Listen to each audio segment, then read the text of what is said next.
This is a certified hood classic. The Drip Show. Might have to drop it down. You know what I'm saying? I don't like that shit.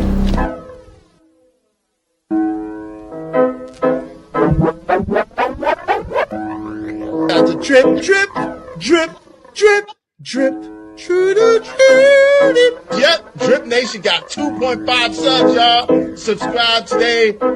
Y'all make sure y'all check out my homie, Drip Nation. Drip, drip, drip, drip, drip. Y'all subscribe. Shout out to Drip Nation. Shout out to Drip Nation. Much love to Drip. Drip, what's poppin', kid? Keep grinding over there, you heard? Drip, what's poppin', kid? Keep grinding over there, you heard? Don't believe that night and all that, man. Make sure y'all holler at the Drip Show. From what I could gather, man, he's doing his thing over there. You feel me? So salute this Drip. You know what I'm saying? We live, such it. What it do, fool? Hey, man, Splash Town, Texas, or wherever the fuck you at. What's happening? But hey, like you dripping, man, get to that Houston Premier Party bus, man, because that's how we doing it. Sometimes.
Yo, what's good, everybody?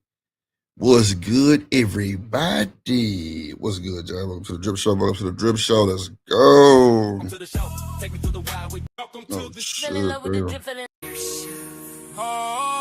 Oh, shit. I got so many niggas shit up. It was crazy. All right, my bad. Let's go, Drip Nation. How y'all doing today? Monday.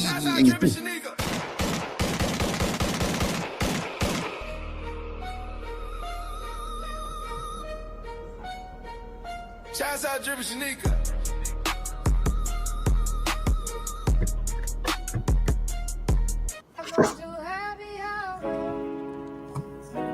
I said welcome. Put your mic down. What? Put your mic down. What's the feedback?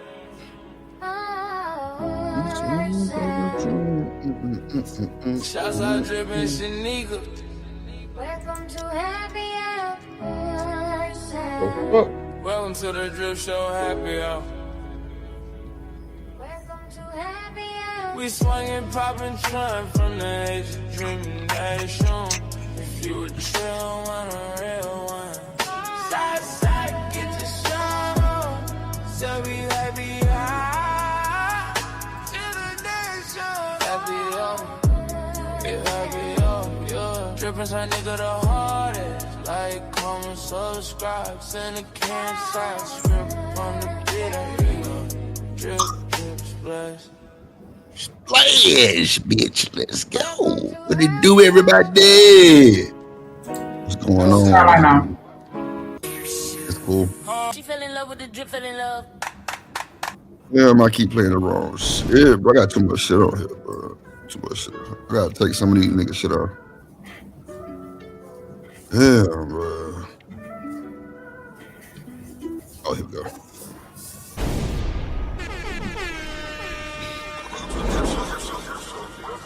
Oh shit, what am I doing?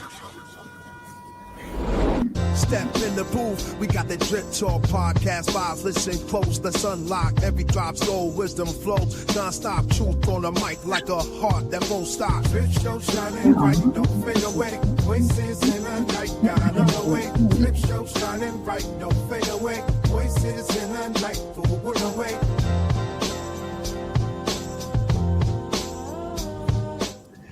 How y'all doing, ladies and gentlemen? How y'all doing, ladies and gentlemen? What up, Shanika? In the building. I don't know. I feel like this. Huh? Oh no, I don't know why I feel like nothing is setting right. Like I don't know. What's wrong? But you said my mic sound fine, or no? That's cool, though. Oh, okay. What up, everybody? How y'all doing in the chat? What up, Cold Jazz, Cynical One, Dr. Juana? I don't know why I waved my head when I said your name. Sorry. Admit. It was Classic Creole. I don't know. Distant Lights. Stop by to say hello.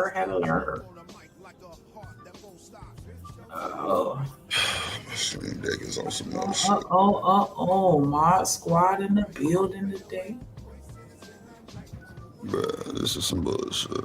You know what, nigga? I be thinking I be having too much shit plugged up to my mother. Okay. No. See, I be thinking I be having too much shit plugged up to my computer sometimes. Nigga, I ain't gonna hurt you. I'm sure you do.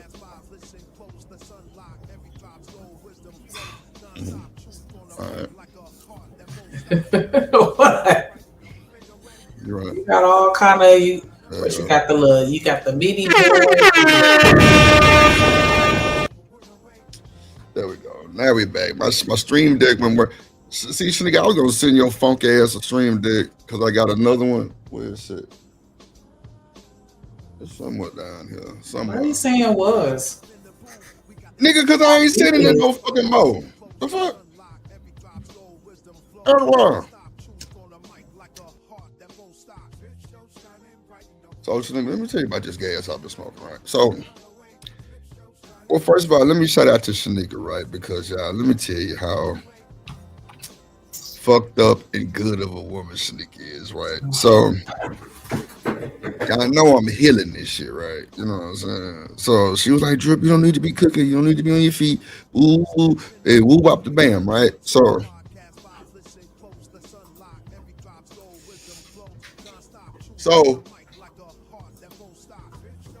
she was like, find a little place online that does like prep meals like DoorDash. Because in Houston, they got a bunch of people that do like prep meals and shit. And so I found one, right? And bro, it was a barbecue place. Oh my God. Bro, them hoes had barbecue nachos and shit.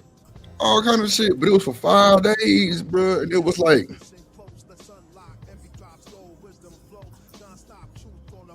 okay. So it was like a day full of shit. It's like links, brisket, ribs, all kind of shit, bro. So she was like, well, go on get the motherfucking shit. I'm like, what? She like, yeah, go on get it. I'm like, are you paying for this? What up, this and like? She was like, yeah, Big Daddy. I'm like, oh, okay, baby, go order this shit. So I ordered it, right? And today I ate some, man, that shit was so fucking fire. Bro, I ain't gonna hold you. Thank you, Shanika. I feel like I've getting some good rest lately without having to cook for myself. You know, because I pull up to the stove in a wheelchair. You feel me?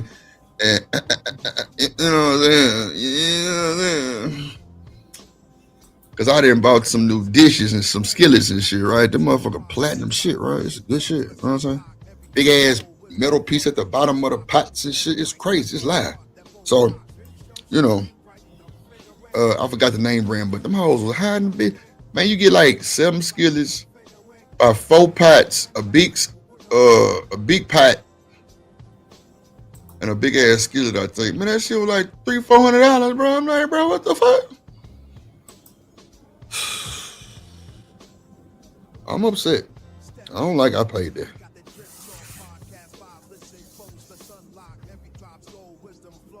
I don't like I paid that much for it. I don't like it. I'm mad. So I sit here and say that you're not going to send me the extra soundboard that you have, and then proceed to talk about a good deed that I had done for you. You did do a good deed, Snoop. You did. It's not a soundboard. It's a stream deck.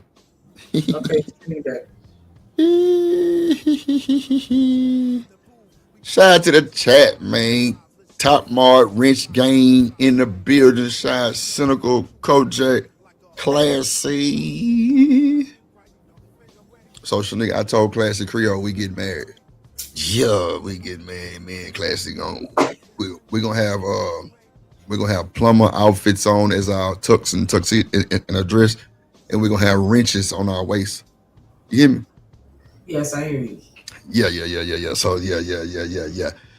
Get ready, Classy Creole. Shout out Dr. Quantum in the building, Distant Lights, goddamn the crew. Dr. Quantum got Lady Quantum and Dr. Quantum. Who you think you supposed to be? Kid Capri? All you do is spin records. That's it.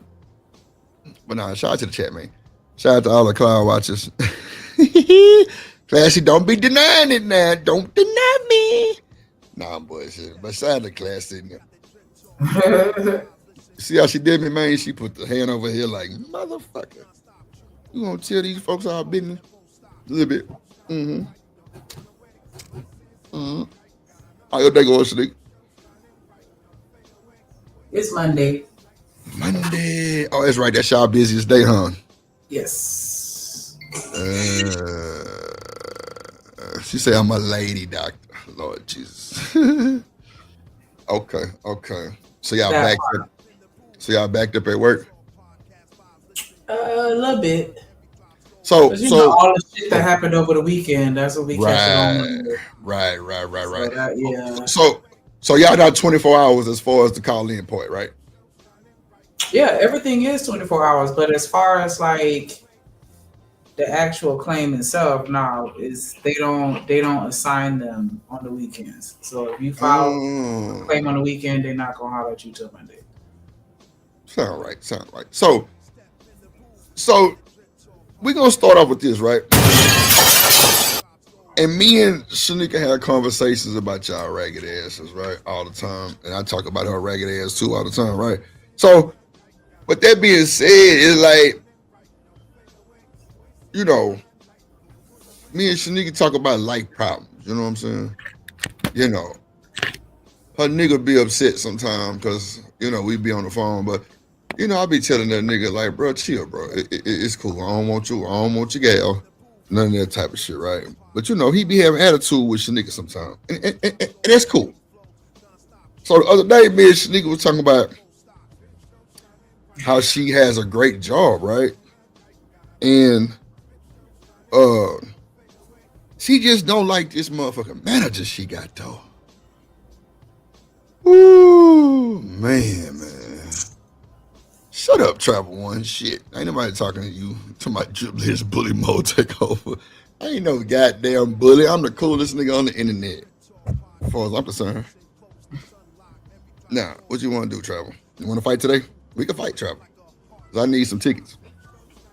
So, and for the most part, me and Shanika argue like real deal brothers and sisters. So I don't give a fuck how you take it. That ain't gonna ever change. Ever. That's just our dynamic. That's how we talk. We actually like it. We get along talking like that. So it is what it is. You know what I'm saying? So I'm not a bully. Don't lump me in with you. Nigga, I didn't say you was a bully. Look at you. See, I always talking too goddamn much. Goddamn. Whew. See, Travel One was right. Drip let this bully come out. I ain't no bully though. I'm really a cool teddy bear to them women. But these pussy ass nigga, yeah, it can get real ugly. But at the end of the day, shut up, Travel. Shit, I'm tired. Anyway, shout out Travel One, right? So, about the mode.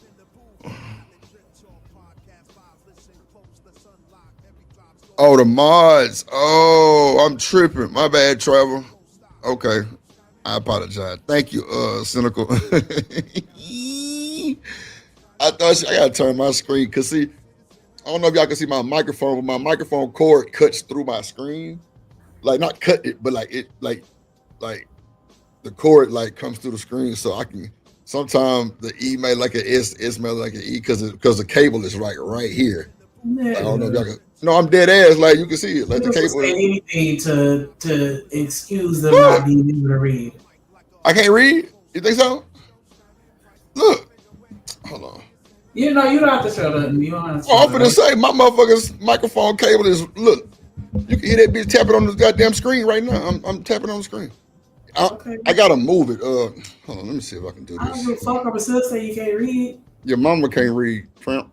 So Okay. what? Okay, clip that up. No.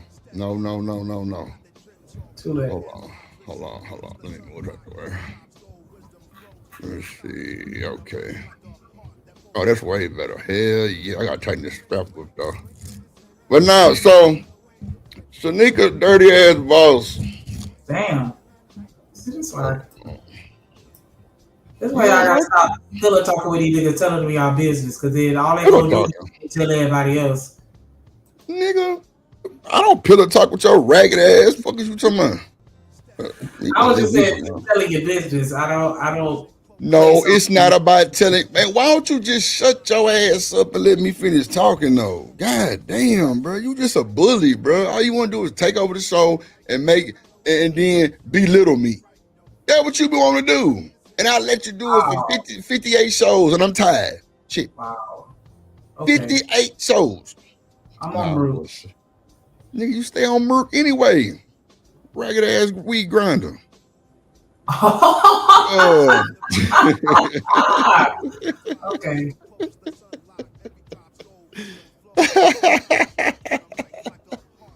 Nah, Shanika my motherfucking dog, though. I swear to God. If I ever meet Shanika in person, we gonna fight. That's the first thing we gonna do is fight, I swear to God. Cause I'm gonna be like, bro, you been bumping all that bullshit, motherfucker, let's go. And like, she gotta put her guards up, Richard. I'm gonna let her act like she wants. I'm gonna just scoop her ass up, put her right on her back. Like, yeah, you through. I already told you I'm gonna kick you right in the fucking knee. Pick one. Why would you want to do something like this? Because I need a handicap to make sure I win. And you bigger than me, and I can't be swinging up into the fucking air. I gotta knock you on your knees so I can fucking drill your face in, nigga.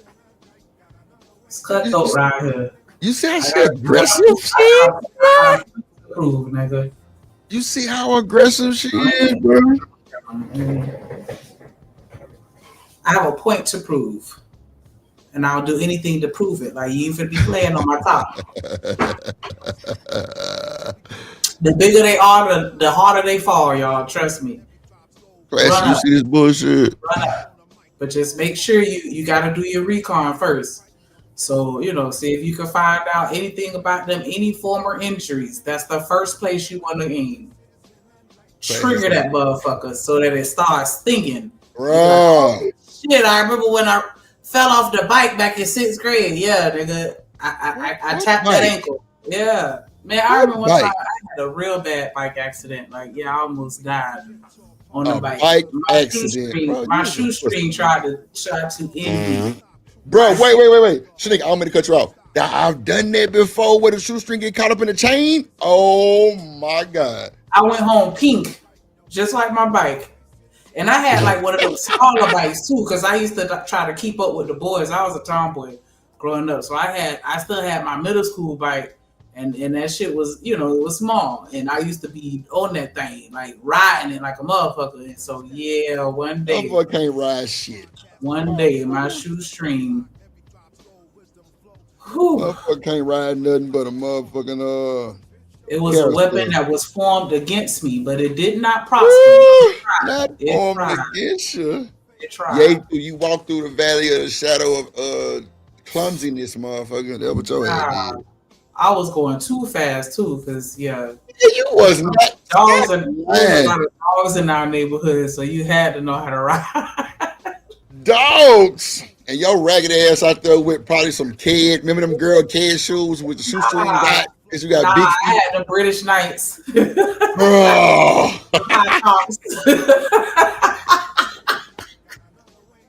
And the feet Not the British Knight. Oh, so you was a tomboy. Was you a tomboy? Those are the more economical ones because they have it like that to be getting the Jordans and shit. So, I had to rock the felines. I did have a pair of kids though. I did have a pair of those in white. for random occasions because they was white and I couldn't get them fucked up or I was gonna get fucked up. But yeah, I did. Shanika, did you have K-Swiss? No. So, was you a tomboy? Yes. I Climbing trees, jumping fences. I can see how you climb trees. Doing the tricks on the bike, all that shit. That's why you fucked your shit up. Skateboard. I don't know why I couldn't get the skateboarding down, but yeah. That's why your ass goddamn I had to get in the gym to get my equilibrium together. Because for some reason that, like even with rollerblades used to fuck me up when I was young too. Like I used to was a rollerblader. Oh, what? man. I like got on some skates. Come on, Dr. Kwame. You know about that skating ring life. Like that skate rings in Houston was big too though. I could not rollerblade to save my life. And I had been ice skating before too. And I don't know. Like that shit used to fuck with me. But then once I got in the gym, then my balance got better and then I was able to You a fucking lie. Shut up. You ain't been in no goddamn gym. With no balance beam or none of that bullshit. Working out helps you with your equilibrium and your balance. It does, especially once you work the core. I'm dead ass. So yeah, if y'all find yourselves being real clumsy, just get in the gym, baby. That's all you need. Shanique, why are you sitting here grifting? So you was a tree climber? You climbed trees, Shanique? That's why I made a tree house in one of my trees in my yard. Bro, shut the fuck up. It was raggedy as fuck though, like scary as hell. Yeah, you'll fall through the floor in that motherfucker. Shit. It wasn't even really officially a floor in it. It was just a couple of boards that was propped up next to each other. But hey, it would suffice. Because it was a big tree. It was a really, really big tree in front of it. Like, and the way that it was made, like it was super easy to climb. Super easy. So yeah. Shanique, you had on British Knights climbing trees. Yeah. I can see that now. You probably wore big overalls with one strap on too, huh? I had some overalls, but that wasn't what I was wearing every day like that. Like, nah. I used to wear the Sears outfit. My mama, we would go to Sears and remember they would have the outfits already paired together with the shirt that matched the pants. Like she used to buy me all of them shit so I could get picked on every day.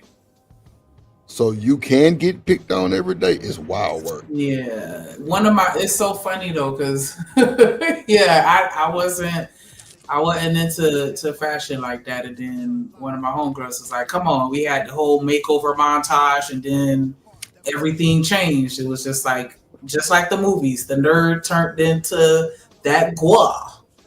Man, hell no. I'm so serious. I was a super dork. Like, your nerd turned into a frog. That was because I started wearing different clothes and niggas started paying attention and then shit just changed. What age was that, Shanique? This was in high school, like 10th grade. So 11th grade. So did you want to wear that shit in middle school? Nah, I was wearing the pre-made outfits. We would go. But listen to me. This is a good dialogue right now. The reason why I say that because, so my sister and her husband just moved to Dallas, right? So she don't really have to work, right? Because like he get different jobs in different states every so often. So she told him, "Look, I'm tired of moving." Plus, she moved me away from my family. Across the fucking world, Craig, because they were staying in Colorado, Aurora. So they back in Dallas, and so of course they're closer. But so she was bored in the mother. I got a big ass house with a theater in that motherfucker, all kind of shit, goddamn soundproof room and shit, all kind of weird shit. In the fucking theater room, shit, it's a dome in the ceiling with stars and shit flying across that bitch. I said, oh yo, y'all fancy. I like this. You know what I'm saying? It kind of gave me some inspiration. And that's how I got tuned into the group home shit. I got training again this Friday. And Shanika, the baby be here tomorrow. Come on, man. I'm so excited. Her name is McKenna. Aww. I call her Kenna Boo. Yeah, Uncle Drip coming through with Kenna Boo. Yeah, and you through. So I'm excited about that, right? But anyway, reason why I say what I'm saying because like my sister was saying, she was substitute, right? And she ended up subbing at my niece's school, which is her daughter. And she was like, you better not say nothing. So my niece is in 6th grade. She said these kids be wearing short ass skirts where you can see they fucking drawers. They wearing crop top tees, all kind of little bitty ass shit, nigga, real shit, like out of line, like it's crazy. And she was just like, they don't listen. They dumb as hell. I'm like, God, for real? Or you just trying to first say no? They're dumb as hell. Mm-hmm. I got this, you know what? I got some videos I need to send you. One of them where they're talking about the teachers are complaining that the numbers are increasing with regards to children that come to pre-K and kindergarten that aren't potty trained and they don't even know their names or that they even have a name. Wow. Yeah. Let that sink in. Yeah, that's crazy, bro. That's what I'm saying. Like, I didn't know. Yeah, the kids are they're. How you doing, Miss Bridget? I don't know how to say it without sounding like I'm being super judgmental and just mean and a bitch or whatever. But this is real shit. Though. They're dressing sluttier younger, and I said that before. You can't tell anybody age because the teenagers, the 20-year-olds, the 50-year-olds, they all wearing the same outfits. They all got on a puffer skirt with their ass out. They all got on a crop top. They all got braids. They all wearing lace fronts. Like when you see the very small children that are in kindergarten and 1st grade taking school photos in a lace front, you know that we're fucked. I wouldn't say that because I see some Illuminati combati, cum laude, whatever that shit is in lace fronts too. So they were still a little smart. So this the thing though, nigga, right? My sister telling me all that shit. In high school? Nah, this is middle school, Shanika. You don't think that's too young for wigs to be introduced? No. I'm saying high school for the cum laude, but my sister was subbing at a middle school at my niece school. You know what? I'm sorry, real quick. I just for the audience sake, I do have a bias. Y'all gotta understand. I grew up in a household where I wasn't even allowed to wear lipstick or the color red. I couldn't do red nail polish. I couldn't do anything that made me look quote unquote grown. At all times, red polish? I made sure that I looked like the child that I was. And so to think of how we have evolved as parents, allowing our children to look like the fake nails, not even no press-ons. All I could get was a pedicure. That's it. And like I said, the colors couldn't be grown. You know what I'm saying? So what's grown colors? I felt like anything that was a saturated hue was an adult color in my mama's opinion, but especially red. But I had to stick with childish colors like pastels and pinks and anything that looked childish. But anything like a darker color, I couldn't do like a dark blue or like what I'm saying, anything that was ratchet to get over. Because I know what hue is and I know what saturation is because I do the editing shit and I have to fix that. So oversaturated is kind of like a wild color, right? And darker. Yeah. There you go. Like my face would be orange. Yeah, if I was oversaturated. Gotcha. Okay. It had to look age appropriate, and so again, to see children in high school with a wig on is a bit much because when I was in high school, we wasn't wearing the wigs like that. We were getting our hair done, and they were wearing wigs, but they were trying to make it look natural. And most of the styles were still pretty childish. They weren't wearing the same type of hairstyles that adults were wearing. That was something that we looked forward to as far as growing up, being able to wear those types of styles. There were certain things that it was like, nah, that's too grown for you, or at least in my household. But yeah, so wigs is too much for high school too. I don't give a fuck how many age you have. No, I got you on there. You're still a child, so you're gonna look like one. As soon as you put that wig on, now you look 21. I don't know what the fuck I'm looking at. Especially if you 18. I don't know. 17, 16, you throw a lace front on, you can't. I don't know. I don't know what I'm looking at. Y'all got the lashes, y'all got the makeup fully beat, y'all got the nails, like you got on the outfit like you 27, and then y'all sitting here looking at these men wondering why they confused. They can't tell the difference. Like, nigga, I'm a woman and I can't tell sometimes.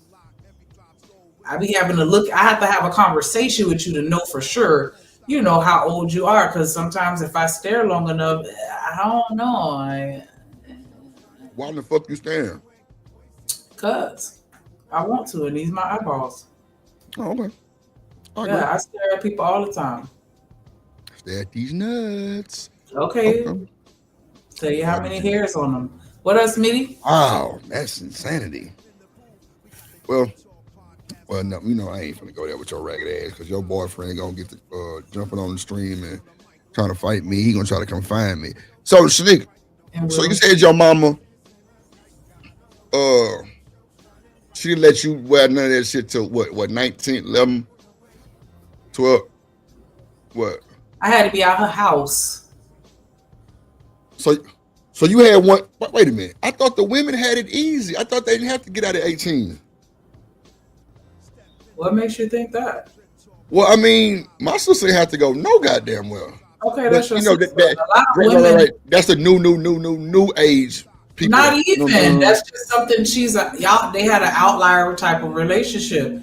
A lot of times, if it's a single parent household or it's just the mama and daughter, they be fucking going at it a lot of times. So you and your mama argued a lot? Get kicked out early.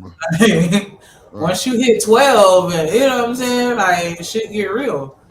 But you know, if there's a man in the house, then I think that you know you may have a better chance of the girl being able to stay there longer. But yeah, man. Yeah, because my daddy spoiled the shit out of my sister. That was crazy. He spoiled the shit out of her ass, boy. Whew. That mother had brand new cars. She had a Lexus, a fucking Toyota, one of them Scions. What else, Smitty? All that shit. I'm like, how the fuck she get this? And I had to give you half on my first car, and it was a Cutlass Supreme. The fuck?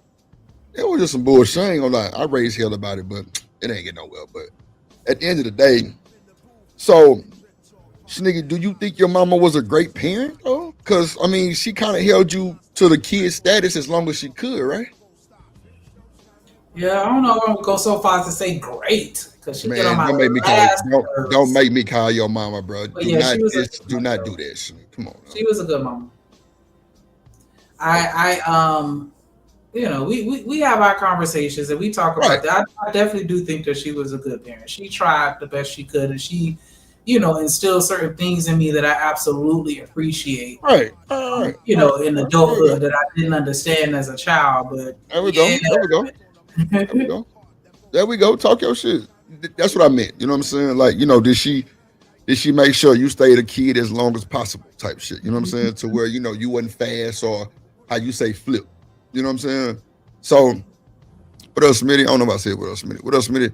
So, with that being said, like, what type of parents? So, Shnigga, let me just say this. When I was going to school, like, we were ahead of our time. You know what I'm saying? Because, like, we were big-ass kids. You know what I'm saying? Like, in high school. But at the end of the day, like, it was girls that would bring changes of clothes to school and change their clothes to the bullshit. I did or even on the bus sometime. Okay, so you did that before too. Mm-hmm. You goddamn thought. I was waiting on that shit. Yeah.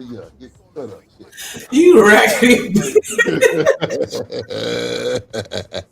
I was waiting on that motherfucker. It's like, yeah, I did it too, motherfucker. Anyways, it wasn't nothing like super hoochified like that. But yeah, she definitely did not play. And I ain't even gonna admit, me and my homegirl, we, you know, had our days where we used to pilfer from the stores. And so I would have clothes that my mother did not approve of, and I would wear them underneath my clothes or in my book bag or something like that. So I could wear what I wanted to wear. That shit. That was later. Oh, you was at that shit, right? That was like 11th grade though. Okay. So, but the way she was saying, Shanika, it was like these motherfuckers was going to the club. Like, girls had on damn near drawers and shorts. And like, she was saying one chick had on like a onesie. I mean, the it was girls short. that were my age, they were doing shit like that. I just couldn't do no shit like that because my mom wasn't playing it. The farthest I could go is just, swapping the clothes at school. But yeah, I couldn't go out nowhere and do nothing. But still, she was saying, the principal was just saying, put a jacket on. Nigga, she still got her ass out, motherfucker. You know what I'm saying? We didn't dress like that at our school. The white girls were able to get away with it, but the black girls had to change. Right. Yeah. See, look, that's crazy that you even say that. The white girls can do it, but the black women can't. That's because the white girls ain't had no booty. The black women have, I mean, it hit different. Like I had to accept that shorts hit different on a white girl as far as their body type and how they are traditionally shaped versus a black girl with no ass versus a black girl with an ass. That's three totally different looks.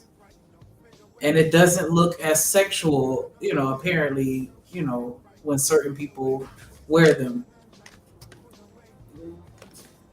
I got you, Shanika. So they got away with it. But yeah, they used to make us, put your arms to the side. And if it wasn't long enough, yeah, you got to go. Yeah, that was wild, man. But at the end of the day, your mama was, she tried to stay on top of you as much as she could, right? Mm-hmm. Ain't nothing wrong with that. I appreciate a woman, a parent like that. Because they did their best, you know what I'm saying, to try to keep their kid from going to that bullshit, doing the bullshit. But, at the end of the day, how much really can you control? You know what I'm saying? Mm-hmm. Right. So, nigga, did you ever get to sleep over people's houses? Like a sleepover and shit? Did you ever get to do that? I forced it one time, but she wasn't on that shit. How you force it? But you just didn't come home or some shit? Come home. What? And I knew she was gonna tap my ass up, and I was like, "Fuck it, I'm just gonna have to take this one for the team." Why did you want to take that? Because it was like my homegirl, she was having a little sleepover party type, like she was having something. What the fuck is that doing? My baby, that's my baby. Him off and come a lot of noise. And whoop his my bad. But yeah, and my daddy had just got his girl to buy me a car. And yeah, wait a minute. Oh yeah, he's a pimp. I got you. Okay. Yeah, and I left. I just did not come home, and she was blowing my ass up. And you had just got the car. I was like, nope. And you just got the fucking car. What type of shit is that? So you know what? You was an ungrateful motherfucker. Yeah, because I had a cell phone. She had bought me one of them little phones, and that's back when they were minutes during the day, free at night. Mm-hmm. Come on now. After 7, after 9 or 7. So, that was her GPS tracking device. It wasn't even meant to be as a phone. It was just a tracker. And so, like, yeah, if she ever called me and they ain't answer it, it was a fucking problem. A big one at that. Which is why I hate cell phones now. But yeah, so she was blowing my shit up. I was ignoring her. I answered the phone, like, no. And then she ended up calling my friend mama because she had all the information anyway. Because if you were my friend, she had to know your parents. And so for real.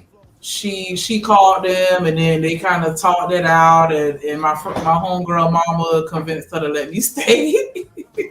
And she was like, "Yeah, I'll deal with you. You come home." And I was like, "Okay, I ain't care." But yeah, that was the only time she didn't trust anybody. So I couldn't stay nowhere. I wouldn't either. Shit, fuck it. What up, Free Zone? What up, Living Humbly? What up, my guys?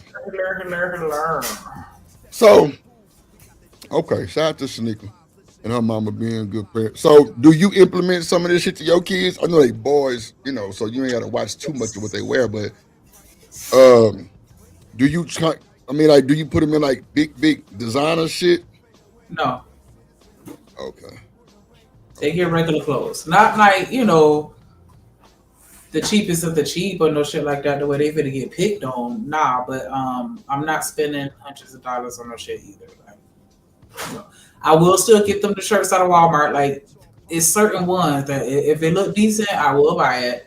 But for the most part, I get they stuff Anyways, most of their stuff come from like Foot Locker or Hibis or something like that. Like I watch their sales. So like I said, they can still get good stuff, but I'm just not paying the $5. You ain't paying the $5. Nah, cause man, boy clothes are expensive. I hate that. Not really. I can get a whole outfit and some shoes for $20. That because you shop at the fucking Goodwill. No, I don't. Shit. I only buy jackets from Goodwill, okay? Clothing. That's crazy. Ain't no fucking way. Let me tell you something. If I was your motherfucking husband and you buy me some shit from the Goodwill, you raggedy motherfucker. I'm saying they be having something. I'm not saying I'm about just anything, but if you go to the right Goodwill, you could get a really nice jacket cheaper than what you would get. Other than that, I would buy my jackets and shit like that off season.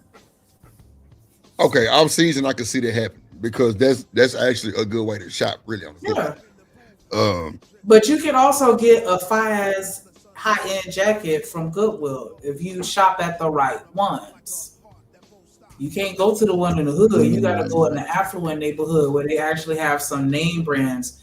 And then you gotta learn your labels too, because the people that work at the Goodwill, you gotta get the shit that they don't readily recognize. If you see some Gucci, they know what Gucci is, but like some Vera Wang, they're not gonna know what that is. You feel me? And so I'm telling you, like, don't sleep on Goodwill when it comes to a real thick winter jacket. All you gotta do is just take that shit to get it clean. Classy say, what Classy say? Drip in that crashing glass. Oh yeah. I like that. I'll be having to shut Shanika ass up sometimes. So I, because Shanika been through out of a window before, right? So when I play that crashing glass sound, it bring the PTSD back to her. She shut up. You know what I'm saying? So yeah, I'll be having to do that sometime, Classy. You know what I'm saying? But shout out to my boy Freeze on Lou in the building, living humbly, always humbly living in the building, man. Look, make sure y'all hit the like button, bro. Make sure y'all hit the like button. We need some support today. Like that boy Corey be saying, we need 10 transactions, $5 a piece. It don't matter. Let's just get, even if it's $2, let's just get 10 transactions, man. Get some support for the show, man. I think, Shanika, people come to the Drip Show and, because I don't ask for nothing. That shit, they don't even offer it. You know what I'm saying? Like, fuck it. But it's cool, though. And shout out to all my big supporters that do support the show, man. I always grateful. But we got to get some more support. Or, man, these shows going to get down to like 2 hours instead of 6 and 7. You know what I'm saying? I know everybody want to chop it up and do their thing, but we got to get some support. Shout out to the main supporters, man. Shout out to everybody who support Big Moderation Game, Big Free Zone. Everybody, Big Living Humbly, everybody who be supporting for the most part. But make sure y'all hit the like button. It's free. Share the stream. You want to simulcast, you know what I'm saying, to get your watch hours up, you can. That's cool. We're going to leave a show goal today.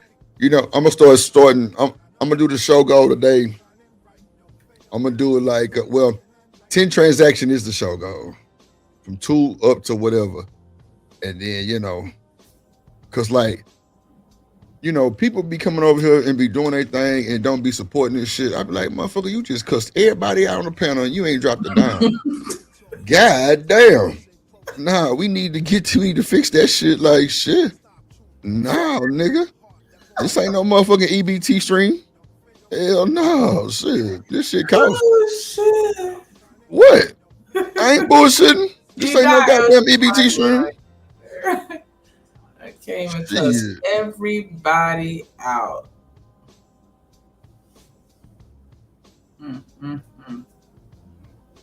But yeah, make sure y'all twos and fruits. Oh, it's true. What up, True? Fold. You know what I'm saying? $2 holla. $2 holla.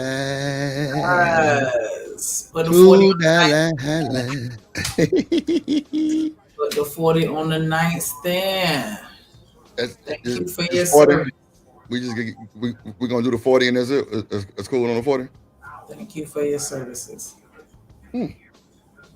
So $40 is gonna get you some service. Okay, all right.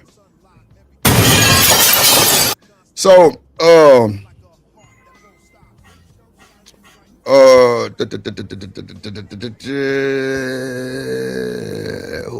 motherfucker. So, you know, Shanika, you know, so Shanika, you know they have an app now where it tells you where the bus is when they pick your kid up and all kind of shit like that. You know that? No, with the school system. Yeah, I know they have the city buses and shit like that, but I didn't know the school had a thing where you could see exactly where the bus is. Yeah, it'll show you where it's at. Man, shout out to Unc in the building, man. See, I like when Red Pill be up here because you saying Red Pill? That is Red Pill, nigga. I told you this nigga can't read. That's Red Pill. What do you mean? Unpopular truth is not Red Pill. You don't remember my show? Oh my God, Unc be streaming. Oh, wait. I'm thinking you was talking about that super chat. I'm sorry. See what I'm saying? See what I'm saying, bro? Like you always running your goddamn. See, look, you fired. You know what? I don't see. Get the fuck out. Goddamn it, shit. I was saying I like when Unc be streaming come over here because his ideology and how he think, it makes you think a lot. And the reason why I said that is because of the unpopular, but it just gave me a vibe. I'm like, you know what? Because you know, Unc was over here Friday, Thursday, and it was a lit conversation. Like he just give me different vibes on just like. Because remember, okay, so Shanika, we was talking about paying for pussy? That's what it was? Somehow it ended up being tricking. Tricking, that's what it was. Tricking. What? And the way go ahead.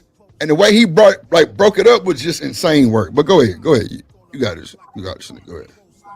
Oh nah, I just John Galt, this is me, Shanika. What? Not the sidekick. Well, I guess. Nah, because I was over on his show the other day and I sent him a little super chat, and I was like, just show us some love. And he was like, who is you? Drip sidekick. And I was like, shout out to John Galt, motherfucker. Yeah. She the sidekick right this bitch. Well, I gotta be Robin. Anyway, shout out to UT with the $10 super holler. UT! What up, my people? Bro, you gotta hit the link, bro. Man, I ain't gonna lie. real, That's what we need, bro. We need UT to come over here like once a week and just jump on the show. Just man, we have a good conversation, bro. Yeah, my mama love UT. When I tell you his biggest fan, child, she love you. She the funniest. Look, remember on the show with all of us, that nigga UT was a lawyer. That shit was funny as hell. He was like, well, fuck, the defense risk. I'm like, wait a minute, what are we talking about here? This nigga's crazy as hell. That shit was funny than a motherfucker. I'm like, bro, this nigga UT crazy as hell, bro. But nah, shout out to UT though, bro. Yes, for sure. Shout out to UT, baby. And shout out to Free Zone Lou with the $10 super chat. He said for a future cuss out credit. Yeah, that's what we talking about right now. Yeah, that's free change. Hey, drip, say let go drip, nation. Money, let get it, don't be surprised if she asks where the cash at. Drip under be cash out, hit the super chat. I say let go drip, nation. Hey, money, drip.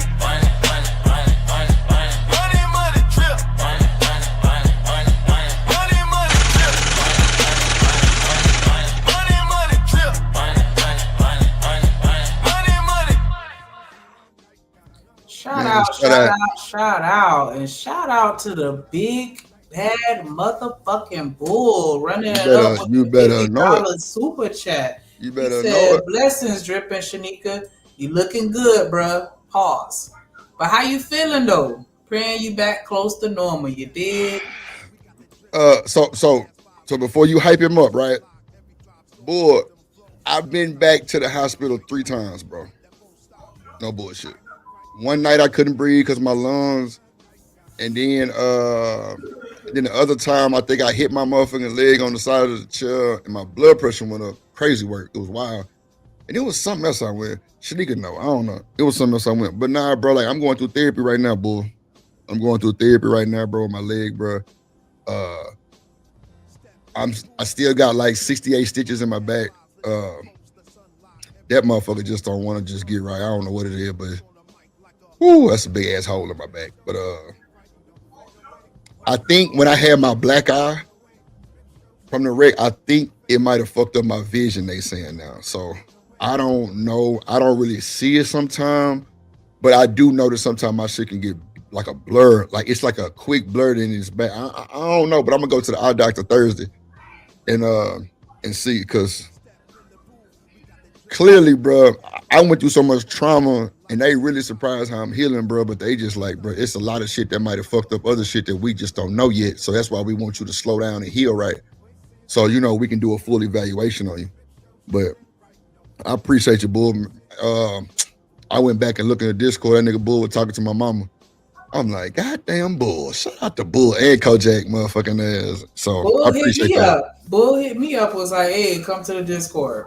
Yeah, I appreciate you, Bull, for being, you know, respectful and a grown ass man and all that type of shit. I appreciate you, brother. Like, for real. I really appreciate that shit. For sure. Shout out to Big Bad Bull.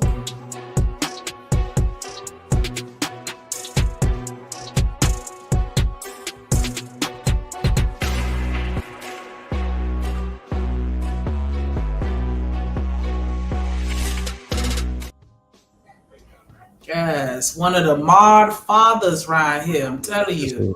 Yes, sir, Revolve. I'm telling you, if Big Bad Bull ain't got a wrench on that page ain't shit. Dead ass. Yeah. That's a fact. That's a fucking fact. Big Bad Bull and Kojak, go somewhere else, because that channel ain't worth watching. Yeah, something wrong with that shit. They ain't popping at all, man. Shout out to Romello 747 with the $10 super holler. He said, all I need is one blunt, one page. Oh shit. Why I felt like this. Damn. See, that shit be happening to me too. Nah, cause damn. Okay, I'm gonna come back and perform it, but all I need is one blunt, one page, one pen, one prayer. Tell God forgive me for one sin. Matter of fact, maybe more than one. Hey. Back and all hatred against me. Nothing formed against us shall prosper, and that's a fact. Nah, for real. Shout out to that boy Mello, man. Let's play some of these intros real quick, so niggas, since that they donated that shit. Trip Nation gang, Trip and Romello 7 front, 7 flying, and 7 for the 7 flying, me and 7 for the 7 chip. No, we got that drip on the tip. No, we got that drip on the tip. No, we got that drip on the tip. That Romello 7 for the 7 for the 7. That shit fire. So you just gonna disrespect everybody else and not do this one? Drip Nation, salute, Milwaukee game, my guy. Always humbly living, Drip Nation, salute. Drip Nation, salute, Milwaukee game, my guy. Always humbly living, Drip Nation, salute. Living humbly, never stunting. Stacking money, always hunting. Milwaukee in my veins. Never change, stay the same. Once upon a time, there was a moderator named Kojak the Great. He told mofos to get down or get put down. Drip Nation, salute. Welcome to motherfucking Detroit, goddammit. Wonderful shit.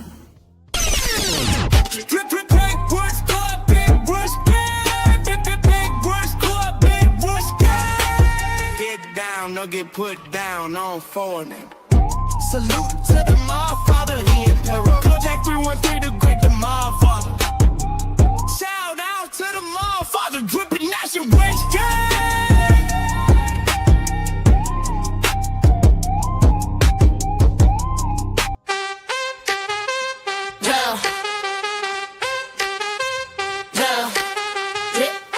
Nation, drip, we going up, drip. We going up. Shouts out to Cynical One, let's go. Queen moderator, drip, big range gang, drip. Listen to my game, Drip Nation, drip. We going up, we going up, drip. We going up. Shouts out to Cynical One, let's go. Shouts out to the Cynical One, let's go. Remember, so you think Kojak got the hardest one? Okay. I ain't gonna lie. Yeah, UT. I was in an 18-wheeler accident, bro. Crazy work. Yeah, it was crazy work. I gotta do classic intro. I gotta change Miss Bridget's song.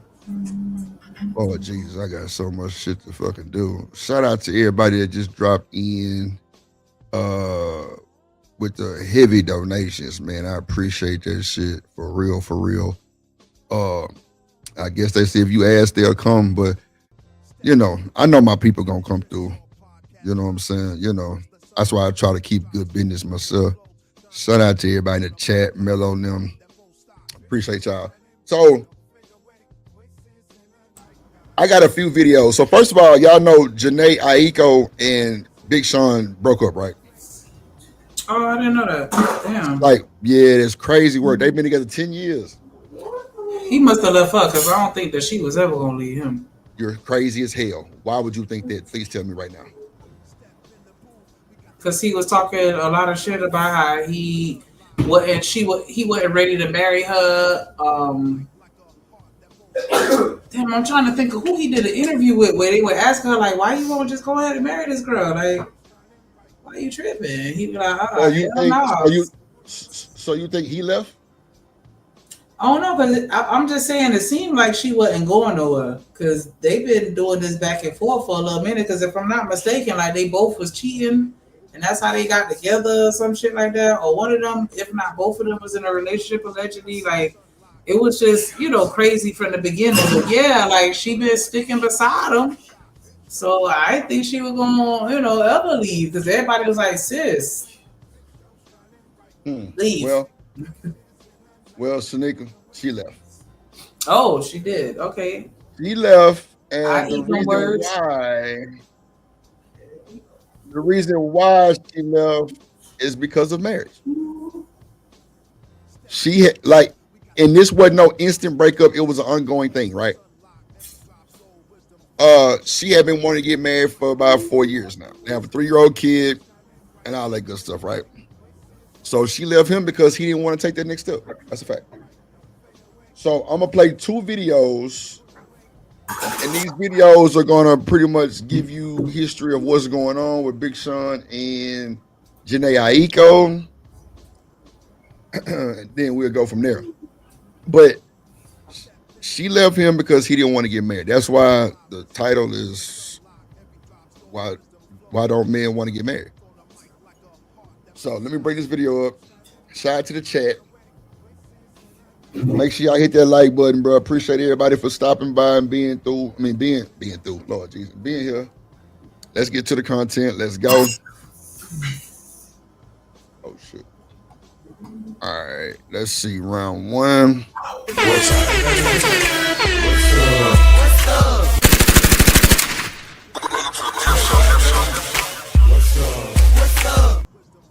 Shout out to John Gout in the goddamn building too. What up, John? I see you, my boy. All right, nigga, be right back. Yeah. Bridget say good for her. Bridget, I see you in Izzy chat. You was cooking, mama. God damn, you was cooking. So let's see. Let's talk about it. Let's see. Met Sean. The one thing I can say is he immediately. Now this video is like 7 months old, right? This is like leading up to the bullshit. Let's really felt familiar. Like I knew him already, and I was comfortable with him immediately. What's stopping y'all from getting married? Y'all already did one of those secret industry weddings. Big Sean doesn't want to marry Jhené Aiko because he doesn't love her, and that's really all it comes down to. Wow. So. Oh yeah. Mm-hmm. Why don't you marry me? Big Sean refuses to marry Jhené Aiko because he doesn't really love her. This woman even got a tattoo of his face on her arm, yet he decided to ditch her and go hang out with Ariana Grande instead. This really... Wow. Ooh, Jhené. I gotta light my blunt on this one, y'all. I'm sorry. So, okay. Relationship is so toxic, and now there are children involved. So let's get into it. Big Sean and Jhené Aiko have one of the most toxic relationships in Hollywood. They have been on and off again, and we never really understand their relationship status. I mean, this article writes Big Sean and Jhené Aiko are one of music's most publicly private couples. People often question if they're in a romantic relationship still because of their best friend partner co-parenting dynamic. Now, it kind of reminds me of what's going on with Nick Cannon and how he's fathering like 40 kids with a bunch of different women, and sometimes in relationships with them, sometimes not. But Big Sean and Jhené's story starts back in 2012 when they have their first date. Sean and Jhené met at a party hosted by producer No ID. Jhené says it was just very comfortable. Despite reportedly having a boyfriend at the time, the two went on a date to a Lakers game, which is a pretty big step because, I mean, they are public figures, so they're going to be photographed, and if she's in a relationship, that's one way to break up. I didn't. When I first met Sean, the one thing I can say is he immediately felt familiar. Like I knew him already, and I was comfortable with him immediately. Have you ever found yourself blocked from watching your favorite show or unable to access a certain website because of where you are? You have to worry about public Wi-Fi's, the security risks there, people possibly stealing your data. That's when Surfshark comes in to say. Jhené continued, I tweeted, I'm not dating Big Sean, LOL. And then Sean got mad at me saying, you're gonna play me like that?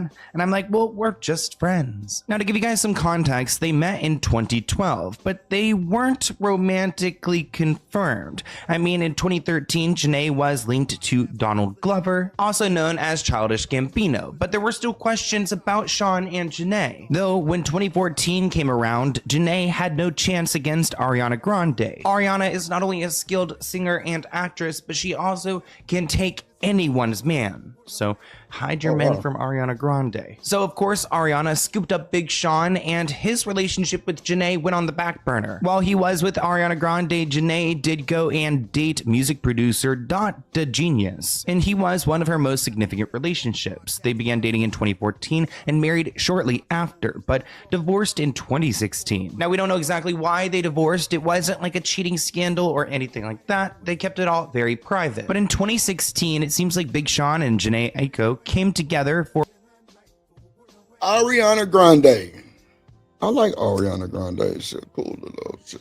I like her. But, like, you know what? I'm going to just take this video down. I'm going to play this other one because I don't like this one. I don't like how they doing it like that. You know what I'm saying? I'm going to do this one. Because I don't like doing, you know, timelines and shit like that, because that shit be fucked up. Let me just go to the most recent bullshit of the breakup. Fuck it. How about that? Okay. Let me do this one more time.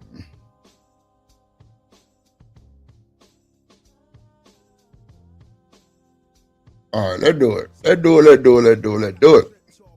Now I got to do this for this one because I heard they be tripping. Drip Nation Fair Use. This content is used under the Fair Use Doctrine as defined in Section 107 of the Copyright Act. It is used for educational and commentary purposes. All rights to the original content belong to their respective owners. We do not claim ownership of any copyrighted material. At all, gang. Let's go. Good morning, America. Good morning, Shamia. Good morning to you. It's Thursday, a beautiful, beautiful day in the neighborhood. And here's what's happening in celebrity news, because it's a very sad day in the world, y'all. They're saying that it is definitely official. According to MTO, they're saying, y'all, that it's official that longtime couple, Janine Aiko, and Big Sean. He fucked her name up. Janine is Jhené.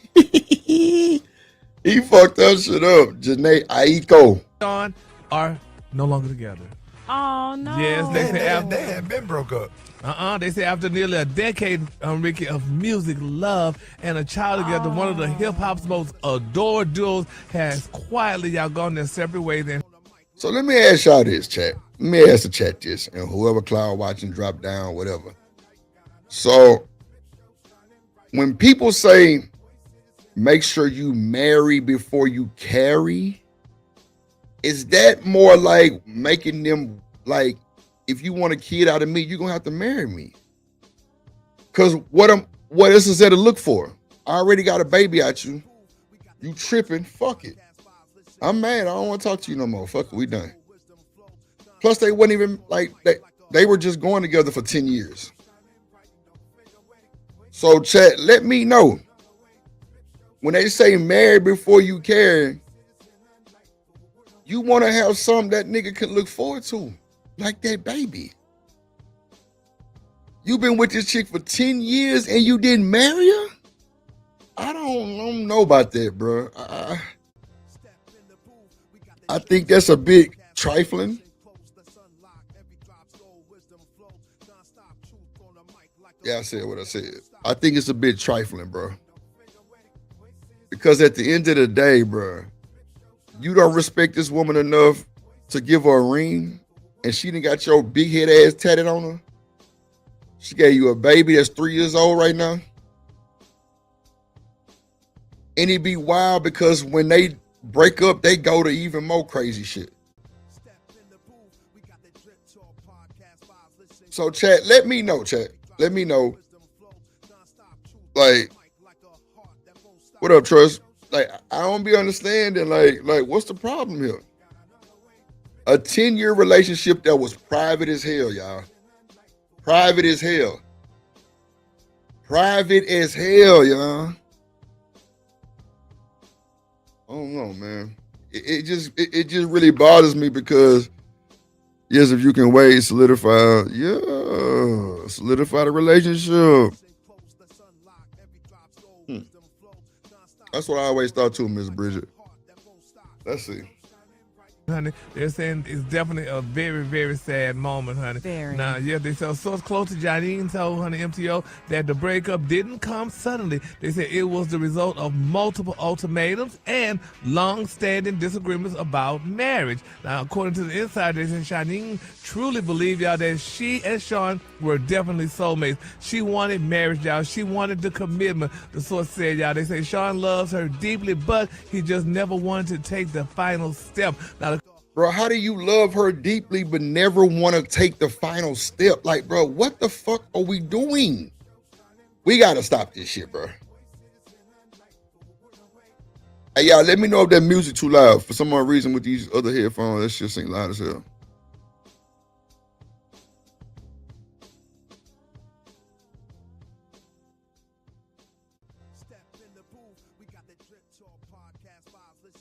Let me know that music too loud, man.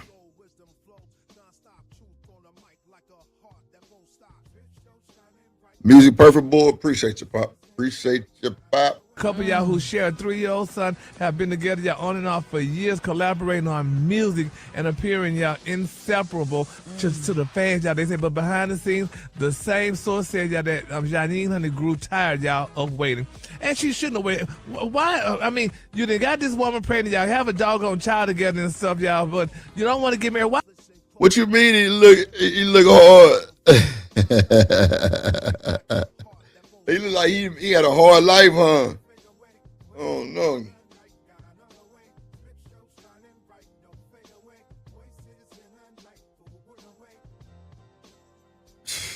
Man, look.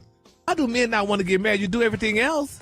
So why you don't want to get married? I agree. Yeah, we definitely want to get married. I just can't believe it that he didn't marry her. She is definitely a catch. I mean, because basically, why buy the cow if you can get the milk for free? Yeah, he but already got the kid. He already got that Ricky right there. That Ricky Smiley right there. So he said, she said, bro, this is so disrespectful, bro. She said, why buy the cow and you can get the milk for free? I be damned.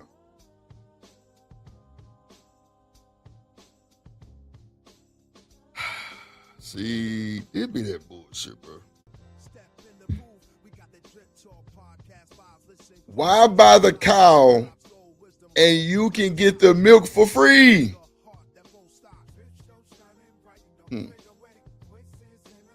Yeah, this Ricky Smiley right here on the screen right here. Man. Nah, this is Ricky right here on the screen. That's Ricky Smiley right there on the screen. Hey guys, Yeah. They said, but eventually they said she realized that the ring definitely wasn't coming. They said she decided that it was time, honey, to move on. Now they said despite the end of their romantic relationship, there is no bad blood between them, honey. They said Shaheen and Sean remain close friends and loving co-parents to their son. Janae Aiko. I know. Oh, Janae I was like, Aiko. who is such a beautiful couple too? I mean, I hate that. Yeah, they said they're in a great place. They say it's peaceful, honey. And they always say that. Hell, if that's, I mean, please, honey. But bless her spirit, though, honey. But so who you gonna be with now? If you've been with somebody for 10 years and got a baby and all that, and then you walk away with nothing and like. What you talking about? She's gorgeous. Yeah, maybe when she walks away, he'll put a ring on it she- now. Sometimes it takes you to leave the situation. for Or them the to miss minute, what they- the minute he see her with somebody That. else. Exactly. And then it'll be too late. She'll be like, but nah, bruh. But the new guy, I wouldn't want to step into that because the new guy, she got 10 years of this dude that she got to try to get out of her system. That's a lot for Well, a new guy I don't to know come yet. in. You know, Nikki said it best. Big boy, how big is your?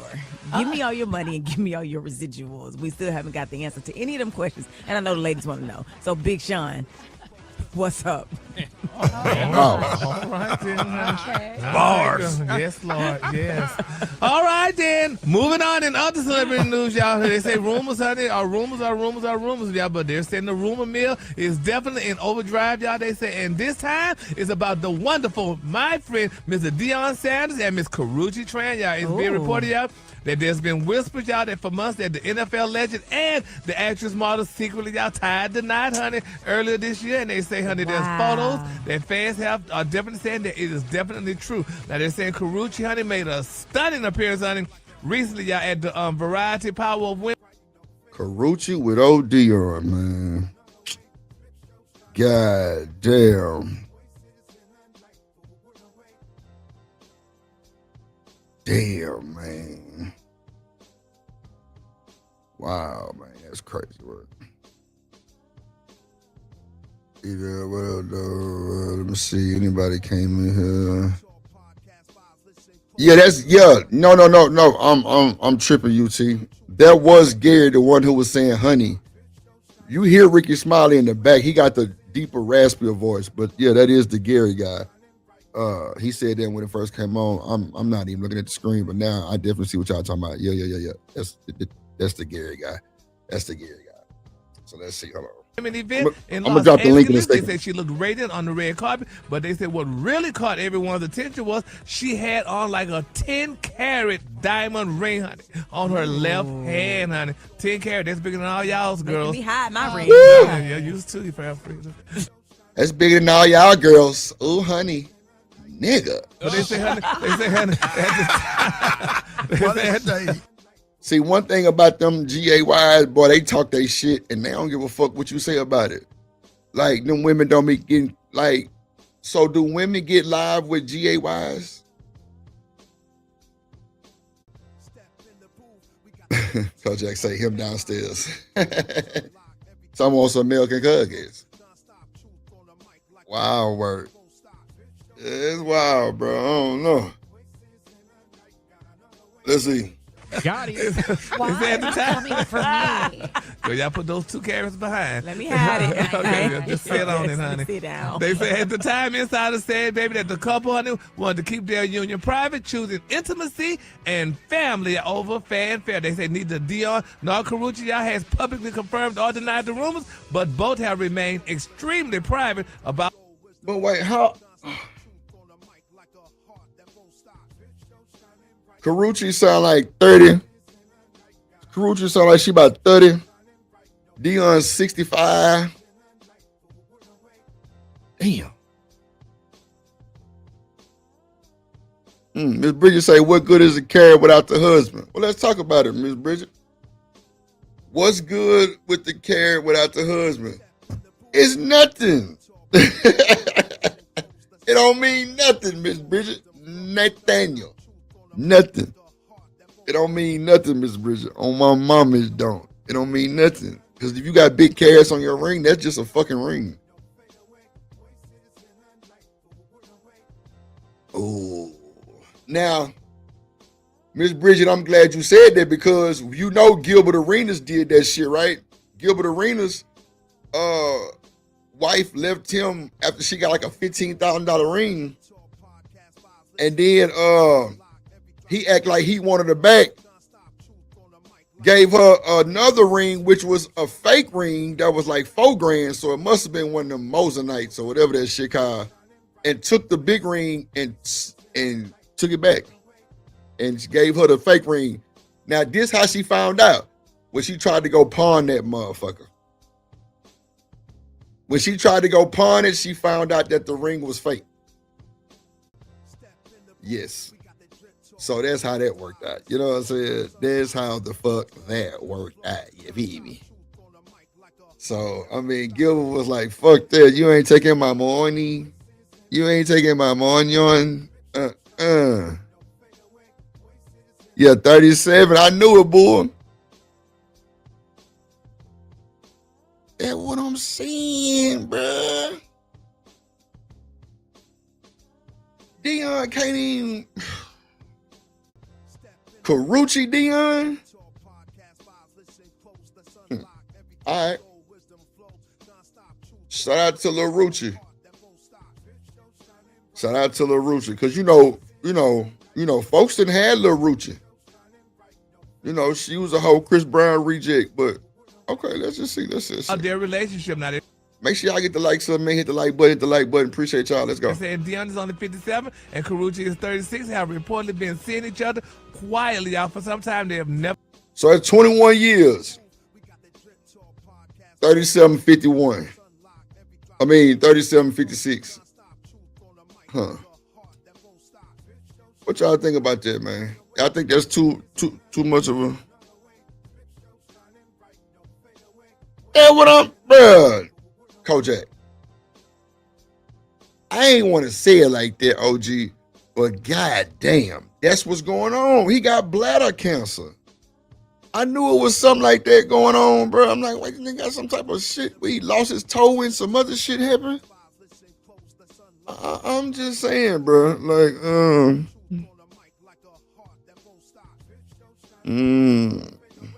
yeah, give me my ring.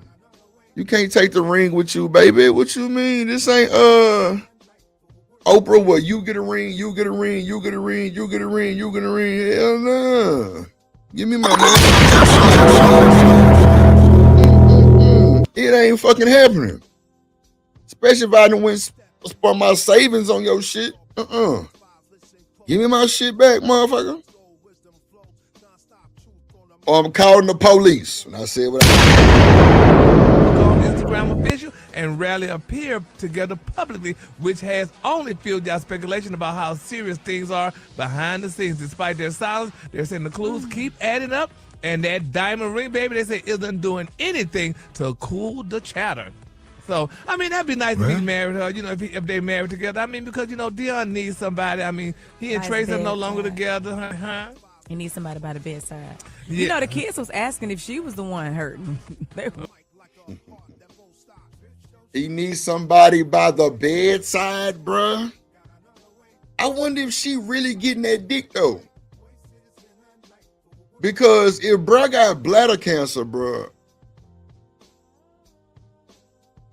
I don't know about that one, bro. That sounds kind of weird, but okay. That sounds kind of weird, bro. That sounds kind of weird. Because like this nigga Dion, I don't know how bladder cancer can bother your shit, but I would think that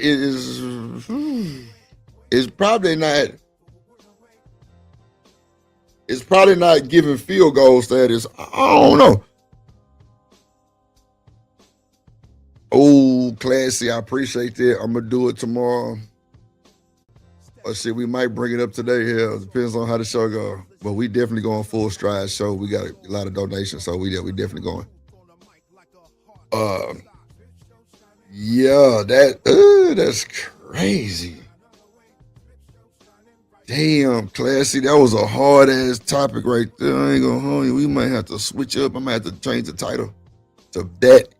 Why do men I want to get married? And well, nah, that'd be for another show. I'll do it like that. Yeah, that's what I'm saying. Kojak is all linked together. Like we are family. You know what I'm saying? Oh no, that's it. Remember that they were asking? They said, well, I don't know. Since you've been around, he been sick a lot. That's what his children said. His children said that, but Ricky, his children said that. I felt so bad for Karrueche under that. But, she probably make them happy and get along real good. She probably got good energy and soft and sweet you and say something else. kind. Me too. Ricky, you got me nervous. Well, no. Oh, you got the good. When I say good energy, you said that little pause. Yeah, that too. And just like how do you feel when you're around her? Are you happy with her? Does she make you feel a certain kind of way, and you just look forward to spending quiet, intimate time together? That kind of stuff right there make you want to be with somebody if she bring you peace. If you give her 10 carats, y'all go together. How much the 10 carat ring cost? So if I give you 10 carats, we go together? Tell them we go together? No way, bro.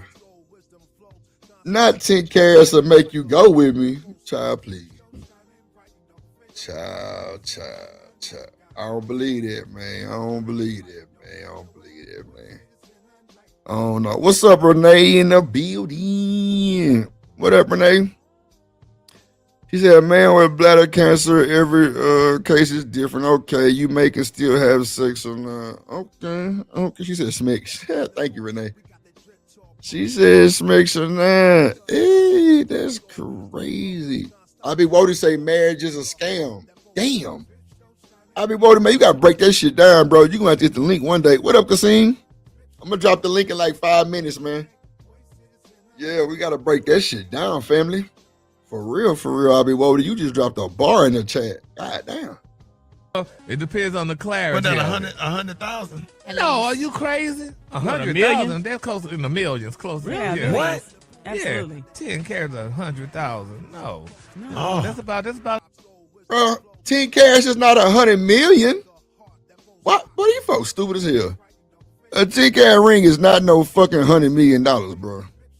Bro, what are we talking about? A couple of million, and it depends on the clarity of the diamond, honey, because Dion buys clear diamonds. I remember Polaris, she had a nice big old rock, honey, on her finger, honey. My connect at the mall, he can get you a 10 carat for about $450. Yeah, well, we ain't talking about Mo. We're not talking about your rings. We're talking about honey. We don't want our finger to turn green. No, we don't. But anyway, congratulations to Karrueche, honey, if she did that, honey. And y'all, in my quick for free story, y'all, it's been reported out that Devin Booker, baby, his honey spotted with Miss Kendall Jenner. They say, baby, Miss Jenner, honey, dumped the Bad Bunny because she went back to Devin Booker, honey. Hold on, Kendall Jenner. That's not the daddy, right? Wait. Yeah, Miss Bridget did say, wait. Kendall Jenner, that's not the, is that the daddy or is that one of the daughters? Yeah, I can see 100K too, Coach Jack. Not no 100 million. That just sounds stupid as hell. The false curve.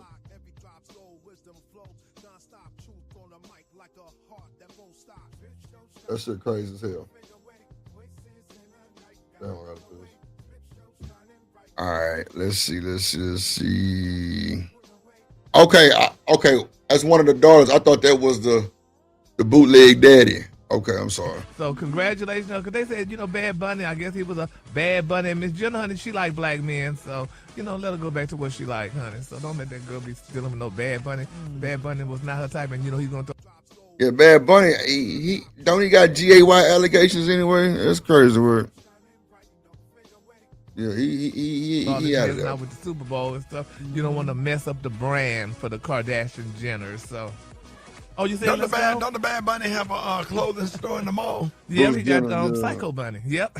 The color today is one of my favorite color. My color today, y'all, is Pigeon Heat. On the hang, you say Pigeon Heat, and on the lunge, you say Beautiful Yellow. I'm sorry, the producer said, did I tell you to go there? Yeah, we got to get him out of here. I don't know where Sneaker Egghead ass went. Probably went to the food truck.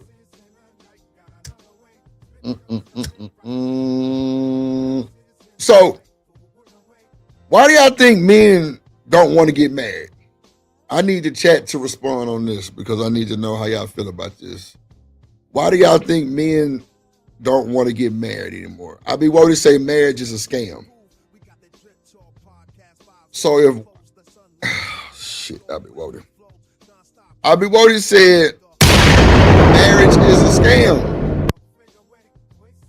Why do men? I don't think it's that. Well, Miss Bridget said afraid of relationships, right?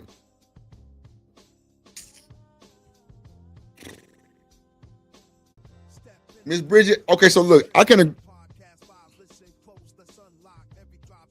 The chicken, man. Yeah, you get half your shit. Ooh, damn, Kojak. That's a good reason for a nigga not to want to get married. That's for goddamn sure. That's for goddamn sure, Kojak. Or a motherfucker to goddamn me be with you for a year and then divorce you and get your. Wait a minute. Oh shit. That's what I want to tell y'all too. So wait, did y'all see how Tyreek Hill woman that he just divorced, that she want access to his debit cards? Come on, bro. Let me pull that clip up. I forgot that shit. Damn. Hold on. I'm telling you, bro, it's wild. And she got money.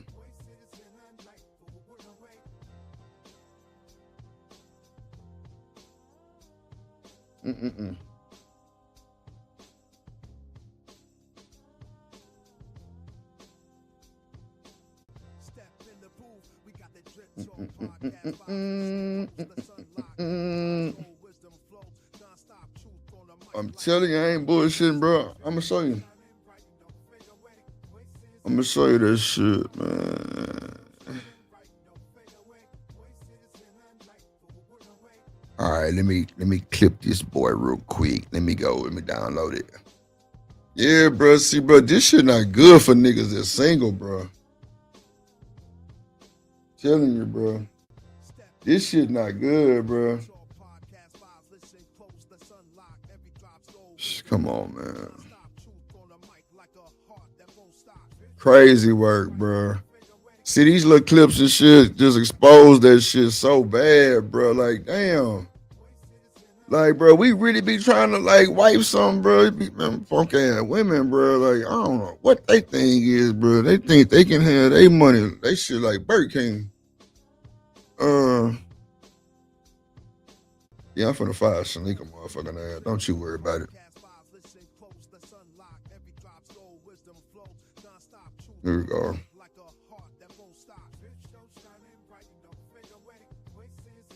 Afraid they gotta get taken to the cleaners jail. They gonna get taken to the cleaners jail. You right, Classy. I agree to that too. But see, why is it all money? It's gotta be something that's fucked up because of the money. Because of the money situation, right? Hold on.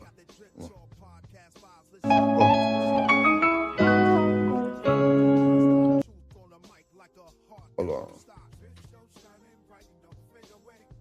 Hold on. Did I bring up the right one? Hold on. I know I ain't play the right one then. I know I did. Hold on.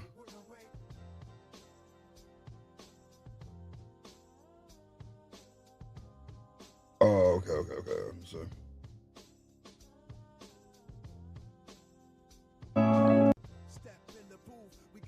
You see, she want access to Tyreek Hill debit card, bro. That's so fucked up. It said Tyreek Hill wife filed for divorce after 17 months of marriage. Come on, man. Demanding a $500,000 one-time payment, $20,000, $50,000 in monthly support. Come on, y'all. $100,000 car. Come on, bro. $450,000 for legal fees. And exclusive rights. Come on, bro. $5.5 million Miami mansion. You want exclusive rights to the $5.5 million house for what? That's what I'm saying, y'all. Look at this bullshit. This is a money grab. Y'all don't think this is a money grab? She want a $100,000 car? That's what we doing? She want a one-time, she's demanding a $500,000 one-time payment, $20,000, $50,000 in monthly support. What is wrong with this raggedy hoe? Ain't no fucking way. 17 months and you want all this? Come on. Man. Then she want access to the $5.5 million house y'all got? What is exclusive rights? I don't understand that. What are these exclusive rights that you demanded, Mama Gemma? I don't understand.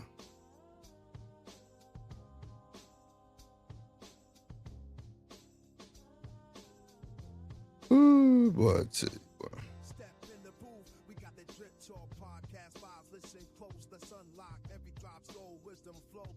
I don't understand, y'all. I don't understand, y'all. I just don't understand, y'all.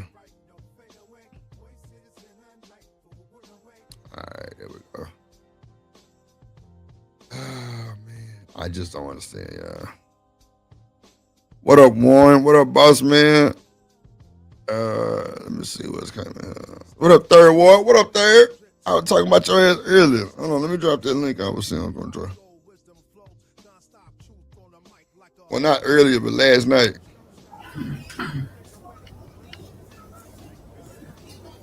So, Sneak. What? Bro, I'm going to fire your motherfucking ass, bro. Real shit. What is you talking about? Bro, why you so goddamn loud? So, wait, hold on. So, I just read this shit on Tyreek Hill. Woman want access to his debit cards, and they divorced. What you think? What you got to say about that? That's some bullshit. Thank you. That's what I figured. So, you weren't married long enough for her to be asking for all that shit. Like, y'all barely clocked a year. Like, what the fuck have you done to contribute towards his life in that capacity to where you have put him, you know what I'm saying? Like, I could see if I built your shit with you from the ground up, like on some Waiting to Exhale type shit. Like, bitch, you've been around for a year after he was already established. You didn't contribute to that in any way, form, or fashion. 17 months. Look, and she wanted exclusive rights to the $5.5 million house they got. What the fuck is exclusive rights? Look, bro, this is nothing but a money grab. She want a one-time payment of $500,000. That's what this fat neck ass get. $20,000, $50,000 in monthly support. What? Bro, what person needs 50 fuck and she got money? I don't give a fuck. Like, there's no way you could tell me she evolved into this person in 17 months and that she wasn't already like this.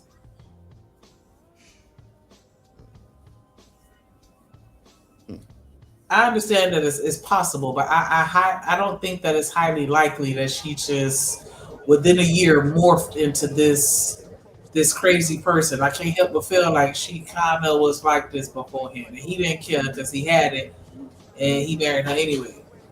Bruh, she wants. Look, you see it about. She said she also asked for access to the debit cards in a luxury SUV, but the judge denied. I would hope so. That's insane. How would you ask for? So all this shit they denied. I'm guessing, right?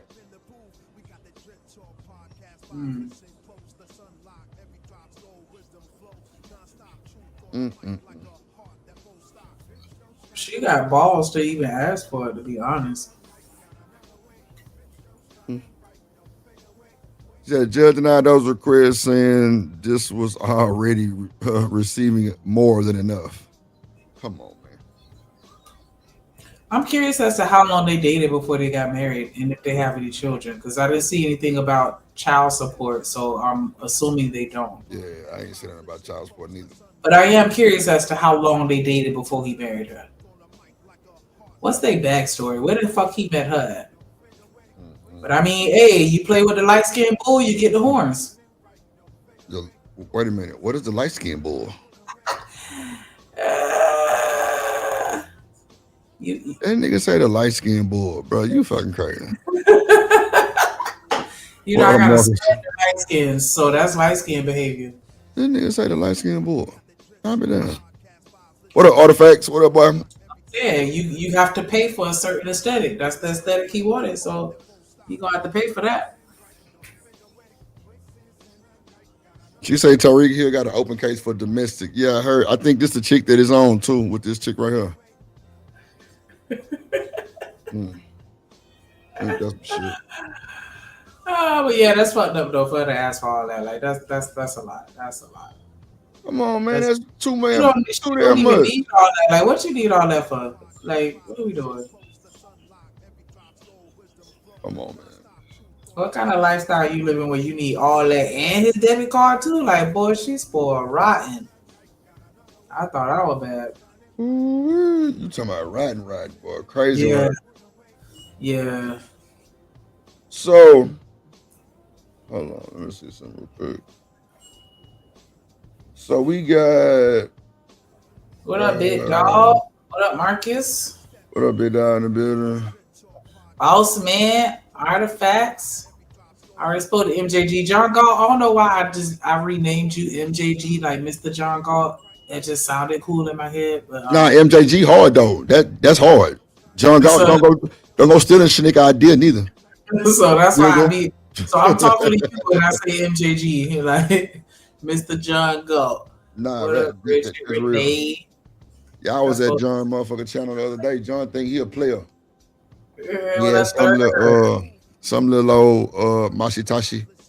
Yeah, he was shout out talking to the Slow Lord. Yeah. MJG. Mr. Oh, you John like that?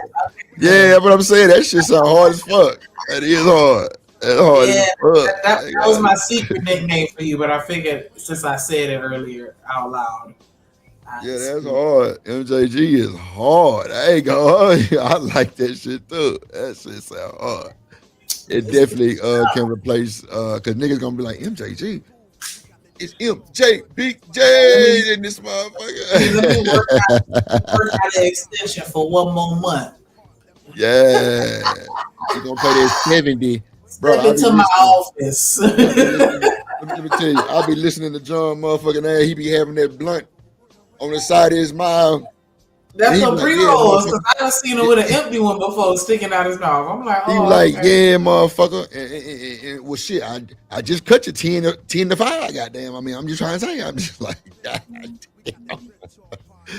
That should be a and bro, I ain't never think I would go to John Galt channel. See, man, T used to always talk about John Galt channel. You know what I'm saying? Back in the day. And I was just like, man, I'm gonna slide over there, man, and see what John be talking about, man. And shit, it was cool. It was a cool little old shebang. Hold on. Put your hands together for my motherfucking friend.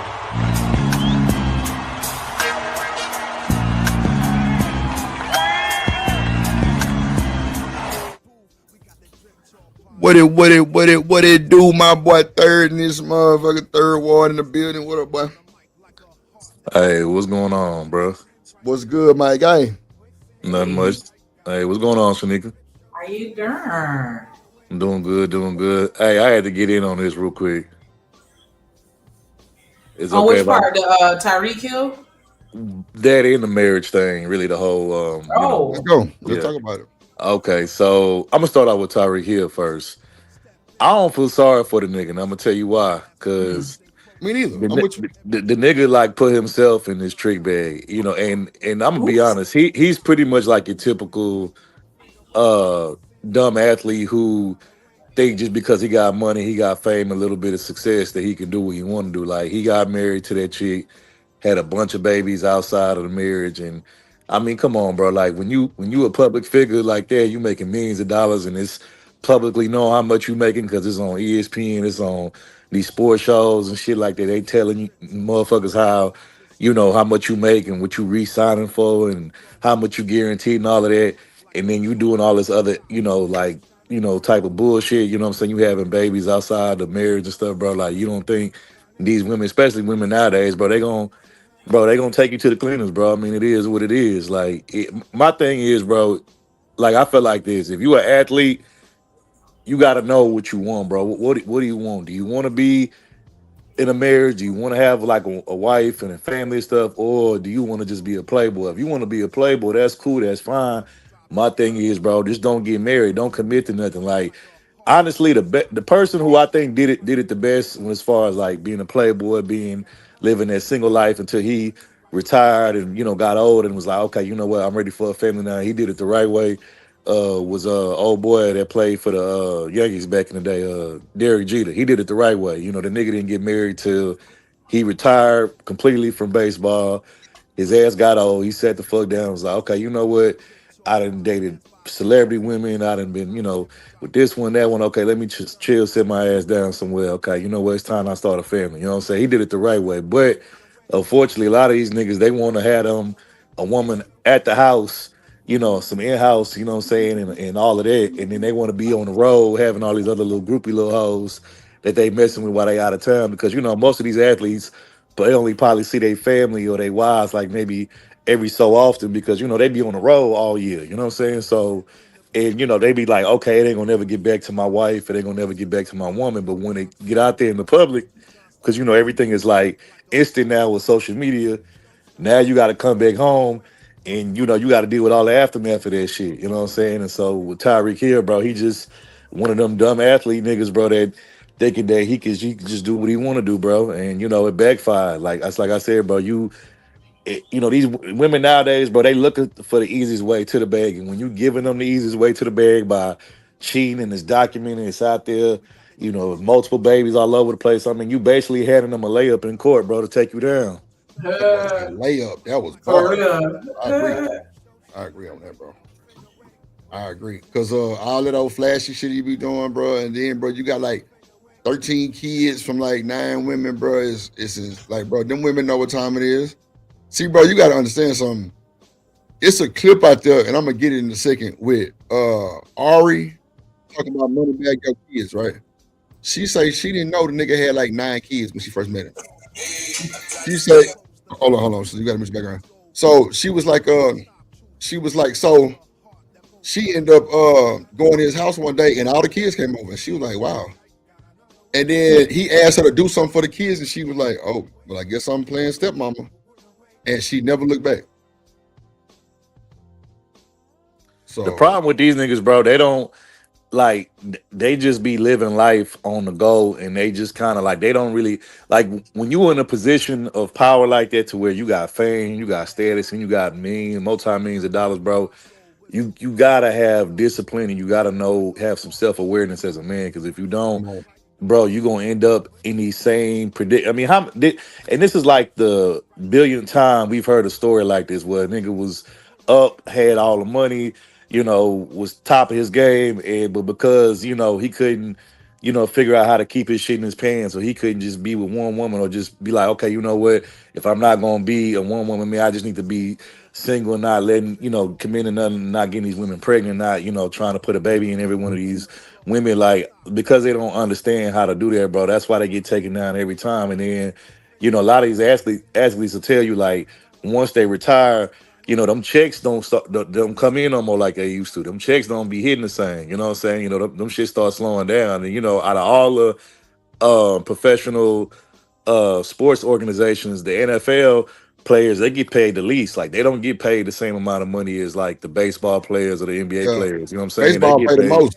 Yeah, baseball, NBA, and soccer. Those are like the top 3. You know what I'm saying? NFL players get like the type of money that NFL players get paid when they re-up for a contract. Like NBA players get NBA players get paid that in like in a night. Yeah, in a year. You know what I'm saying? So it's like, bro, it's like y'all gotta realize that, bro. Y'all just thinking that money gonna come forever, and it's not.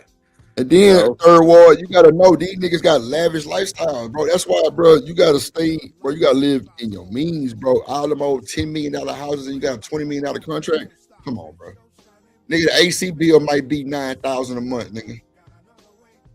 That's a fact. In them big old ass houses, bro. Look at Ross. Look at Ross' house. Ross' house, he got that house for so cheap, bro. Like, he can afford it.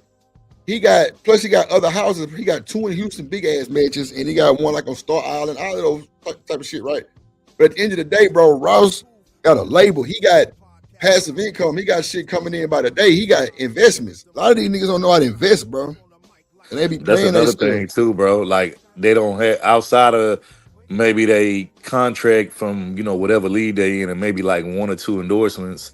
They really don't have too many others, passive incomes, on the side, and so and like I said, my thing is, bro, you just gotta know, like, bro, you got to set yourself up for to where your life goes in the direction that you want it to. If you just living life carefree, bro, then that's how your life gonna be. Your life gonna be carefree, reckless, and unorganized. You know what I'm saying? And as far as the marriage thing, bro, the marriage conversation, what I wanted to add to that was this. I think what happens is like, okay, so when you get into a relationship with somebody, that's like pretty much like the honeymoon phase, because that's when everything good. That's before the expectations, the responsibilities start to kick in. Y'all just really just getting to know each other, having fun, Right. enjoying each other's company, the vibe, all that shit. So, that's when, times are the best in a relationship, because it's like you ain't expecting much of me, I ain't expecting much of you. We really just expecting each other to give each other some time when we have some time and have a good time. But once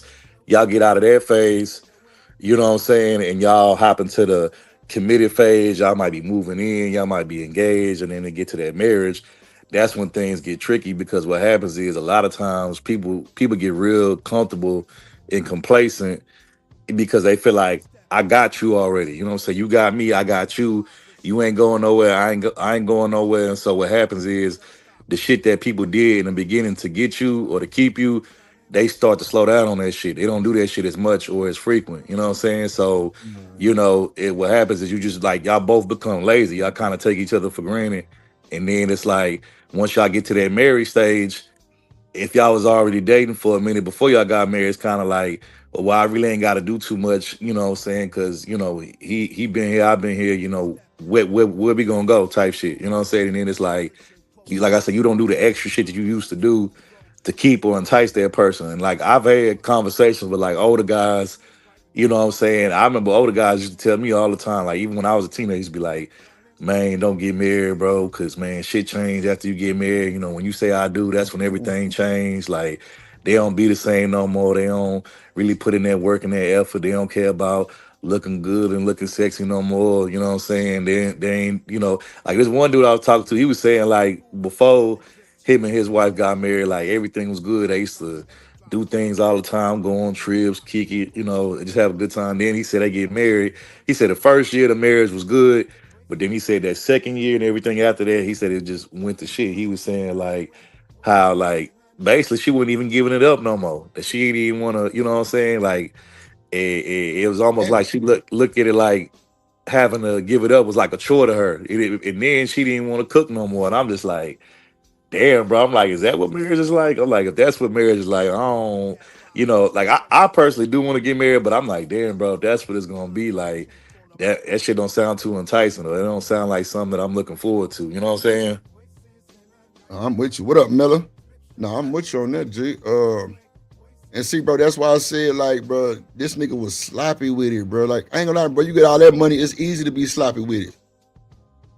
It's easy to be sloppy, bro. With the marriage shit, bro, niggas are scared that women gonna marry them for a year and take them to court and get everything and bro, get half of it. See, bro, I think, and I'm gonna say this with all confidence, I think niggas that's like ball players and shit, bro, if you wasn't with her since school in the gym, bro, I wouldn't fuck with her. Not on no marriage. I agree with you on that, bro. And just to add to that, bro, could we keep it real, bro?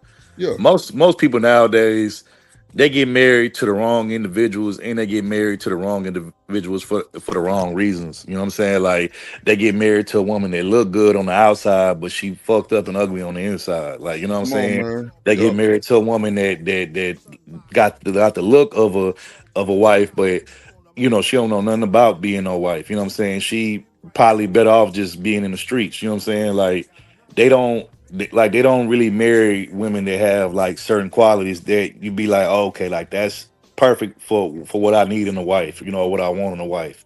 You know what I'm saying? They don't be looking at that. All they be looking at is how good she look, You know what I'm saying? And like really a lot of niggas, I'm gonna be honest with you. I feel like women, their requirements of what they want out of a man, whether it's for a marriage or just a relationship, I feel like women are more stomped down and really like, you know, serious about their requirements compared to men. Because for men, a lot of niggas, you know, be like, as long as she look good, you know, she, you know, sex me good, maybe cook me a, you know, good meal here and there. Like that's it. Like niggas gonna go off of that alone. Like, like you ain't even got to do nothing more than that. But for women, it's they want to provide her, they want to protect her, they want you to cater to their emotional needs. They want you to do all this other stuff. But with men, it's only like 2 or 3 things that I just said, and that's it. Like I don't think men really demand or require enough out of the women that they claim that they want to be their future. If I'm just being honest. Now watch this. I'm gonna give you. Well, it's not really pushback, but just a little bit. So I think this, right? I think. Hold on. Let me put my mic up. I think that on the cool, women like. Okay, so I think women. Well, okay. I'm trying to see how I'm gonna project this third, because you know we out the city, and you know we a little different. I told you I was talking about you at damn, where was it? There? Corey Love show last night. Shout out my bro. You know what I'm saying? Cause we just player. You feel me? Like, bro, we some player niggas, bro. But I think when you say women want men to cater to all this shit, bro, like, ain't that normal though, third? Nah, it is, but my thing is, like I was saying, bro, I just think I think a lot of men don't view themselves like women gonna prioritize themselves no matter what. It don't matter if they worth prioritizing or not. A woman gonna prioritize her needs, and she gonna make sure she get her needs one way or another, whether it's from you, somebody else, or she got to get them from multiple niggas. Like that's just what women gonna do. You know what I'm saying? But I think when it comes to men, I think as men, we only satisfy or we only, you know, ask for things that are real like basic. You know what I'm saying? Like, you know, like I said, like food, sex, and look good. And like I said, and to me, those things are like, bro, it's a lot of women that got those qualities, but it's like, what about the things that, and when those things to me, bro, eventually over time, what's gonna happen when the looks fade? What's gonna happen when you get older and the looks fade? Like, what's gonna keep you connected or attracted to that person? It gotta be more than just the looks. It gotta be more than just the sex, because even that probably gonna, you know, go down a little bit too, you know, as you get older. So it's like, what about the things that aren't as superficial? You know what I'm saying? I don't think a lot of men ask for that or require that when it comes to women, but women would definitely do that when it comes to men, though. Right, but third, I think they should, because it keep us on our shit, bro. We can't marry a motherfucker and then get comfortable, bro. That's why I was saying, bro, we gotta act like, nigga, the day we met her is the day that we goddamn, or still, you know, we like treat them the same way every day, bro. I think these niggas that's losing their women, bro, they losing their sales first. No, that's a fact. We agree on that, bro. I don't disagree with you. I'm just what I'm saying.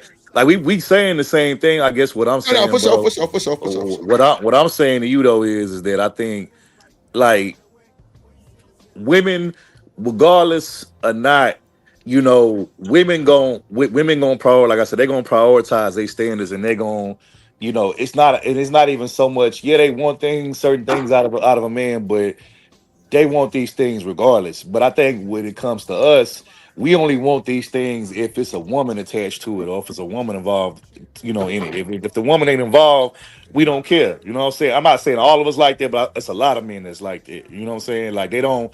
A lot of men, you know, simple. It's not even. I agree when it comes to the simple stuff, but I'm saying like you got men who won't like you. For instance, you got men that won't even do something nice for themselves unless, you know, like a woman may suggest it, like, you know, baby, you've been working hard, you've been, you know, do something nice for yourself, you ain't gotta always, you know, do everything for me, do something, like, you know what I'm saying? Like a lot of men will literally deny themselves of something, you know, of treating themselves as something, you know, just and do shit for everybody else, but, you know, like I said, they won't do nothing for themselves. And so I think men got to get out of that mentality, bro. Like as a man, it's okay sometimes to put yourself first. It doesn't mean that you being dismissive of your woman or your partner's, needs or wants or desires. Just mean that sometimes, bro, you got to take care of you and get you right first, so that way you can take care of everybody else that you love and that you want to take care of. You know what I'm saying? So hold that thought. Go ahead, Sneak. You read Corey Love super chat. All right, so shout out to Corey Love with the $10 super holla. He said, "Them Texas boys spitting." My bad. Yo, read Rainbow. The fuck, this nigga read Rainbow. Shout out to bro. Shout out to bro. Shout out to Corey Love in the building. And let's go, Drill Nation. Shouts out to homie from the House of Love, baby. Corey Love. Drip Nation salute. Let's go, Drill Nation. Appreciate you, my boy Corey Love. One time. It's the House of Love morning show. It's the House of Love morning show. It's the House of Love morning show. It's the House of Love morning show.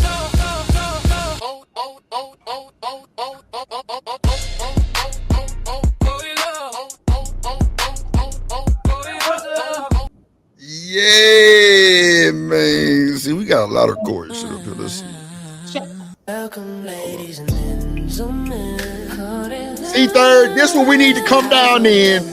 Top off the goddamn old school, trunk up, beating swingers, poking that, and your little baby on the side with your hand on the thigh, and we riding through the city. Come on, man. Come on. These niggas don't understand it, bro.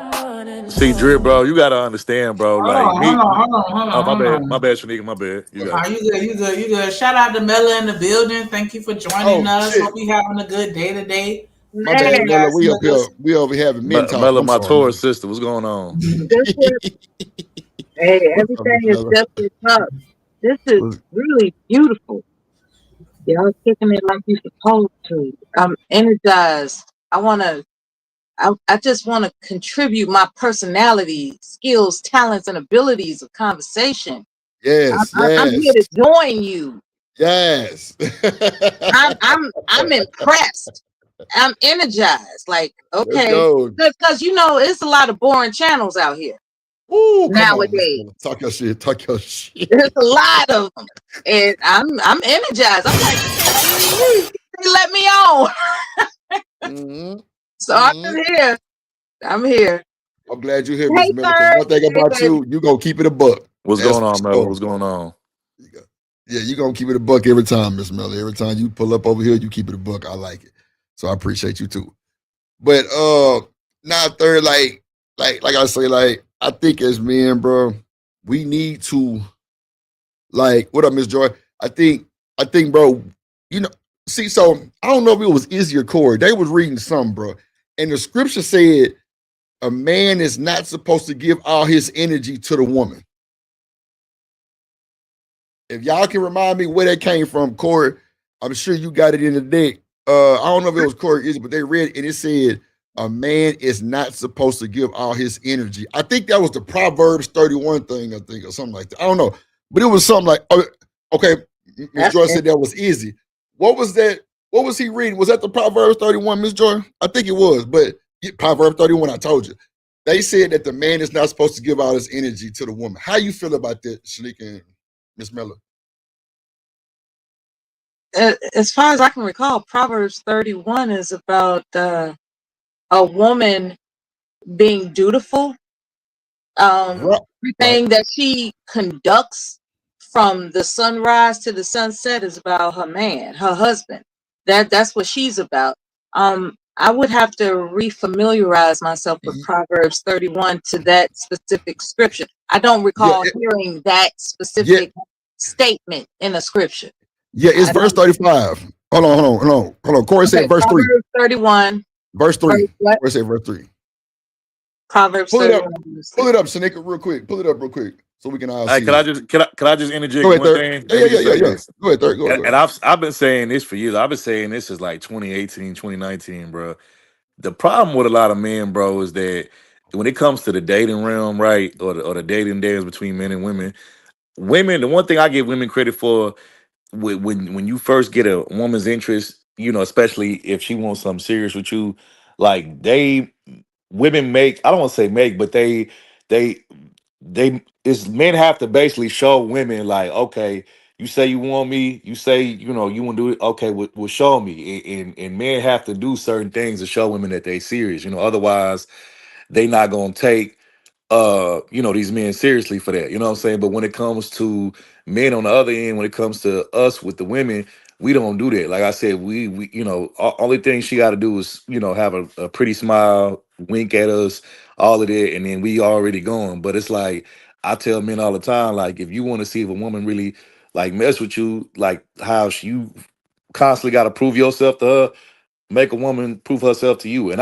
when I say that, I don't mean that like in a malicious way. I mean that like, allow her to show you that she really want to mess with you. You know what I'm saying? But I don't think a lot of dudes even think that far Okay, ahead so in what does that look like? We know what it looks like from a man.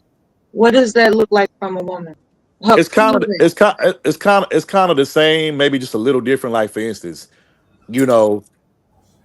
when a man is pursuing a woman, right? In order for him to get that woman's time, one of the things that he has to be to that woman is he has to be interested enough for her to even give the time, because I'm pretty sure it's a lot of dudes that want that woman's time, but she's only going to give her time to a select few or maybe even one, but it has to be something about the dude that's appealing to her to stand out number one in order for her to get that time. So that's number one. You have to be appealing and you have to be interested enough for her to even give you some of her time. That's number one. What does her And then proving herself look like? basically she reciprocates the same, like whenever you, and I'm not saying, I'm not on mean to like every single second, but I'm saying like when you're engaging with a woman through text, through calls, what I'm saying, she reciprocates on that. She don't leave you hanging. You send her a message and then she just, don't read your shit, or she leave your shit, on red but don't respond back. You know what I'm saying? Stuff like that. But that's like basic stuff though. I'm talking about like that's like the entry level to it. But it's also like she respects your time. Whenever you have time to do things with her, or to go on dates with her, whatever you want to call it, she respects your time. She doesn't.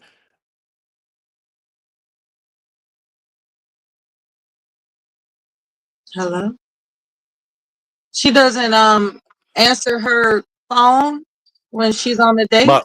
My bad, y'all. Could y'all hear me? I got a phone call. No, My we bad. didn't hear you, but My bad. My I bad. wanted to find out whether or not an example of whether or not you're on a date with her and she answers a phone call that's not in a family emergency, that she can verify, that type of thing. Like if she just eager to interrupt your one-on-one time with her, she's just eager to interrupt it. Like she want to get drunk, she want to answer phone calls. She's just not respecting the time that you're taking to get to know her. Is that an example?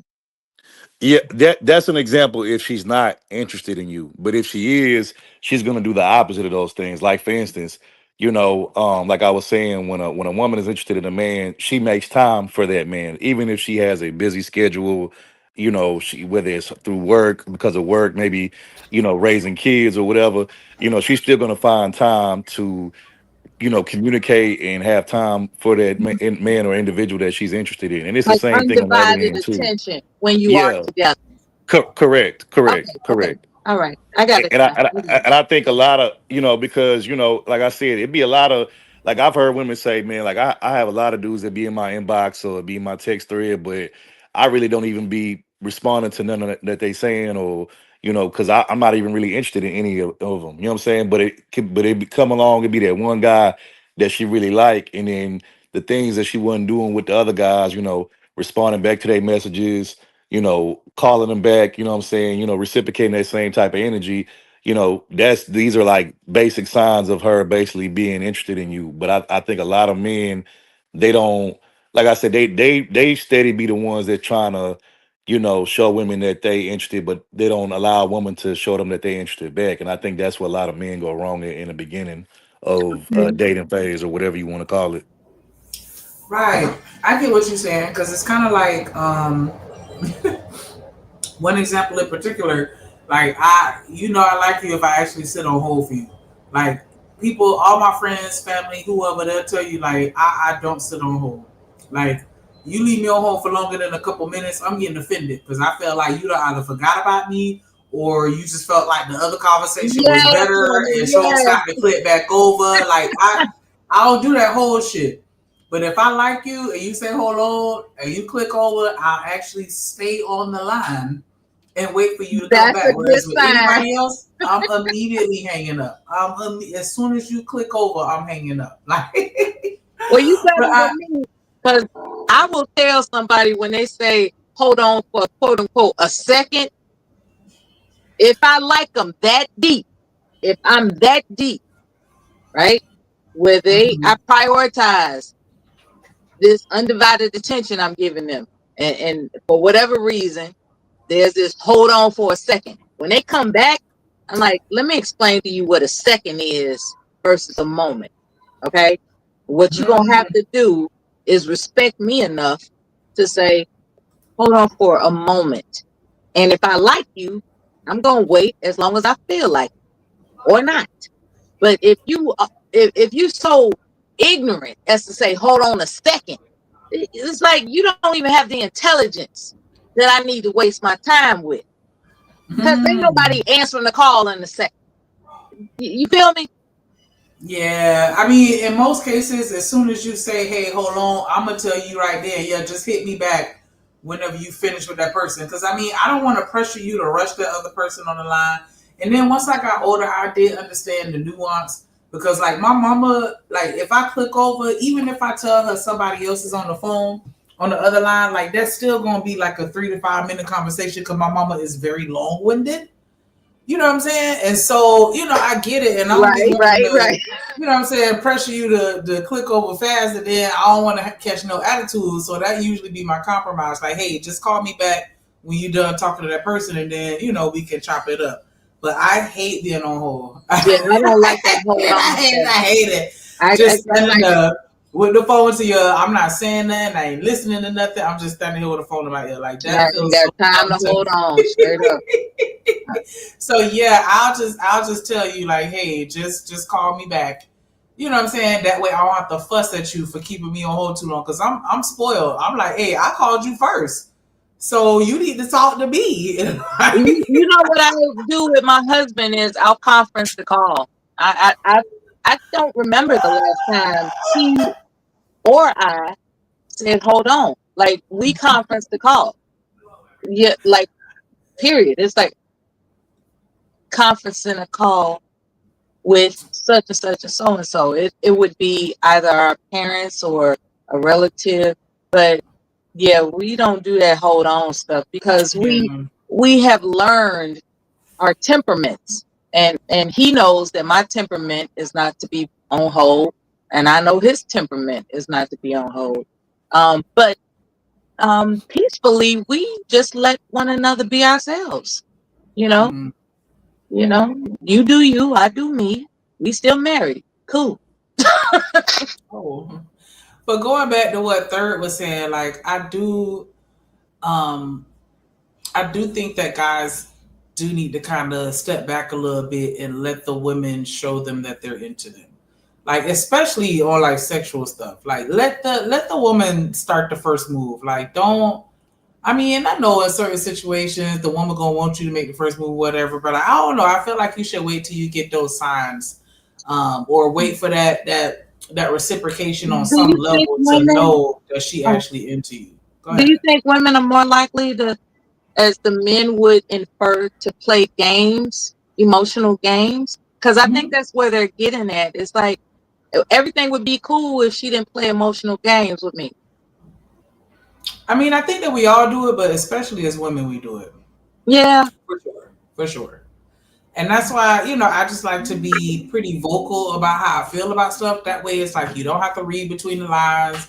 I'm not going, you know, I do it within reason, right? When I feel like it's appropriate or applicable. I'm not just going to sit here and just tell you everything I like and everything I don't like in one sitting. But yeah, I do like to let them know, you know, what it is and how I'm feeling. So it's no manipulation, no mind games, none of that. You mentioned feeling. That's what the brother Third was mentioning. He was like, they expect us to be their emotional springboard. Like, it's like we just want basic stuff for our peace? Why is it that we gotta go above and beyond? You know, he's a third would make it appear that the demand of tranquility is unbalanced. Like what a woman demands for tranquility in a relationship is unbalanced compared to what a man demands for tranquility. And Well, Melody, to kind of answer that, I wasn't saying that per se. What I was actually saying was more or less, women, y'all have y'all requirements for men or for us, since I'm a man, right? You know, y'all have y'all requirements for us, whatever they may be, and each woman's requirements is different. So I can't just put all of y'all in a box when it comes to that. But what I will say is, again, the bigger point that I was making is that the requirements that men have for women aren't, it's not as many as y'all have for us. That's all I was really trying to say. Like, again, a lot of men, you know, the average man, the seesaw he's is gonna unbalanced. he's gonna tell you she gotta be pretty, you know, she gotta sex me good and maybe cook me a meal. That like, and to me, those are basic things. Those are things that if a woman's into you, she gonna do that for you regardless. Like, you shouldn't have to those shouldn't necessarily have to be requirements. That should be something that should be automatic anyway. You know what I'm saying? If a woman is into you, or you know, you trying to engage with her like So that. for But a man, yeah, but I a feel woman, like okay, when it that's comes, what a man requires. yeah, but I feel like On with the basic y'all level. require, okay, What do we can you, require? you know, can y'all, you know, can you provide? Can you be a protector? Can you, you know, stimulate me mentally and emotionally? Like, you know what I'm saying? Y'all require more, not only just more things, but also more things that aren't maybe as tangible. You know what I'm saying? So that's the point I was making. Mm-hmm. I could agree to that because we do want a lot. I'm not agreeing with this. So you don't think that we want more than men do in relationships? I really believe that with all bases covered, finances, for instance, money is not an issue. Beauty and handsomeness, not an issue. Fertility, in terms of getting down to the bedroom business, not an issue. You know, planned menus that are suitable and agreeable, not an issue. So get that out the way, right? What's left? Faithfulness, right? See, I think where women get flaky is they want to integrate. They want to what do they call it in the courtroom when they interrogate the witness? Yeah, they just want to keep drilling a man about whether or not he's being faithful away from her. I think that's annoying. That's annoying. Like, I think that's the problem. I think women, you know, annoy a man drilling him about whether or not he's faithful to her. I think that's annoying. And I'm talking about all the other bases covered. Like, you're getting fed, you're getting effed, you're getting, you know, provided for. Like, all the bases are covered. It's just this one little thing called sexual fidelity that women just go off the rails about. Like, I know he out there with that woman or some woman or something, you know, and then men sometimes they get paranoid too. I think the biggest problem with women in relationships when all the bases are covered is paranoia. That's all I'm saying. To kind of further add to what I was saying, you'd be surprised. There's a lot of dudes out here, right, who have never had women do stuff for them that don't involve or that's outside of like sex and just looking good. Like, it's a lot of dudes that never experienced a woman, you know, taking them out, doing something, special for them, maybe taking them out somewhere to a nice place or a nice restaurant, or bought them just something just off a whim, just because, hey baby, I appreciate you, I appreciate everything you do, you know what I'm saying, and just how good you've been to me. Here, I wanted to give you your own day to just cater to you and stuff like a lot of men don't know what that feel like. A lot of men haven't experienced that from a woman, you know what I'm saying? And so when they see certain men get that type of treatment or privilege from women, some of them, I guess, feel some kind of way. They might get jealous or whatever. But, again, I always tell men, this is why, you gotta start require whatever you require out of your woman, you have to let her know that up front and be honest about it. And if that's something that she can agree to do or willing to do, then that's how you know she mess with you. If she don't, or she's against it, or you tell her this is what you require, you know what I'm saying, and she be like just totally like against it, then that's how you know, okay, like maybe that ain't the one for you. You know what I'm saying? That's just like little simple stuff like that. Okay, with that being said, I know a guy, I tell my veteran stories all the time. I know one brother, unfortunately, I overheard him say that what she doesn't know won't hurt her. Like, he actually has proclaimed throughout the months in this Gulf War veterans group, how much he loves his wife, and you hear them talking amongst themselves about, what they're doing behind the scenes outside of their marriage. And he was like, man, what she don't know won't hurt her. And that just confuses me. Are you in it with her or not? Like, what is it that makes a man step outside of a woman that he like loves? Like, he will die for her. Like, what the hell is that about?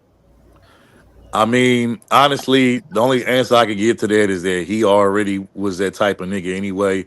But I'm gonna be honest with you, Miller. Like, I get, what you saying, but I'm not even I brought speaking that up on. because I heard Drip mention the word player, and that Yeah, I'm not even speaking on those type of relationships or situations where infidelity is involved and none of that. I'm just speaking on relationships in general. Just if we take infidelity out of it, I'm just saying like I think women require a lot more out of men than men require out of women. And like I said, I don't mean that in a malicious way. I'm just saying like I think men's standards of what they want out of women are very low and very like basic and like entry level. And I don't think that their standards are high enough to get what they say they truly want out of a woman. I think Respect, all that type of stuff, reverence, whatever. I don't think men put that at the forefront. Like I said, they put all the superficial BS at the forefront when it comes to women, the looks, the body, the sex, all of that. But they don't put, okay, how does she treat me? How does she respect me? How does she, handle me? How does she, communicate with me? Like none of that stuff is even, when you talk to these guys, they don't even bring none of this stuff up. Like it's not even a thought for them. You know what I'm saying? And I think that's where the issue lies when it comes to what men require or the little that they require versus women what they require. They telling you they want all of that up front plus some more shit. You know what I'm saying? So that's the point I'm making. Well, we're talking about marriage, and why people don't want to get married, why they think marriage is a waste of time. And I was just emphasizing that one of the factors might be the probability of infidelity. It's like, why would I hook up with somebody whose nature it is to be unfaithful in the marriage? Because people are getting divorced real crazy. And young people, to be honest with you, young people have announced, just like this channel is emphasizing, young people are like, what's the point? What is the point in committing my life to somebody that, has impulsive urges that they're going to ask me to forgive, and it's not my nature to forgive? That's why people are getting divorced, I mean, you're not necessarily 100% wrong on that, Mella. I think that's definitely part of it. But I also think what I said earlier, I don't know if you heard it before you came up here, but I think what happens is a lot of times when we, like I told Drip, when we first get with somebody, right, those are the fun times, the honeymoon phase, because everything is fresh, everything is new, y'all going out, y'all kicking it, there's really no real expectations, well, there's no stop giving you responsibilities. Where you going? It's no real responsibilities in the beginning. You know what I'm saying? Especially if y'all don't live together and y'all ain't married or engaged, whatever. Y'all just enjoying each other's company, each other's energy and vibe, right? But then once it goes from there to y'all moving in or y'all, engaged or even married, I think what happens is a lot of times people just get lazy and they get complacent. The things that you used to do to entice that woman, or the things that the woman used to do to entice the man, and keep him attracted to her, you no longer doing those things no more because you feel like, well, both parties feel like, I got you now. Where you going? You ain't going nowhere. I ain't going nowhere. So why I gotta put in that extra work to keep you here? You know what I'm saying? And I think that's Oh, one the of the lack main. of incentive has disappeared. That was Okay. Yeah, but that was the pushback that I was the slight pushback that I was gonna give you, Mela, because it goes both ways. Like, we always talk about the men that stop buying us flowers and they stop taking us out on dates, but we don't talk enough about the women that are doing cartwheels and handstands on the D every day, 6 times a day, as she's trying to keep him from choosing somebody else. And then once they get married, they're like, okay, we locked in, you here, and then you might get some once a year. And then you wonder why this man is out here straying, because you're not doing anything that you did to get him, to keep him the same way he ain't doing it to you too. And I feel like a lot of times with infidelity, not 100% of the time, because of course nothing applies to everybody, but in a lot of the situations, and this is anecdotally, so I'll throw that out there, but the situations that I've seen online or heard of or seen personally, it was a lot of situations where the woman kind of checks out physically, not for an invalid reason. Sometimes it can be valid because our body changes, this, that, and the other, whatever, but they not doing the same things that they were doing either. Yeah, incentive maintenance is important. Quote unquote incentive maintenance. Did I say that twice? Let me say it one more time. Incentive maintenance. Regarding the same energy you presented is the same energy he expects you to keep up if you can.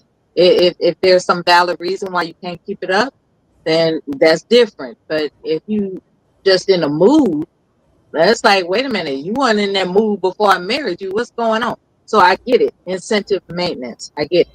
What I also wanted to actually confess is, in my first marriage, that wasn't an issue. Everything was copacetic regarding that part of the marriage. What happened was that our income got severed because he required that I didn't re-enlist. And so he assured me that we're going to maintain this lifestyle that we were accustomed to with this dual income. And when he realized that things were getting really tough and crazy, he started changing. So I mentioned in conjunction with, or rather in agreement to what you're saying about incentive maintenance. Can we talk about financial? Like is a woman supposed to actually pretend like she's cool that you lost your job?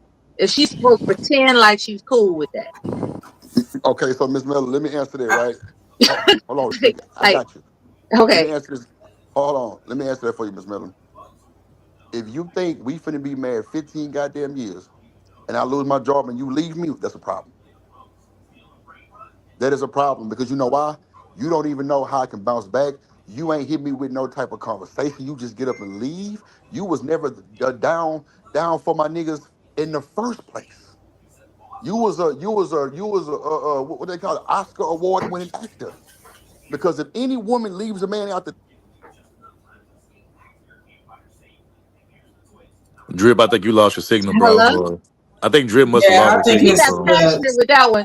I just want to emphasize that in my first marriage, what occurred was that we married as Christians, and he insisted that we change to be Muslims after I got out the military. And I was cool with that until I read in the Quran that if your wife disrespects you, you may beat her lightly. And because due to the financial pressure of being the sole provider, he was getting increasingly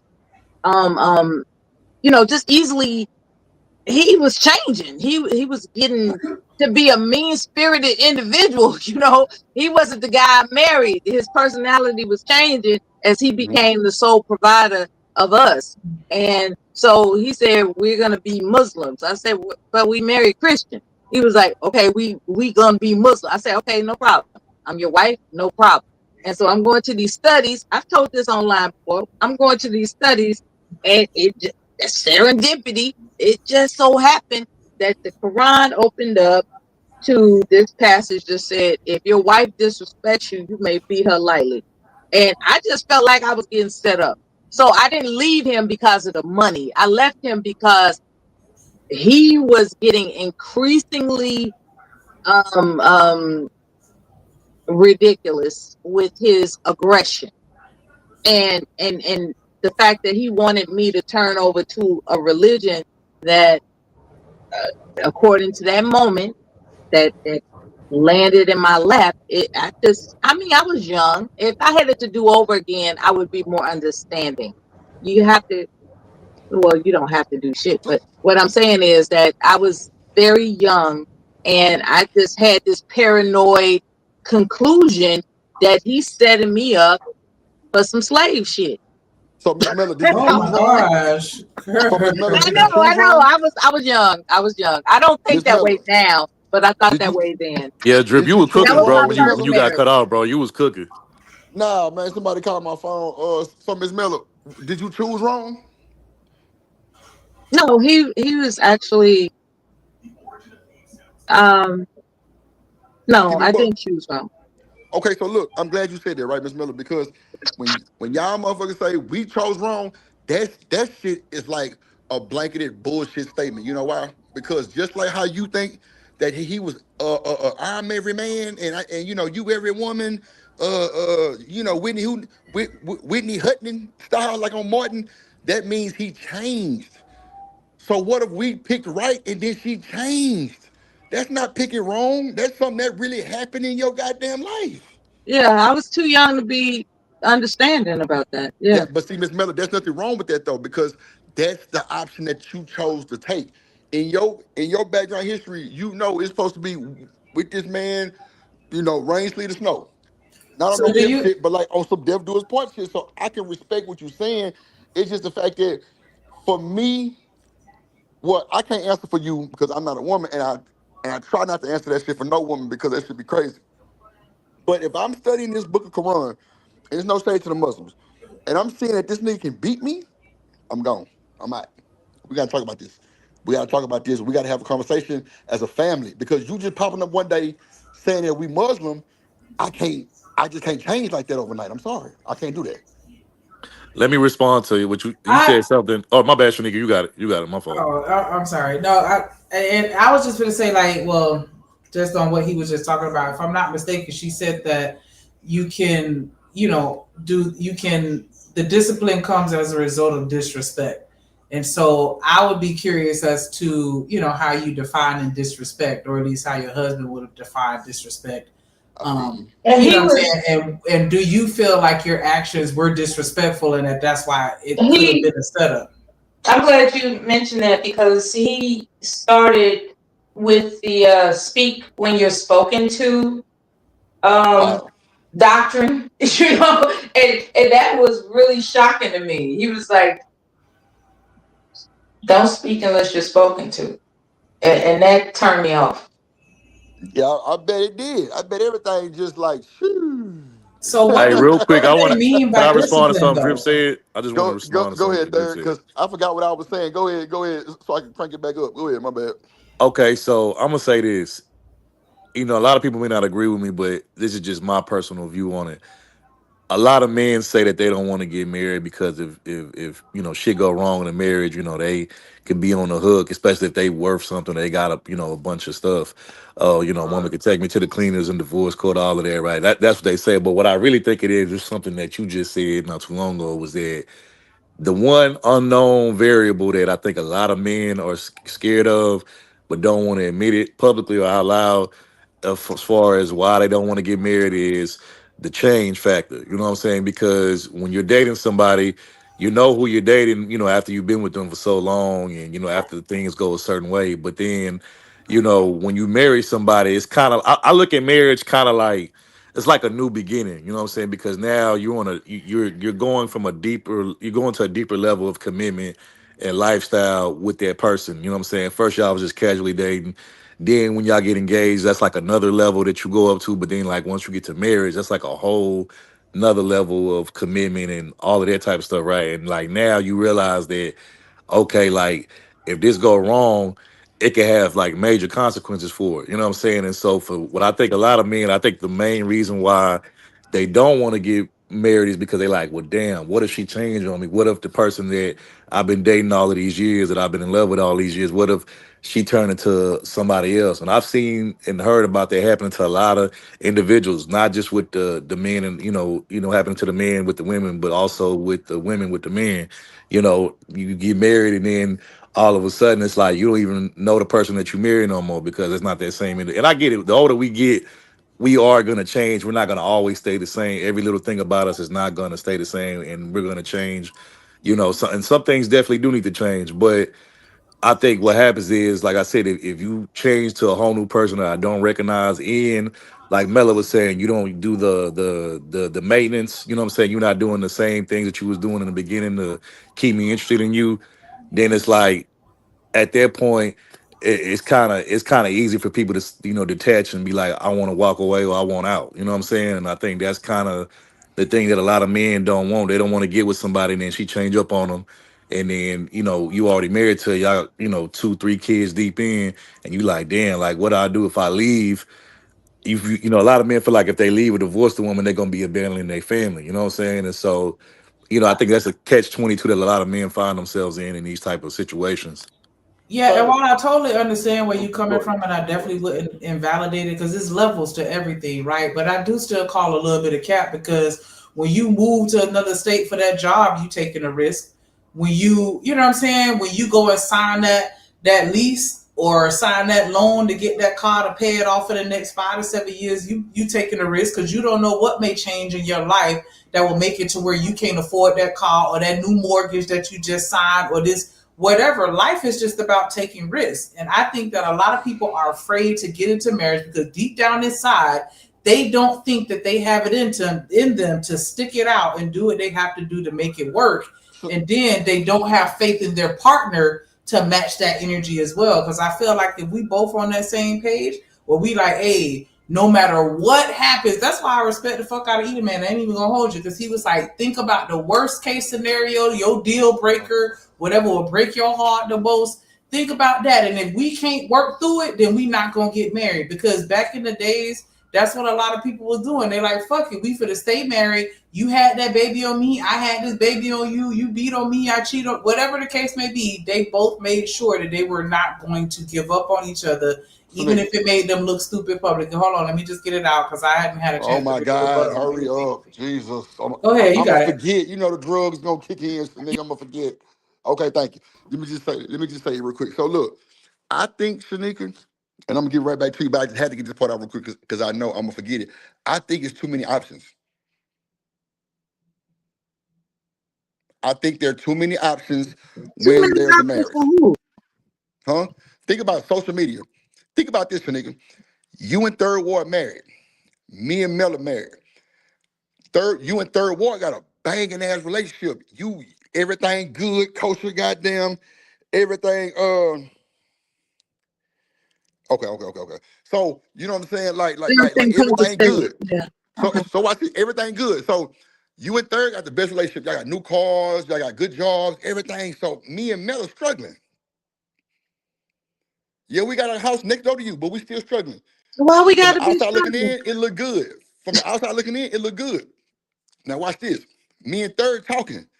Like, man, bro, my motherfucking wife ain't giving me none. I'm stressed out at work. Woo off the bam. Woo woo. But Third and Shanika, they platinum. They shit. Well, I was hitting it last night in the backyard type shit. Woo off the bam. Like, all we gotta do is get on social media and look for something that can relate to what Third got.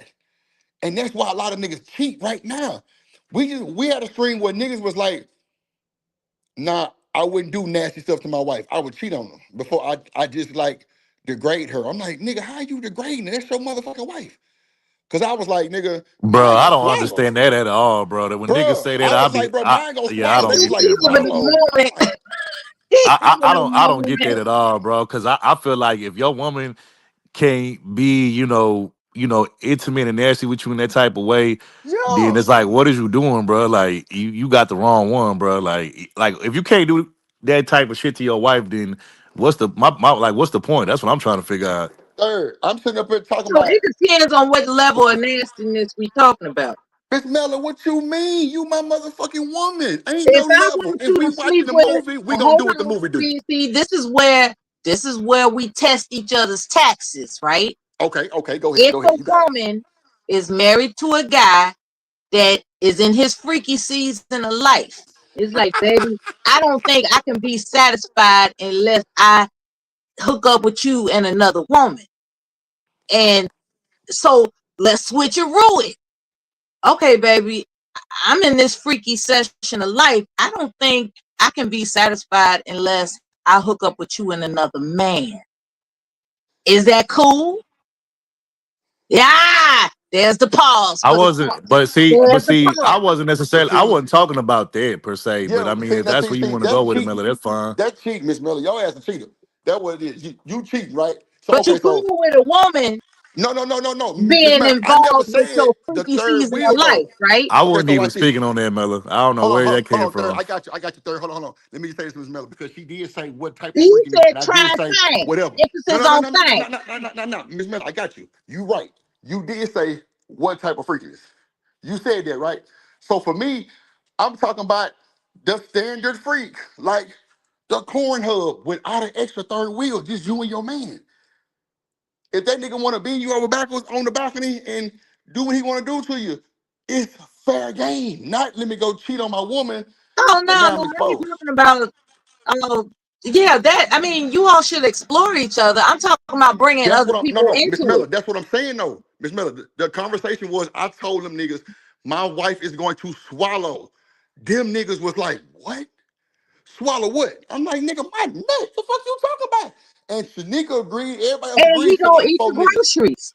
It goes both If ways.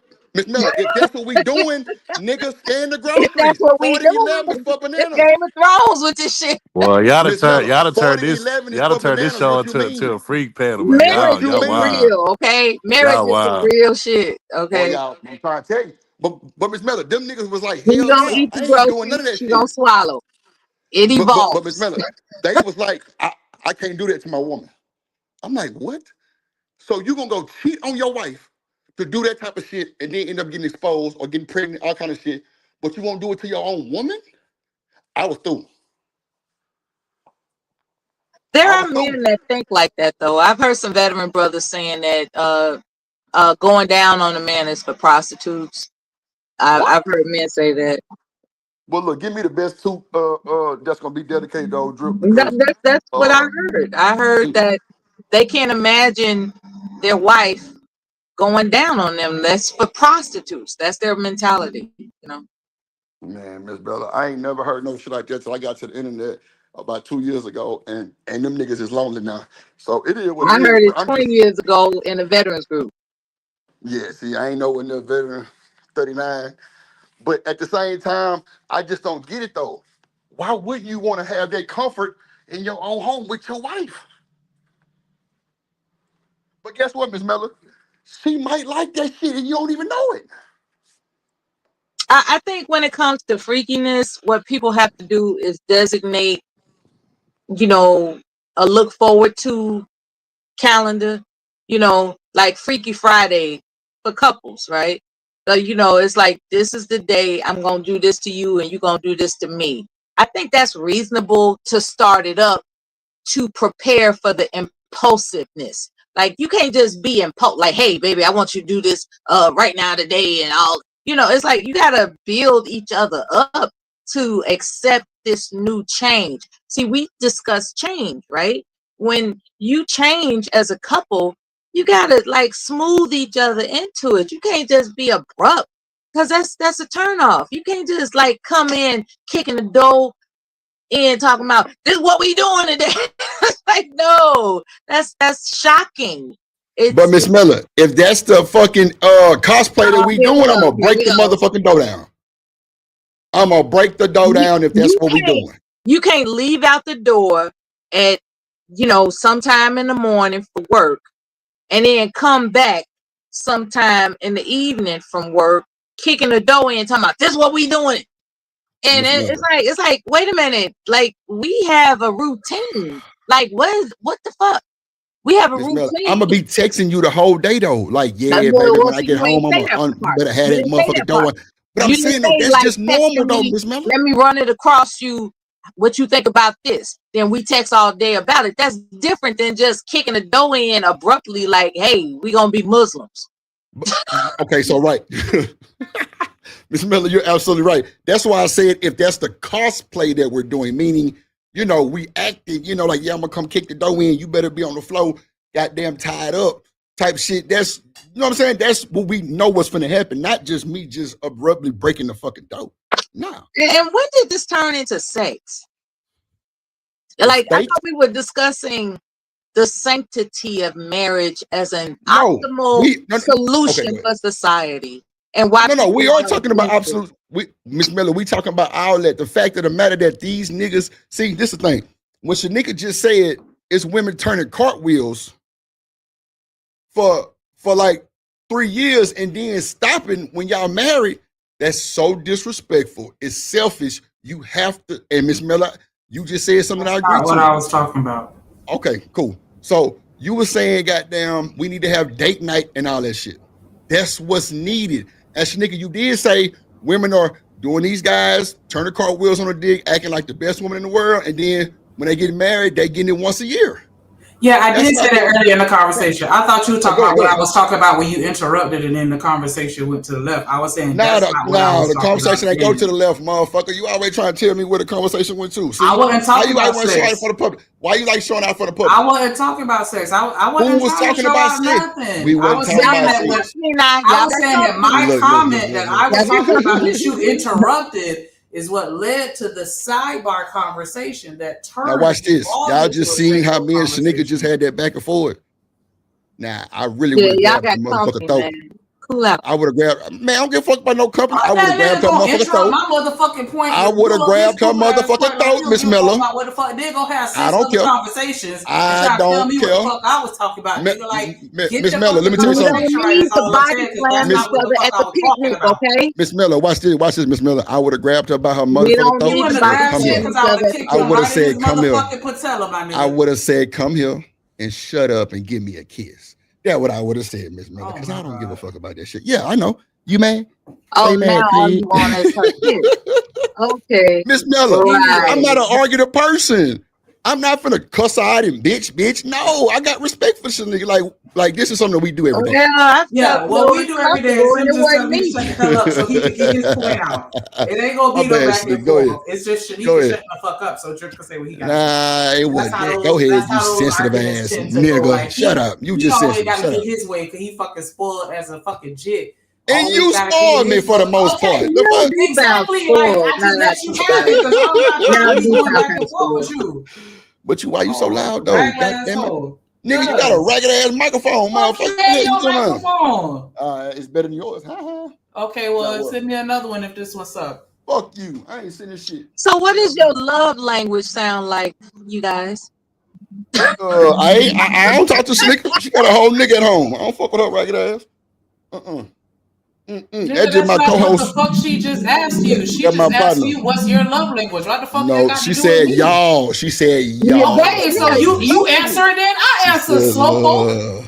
Well, so what? I don't care. She said y'all. And there it is. I keep telling y'all, stop inviting these bitches to the motherfucking party. Do you know how many women divorce a man over "I don't care"? Well, no, Miss Miller, I'm not with Shanika though. But I'm not with Shanika. No, I'm asking the question to the both of us. She wasn't asking about us. The male retreat attitude. That's a problem with a woman. What's the male retreat attitude? You know what? That question wouldn't have cost you anything to just say love language. Well, I'm a man. I need to think about what love is. Or you could have said, well, my love language is this. My love language. But you didn't go he's too petty for that. He's too petty for that. Well, Ms. Miller, I don't believe in love language. And I don't give a damn what y'all say. I don't believe in love language. And what just happened Well, was why not did you serious, just Miss say Miller. that It instead wasn't of serious just though. being But rude? Miss Miller, no. This is what you're not getting. I just told you we do this every day. There's nothing serious about what we got. Like right now, I'm not assuming that you Oh, all okay. are That together. part. That's what I'm like. not- You got to but- slow down so he could catch up, Miller. I'm Yeah, sorry. I'm not Bro, assuming fuck that you, bro. I'm talking about. How can I put this? I'm talking about diplomacy and decorum. If you I ain't got understand no what I'm decorum saying. for Shanika, Miss Miller. I ain't got no decorum for Shanika. Fuck Shanika. So you Come on. think that if you refrain from being rude to her, that she's gonna get the wrong idea? Is that what it is? He Nah, can't not be. she He can't. can't She not ain't be gonna an never get the asshole. wrong idea. She ain't gonna never get the wrong I didn't idea. want to call him an asshole. That's your job. I didn't want to See, call Miss him. Miller. See, look. Why you ain't say nothing to her calling me an asshole? Since you Because she mentioned just it, witnessed it in real time. I'm So picking that up ain't the no Shut your argument. ass up. If you let her talk, goddamn it, shut your ass up. Shit. You shut up. Nope. You still love me though, right? I was hoping to build up at. Oh, I thought you didn't believe in love. Who? I ain't never said that. You ain't never heard me say that. You said you still love me, right? What didn't you say that? Miss Miller, I've never said I don't believe in love. Didn't you say that? No. I never said I don't believe in love. You just said I thought you don't believe in love. I never You said said that. you don't believe in love language. That's what you said. Yeah, that's what I said because I don't. I So don't even know don't act really like what I'm it is. putting words in your mouth. No. You did. You said love, not love language, and I agree with you. I said, yeah, I don't agree. You know with love what? language. What I don't have to do is argue with you. No, we ain't arguing, Miss. Now, see, Miss Miller. Now you getting sensitive. We ain't arguing. You just asked me, do I And believe in love? If I'm sensitive, you're unreasonable. Well, that's cool, Miss How Miller. about I'll take that. I still love you Very though. unreasonable. I still love you. Shanika, shut your ass up. Me And and Miss he a Miller having a bully. conversation. Like, no, fuck that shit. Oh, you a bully. Bully her like you be bullying me. How did I bully Miss Miller? You You a just bully. bullied me. They just saw you bully me. No, everybody in the chat say they with me. Nah. No, ain't nobody said that. Hey, look, He just 100 straight drip, bullied tell a me drip, in the get a middle of my right drip. sentence and said, fuck my sentence. Let me come in and say what I gotta say because the man's thought is more important than a woman's thought. Yeah, he said. Now all wait. that. just Y'all ain't see hear how it. she just put Y'all them words in my just ain't mouth? hear it. Y'all You see said how she put women's them thoughts words in ain't my shit. mouth? Whatever a woman gotta say, we don't give a fuck about that. He said all that. I know y'all heard that. Shanika, shut your ass He up. I ain't said say none of fuck that. me and everything. My I didn't whole say life. nothing about what He you said- said. Stop lying. Everybody in the chat say get a right drip, 100 drip, everything drip. They ain't say nothing about You late because you don't even Shanika. know how to read. How you gonna sit here and talk Nigga, about you what can't said in read the clearly, chat? nigga. You can't read. Read rainbow ass, nigga. You just fucked up the Whatever. shit I'm earlier. supposed to read a rainbow. You was in the audience, nigga. Oh, yeah. What I up? heard it. What up, boss man? I heard it, man. Stop being a motherfucking What up? spoiled brat and shut up. What's up, boss man? I just had to check Shanika real quick for the live 100,000 people. This shit good. So like I was saying before I was rudely interrupted. Nah, you let me go though. My bad though. Because you was gonna cry till I did. Nah, okay, well let me cry then. My bad. Goddamn. Chill out, man. Goddamn. You ain't gotta do all that yelling and shit. Nasty throat ass nigga. And can. Yeah, Wait, what did you just call me? What did you just say? Hold on, let me back this up. Y'all keep talking. I'll be right back. Miss Miller, I promise you, it ain't nothing serious going on. What we Miss not Miller. finna do. It ain't no real like harsh feelings, no shit What like we that. not finna do. But yeah, Let I me think do that a this lot shit. of people, men and women, they just, shy away from marriage because, one, it is a very big risk. Right. And I think that this is one that they feel that they have the least control over, even though that's a fallacy because you don't have control over your job or any other risk that you take in life. You have no control over any of them.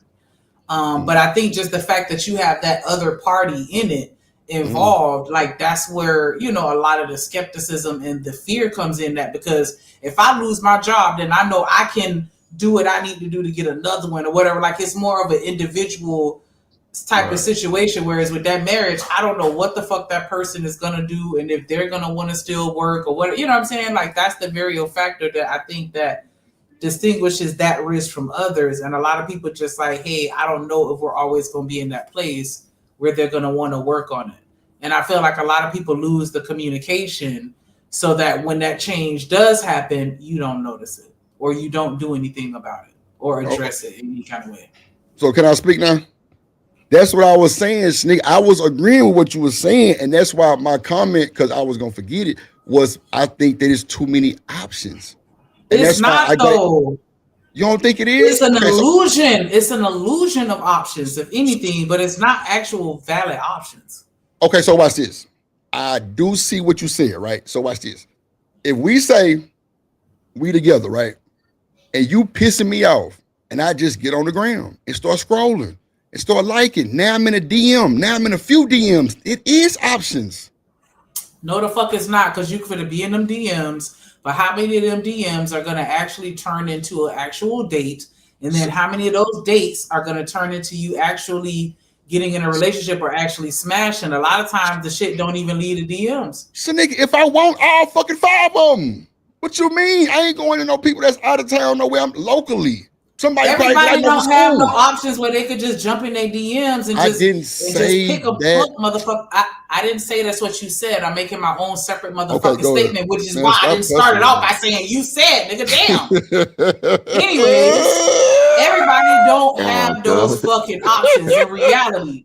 Most people cannot just go and pluck a nigga out their fucking DMs and be like, okay, I'm gonna give you a chance. And it actually turn into something. Absolutely. So nigga, I can get in somebody's DM right now. I'm dating them in 2 days. About you. I said everybody don't have that. We didn't say everybody. I just said I think there's too many options, period. No, I don't. I said that everybody ain't got that kind of motion and they don't have those types of options.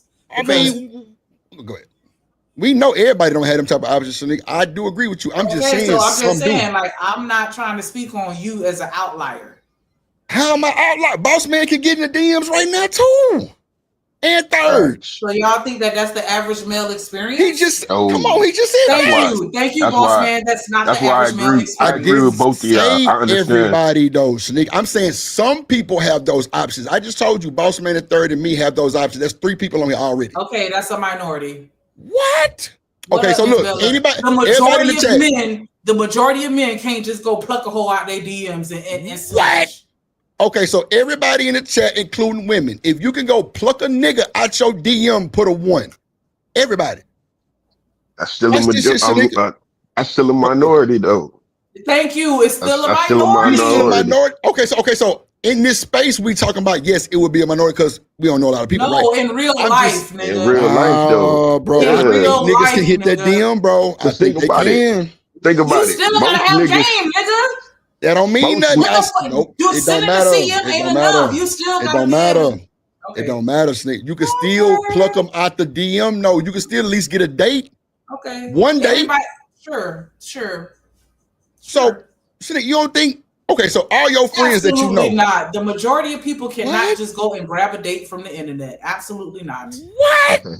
Absolutely not. The majority of people, on average, cannot just go and find a date. Why do you think they got all these fucking videos of niggas and women crying online?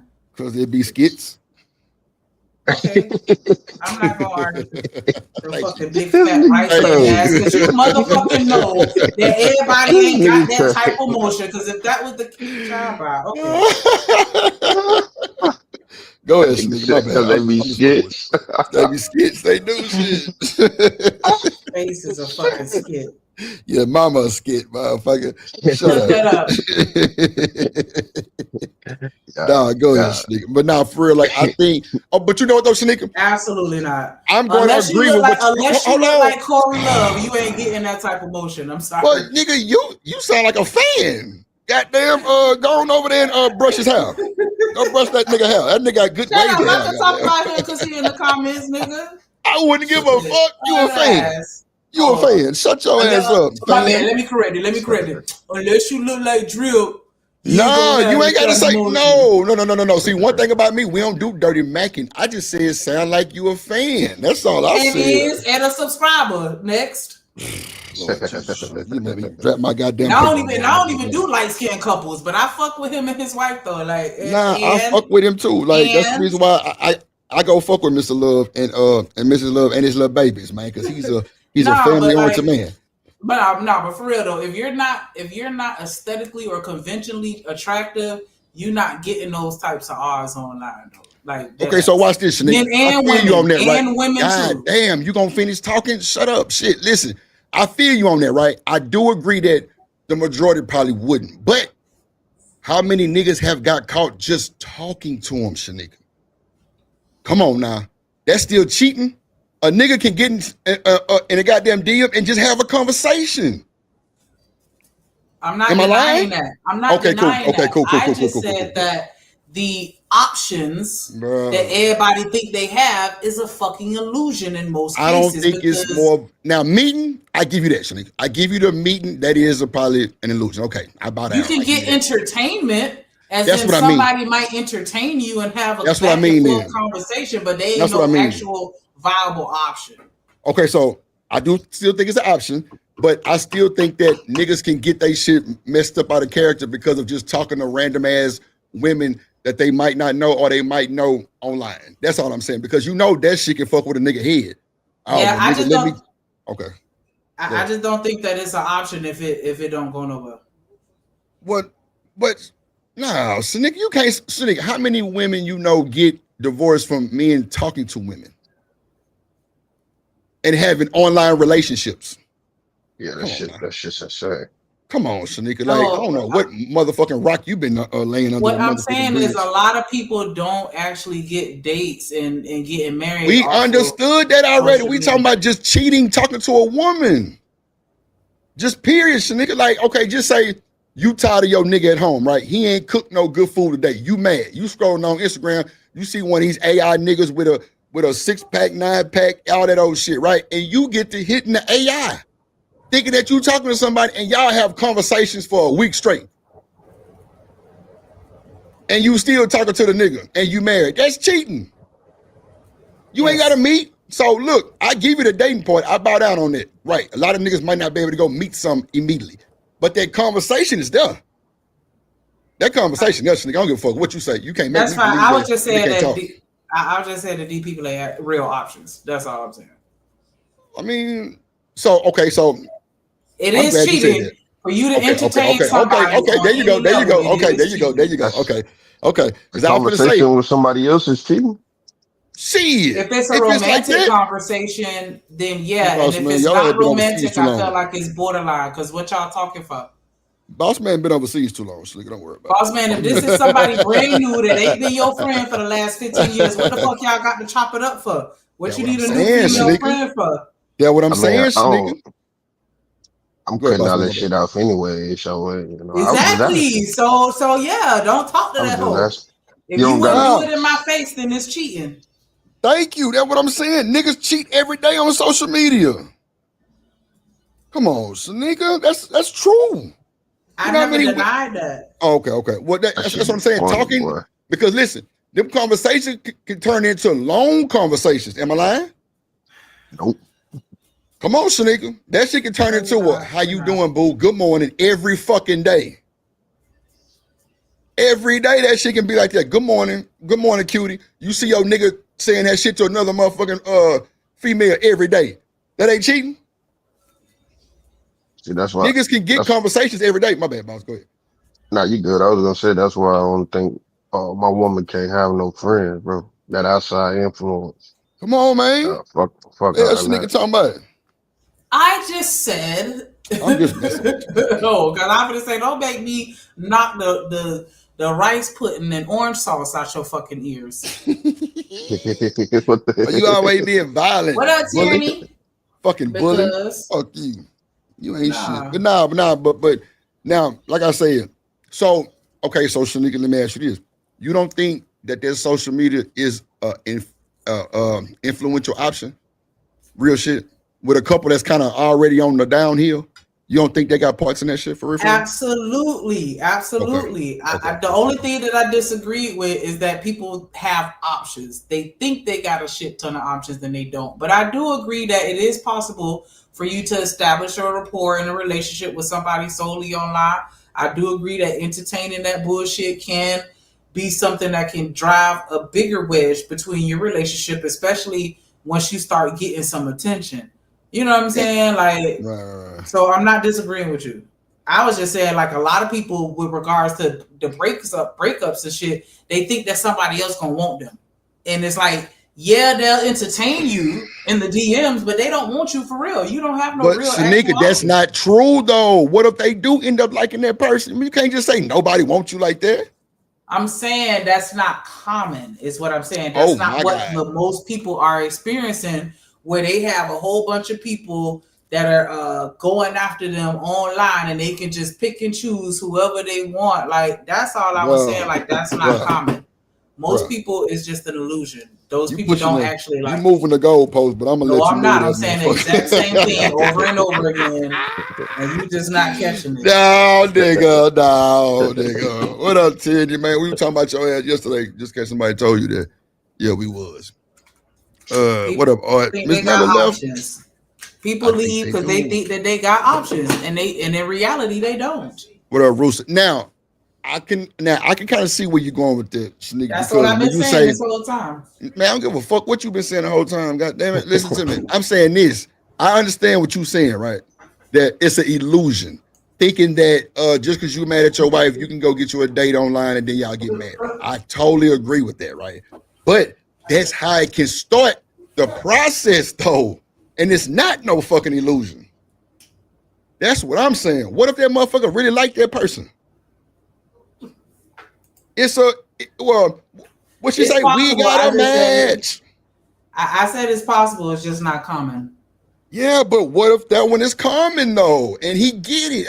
That's what I'm saying. It might be a minority, but it's an option though.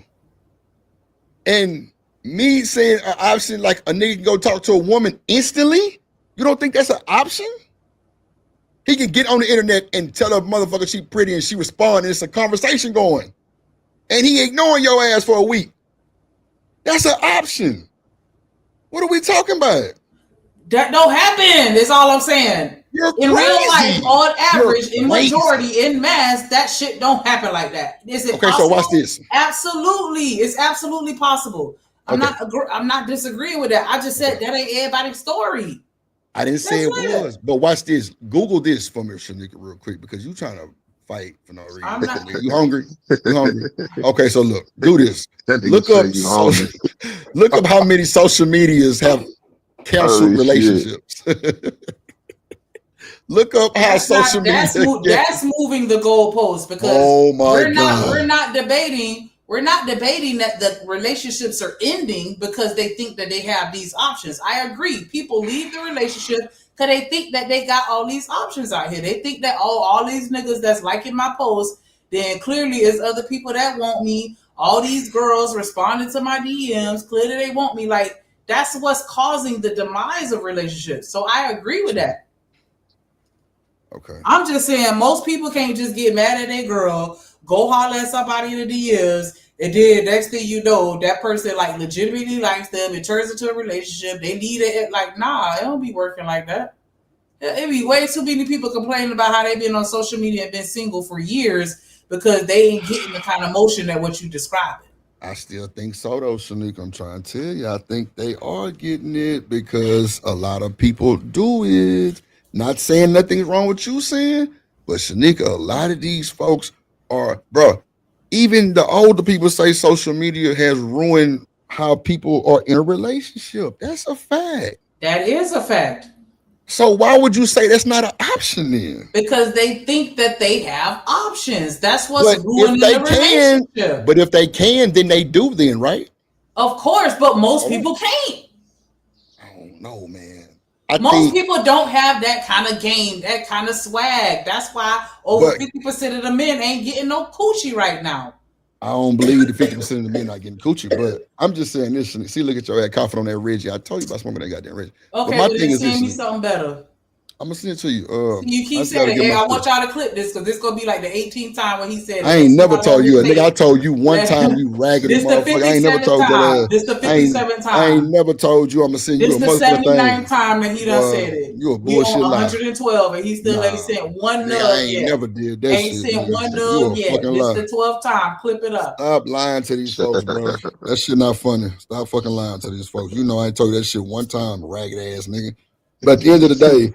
Yeah, what I'm niggas saying. argue like brother and sister for real. No, we argue like the that fucking should be Asian and the funny. black person. That should be That's what funny, we bro. argue like. Bro, you always got something to fuck. What's Shut the fuck Asian? up. What's the Asian version of a wigger? Like what? A wigger. What's the Asian version? Look, y'all can drop Shanika for $1 on my mama. Shit, you drop the host for $1. Drop Shanika for $1. I ain't on you. But nah, but on the cool though. Yeah, a lot of like, people ain't got no game though. Nah, but look at Boss Man though. Boss Man told us the other day he ain't had no game neither. But I bet he can get in the bitch DM and do his thing. Oh, come on, You keep referencing outliers. Where's Ed Unchained? Where's Ed Unchained? Who the fuck is that? That be in the comments. I want to hear a regular ass nigga say that they could just go in their DMs and pluck these hoes like flowers. So and BJ can. I be Wally can. I'm a regular ass BJ nigga. can. Hold Boss on. Man can. See, come on, he a regular nigga. See, What is the name that I called out? Because the people I that said fuck with us I on be a regular Wally. basis are all kind of the same. BJ, A-Dub, BJ can. Kojak can. When you ready to listen, let me know. Shut up. Because you ain't hear what the fuck I just said. Nah, Like, yes, a the lot fuck of I the people did. that fuck with us, Yes, the fuck I we did. kind of on the same wavelength. Notice the name that I specifically called How out. you gonna like, say they on the same wavelength? How you gonna say that, Shanika? And because then they stand fuck on it? with us and they over here. A lot of us are that kind mean? of very similar. Like we cool ass motherfuckers. Like that's why we fuck with each other. This is the Nigga, cool you sound kids dumb as club. fuck. As far no, you sound dumb as fuck. Like a lot of the people that come over here regularly share our sentiments. A lot of times, No, they don't. yes, they do. Man, you a bullshit nigga. Shut up. I said the people that come over here regularly, not all of them, but a lot of the ones that come around regularly seem to have some type of swag or game or Oh, like, you know what I'm saying? no, the fuck they don't. Cause they talk good. You ain't seen these folks. Bro, hey, bro, you naive, huh? I see now you real naive. Wow. Right, I ain't mean to call you that, but you got me fucked up. Did you just call me a on bitch? my daddy. Shanika, did you just call me a bitch? I did. For a second, you had me that fucked up. I forgot where I was. Oh, and who the fuck I was talking to, but you got me all the fucking way fucked up, my nigga. Like I'm just Nigga, saying. why I gotta like, be a bitch though, bro? God damn, because bro. you was on some bitch shit by saying that. Like, don't even fucking play with me like that, my nigga. Because you Bro, know Naive definitely fucking came out of nowhere, man. Yeah, What she the naive, boss man. That motherfucker get that shit up to a nerd. Nigga, come on, man. Oh shit. Oh Give me that wow. pussy. Okay. Give me that pussy. All right. Take me through there. Take me through there. About to cut your ass through hell and back. Hold on, let me step off screen for a second. Oh shit. Oh man, y'all got my motherfucking stomach. Don't call my motherfucking phone, bro. Don't call my motherfucking On your phone. stupid ass phone. All right, you bet not there, goddammit. I see what I see. Fuck out of Oh here. my god, bro, this is hilarious. You are gonna get a cuss out later though. Trust and believe. What up, hood? I'm gonna call your mama. It's all good. I'm gonna tell your motherfucking mama. Nah, well, wait a minute. Don't What? try to call her. Hold on. 'Cause Nah, she know, watching. What like she that. at? Wait till she get in the chat. I'm I like, told her not to come mama. back over here and watch no more. Why? Bro, you a fucking hater. Because Because she like she drip. don't That need to was be it. all in my motherfucking mouth. See, let me tell y'all what's going on. Shanika ragged ass boyfriend she got over there. He ain't worth the fuck, right? So her mama talked to me and she like, Drip, I like you, Drip. You should talk to my daughter. I'm like, nah, she ragged and ratchet. So I ain't got time for that motherfucker. You know what I'm saying? That's how that shit came out. Nigga, she was just concerned because your ass had got in that motherfucking situation. And she just real extra, okay? Wait a minute. Corey, you want smoke? Come get it. That nigga say, Drip, you gotta stop talking from your light-skinned athlete privileges. Come on, bro. For real, you see how he tried? You see how he tried Drip Nation? I stood on 10 and said Drip Nation, some G's, some player partners. You know what I'm saying? And then he Bro, gonna come I back and never say, hell said no, it ain't. no. No, the fuck they See, this is where you still need to shut your ass See, up. look, Right? he about to twist the narrative. Go ahead. No, I didn't. I said you just don't know them. That's what I said. Everybody, all the men name in the chat, I said they can go do that. So what are you talking about? You lying. Shut up. Anyway, And I said that's because most of the niggas that be in the chat They just like you and Boss Man. Like y'all different types of niggas. The people that I feel that fuck with us is on a different wavelength. And so that's why I called out that name in particular. So look, Tierney said any conversation outside of me and you is lusting. I mean, what the fuck you talking to her for? What? I don't talk to Tierney like that. I'm saying I ain't talking about Tierney. I'm talking about her point. Yeah, I'm saying if you would be my nigga, why are you entertaining somebody else? Even if you're not being romantic with it, what the fuck you on the phone or texting or listening to what she got to say for? Tell her to take that shit on somewhere else. I mean, I wouldn't mind talking to she but nah, like, you know what I'm saying? We're not going to be disrespectful to everyone. I didn't say nothing. Bro, I got you, Jeremy. He finna do you like that. Bro, I don't do nothing to nobody. I fuck with Tierney. She cool people, man. Ragged ass nigga. But shout out to everybody in the chat watching and listening to me and Shanika back and forth. This shit is hilarious as fuck. And shout out to Bull. I know Bull cutting up in the chat like a motherfucker. Like what? Yeah, Shanika thinks she what up, hood conservative? I'm gonna drop the link again. My bad, y'all. Shanika thinks she run shit. So wait, he super tried y'all though, low key, a little bit. You heard it free. He kind of threw a shot a little bit. Who threw a shot? You did. No, I said you don't know them. Not who win. What you mean? That ain't my name. Ain't that an Asian name? Who? Who win? No, that ain't my fucking name. Bro, shut the fuck up, bro. God damn. You always want to go to the Asian shit. And you always will. That's gonna be my first shot. So look. And my second shot gonna be your big ass head. Fuck you. So look, first of all, let me say this. So, and this is gonna be my first time ever dirty macking in a joke, right? So you fanning Corey Love, right? That nigga more light skinned than me. And you talking about some Asian shit. See, you just a ball. Okay, but listen, it ain't our fault that his ancestors was hunching on the slave masters. Okay, he just a little light skin. That's so disrespectful. He's still black. Bro, you gonna disrespect Corey, bro? I didn't say that, bro. I ain't say that. You not. So what's up? Look, I didn't say all the ancestor shit. Drip don't do. Drip fuck with you, bro. His ancestors, they were in the house. They weren't outside in the sun. You know what I'm saying? That's crazy. That's fucked up, bro. Of course, she right. He's still more nigga than you, though. She right? Malaysian. Bro, that is hilarious. It's in my DNA too. What you mean? I show you my auntie. You gonna think she half white too? She might speak to it.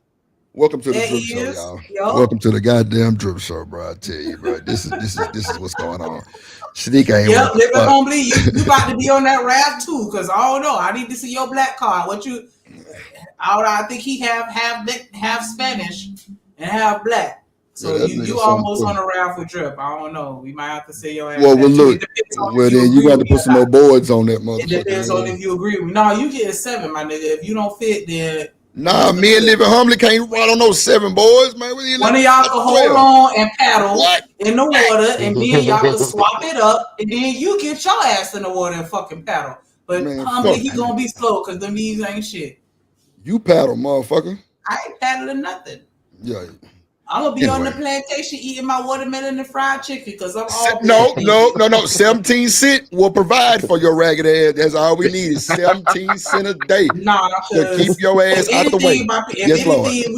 We some Cherokees or something. Nigga, y'all squatting Eaglefoot or some bullshit like that. I ain't no goddamn Cherokee, whatever the fuck you said. I'm a feather dot. Nigga, you are a motherfucking blue dot. That's what your ass is. Fucking around with them folks if you want to. Or hit your ass with one of them darts. Sit your head down. It better have a tranquilizer in it. Bitch, I'm gonna be swinging. You better knock my ass out with a fucking rhino tranquilizer or some shit. Hit you with one of them motherfucking darts. I'm gonna be ready to fight.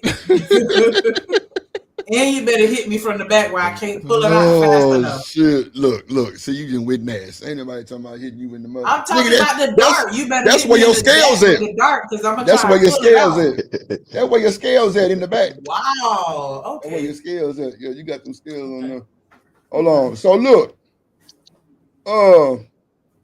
So I was going through Cam Newton interviews, right? And I found a good one. See, you know, content don't have to be updated shit, right? So I was watching Reginae and Cam Newton, right? Bro, this motherfucker break. Oh, Lil Wayne daughter. My bad, it just clicked. I was just about to ask who the fuck is Reginae. Thank you. Like, bro, ain't nobody asked you or Boss Man what the fuck's going on. I was literally about to ask who the fuck is Hold on one second. Shout out my guy hustling muscle, let's go dripping Shanika. Shout out hustling muscle, always hustling for that muscle. Hey. Shit on hustling muscle, eh?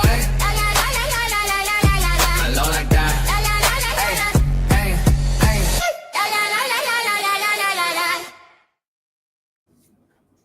Hey, Corey, you still in the chat? I'm sure you in the chat. What a hustling muscular in the building. Oh, what up? Bro, shut the fuck up, bro. God damn. Salute. Get your ass up out of here with that bullshit. What up, hustling muscle? What's going on? Drip. Cooler, man. So wait, let me just do this real quick. Corey, you in the chat?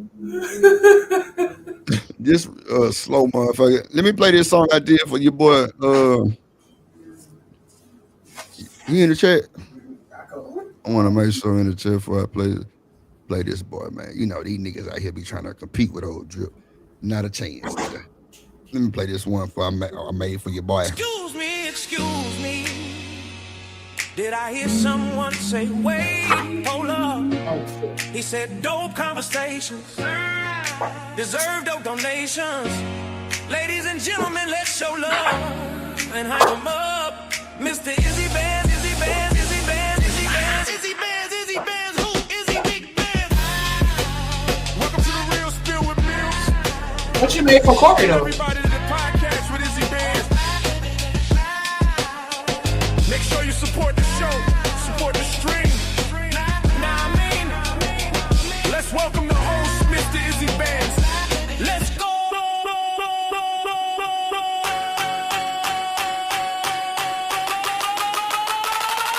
Support the show, support the stream. Nah, I mean.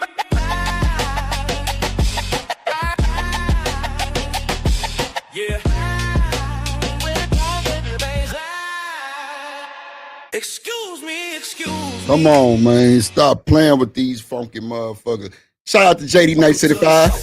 Take me through the wire with JD 1975. Thank you for your support. Thank you. We want to thank you for the cash app. Support the show with a donation to the cash app. Thanks for Through the Wire podcast.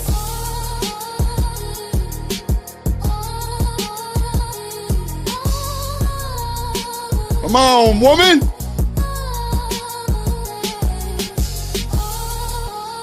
Come on, stop playing with that boy. Come on, man. Stop playing with that boy, man. Now, just for me and Shanika, though. Oh, that's JD shit still. My bad. Come on. Come on, Pimp C. Come on, UGK.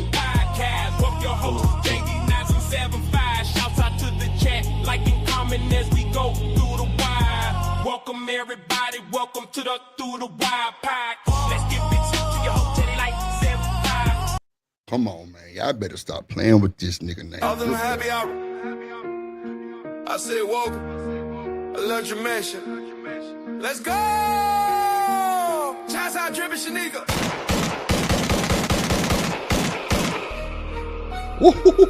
Get the fuck out the way, bitch. We on the way, bitch. Shots out Drippin' Shanika. Yeah. Come on, man. Come on, Shanika. Where your ragged ass at? Oh, I dropped you. God damn. There you go. Welcome to Happy Hour. on Dream Jones, Blood Dream Nation.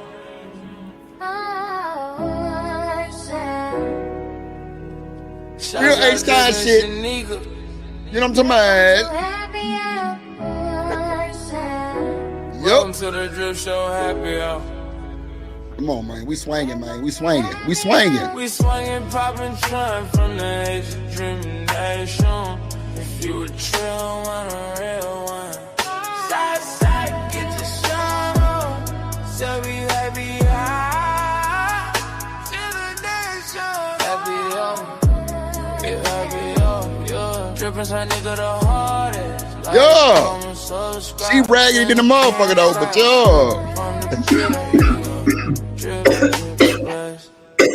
come on, man. We don't want to give out too much more, man. You know what I'm saying? You know, Drip Nation as a whole. Shout out to the fires in the chat. You know what I'm saying? All the fire in the chat. Yup. You know we gonna do it. Intros, $50. It come with a custom song. So, yeah. What you got on the screen, man? Let me take that off real quick. Hold on. Let me bring up the Reginae shit real quick, Shanika. Let's bring it up. Cause bro, I ain't gonna lie, she broke it down, bro. She broke it down something so serious. What up, H&M? How you doing today? I Not don't think bad. I heard your voice since you came up here. Bob Panay. You can stop bumping your gums for 2 seconds. Yeah, mammy. Wow, you got a lot of mojo. Just messing with you. Only because I talked to mama before. What up, Hustler Muscle? What's going on, babe? Nothing much with Lean, with me. We're on the scene. You want to say happy belated Halloween? Yes. Oh, shit. What you dressed up as for Halloween, H&M? Come on, Snicker. What was your outfit, H&M, for Halloween? What? Come on. You see I was this gonna say avatar? outfit. That's my costume. What? You see this Oh, avatar? okay. That's my outfit. There you go. Bro, this nigga ain't shit, bro. God damn. Corey said they can't touch a Drip now, bro. No. I still got songs Corey ain't even played. And for your ragged ass answer, you said, "What did I do for Corey?" See, you just Because you were wanted saying to- like you wanted to play something for Corey, then you played the Izzy shit. No, So I I'm like, I want didn't. to do something for Corey. How in the fuck did I say I wanted to play something for Corey, Shanika? I said, "Where's Corey? Is he in the chat? I want you to hear what I did for your boy Izzy." That's what I said. That nigga did not say that. Thank you. What I said? No, the fuck you did not. Go What I back. said? Go back. Thank you. you Oh made my it- God. Boss man, you are Nah, you didn't make it seem like it was for Corey. No, I said would say it's Corey in the chat. Hold on, Shanika, let me finish. I said You can go it's back and play it. Corey. Hold on. I said it's Never Corey in said the chat. his name. I want to make sure he's in the chat before I play this. And then I said I did this for your boy. You So never if said you talking about that point, I did say that. But I You didn't never but I said didn't his say I, name. so why did you say what you did for Corey then? Because you kept asking if Corey was Bro, in the chat. You wanted to thank play you. something. So he can hear what I did for Izzy, motherfucker. What are you talking about? So you always trying to get You him. never mentioned man, I'm gonna Izzy drop name. Now that you, now oh that my you explain it like that, you didn't say it like that. Now that you explain it like that, we understand. But Yeah. you made it seem like at This nigga's first still that you have made it for him, for Corey. Yeah, No. that's almost like If you saying when I say is Corey in the chat, let me make sure he in the chat. Yes, that sounds like probably something for him. But Corey and Izzy super cool. That's why I said I want you to hear what I did for your boy. That's See, what I you said. never said Izzy name though. The song I said just Izzy said- name. No, listen That's to what me. I'm saying. Wait. Now you saying it's it. ambiguous. No, I've been saying for your boy. He know who I'm talking about. He know exactly who I'm He talking about. didn't. You know, you need to shut the fuck You up. asking me why I said what you paid for Corey, nigga? Like, yeah, nigga. Shut up, nigga. Shut up. You always assuming some bullshit. 2 Let pieces your of ass string up. and 3 rice balls. That's all. Nigga, it ain't no 2 pieces, no motherfucking lumber, nigga. Yeah, that shit. Shanika, shut your ass up and turn around. Yeah. Yeah. Ladies and gentlemen, I want to tell you, you have never been in love like I've been in love. I want you to put your motherfucking hands up and wave them side to side like this and say, "Go Drip. Gold drill. Yeah, that's what you supposed to do. Welcome, ladies and gentlemen. Come on, man. Come on, man. It's the House of Come on, man. Shout out to come on, man. Y'all ain't heard. You know what? I ain't playing no more. Cause see, I told Corey I'm gonna put the songs on Apple Music just in case somebody try to take his shit. We want money. Give me my money. Give me my money. Yeah, we need that money on motherfucker. Because if y'all try to steal my shit, this shit get copyrighted. Yeah. Copyrighted motherfucker. Yep. So let me bring this video up, man. Before I have to drop Shanika on her motherfucking head for being a loser. Did I drop her ass again? Where's she at? She's somewhere up here. Let me see. Here we go. Oh, no. I want to do, damn. Do I want to do this one first? So y'all, okay, so do y'all know Trump said, well, the people told Trump he couldn't take the SNAP benefits? Y'all know that, right? Yeah, they want him to find the money. Find the money? What you mean? They want him to find the money in the budget somewhere, like free up some money for to pay the people. BJ, what up, boy? Okay. Lady D say most men can't afford smoke and a family. Damn. I don't know what that means. Of course, I got 15. No, God. We still talking about that again. What? What you talking about? I saw an article this morning. It says something about the Republican judges are going to use contingency funds so November SNAP benefits can go through. It may be some, it may be all. They ain't went through yet, though. The people that already get it on the first. By the 5th, we should have something. I was gonna say wait till between now and the 5th of this month. Because this shit ain't doing nothing but exposing all the illegals that's getting the shit. But yeah. So I don't think they gonna do the illegals. Like EBT shit. Go ahead. It ain't just the illegals. Insurance companies want to. I was told insurance companies want billions of dollars of taxpayers' money, I guess, for their own personal greed. So that's how I understand why everybody's tripping about the SNAP.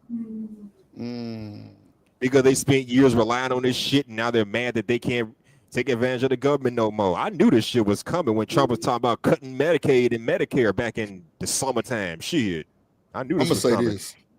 I think y'all need to mind y'all motherfucking business. That's what I think y'all need to do, and leave these folks alone about their EBT shit on my mama, because this shit don't affect you not one bit. You still gonna pay taxes at the end of the day.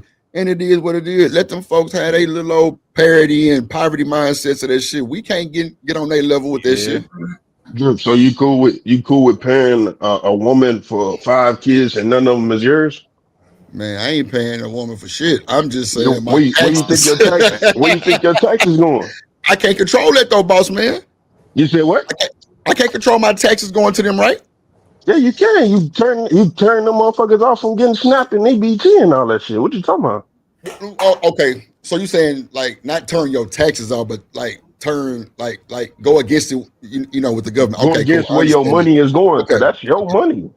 Okay, I understand that too, but you know, boss man, like I'm a Christian, bro, and I believe in God, my nigga. And at the end of the day, I just don't see as a bro. We gave Shanika 17 cents a day, bro, for 2 years, nigga. And that motherfucker still fucked up. I'm trying to have a serious conversation with this nigga. I'm telling you, boss man. Come on, bro. I'm telling you, bro. He talking about this 17 cents a day. Fucking insane, man. All right. Y'all niggas is wild. I'm saying she still got that fly up there in her weave. I'm trying to tell you. But I'm just saying this though, right? I'm just saying I don't think we fucked up like that. Here you go, Lady D. There you go, right there, that blunt right there for your baby. But I'm just saying this. I think that we caring too much, boss man. Like, and not like on no hating shit. Now we know. See, boss man, let me tell you something. I had a plug, bro. I had a plug, boss man, for 2-3 years that sold me food stamps, bro. When she met this bullshit ass nigga with a good job, nigga, I was mad. No bullshit. I was mad than a motherfucker. Cause I'm like, man, how you gonna leave EBT? You know, you was selling me 50 cents on the dollar. So- Nigga, I was getting like So 250 and my mama. selfishly, you asked her how you gonna do better Boss man, and leave me behind. How And dare leave her? me behind. How That's dare what her? you're saying. I don't care. I just said it. How dare you do better for yourself and leave me the fuck behind? That's what you said. Nah, boss man, I'm just saying, bro. I swear I see what you're saying, but that's just how I felt though. I was mad because she met this nigga and the nigga got her a job with him and they both work at this big oil company and she like the goddamn main secretary lady. She getting paid big money now. And you she got was mad like, yo, because she wasn't yeah, able to yes, illegally sell yes, you food stamps. Got yes. you. So you selfish. Got you. A little bit. Just a tad, boss man. Just that. I ain't never really. How- I don't have an issue with the food stamps. I have an issue with the Section 8. That's my issue. What's I don't think that What they about should Section be able to 8? get I don't think that they should be able to get a lifetime voucher and then pass it down to the kids and then pass it down to their kids. Their kids. Wait. They can do that, shit, nigga? Yes. Hell A yeah. lifetime voucher? I did not know They that. stay on Section 8, and then when they no longer qualify, they transfer it over to their kids. I don't like that because there's a I lot did of not people know you that do are that. on those waiting lists for years that really truly need that help and can't get it because motherfuckers are being selfish with the Section 8. Now the food stamps, whatever it is, what it is. But the Section 8, they got to make changes with that. So nigga, I didn't know you could do that. On my mama, She I didn't ain't know you could bullshitting. transfer it. She is not. Wow. She is not bullshitting. I've Like, heard stories shut of up. people. I've heard stories of people that have been on Section 8 for decades and they pass it on to their children. So she ain't lying about that. No, I ain't. No. heard the I never said story, she so was I lying. know. I just said I didn't know that. That's all I'm saying. Like, damn, I didn't know that for real. Okay. That's I wild. did. I've heard the stories. So I know she ain't lying. No. Plus, you keep saying she's not lying. I'm not saying she's lying. I'm just saying I never heard of. I didn't know. Yeah, they you can could do that. Oh. You can do that with the voucher. Yeah. You can pass it on to the you. family, and then they just get. And it's like, nah, that's to me even worse. Okay, so I ain't gonna so everybody know about the EBT and the snap shit, right? So nigga, you think I should play the Trump one or the one with Regine? Probably Regine, just keep show riding. What you think? I mean, we could argue about the snap because a lot of people are arguing about that, but we could talk about Regine because I'm curious as to what she said that was so profound. Now watch this. This video, it's 3 years ago. I never knew Cam was out even 3 years ago, but he got one with Regine, and she break it down how the women was on some that's what it was about, breaking nigga pockets where the money at, give me the money, that old type shit. You know what I'm saying? And like she was just saying she not liked it. Because he was asking about her and YF and Lucci. And like, she was just saying how they broke up and why they broke up, and she ain't really like all that old extra shit. When you come from a nigga like Lil Wayne, I mean, shit. Okay, so let me ask y'all this: if y'all daddy was Wayne, would y'all easily be in prison? Hell no. That's what I'm saying. What about You you? said, will we easily be impressed? Yeah, impressed by like another woman. Well, you know what I'm saying, for you, boss man, another woman. Nah, hell That's what nah. I'm saying. So for her to have a problem, what you think would happen? She gonna She address call that it problem. daddy. Daddy Nah, finna pull up. That's what's gonna happen. It ain't Yeah. well. First of all, Shanika, we not talking about fighting this shit. We just saying if that's the case, what do you think the problem was of why she left or why they broke up? She wasn't impressed by his lifestyle. No, I'm saying I don't think he was even trying to do it like that because she chose him. I'm gonna just play it because I think, you know what I'm saying, when we saying that is pretty much Maybe he felt the need to put on a certain type of way because her daddy was Wayne and that was a problem. so you don't think that shit with Young Thug and all that shit scared her? Oh, That I don't know. was- That could be it. Yeah, that was before that. But see, that's what I was saying. No shit like that would probably fuck her up, not just no, you know what I'm saying? Like no other shit. But hold on, let me drop the link for everybody if you want to hit the link. And I'll drop it. Oh, okay, and then we'll play it. Appreciate you, Shanique. Hold on, let me see. Generation is so like, oh, break a nigga pockets, blah, blah, blah, blah, where he at? This generation, it's the the digging into my business that is. I'm like, shit, who the fuck don't want to see your life? You know what I'm saying? You've been in this industry for your whole life. My whole life. You know what I'm saying? And it's so many questions that I can kind of go with, but more or less, it's like, Lady D says Shanika is lying. I worked while I was on Section 8, and none of my 4 children had to be on it. That's not what I said. I didn't say that your children had to be on anything. I just said that it's possible for you to transfer your voucher to your children.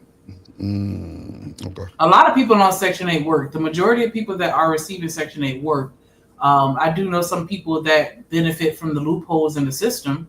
Is it a limit how much you can make, Shanika, while you're on Section 8? Like it is, like but a lot of people be fraudulently reporting their income or misreporting their income. But yeah, there are limitations. If you're able to pay your own rent and they don't have to pay anything, like it's a scale. They pay based off of your income. So the less you make, the more they pay.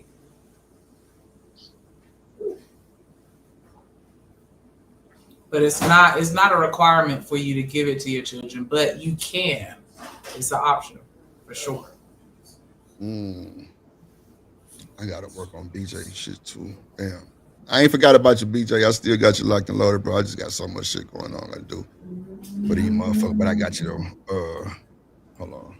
knowing what you know from your lens, not mine, yours, what would you kind of speak on as far as, when people be like, oh man, I'm a fan of this person, but you really know these people. You know what I'm saying? Do you see a different side of each and every rapper or musician or artist? Yeah, I feel like growing up, your typical favorite rapper or singer is like my aunt or my uncle or, like my little sister, big brother. So yeah, I see a different side, but just like my father is my father, but everybody already know. I'm his biggest fan. Like I still get where fans come from. I still get where people admire people work and they just want to just take a picture, be around someone because it's like, damn, you lit. Like you really do that? Like what? I have so many aunties and uncles that I'm like, aunties, uncles, I'm like, dang, that's really my auntie. Yeah. That's really my uncle. And you can but call it's them like and they've been knowing me since I was a kid, but it's still like you can't never stop whatever they do, and that's being successful and really breaking down grounds and making a name for themselves. Right. Being who you are obviously there's perks to it.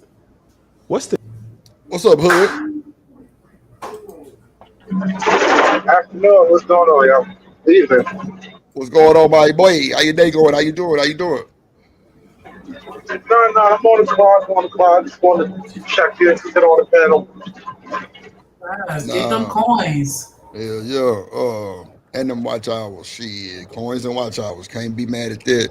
What you got to say about the conversation, man? I know we didn't jump a few places, but, for the most part, where we at. Yeah, I actually nothing right now because y'all was kind of all over the place. So I'm kind of just waiting to settle in. Just started running the clip.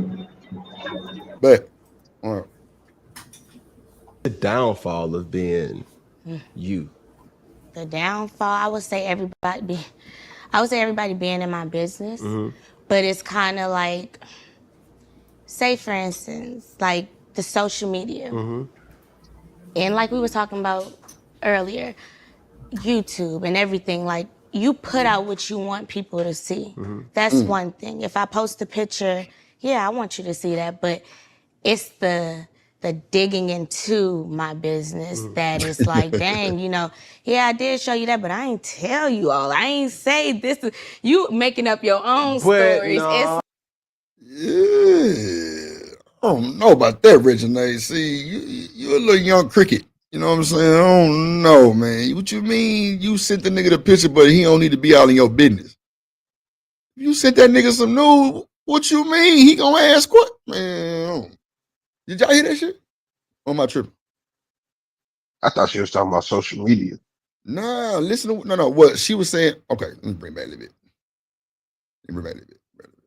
All right. See, that's one thing. If I post a picture, yeah, I want you to see that, but Okay, she did say post picture. My bad, boss man. You got it. it's the digging into my business that is like, dang, yeah, I did show you that, but I ain't tell you all. I ain't say this. You making up your own But stories. nah, It's like, man, nowadays we live in a society where they gotta peacemake. They gotta put puzzles together. Like, oh, Well, if you post a picture, how are you not putting people in your business though? That's all I'm saying. Nah, but if I post a picture of me on the beach, now you sitting here researching what beach I was on, asking me what nigga I was with, trying to look at somebody else's page to see the beach pictures that he posted to see if y'all was at the same beach at the same time, like that whole shit. Like that shit you be doing? Yup. Press play. she's on the beach and he's on the beach. They tag. that's what that is. And it's like, See, geez, that's exactly like, what you said. that I will definitely say that. And just growing up and having everybody like, But you're Regina Carter. You're Wayne, baby girl. Yes, they gonna be in your business, baby. Welcome to America. See, that's the problem though. That's Lil Wayne's daughter. Oh yeah. That's Regina Carter. Daughter, but my first time seeing her. My first Yeah, that's time seeing Regina. her. I mean, this and now Hustle Muscle. This is 3 years ago. This video is 3 years old. Yeah, but his daughter and his baby mama had like a whole TV show, so that's why a lot of people know who she is. Yeah, Toya. Man, I ain't gonna lie, Oh, Toya okay. fine. Dinner, I mean, come on. Woo. If your That father, little motherfucker is a fine. legendary rapper, if your father's a legendary rapper, then damn, everybody gonna notice you. Everybody got something to say about you. So this should be no That's what I'm surprise. saying. But she do that give them the right though. That's what she's saying. Ain't I no don't right. think it is a right. Man, That's I'm what not that saying nigga do. That's what I'm my not daddy saying do. who That ain't should- what I do.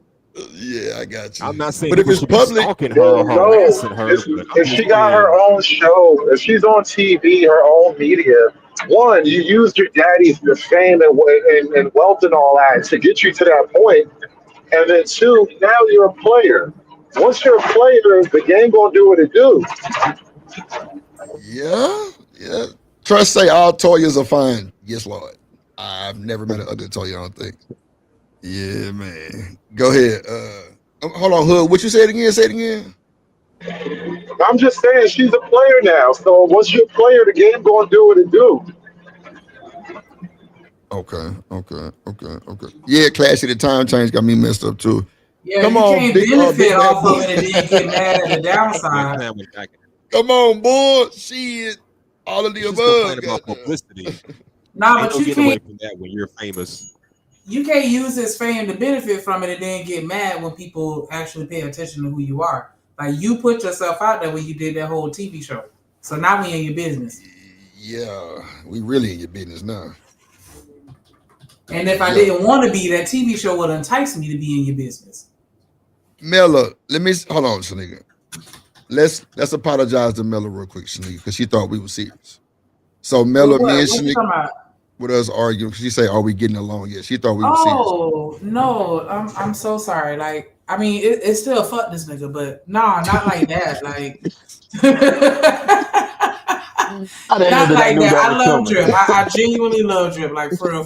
Yeah, Like, it ain't nothing it's like that. we Miss talking Mella. shit. Like, cause Yeah, he we ain't shit. just be So talking. Yeah, I'm gonna we pop just talking mine and he gonna pop his, and then and I'm gonna we get drown some on shit. motherfucking ass. Yeah, we gonna do all that shit.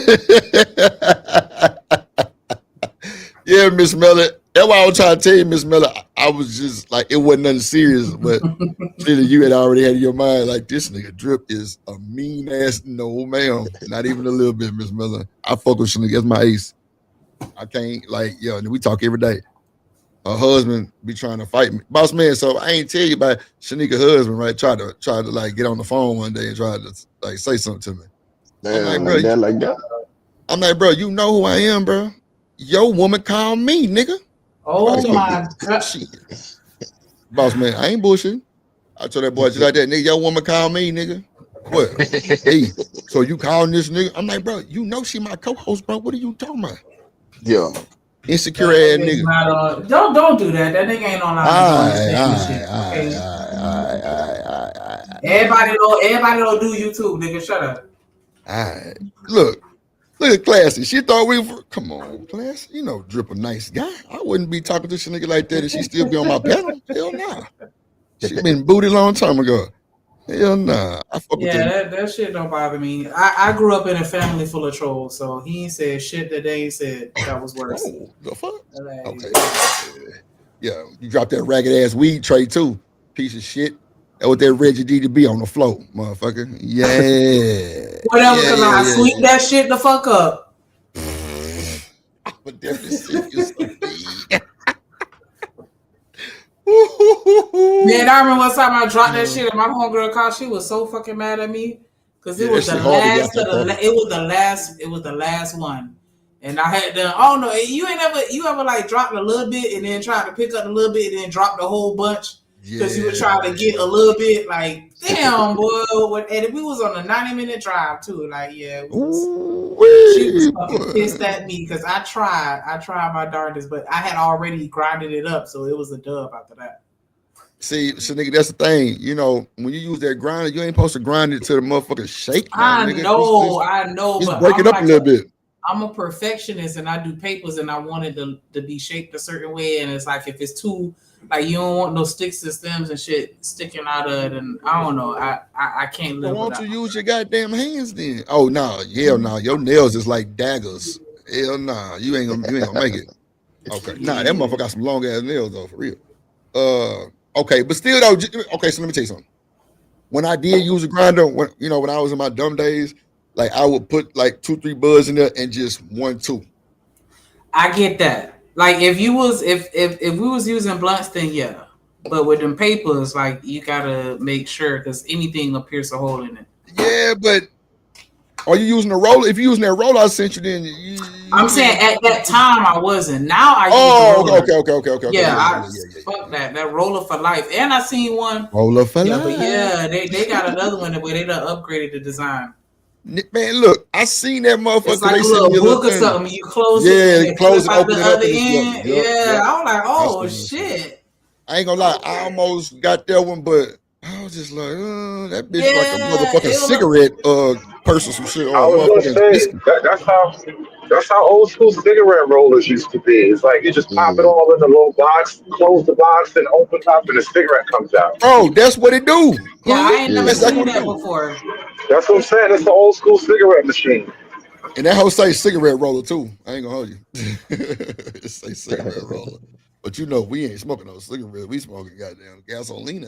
Well, Shanika smoking original. I had an electric. Shut up. I had an electric on one time, but I ain't like it. Was it good?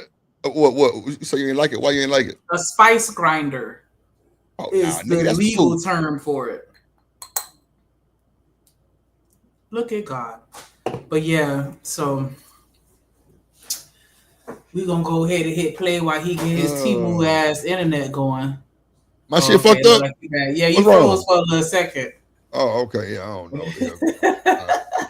Put that stamp on me to everybody that I'm messing with because I was younger growing up in the industry, or everybody that I'm around. Like for the longest growing up in school, it was so many teachers that didn't agree with everything my dad did probably. So they act a way to me or be rude to me or try to test me. So it's like. And where did you grow up? That's a part of regular life though. No, you didn't. Mm-hmm. I think so. But if you got money like Wayne, you wouldn't homeschool your child.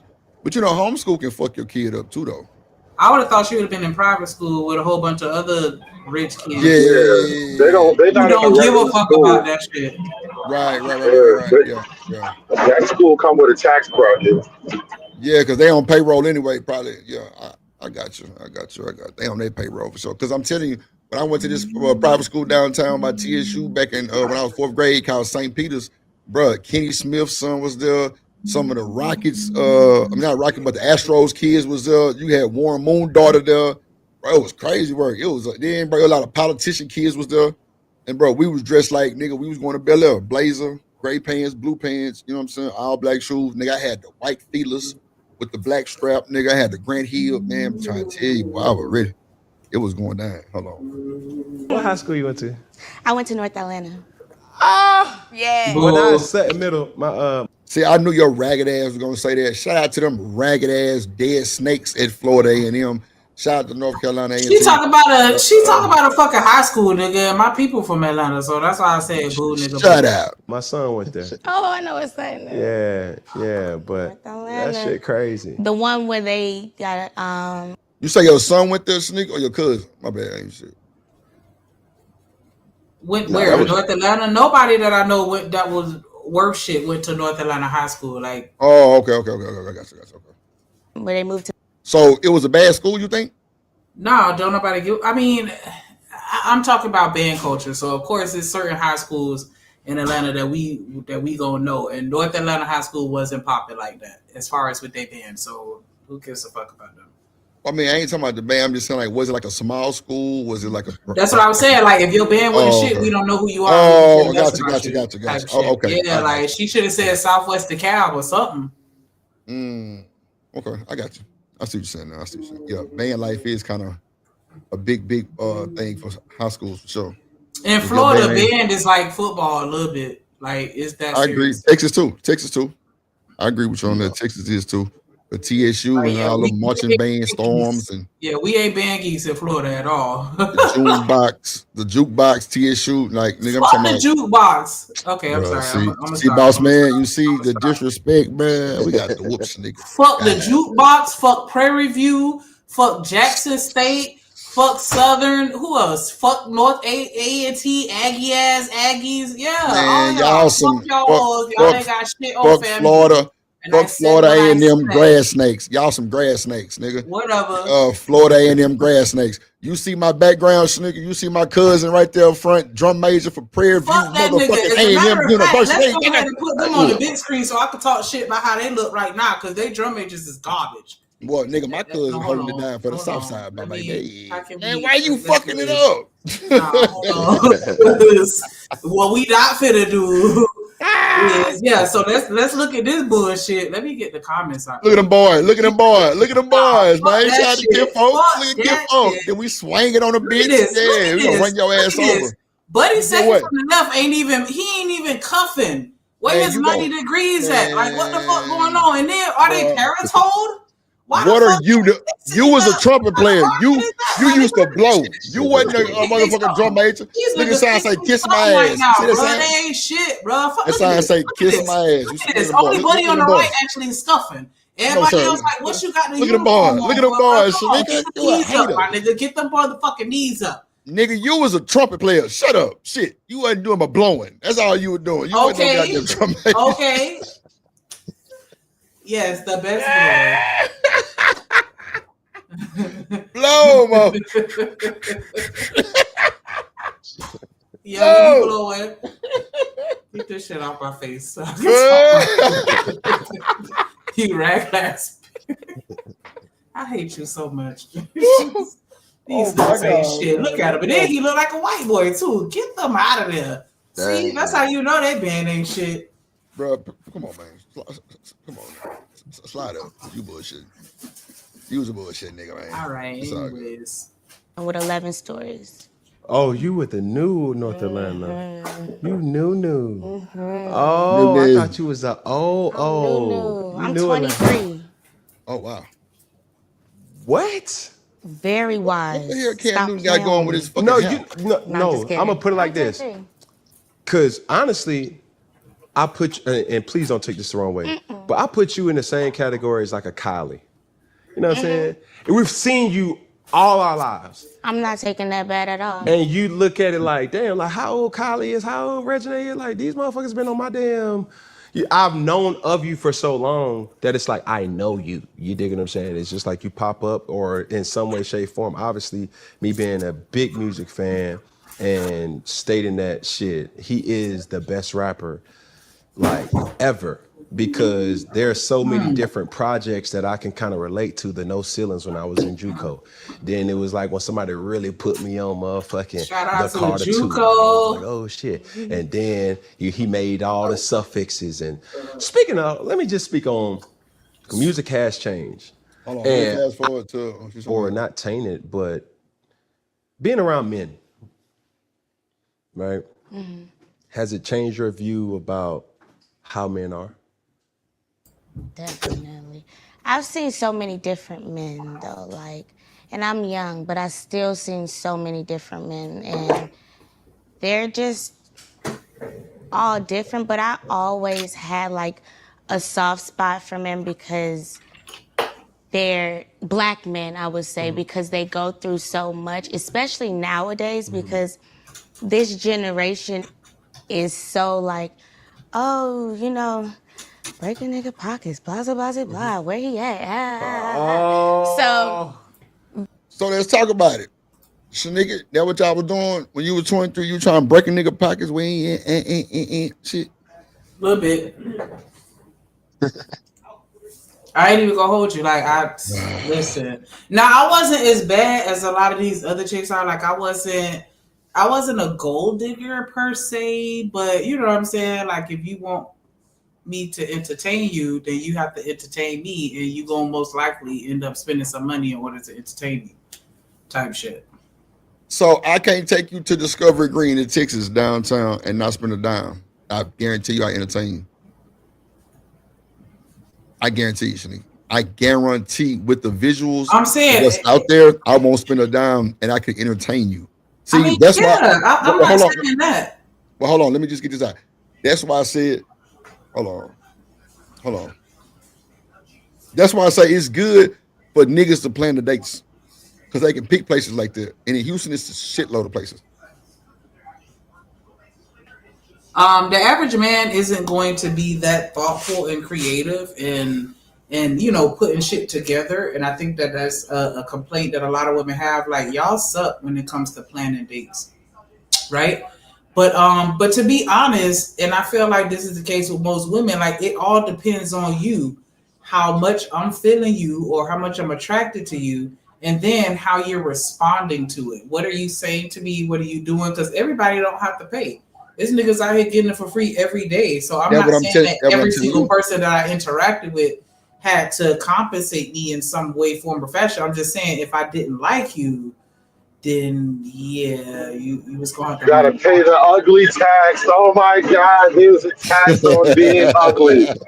Let's just call it what it is. There's a tax on being ugly. Pretty much, bro. You ain't know that? Because when it comes to women, that fine card trumps everything. You could even money. Because I know y'all feel like money is number one to us. Nah, the way you look, that is the number one that trumps everything. Facts. I knew a motherfucker like me so much. I'm just like, I was getting nervous. Like, damn, like I ain't gotta do shit. She's like, nah, I got it. And I don't know if she thought that was gonna buy some more time or buy me to like her, but I was fucking with her. But she was just so like, I got you. Like, you know what I'm saying? It was like she wasn't tripping on spending on everything. I mean, I didn't like use her for shoes and no shit like that, but like all the little bullshit, you know, little stops and pit stops and little mini dates and shit she paid for. You know, it wasn't no more than $100 type shit, but she paid for them. She found you attractive. Nah, for sure. I'm right back. I got this. Now you see, the thing is, once upon a time, the guy that didn't have to. The guy that did have to pay, the guy that had to work hard and do the monkey dance, as I call it, he didn't understand what was happening on the other end. And I think that's what's different between like now versus, I don't know, 1985 or something like that. You know, back in 85, you could have gotten away with this. You know, oh, Sheila was great. But now we realize, like, Sheila got a dude that she really giving it up to, and you singing this song ain't gonna get you nowhere. Well, to be fair, back in the 80s, you could say purity was more or less valued or something like that, and how we got girls back then differs. I wouldn't mind going back to the days where men would where a guy would stand outside Shanika's door with a boombox playing her favorite song, trying to get her attention. You know what? I gotta give a little pushback. I don't think purity was valued as much then. I think you probably got to go back another 20 years before purity was a factor, because they had already started wilding by the 80s. They had already started wilding. Yeah, I don't think it was about purity back then. Not in the 80s. I mean, yeah, it probably still existed. I'm not gonna fight you on that. I just don't think like it was the major trend at that point anymore. Like the average girl probably wasn't a virgin being married in the 80s. So that was a dead era at that point. That's how I And feel don't too. forget, Like it and still was happening as far as women, remaining chaste, but that wasn't a expectation anymore. Like they was fucking in high school. yeah, it could be. And don't forget, in the 80s, there was some shame associated with it. Yeah, the shame kind of died down between the 70s and the 80s, but I think it still existed. Because I had a woman tell me that she had a college friend who had a one-night stand in her dorm room, sometime in the early 90s or whatever, but she waited 2 years before coming out that it happened. These days, motherfuckers just be out in the open with it. Yeah, I fucked this nigga, I fucked that nigga. But back then, no, they had to be discreet. I think discretion was the name of the game 35, 40 years ago, but now we just don't give a fuck anymore. I don't even know if we were really even trying to be discreet in the 80s. Like you look what Living Humbly said, not even in the 60s. The sexual revolution started around that time. Because was that Woodstock around there? Like that's once the drugs kicked in, like it was a dub with being a virgin to a married and all that other shit. Like that shit went out the window. In the 80s, yeah, they was fucking like the music didn't even reflect it anymore. Like they still had love songs and R&B and shit like that, but it wasn't on no I wanna, we gonna wait till we married type shit. Like nah, it wasn't that type of timing. Well, I think that's good. There was an assumption of marriage. Mel DeVoe made a song called Poison back in 89, 90 or whatever. Right. And like Hood said, I think that it was still unspoken. It was an unspoken rule that they were still kind of, expecting you to get married or whatever, but it wasn't a requirement like how it was, when they were doing Shotgun with it. Like that shit started shifting out. And Bobby Brown had a song called Don't Be Cruel the previous year. So yeah, the dark side of female nature is nothing new. That's been going around since God created the earth. I just think it wasn't reflected. It wasn't as bad back then as it is now. Yeah, I don't know. I'm not arguing that it's new. I'm sorry, go ahead. I'm not arguing that it's new. I'm arguing that it was effectively hidden. It was a secret thing. Like nobody really knew exactly how women were operating because we didn't have the type of media that we have right now. Like people look at that Moynihan report when they talk about the Black family crisis or whatever. Like imagine watching that for the first time. When did it come out? Like in the 80s or whatever? Like when you see things like this play out as a country, you become aware. Like I had no idea that this many people thought like this, right? And so now, like with this red pill thing in the new modern media age, what I'm arguing is that Black men in general are just looking at it like I had no idea this many women thought this way.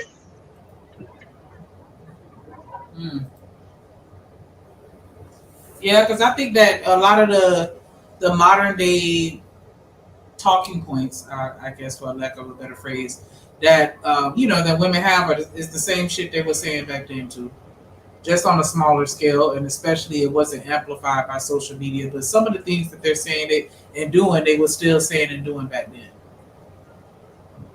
Yeah. And plus back then, I think women back then were kind of different. Nobody was wearing weave. Nobody was, doing all the shit that they've been doing for the 2020s and 2010s. I mean, our look has evolved. Our look has evolved for sure. But as far as like relationships, that's devolved shit. Yeah, but I'm just saying, like, just generally as far as relationships, like money was always a priority to women. Looks was always give you a pass with women. Women, you know what I'm saying? Like that, and just like even with men too. Like a lot of the complaints that y'all had, even though y'all never had the platform or the space to really voice it like that. But I feel like a lot of the shit that we argue about these B&P conversations, the same shit they was talking back in the 80s.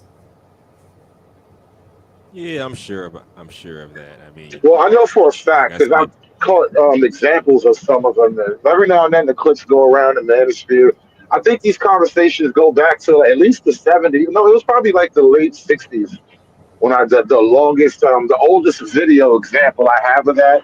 It was probably around like the late 60s, early 70s, where I see like Black men and women having these gender war conversations where the Black woman just says like, well, if you're just going to let us do all this stuff, we just going to do it. And it's really weird though, because it kind of highlights the frozen nature of it all.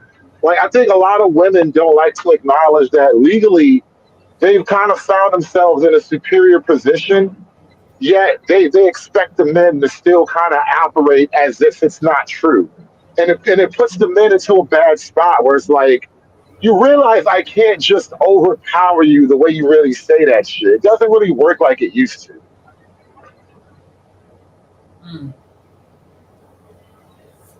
I wouldn't disagree with that.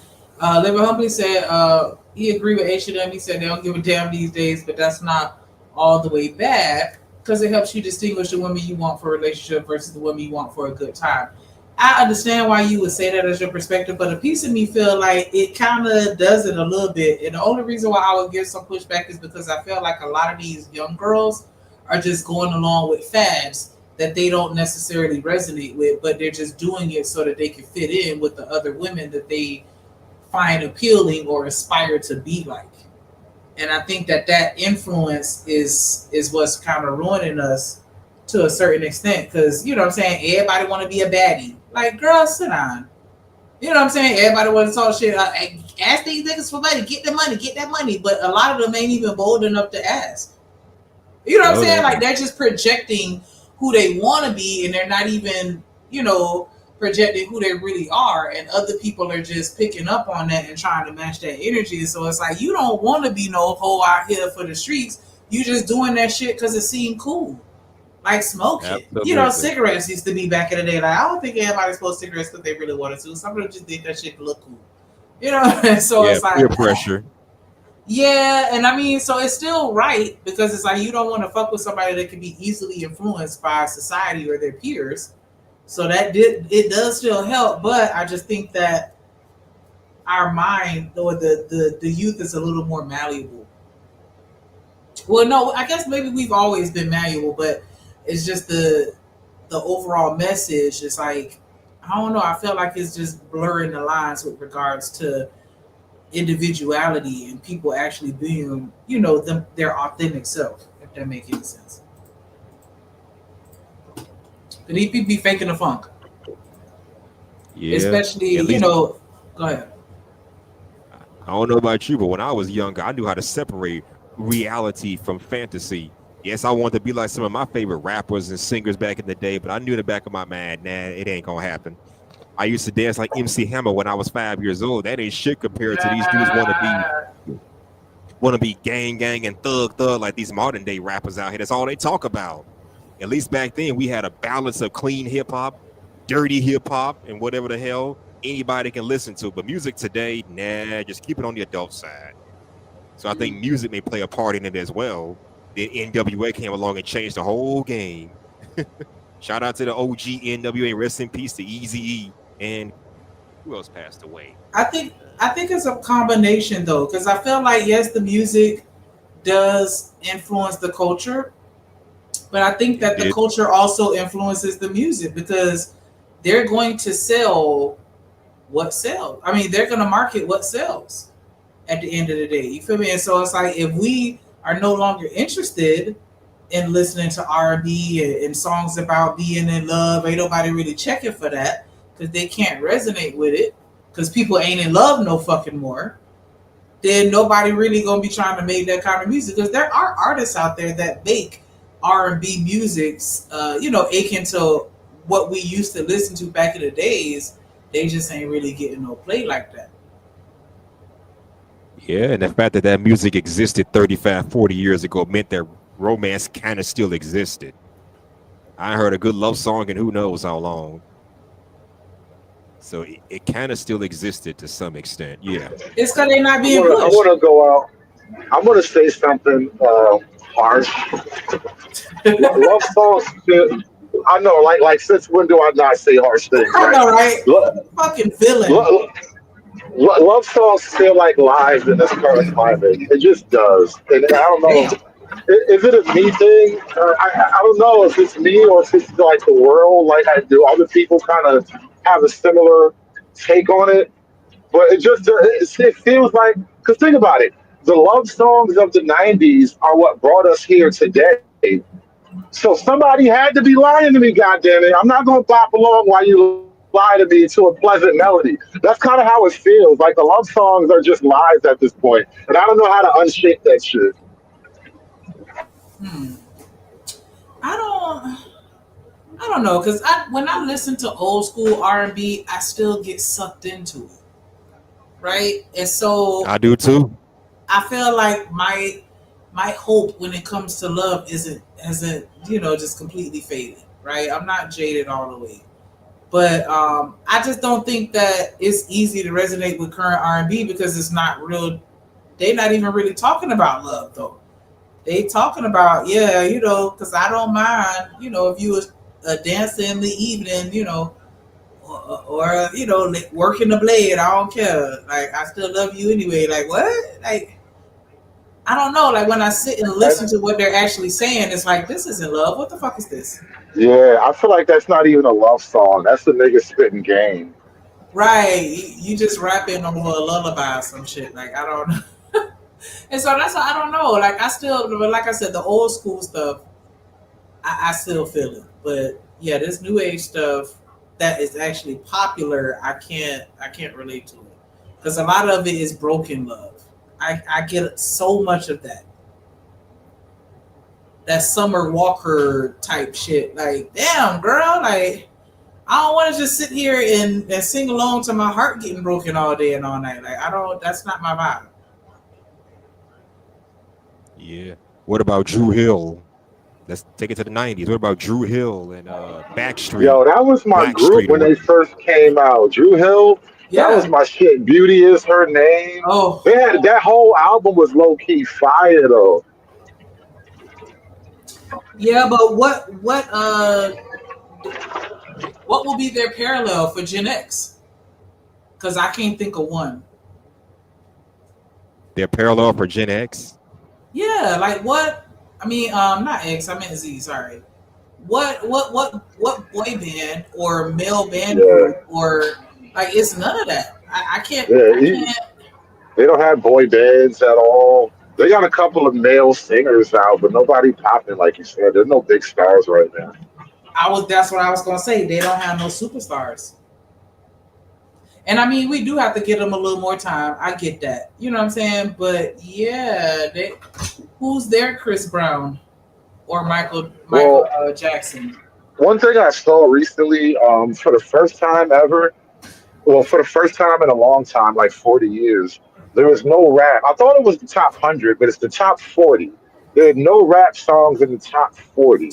I saw that. And so that is a significant cultural shift just for the nation. But I wonder what it's implying in terms of like black culture. Like we just ain't got the juice we used to have. The motion drying up.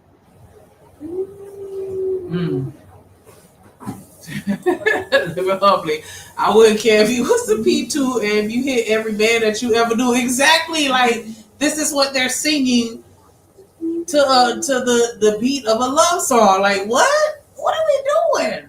Whatever happened to I give you the sun and the moon or I can't live without you because I ain't going nowhere. Like what? I'll fight my favorite guy. My favorite was The Weeknd because he had literally songs to fuck hoes to. That was the Weeknd album is songs to fuck hoes to. Like he literally said, "I left my girl back home. I don't love her no more." Like this is modern love songs right now, but that shit was kind of fire though. I ain't even gonna hold you. I used to argue that The Weeknd was on a trajectory of being like another MJ. Because you know what I'm saying? When you think about who's the next MJ, I would say like Chris Brown. Excuse me. I would argue Chris Brown. Weeknd. Damn, my bad. The Weeknd was another contestant or contender that I felt could have filled MJ's shoes. Because he already gave me an MJ vibe with his music anyway. A little bit. Well, hold on. Let me play this. Georgia. Also ATL. Also ATL.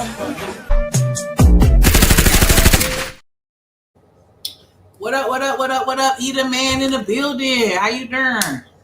Nothing much, man. You ain't the first woman that was choking when I came in the building. Don't worry about it. You know what I'm saying? Ooh. It's just a presence. The presence Okay. of a real man is a little different. I want to talk about this. So I didn't catch the first 3 hours, but I caught like the last 15 minutes. We know that majority of the men that are marriageable age or have the income to get married are married. Do we agree with that or we disagree with that? I agree wholeheartedly. Hold on. The majority of the men that could be married are married already, is what you're saying. That's not what I said.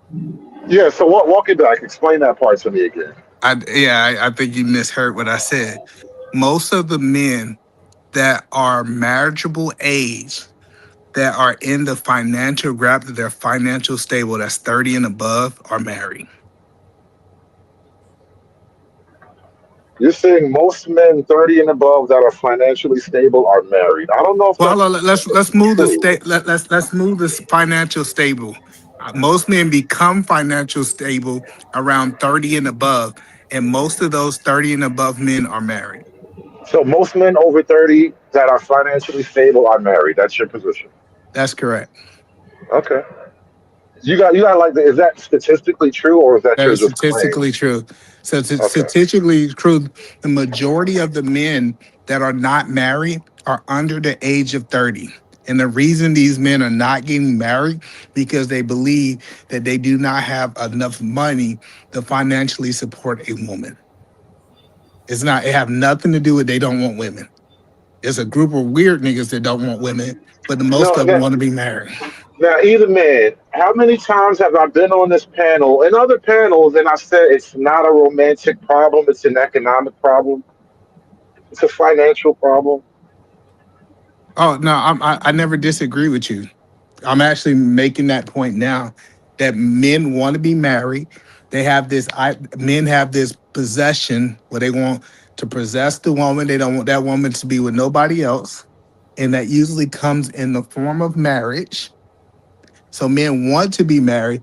It's just when we put the 18, 19, 20, 21, 22, it's not that those men don't want to be married. It's just that they financially cannot be married and support a woman too. Bro, come on, bro. Come on, bro. I call cap. Okay. You call cap based off your feelings? Based off you. Okay, that's what I said. All right. What's up, E? What's up, brother? So, but no, I just tell people. So, what people don't understand, 40% of the men are under the age of 30. Right? So when people say, oh, 35% of black men are not married, or when they say like, oh, they talk about the white people I think married at 50-some%, right? 50% of black or white men are not married. What that is because they're typically establishing themselves. That's why they're not married. That's like, even like the guys I talked to, I was like, bro, why it took you 8 years to marry that woman? You told me you love that woman and you know that woman is for you. And they say, hey, man, I wasn't where I needed to be to support her. And men have this, they have this internal thing that they feel like they have to be at a certain level before they can bring on that woman and support that woman.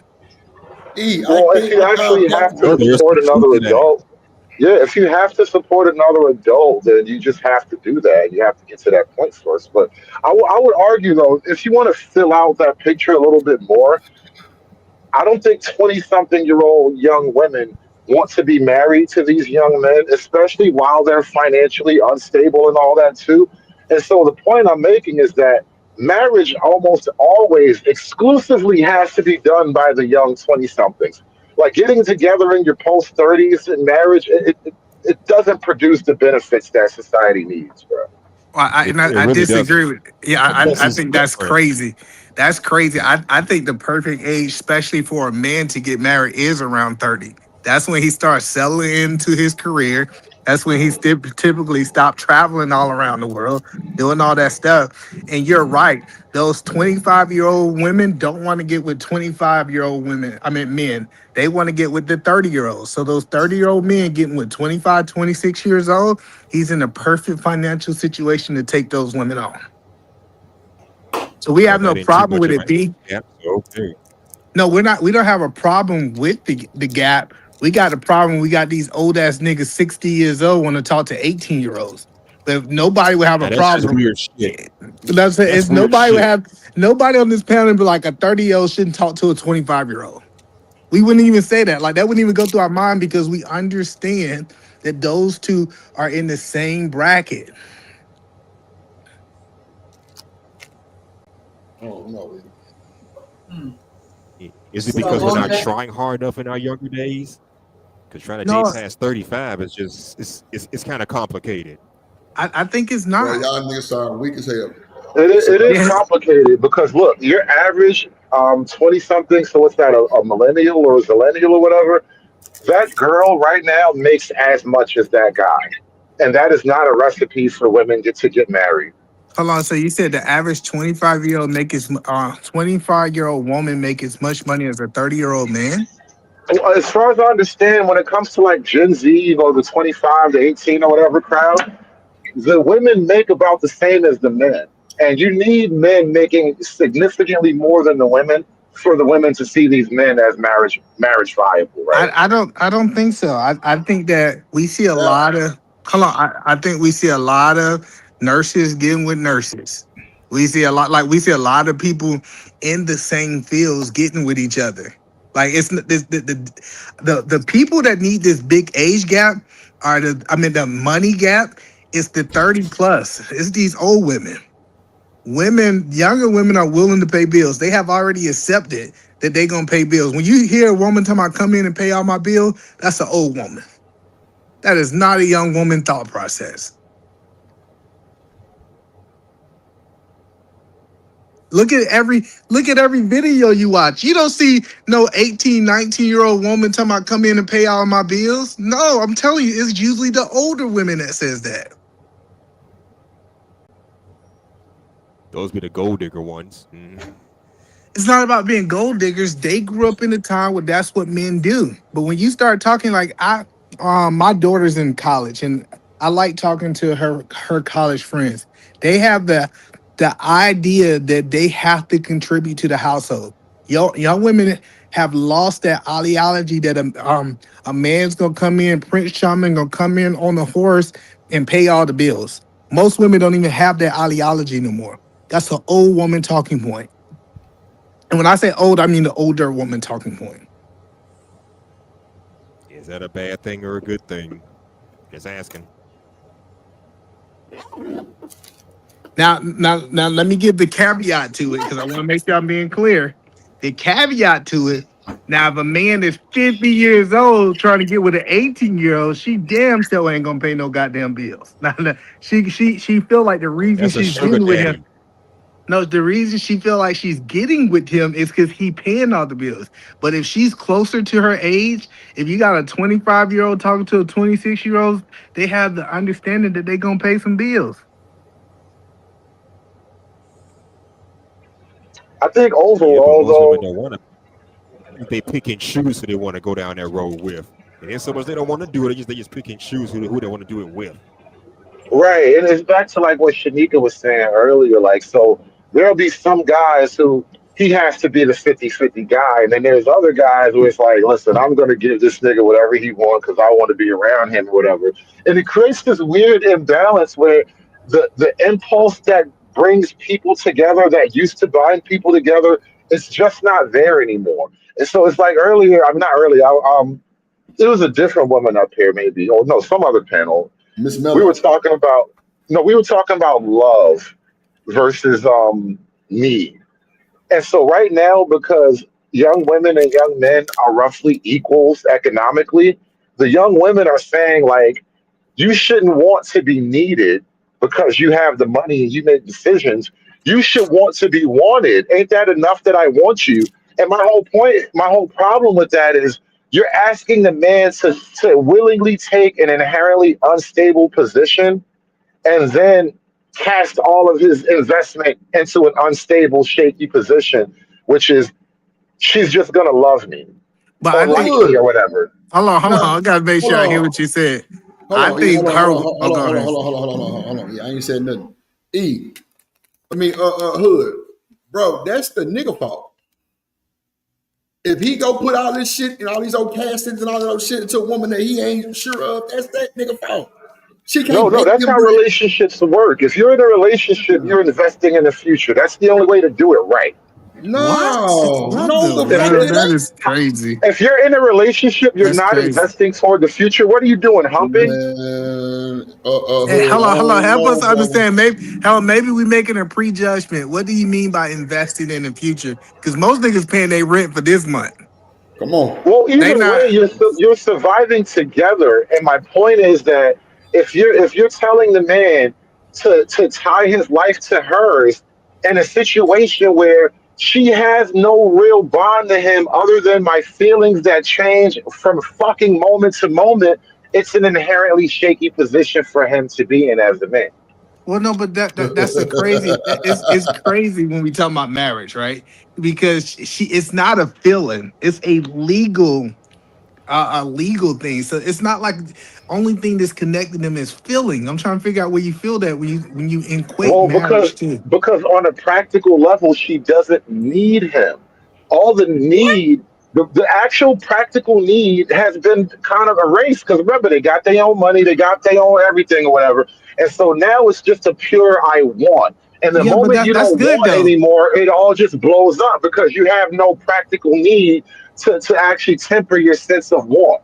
But no, that's the point. Hood, That's a good thing. Hello, it's a good thing that she wants you, right, and not need you. And I'm about Lord to Jesus. explain this to you. Go The ahead. the reason this is really good because a woman that wants you is gonna stay a lot longer than a woman that needs you. This is why a lot of niggas got this problem. A rich nigga, or when a rich nigga wants you, that's what Chris Brown was talking about. When he said when a Come nigga on. come around with a more money than you, when somebody else can fulfill a need, those women leave. So I Come just on. want y'all guys to understand that we in a Say that day and again. time. Hold on. Start over. I lost you on that last part. So you remember Chris Brown said when a rich nigga wants you and your man can't do nothing for you, Come on. right?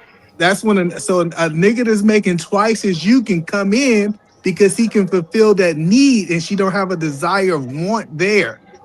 So So like wait a minute. You just responded to my scenario about needs and wants with a scenario where a guy comes along and provides a greater need, and therefore she doesn't even care about her wants anymore. She's going with the guy who can no, fill you more missed it. needs. You You missed That's missed it. it, Hood. literally what you just said to me. That's No, I did exactly what you Nah, not. just said to me.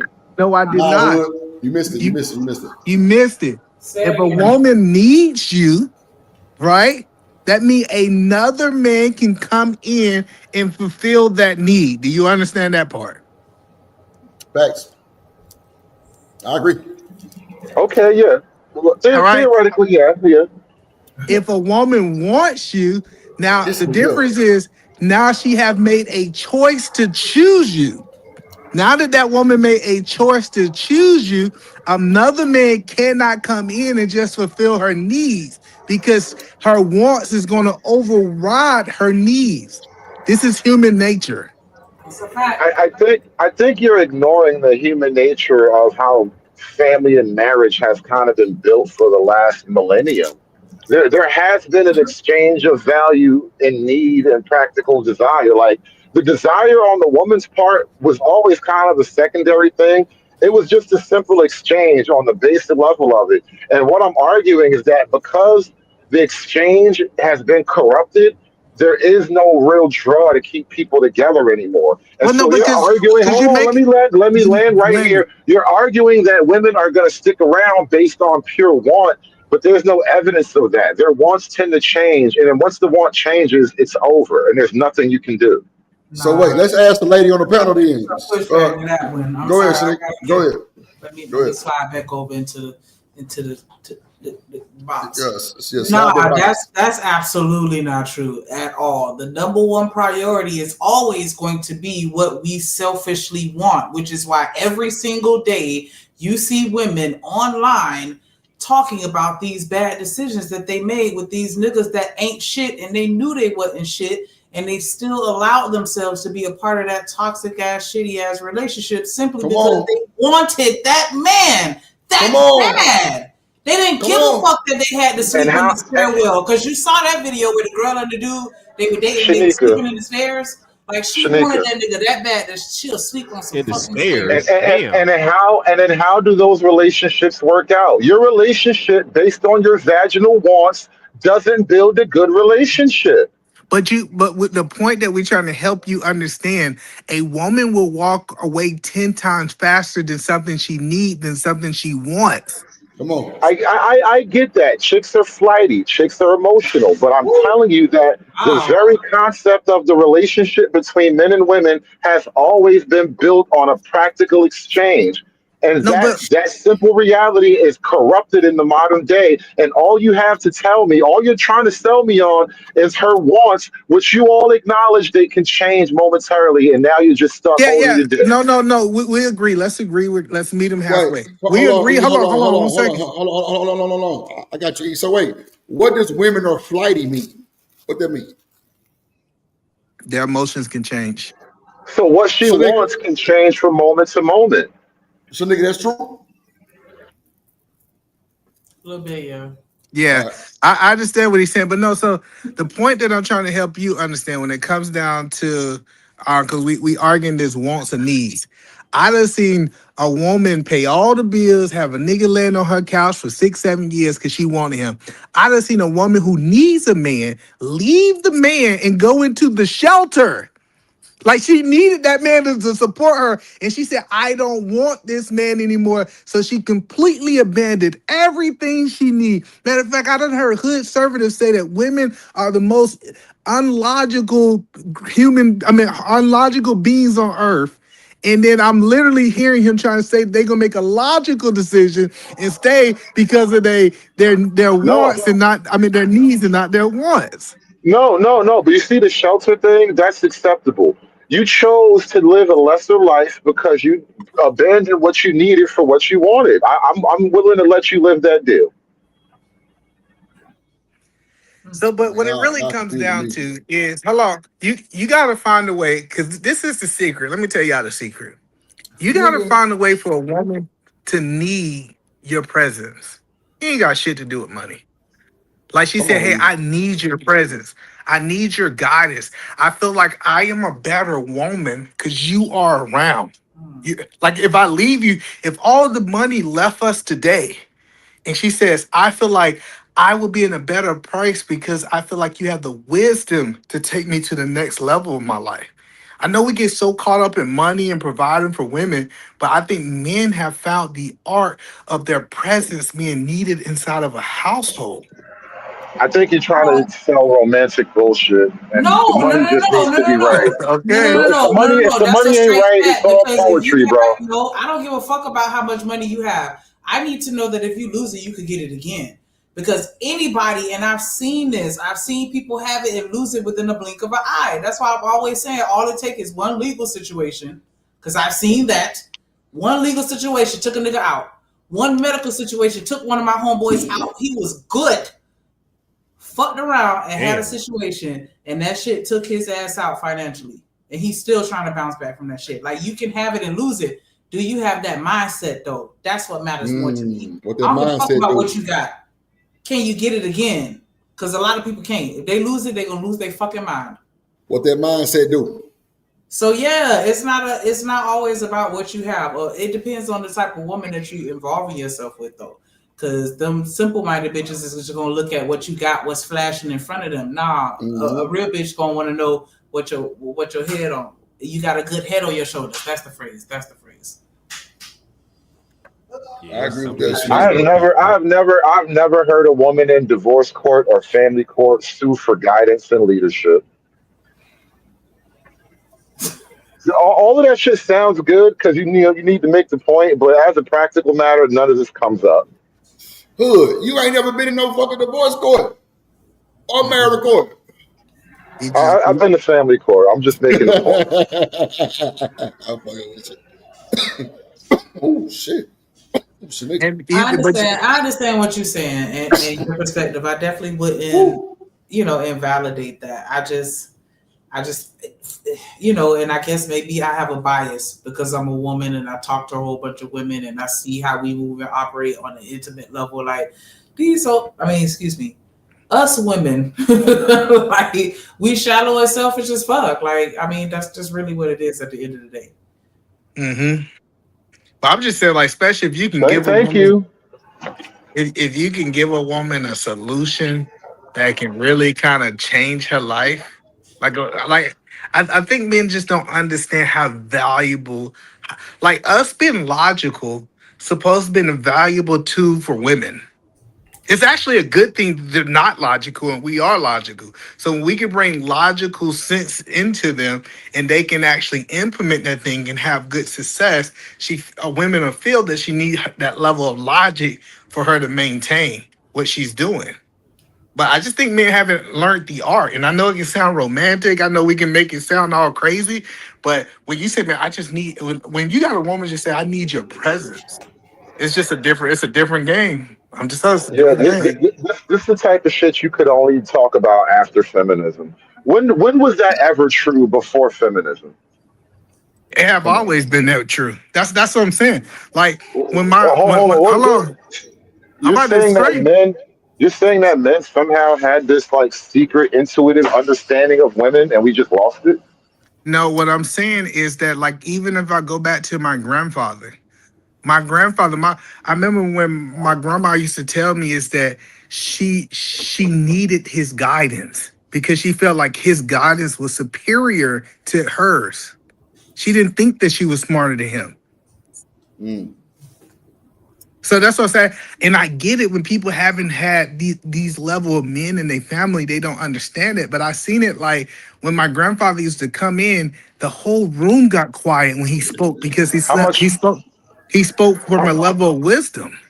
How much money did your grandmother make compared to your grandfather? What up, Miss Contrell? How much money? It depends on what part of life you're talking about, because it's parts that my grandma made more than my grandfather, and it's parts that my grandfather made more than them. Like this idea that the man made more money the whole time, that's a new age thing. Because when that man got sick and she was working, like that's what I'm saying. Like it's this thing called marriage. Y'all gonna flow where you might make more money than her, she might make more money than you. Like it's not this one thing that you gonna just dominate, especially when you start talking about sickness, old age, and all those different things. And especially if you're talking about marrying a younger woman, because once you start getting out of your prime, she's still gonna be in the workforce doing all these things. So, E, man, let me ask you this. Hold on, E, hold on, slow down. Let me ask you this. Whose fault is it then? Whose fault is what? That you actually married a young ass woman knowing when you get a certain age, she's gonna be this. I think it's the man fault. I think listen, I'm okay. Listen, I'm okay with older man getting a woman that's a little bit younger than hers, but he need to have plans and provisions in place where when he are no longer able to make money is still coming to sustain that woman. And I think that's the conversation we don't have. So like, for example, I know an older guy who got with a younger woman, not that much younger. I think it was like 10 years, but he had real estate. So when he physically couldn't work, when he physically couldn't do it, he still had rental property income still coming in. So that's what I'm saying is you got to find a way that your income, and most people don't figure out how to make income that doesn't require them to train time for dollars. They don't figure that out. And so, but I think that when we talk about most people, you gonna get a man and a woman working. Y'all need to put the ego aside. Sometimes she gonna make more money than you. You gonna make more money than her, especially if y'all married over a lifetime. Y'all need to look at it as we a team. So hey, I agree, E. That's what you cooking. Come on. So like in Drip, I'm always like, I was always my wife like biggest fan. Like my wife got a raise. Like I'm happy. I don't understand why men are upset. Like the person that you laying next to just got a 10% raise, and you like, man, she catching up to my income. Catch it, pass it. Nigga, what are we talking about? Come on, E. I'm the biggest motherfucker. I'm gonna hype your ass up. I'm telling you, bro. I'm so E ain't gonna lie, bro. You really. Hold on, who is that? You really, Well, bro, you they really. give a little pushback to that. Hold on, Hustler Muscle. Hold on. Wait. Hold on. Let me get this out. You really making my day, bro. You really cooking today. Normally you be on some shit, but today I cook every day. Nigga. I'm an international chef, my brother. You just don't like my food. Sometimes I'm cooking French food and you don't like French food. Nigga, it's not the food ain't good. No, nigga, your ass bought noodles. What you talking about? You make noodles for Shanika. I'm just telling you. You was cooking it up, but like today, hold on, bro, you you gotta put some respect on them. Some gourmet noodles. Them ain't no regular noodles. Them old ramen. But I think I got you. But no, that's the only point that I want people to understand is how do you effectively be a team inside of marriage? How do you put away the ego? And listen, when I say put away the ego, I'm not just talking to men. Everybody think I just a woman, if she's making more money than her man in this season, she need to put away her ego. That don't give her permission to have an attitude. That don't give her permission to do all these crazy stuff. And I think in marriages, you have to check the ego at the door. That's the only way it works. Let me welcome Smitty to the panel. What else, Smitty? That's Smitty right there. Yeah, Smitty. What else, Smitty? What up, Miss Cantrell? Smitty, you down there? You on mute, Smith. You on mute, my boy. I had a question for Edie Man. He already. Go ahead, Hustle. I had a question for Edie Man, but he kind of already. Hold on, Hustle, real quick. Let us read the super chat, and then you got the whole floor. My bad, G. Go ahead, Sneak. Shout out to Kasim with the $10 super holla. He said it's easier for men to trick and think I'll just pay directly for what I want than to navigate the messy reality of mutual attraction, compatibility, and relationship building. Ooh, that's a fact. Bars, man. For real, like that shit hot off the press. Definitely appreciate the support. Somebody match that energy. Make sure y'all at least hit the like button. Come on, at least do that. But go ahead and hit the super chat, super holla, super dollar, and you through. Hey, drip, say let go drip nation. Money, let get it. Don't be surprised if she asks where the cash at. Drip under be cash out. Hit the super chat. I say let go drip nation. Hey, money, drip.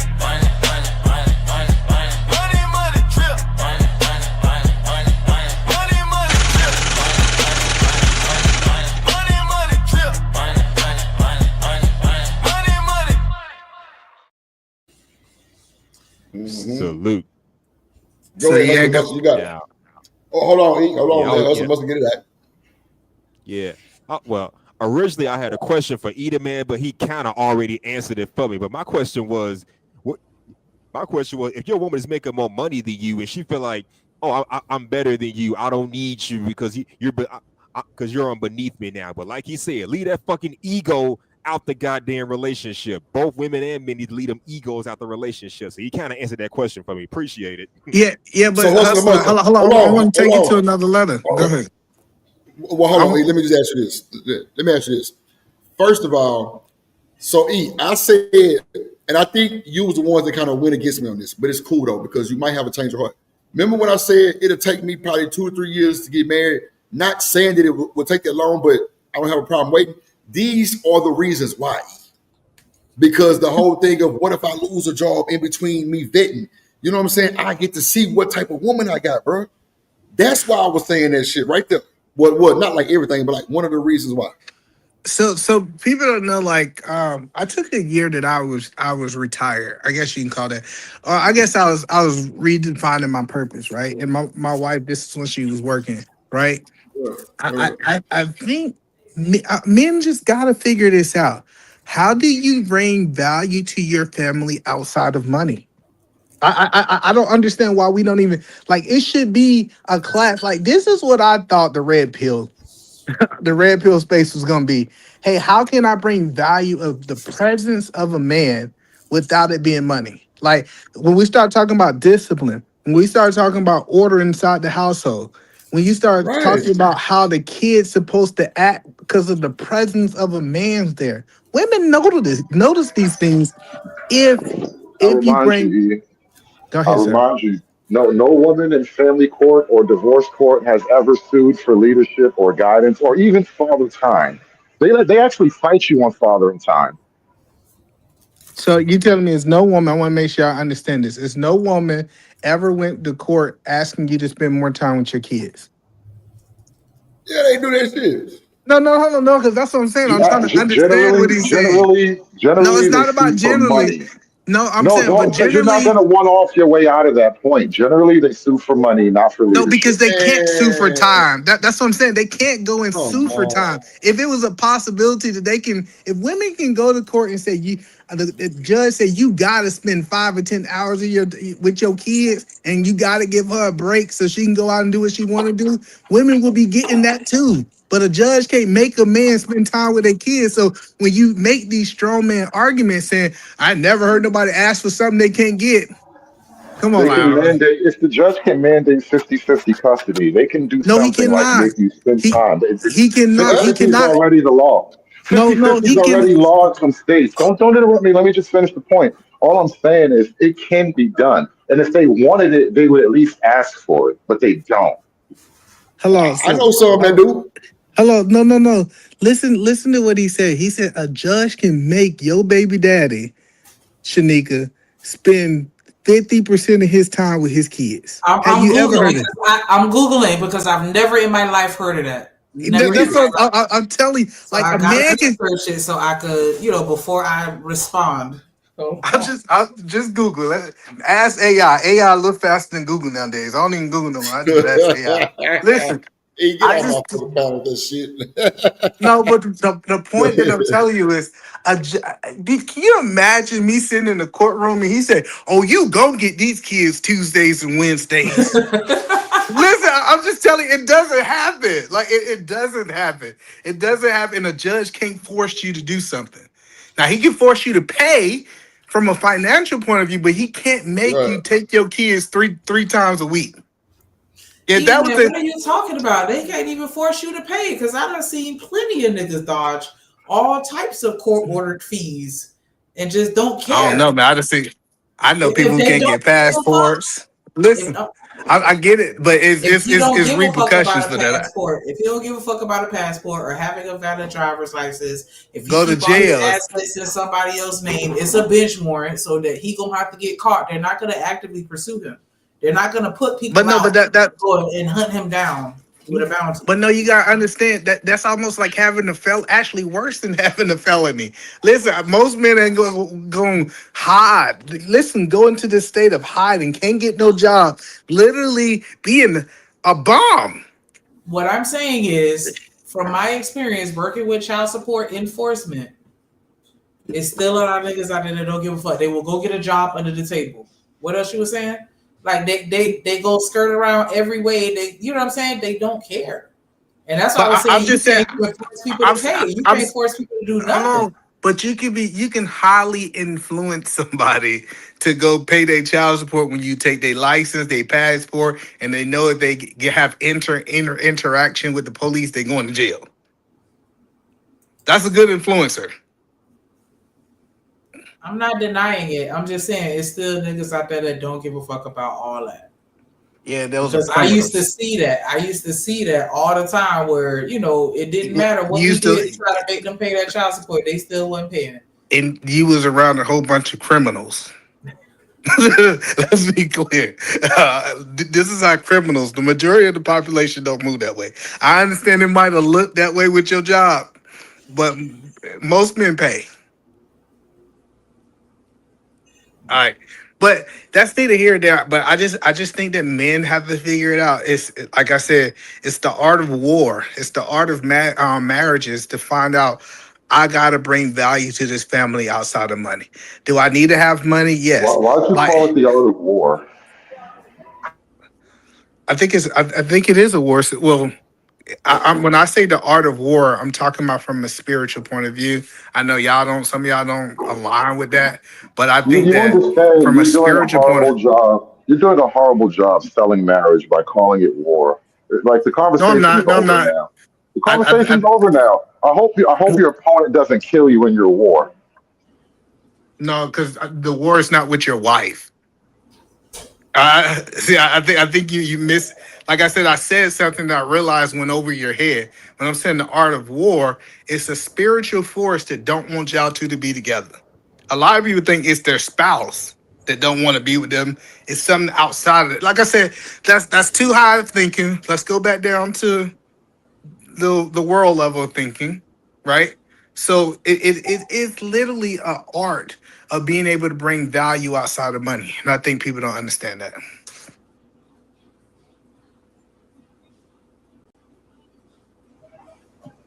You know, it's very easy for you to say that when I heard you say that you actually have a payroll and your staff makes basically roughly average income. That's You'll correct. you'll never convince me that the money don't matter when you have so much of it. Well, what you got to understand is you want to take one section of my life. It was a point in my life that I was married and I didn't have anything. I had a roommate. We were staying in a triplex, in a 1,000 square foot triplex with 6 people. And my wife still had the level of respect for me then that she have now. Like, that's what I'm telling people. Is like, I didn't grow up with a silver spoon. Like, I remember as a child, we opening up the oven to heat up the house. I came from humble beginnings. And so what my grandfathers taught me, they said, hey, you have more value to a woman outside of the amount of money. I just added money to those values that he had already taught me.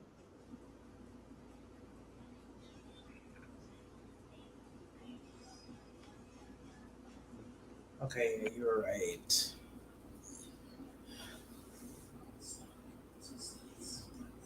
My bad. I missed the last few sentences y'all said because I was trying to look that shit up. But it's only about 30% of people that default on their child support, men that default on their child support payments. So that's not as high as I was. Yeah, but you got to understand my brain. So no, but you got to remember, you only deal with that 30%. And so the other 70% can almost be an illusion that they're not there. yeah, If you're I right. never tell, like, You're so right. this is like, this is the argument of the police. People say, why do police have such a negative outlook on these people? Because they only deal with the criminals.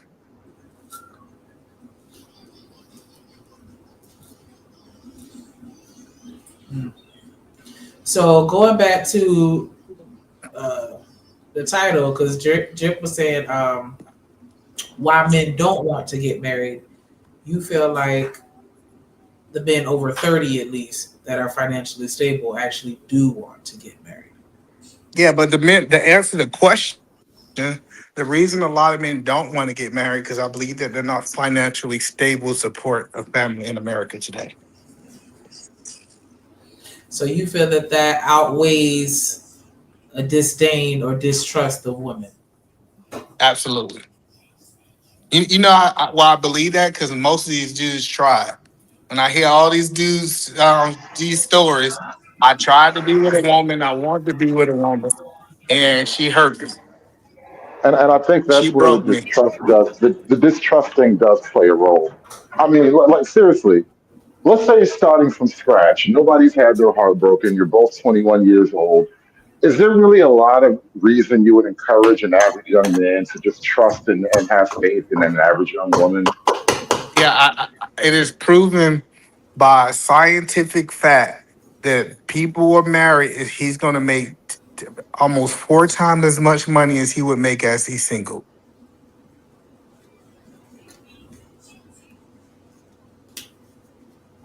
You didn't answer the question. You said something about I economic said realities. yes. No, I said yes. Let me answer it again.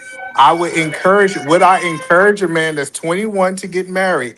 Yes, because I would show him over the trajectory of his whole life, he will be more richer being married than him being Steve, single, going from Steve, relationship. the crux of the question was trust between men and women, and you did not address that. You just said, well, you're going to be rich. I don't think that's answering the question. No, ask the question again, because the question that you asked me was if he was 21, would I encourage him to get married, right? No, that's not what I asked. Okay, ask again. Maybe you got a lot going on in your Why should he trust her? Why should he trust her? Why should he trust her? He should trust his decision making as a man, that he was able to vet her correctly, that she was the woman that was trustworthy. And the problem is that, and what he's up against isn't just her, but the idea that she basically has a lot of incentive to betray him at some point and blow this whole thing up. Because, like you said, it's not even about need anymore. It's a want situation. And the minute she wants something different, he's kind of left standing. No, but I think you missed it because you said 2 21-year-olds, right? She ain't did nothing. They both got a clean skate is kind of what you gave me. As a man, when I hear men that says, hey, I can't trust a woman, what I hear him saying is I don't trust my decision making and vetting a woman. Because I always trust me, and I feel like I had enough discernment to know the BS women from the women that I'm supposed to be with. I think that's like masculine hyperbole. Cool, you can call it whatever me having confidence in my ability to choose women is why I know I can trust her because I chose her. I don't know what he got going on in his background, but it is loud. It's called work. Get over it. But yeah, I understand. Shout out to you. I hope you keep working. I definitely encourage that. But no, that's all the point is. Like, I just trust, like everybody say, why did you trust your wife? Because I felt like as a man, I have gained enough wisdom and knowledge as a man to be able to vet women to know the good ones from the bad ones. When I hear men say, I can't tell the good ones from the bad ones, that means that he don't have enough faith and trust in himself that he have the ability to vet.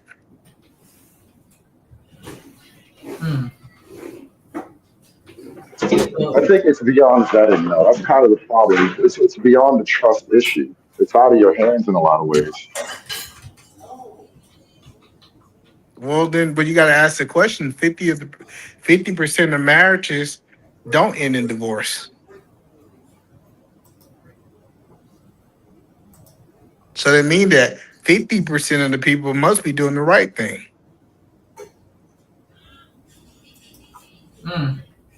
I don't know why people automatically align themselves with losers. If I got a 50-50 chance, why wouldn't I align myself with the 50% of the men that are going to win? Instead of saying, let me talk about the 50% of the men that are going to lose.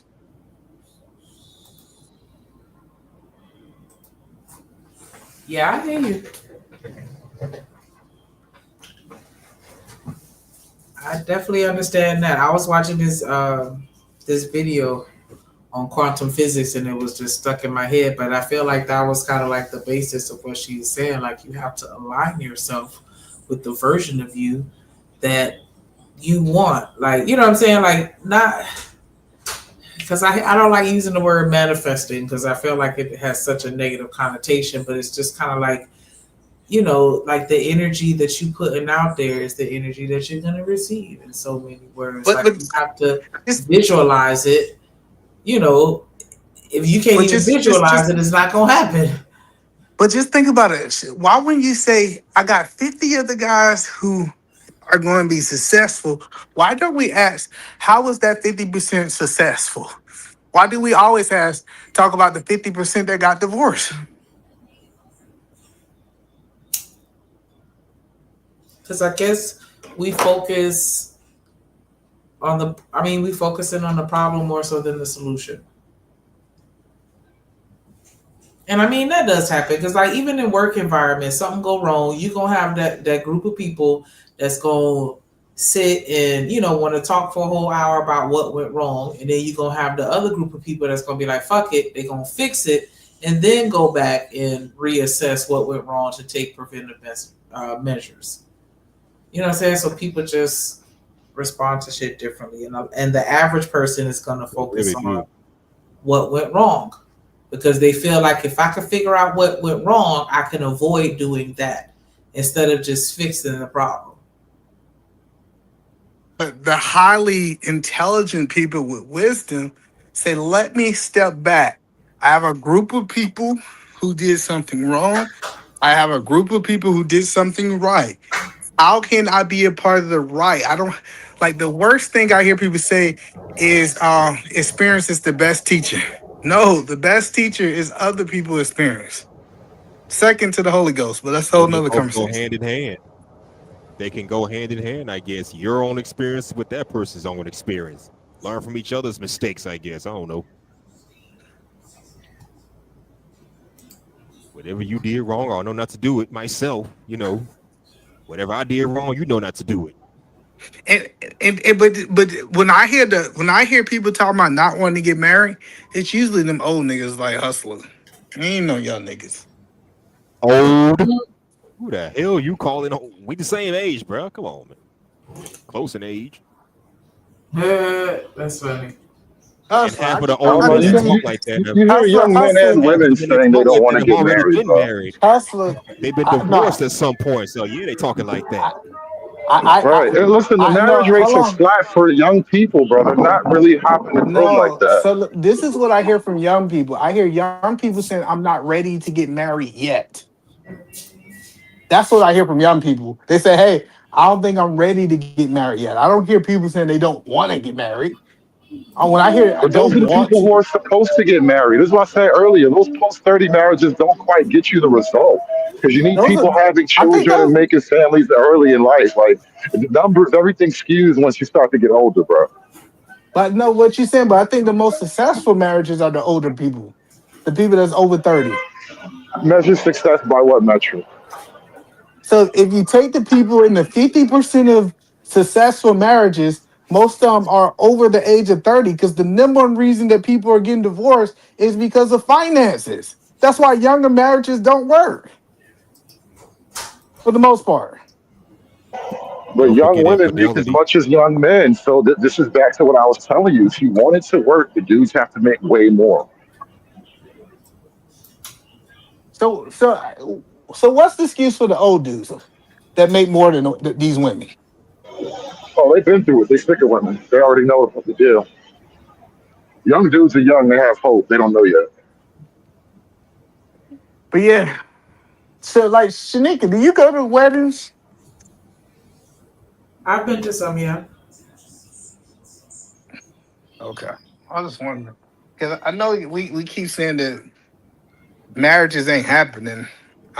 Maybe just with y'all friends. Maybe because I buy good gifts. That might be that's also your network size too. A lot of people tend to interact with the same 10 people, you know, on a daily basis. And so if your network is small, then you know that's gonna affect things. But yeah, I still not as many now, but yeah, they still getting married. Let me ask this question, nigga. This might be a better question. Are most of the people that you associate are single, or are most of the people that you associate is married? Almost all my friends are married. It's only a handful of us, and I'm talking about friends from high school, friends from college, friends from everywhere, every different, you know, friends from work. Like, yeah, damn near everybody that I know, they still married. That's what I see a whole bunch of married people around me. My family married too. Like, damn near everybody in my family married. You know the funny thing is, it's not a crime to not be married. Like, is it evil? Is it really evil to not want to be married? Is that evil? No, I think it's a great thing. Like people, when I hear people like you, ma'am, that says you don't want to be married, I really hope you never get married, because what happens is when a person who don't want to get married try to force themselves into a box, they mess up the numbers and they give hood talking points about the divorce. Like, if you don't want to get married, if you like the streets, I tell people stay in the streets. Men and women. This ain't just women. Men and women stay in the But see, street. there's that negative connotation that you're putting out. It's not Stay in the negative. street. No, no. It's like the street, the streets, the street. It's like it's The a streets negative ain't a bad place. connotation. Hold on. No, but listen, the streets ain't a bad place. I know that people might make these streets be a bad place. You got two things. Let me tell you what I mean by the streets. You have inside the house and you have outside of the house. Outside of the house, quote unquote, is the streets. Inside the house is the marriage. That's what. So when I say that, I ain't talking about sleeping around. I ain't talking about all that. If you want to kind of be outside of the what we call the traditional structure of how relationships go, you want to do long-term relationships, you want to shack up, you want to do all that stuff, do those things. Because what we're asking as married people is please stop joining us and making us look bad, because it's typically people who get divorced is people who didn't want to get married in the first place. That's fair. And so then if we start getting the people who want this lifestyle to get married and the people who don't want this lifestyle to stop getting married, I believe we will see the actual marriage rate shoot up. And that's what we actually see. A lot less people are getting married, but these people are staying married for a lot longer because they want to be married. And I think that's what the conversation needs to say. I I'm think we're okay with less people getting married, and I'm okay with divorce rates decreasing. I think we're falling back into the romantical trap again, where, if somehow the men just love her better, the marriages will stick together longer. And I think it's a lot more structural than that. As I said, the men have to make a significant amount of money more than the women so that his deal is the best deal on the table. That's not true. That's not That's true. not And true at please all. allow me to explain why. With the reference that, black people, we love movie references. I'm going to give you one, if you will allow me. There's this movie called Pulp Fiction. And in the scene where the brother came in imposing upon this man's household, and he said, if my wife comes home, she's not going to ask for marital counseling or separation. She's going to want a divorce. And I, quote unquote, don't want to get divorced. So I said all that to say this. There is a word called want. It's about what you want. Do you want to be married or not? And when it comes to wanting something, you will do what it takes to keep it. Okay? And that's the problem. A lot of people, they marry not understanding whether or not that's what they quote unquote want. It's about the desire. It's about the commitment, the determination. It's about, I'm in this to win it, and I'm going to adjust to whatever complications come along. It's about want. And a lot of people, they marry for superficial reasons. They marry because she fine, he fine, he got money, she ain't got no choice but to obey my commands. Like that, like all types of crazy stuff without examining the compatibility factor as to determine what you want for the rest of your life. That's what marriage is. Till death do us part. It's about the rest of your life. And people don't take that seriously because of laws that allow you to bow out when you feel like it. And that's fucked up. That's all I got to I say. think Mella, I think as a man, I've learned this to be true. Women have done a great job of convincing men to operate romantically and emotionally while they maintain the privilege of operating on pure selfish motives and desires. And especially when it comes to things like money. I'll say this for the third time. Once you wind up in court, they're not arguing for your leadership. They're not arguing for you to spend more quality time. And so I really do think like the big fundamental difference between the men and the women in today's world is that women have enough money that most men just can't offer them a good enough deal.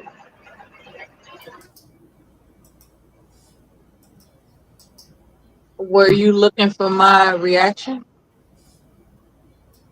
You can't offer us a good enough deal. You can't. What else you got? Damn. I don't need anything else. Thank you.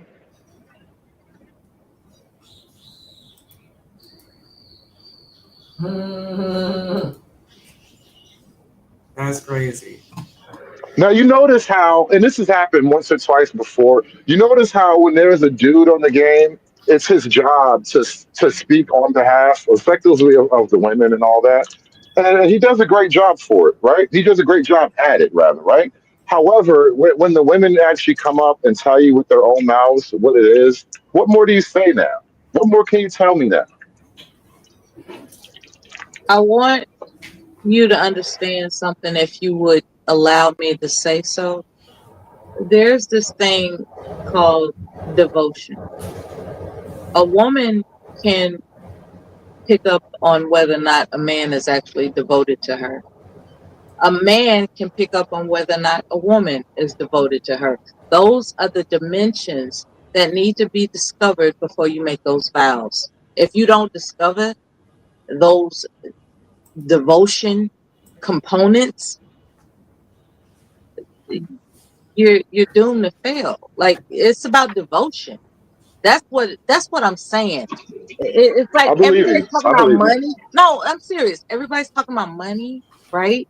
And it's not about money, because a woman that's devoted, a man that's devoted, they're gonna go through all types of stuff because it is in their bonding contract to be devoted to one another. It's not about the governmental contract, but that helps, to secure the future of your children and offspring. Of course, that's important, and that's what a marriage certificate is designed for. Is to benefit the children. And what I'm not hearing is what we do with the offspring we produce. All I'm hearing is we don't get along, so I'm gone. That's not cool. It's like we got children in this mix. What are we going to do about the children? That's why we got to figure out through our intelligence how to get along, because we committed to an understanding of building a future that surpasses our longevity. And people don't look at it like that. They don't look at marriage as we are the stepping stone of the future. They don't look at, they like, I want my satisfaction here and now. I want my satisfaction. They look at it in the moment. They don't look at it as an investment in the betterment of their offspring. And I think that's the problem. I truly think it's selfish, to just be in it for like, where's my pleasure? What you giving up? No, nigga, what you giving up? Like that's some bullshit. It's like, are you trying to build?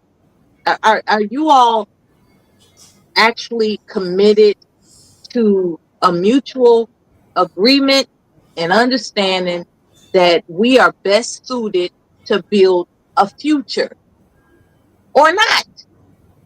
Or is it just about being selfish? Because marriage is not about being selfish.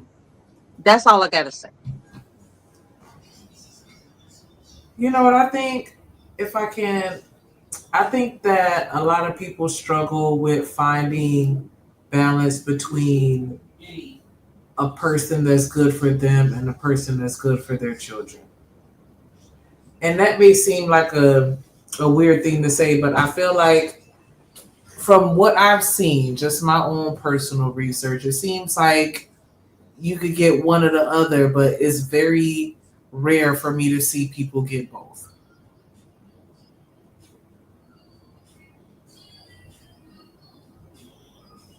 It's rare for people to give up what?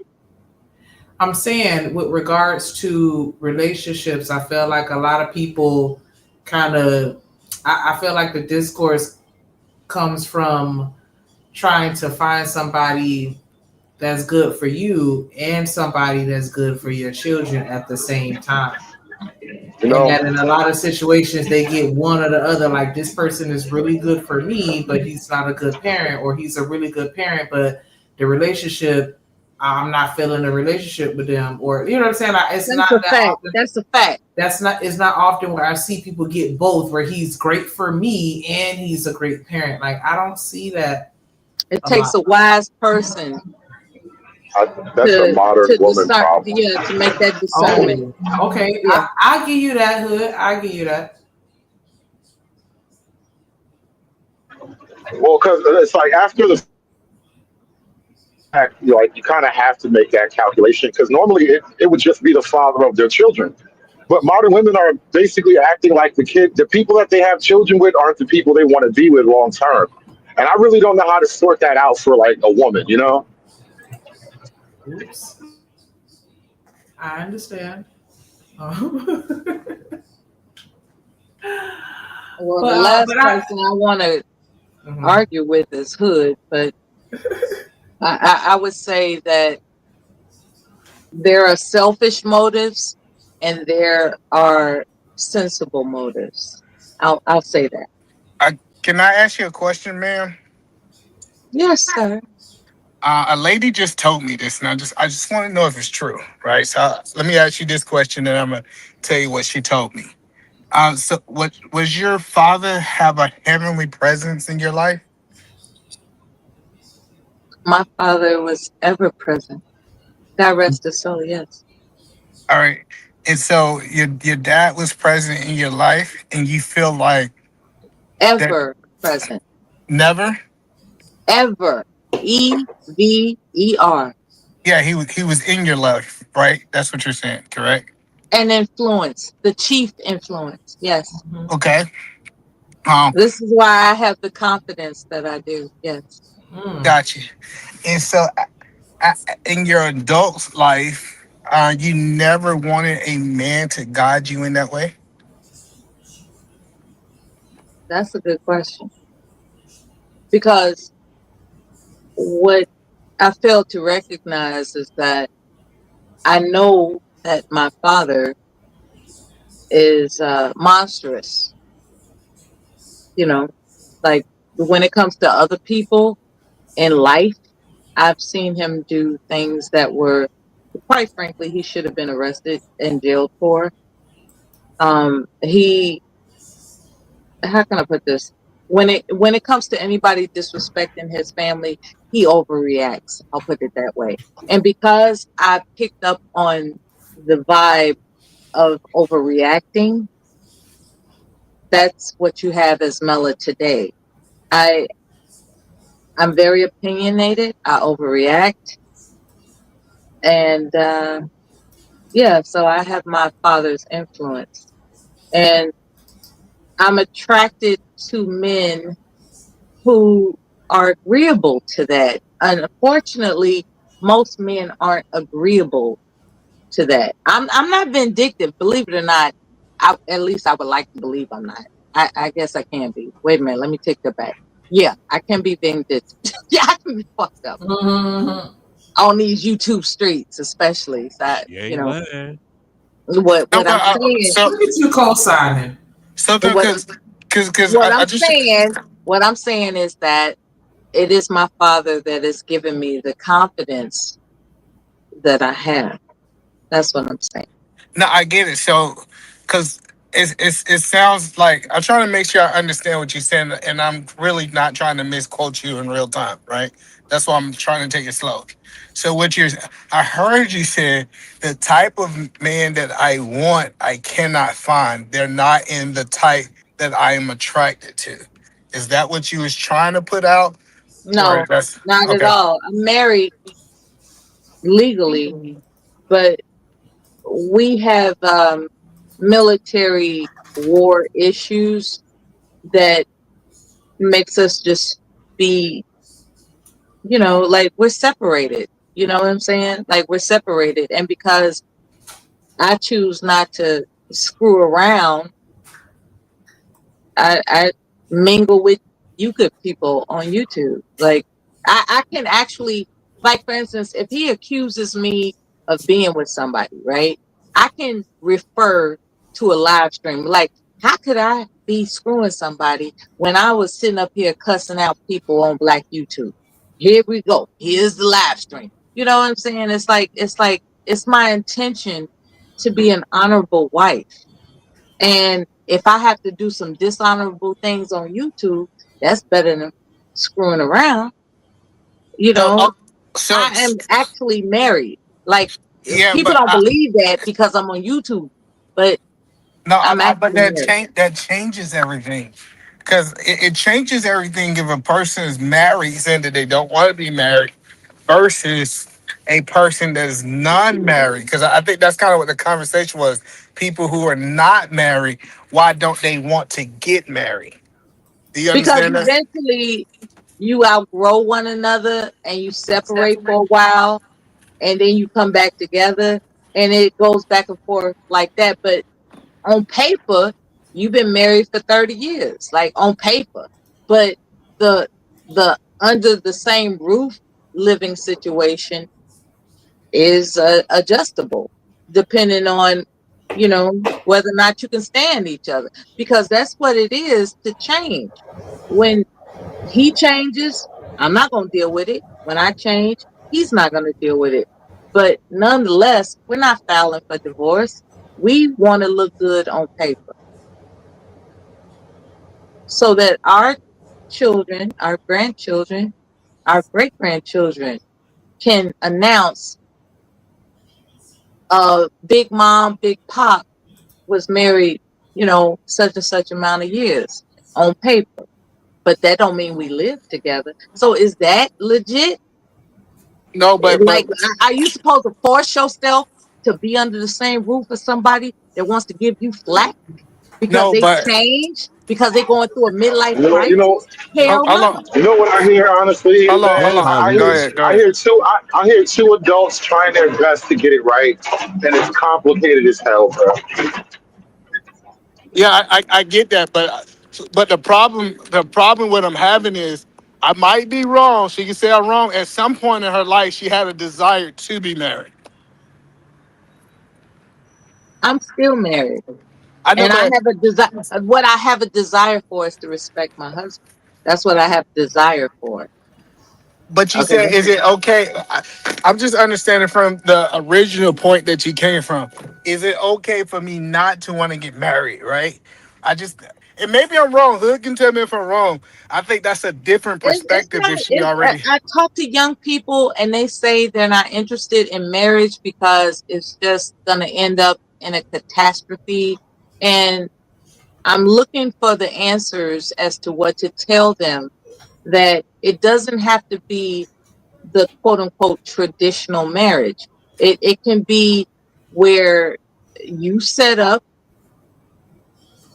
something of an agreement where it's okay to separate and then come back together. Like myself, But this may. it's okay. Like, it's like we can separate and come back together. It's okay. Well, but I think the original point that the lady told me, the reason I came back up here, right? And she said women that fall in love with their first love, which is their father, typically get married. The women that do not fall in love, they don't value or don't want marriage for the simple fact that they never had this love and they feel like it's a mystical thing. Oh Yeah. yeah, I can relate to that. Like, I've met, befriended, I should say. I've befriended women whose father has disappointed them with their absence or abuse. I've met women like that. I can't relate to it, and I don't pretend to. Yeah. So I think people who don't want to get married is typically people who haven't had the chance, especially women, to develop a relationship with their kids. Fathers matter. Fathers matter. Period. And I learned that because this is how it works with all of my kids. All of my daughters want to have a desire to get married. And their friends who fathers not in their life, they have the mindset that they kind of want to be like their mama, independent, taking care All of the right, kids themselves. now That's a good even then, point. now look at the landscape of Black America that makes below 75K. Say that again. I'm sorry. Look at the landscape in Black America below 75K. That's where all the single moms are, bro.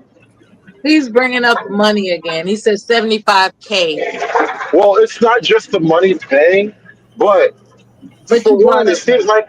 it seems like marriage is happening in the middle and upper middle class. There's a reason for that, which I keep trying to explain to you guys.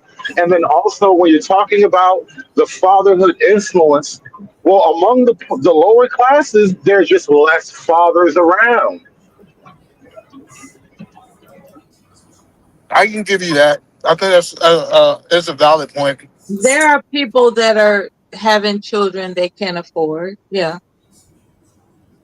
And they skip out. Like I've talked to one of my veteran brothers who had the nerve to say, I effed up having all these kids.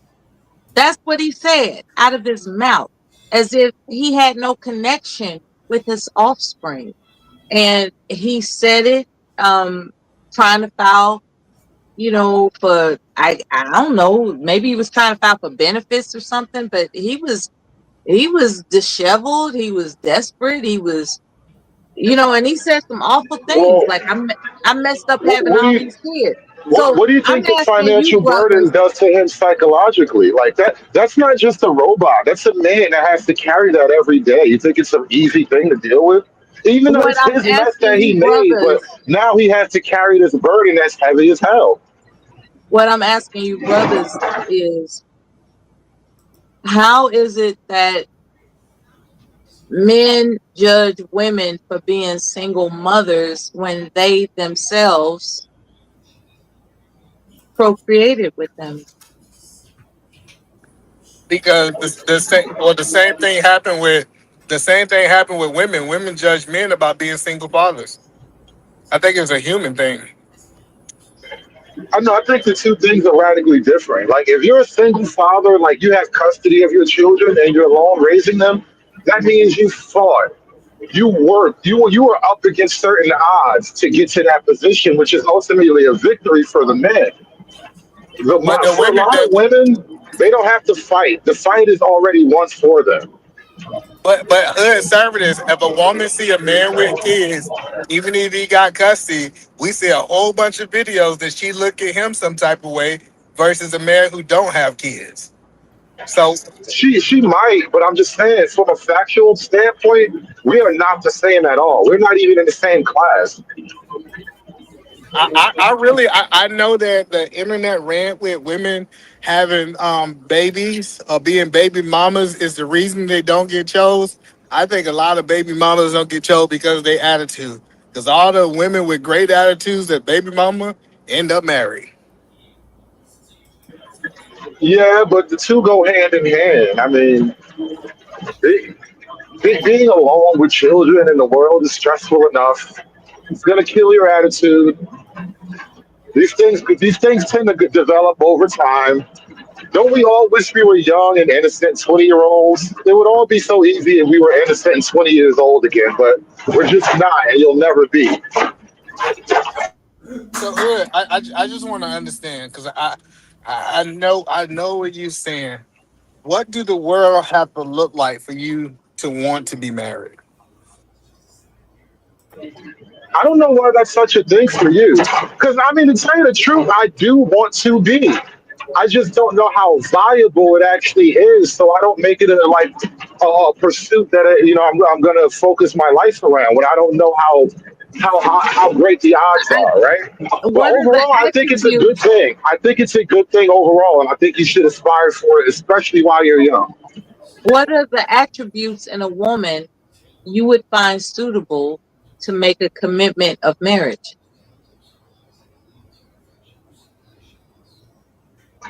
Great question. I don't know. I think we were talking about that earlier. Like, what is a good woman? And it wasn't here, but this came up earlier on a different panel. Like, what is a good woman? And I basically said, like, someone who's pleasant, attractive, and what was it? Pleasant, attractive, and honest. Like generally an honest person. You don't want somebody deceitful or whatever. But like, it's not even so much like I'm looking for this impossible set of qualities. Like, there's no male version of the 6 thing, right? We're not looking for the sixes. I'm just not sure if it's a situation that's totally viable anymore. It is. Hello. It is a male version of 6'6". Slim. Feminine and MJ. Yeah. friendly. Yeah. Like it's definitely a version of women that men prefer over the other. Well, yeah, but feminine and friendly are relatively intangibles, right? I'll give you fit. Fit has a particular objective measure to it, right? But feminine and friendly are intangible qualities. You can't put a 6 on it. What the point that I'm saying is like women want masculine men, and this is just my opinion. And I think men want feminine women.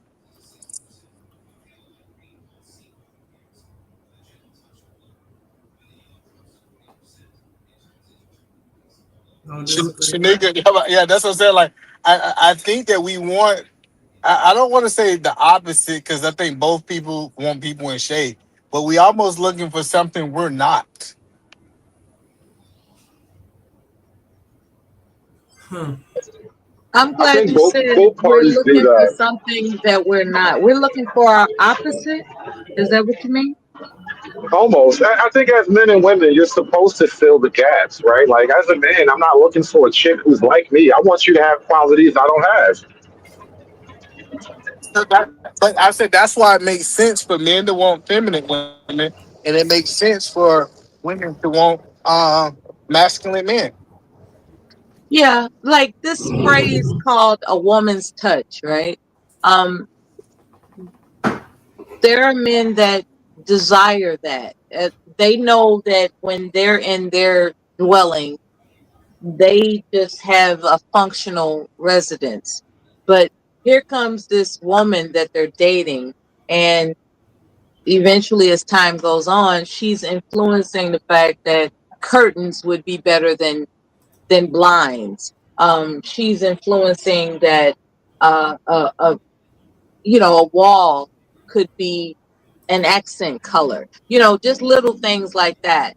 Instead of that couch that you found in the alley, like we could actually place you with something suitable and clean, more clean than what you're doing. Like there's this thing called a woman's touch. Is that what you're saying? Like, and I'm not assuming that men are dirty out here. What I'm saying is, I'm not trying to assume that. What I'm saying I is think men that care about that stuff. when it comes to this phrase called a woman's touch, is that the concept that I need someone to accentuate what I don't have, or rather, how can I put this? Put the pieces together, like. I think what you're describing is called nesting. Like women have the behaviors filling out the nest, decorating the nest. It's a very primal behavior. Yeah, I'm talking about decorating. Yeah. As men, we don't really care about it ourselves, but we enjoy that you do it. You don't. We enjoy that you make the place better. I'll say that. Yeah, a man will buy the house, the woman will decorate it, and everything's happy. He won't complain about anything unless it's appalling.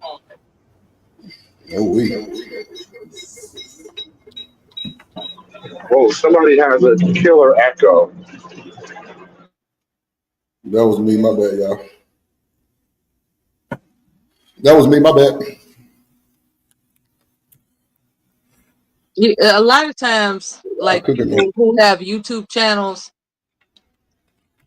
I'm not gonna lie. If I had to guess, a woman has influenced how they present their channel.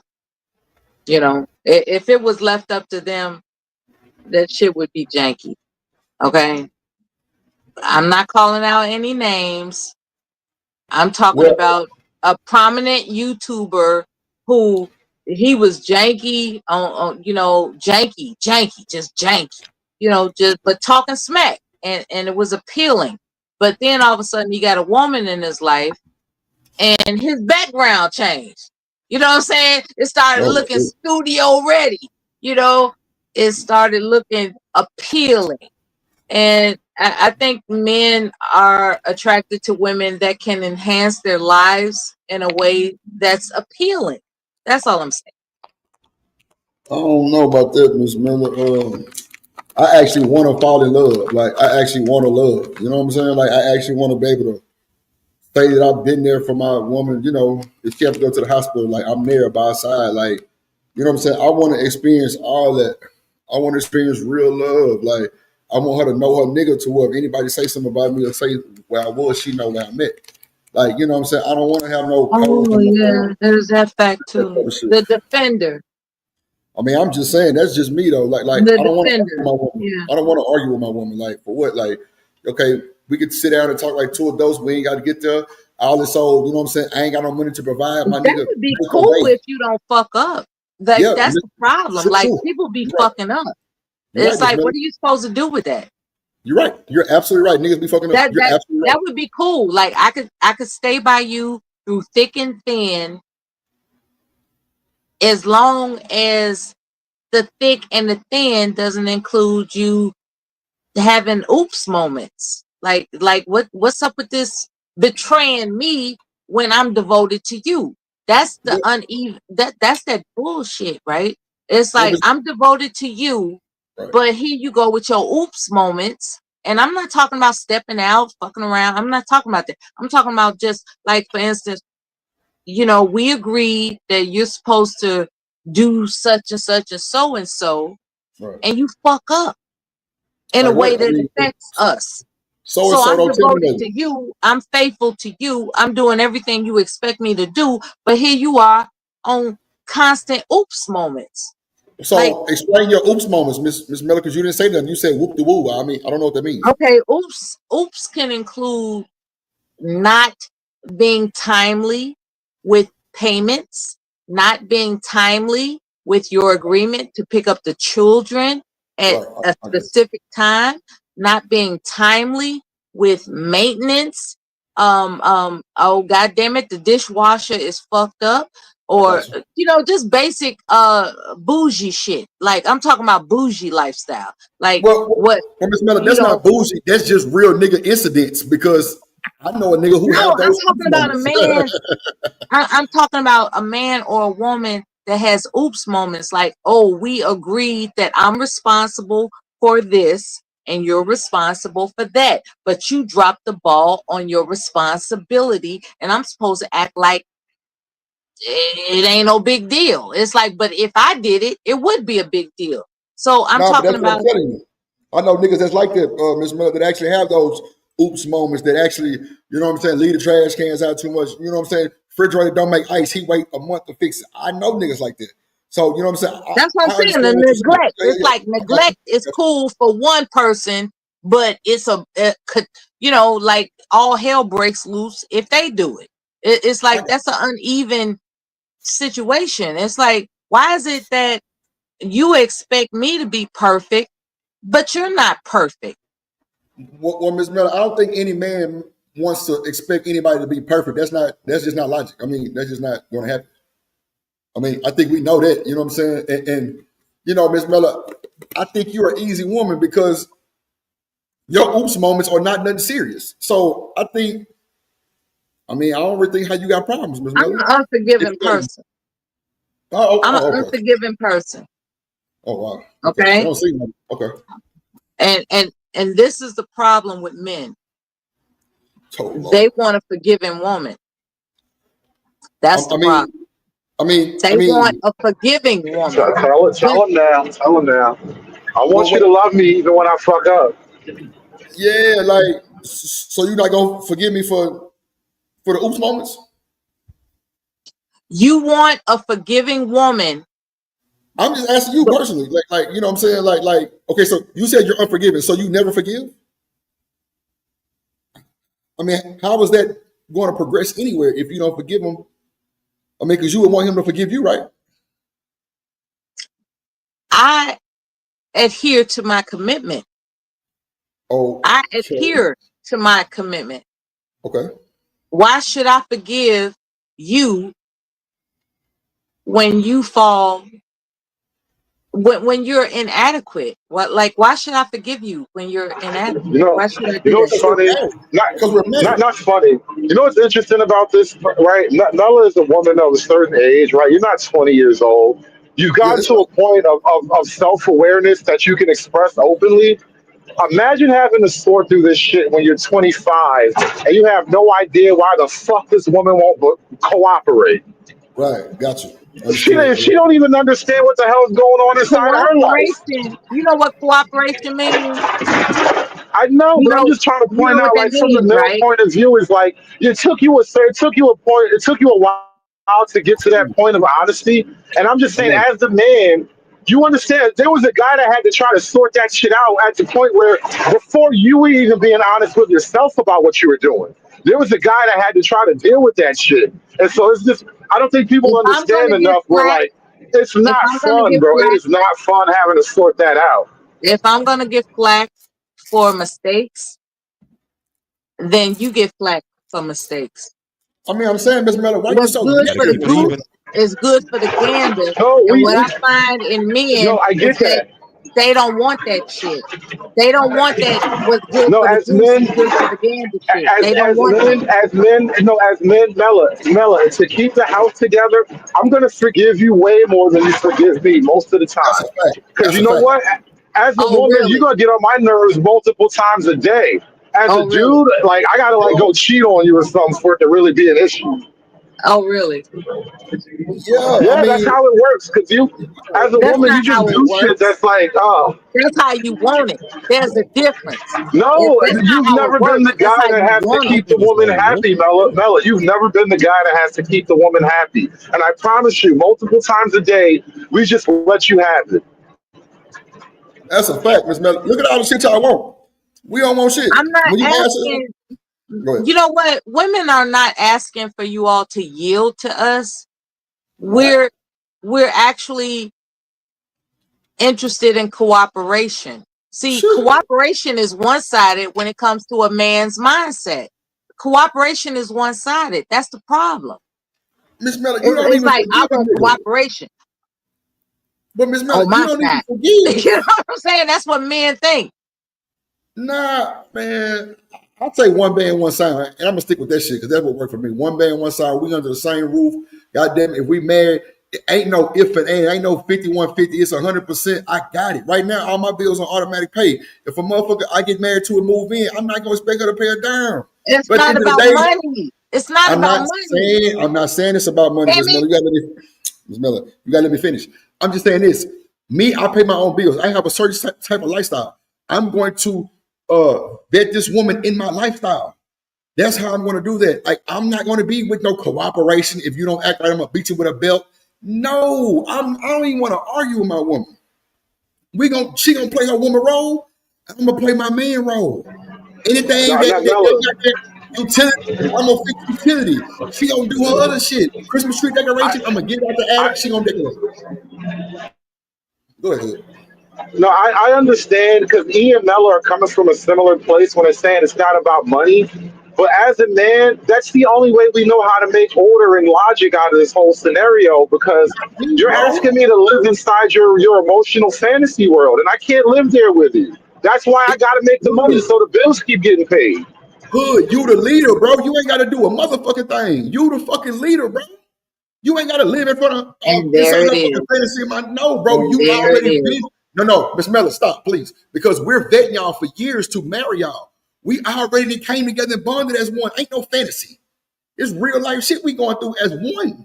That's what I'm saying. I'm not saying like you ain't gotta do shit like me, like go fucking rebel and then expect the most. No, like we don't want to do that with y'all, Miss Miller. We don't want peace from y'all. We already at peace when we come into this shit. We just need y'all to add like add a little enhancement to us. Compliment my shit as I'm going to compliment yours. That's all it is with me, Miss Miller. Like, I don't know why y'all be on these panel listening to shit, but over here at the Drip Show, I don't even know what the fuck the manosphere is. I don't know what the red pill shit is, none of that shit. I'm Drip. Okay, I'm gonna break it down to something that has nothing to do with money. They say the key to a happy marriage is 2 bathrooms. You know, No, Miss Miller. I And want to what be that in your means, space. what that I want to be in your means, space. hold on. What that means is that a woman is expected to accept a man's shit. What? Okay.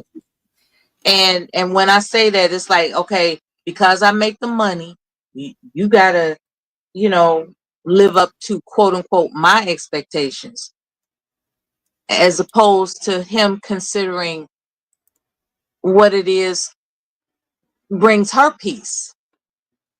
Oftentimes men could care less what brings their woman peace as long as he's paying the bills. And it's not about that. It's not about that. It's not about you paying the bills. It's about you considering what brings us peace as your woman. Your inner peace is your responsibility. I am not going to monkey And so dance is yours. forever. And so is I'm yours. not, but that's right. So I'm not going to expect you to give me inner peace. That's a personal quest for me. You're not here I for that. heard different. I heard But different. what I'm hearing is that it's supposed to be like, it's almost like you think it's the men's job to provide that happiness, and it's like, no. I think you need to work that out as a woman. Did I say happiness? Miss Miller, you really all over with it, and that's cool. I'm just saying, I'm not that guy. I don't even advocate You for that bullshit. self-centered. No, I'm not self-centered. I want to share my life with a woman and goddamn make babies And have and shit. her do what you want her to do. Miss Miller, I come from a good ass parents. My parents ain't never taught me no bullshit like that. My grandma and grandma goddamn me renewed their vows 3 times they was married so goddamn long. I'm not that guy, Miss Miller. I don't know what space you come from. I'm telling you, Egyptian, these niggas come over here with that bullshit. Me, I'm not that guy. You see me over here, you can call me a sim, you call me whatever. I'm a real-time individual. Not no red pill, blue pill ass nigga. If your woman tells you to not talk quote unquote crazy to her, are you gonna adjust? Or are you gonna be like, baby, you knew I was like that when you married me? No, are ma'am. you gonna No, ma'am. adjust? No, ma'am, Miss Miller. I'm not going to say this was me. You're not Why gonna am I adjust? talking crazy? Why am I talking crazy? First of all, Miss Miller, why am I even talking crazy? No, I like shouldn't have a reason to. I shouldn't have a reason to talk to my woman crazy at all, Miss Miller. So no, if she tell me I'm talking crazy to her, we can have a conversation, and I'm going to adjust. Yes, ma'am. I'm going to adjust. Yes, ma'am. Okay, there you go. That's a good marriage. I'm going to adjust because Miss Miller. Marriage is about adjustment. That's what it's about. True. That's true. That's true. Guess what, Miss Miller? I was raised not to be mad at your partner when you go to bed. That's how I was raised, not to be on no. This man, my mama, Miss Miller. I come from a single mom household until I was 4 years old, and my mama married the daddy who's been there. He signed my birth certificate. Who's been there? I ain't never had no problems. I was the fucked up one trying to be rebellious because I knew he wasn't my real dad because I'm mixed with Asian. So my brothers and sisters look nothing like, they look like me, but they bright skinned and the motherfucker. I'm like, man, why the fuck they so bright with this straight ass hair? Not knowing I had straight hair too. But I just knew it was something with it. Plus, we was at a family reunion and his brother was like, yeah, this is so-and-so stepson. And my daddy dropped his brother on his head and was like, nigga, don't ever say that shit again. So you know what I'm saying? I come from that type of spirit. I'm a Christian, I'm a God-fearing nigga. I don't use you like Miss Miller. I don't even know who Kevin Samuels is. I never came to YouTube to even think about no bullshit like that. Why would I accept advice from these niggas on the internet? A lot of these conversations, Miss Miller, I've been quiet. You don't even hear me talking. I've been quiet this whole time listening to y'all. I just start talking. So you got to know I'm not one of them niggas. I'm not one of them niggas by Well, Drip, the issue with Samuels though, he revealed the female psychology. And like once you get a good look at that, bro, it has to reshape your algorithm now. Like once you get a good look at the opposition, how do you not redraw your battle plans? Manhood. I'm here to make some money on for the fun, not take these niggas advice and they Why fucked up gotta too. be a battle? No, I'm not battling nobody. I'm just saying I'm here for I'm money. talking about what the brother said. The brother said readjust your battle plan. Like, why I gotta be a battle? What kind of mentality is that? Yeah, I don't know. Because once you battling, look at the women that call into Kevin Samuels' show. It's clearly a battle, and they want to win. That don't mean you have to fall for that. I agree with you, Ms. Miller. Sir.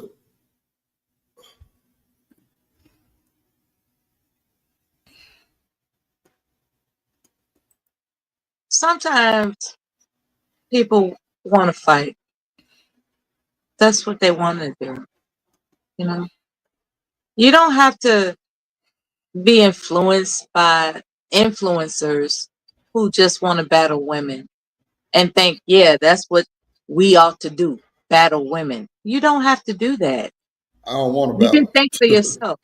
And I'm not speaking to you, Drip. I'm talking to the brother that mentioned the word battle in conjunction with what it is to be married to somebody. Marriage is about adjustment. That's what it's about. Who Adjustment said for that, a Ms. common Miller? goal. Who You said that in the adjust. chat? I'm sorry, what? Who said that in the chat? Because I ain't looking at No, the she was screen. talking to me. She was talking to I me. Oh, was, That was okay. about Go it. yeah, I ahead. was Okay, referring to okay. him. My bad. And in terms of the word battle, that denotes an opponent. And when you're married, you're not opponents. You're partnering up for a common goal. You're not battling. When you look at women as opponents, you're never going to get married because your default nature is to assume that they're an opponent.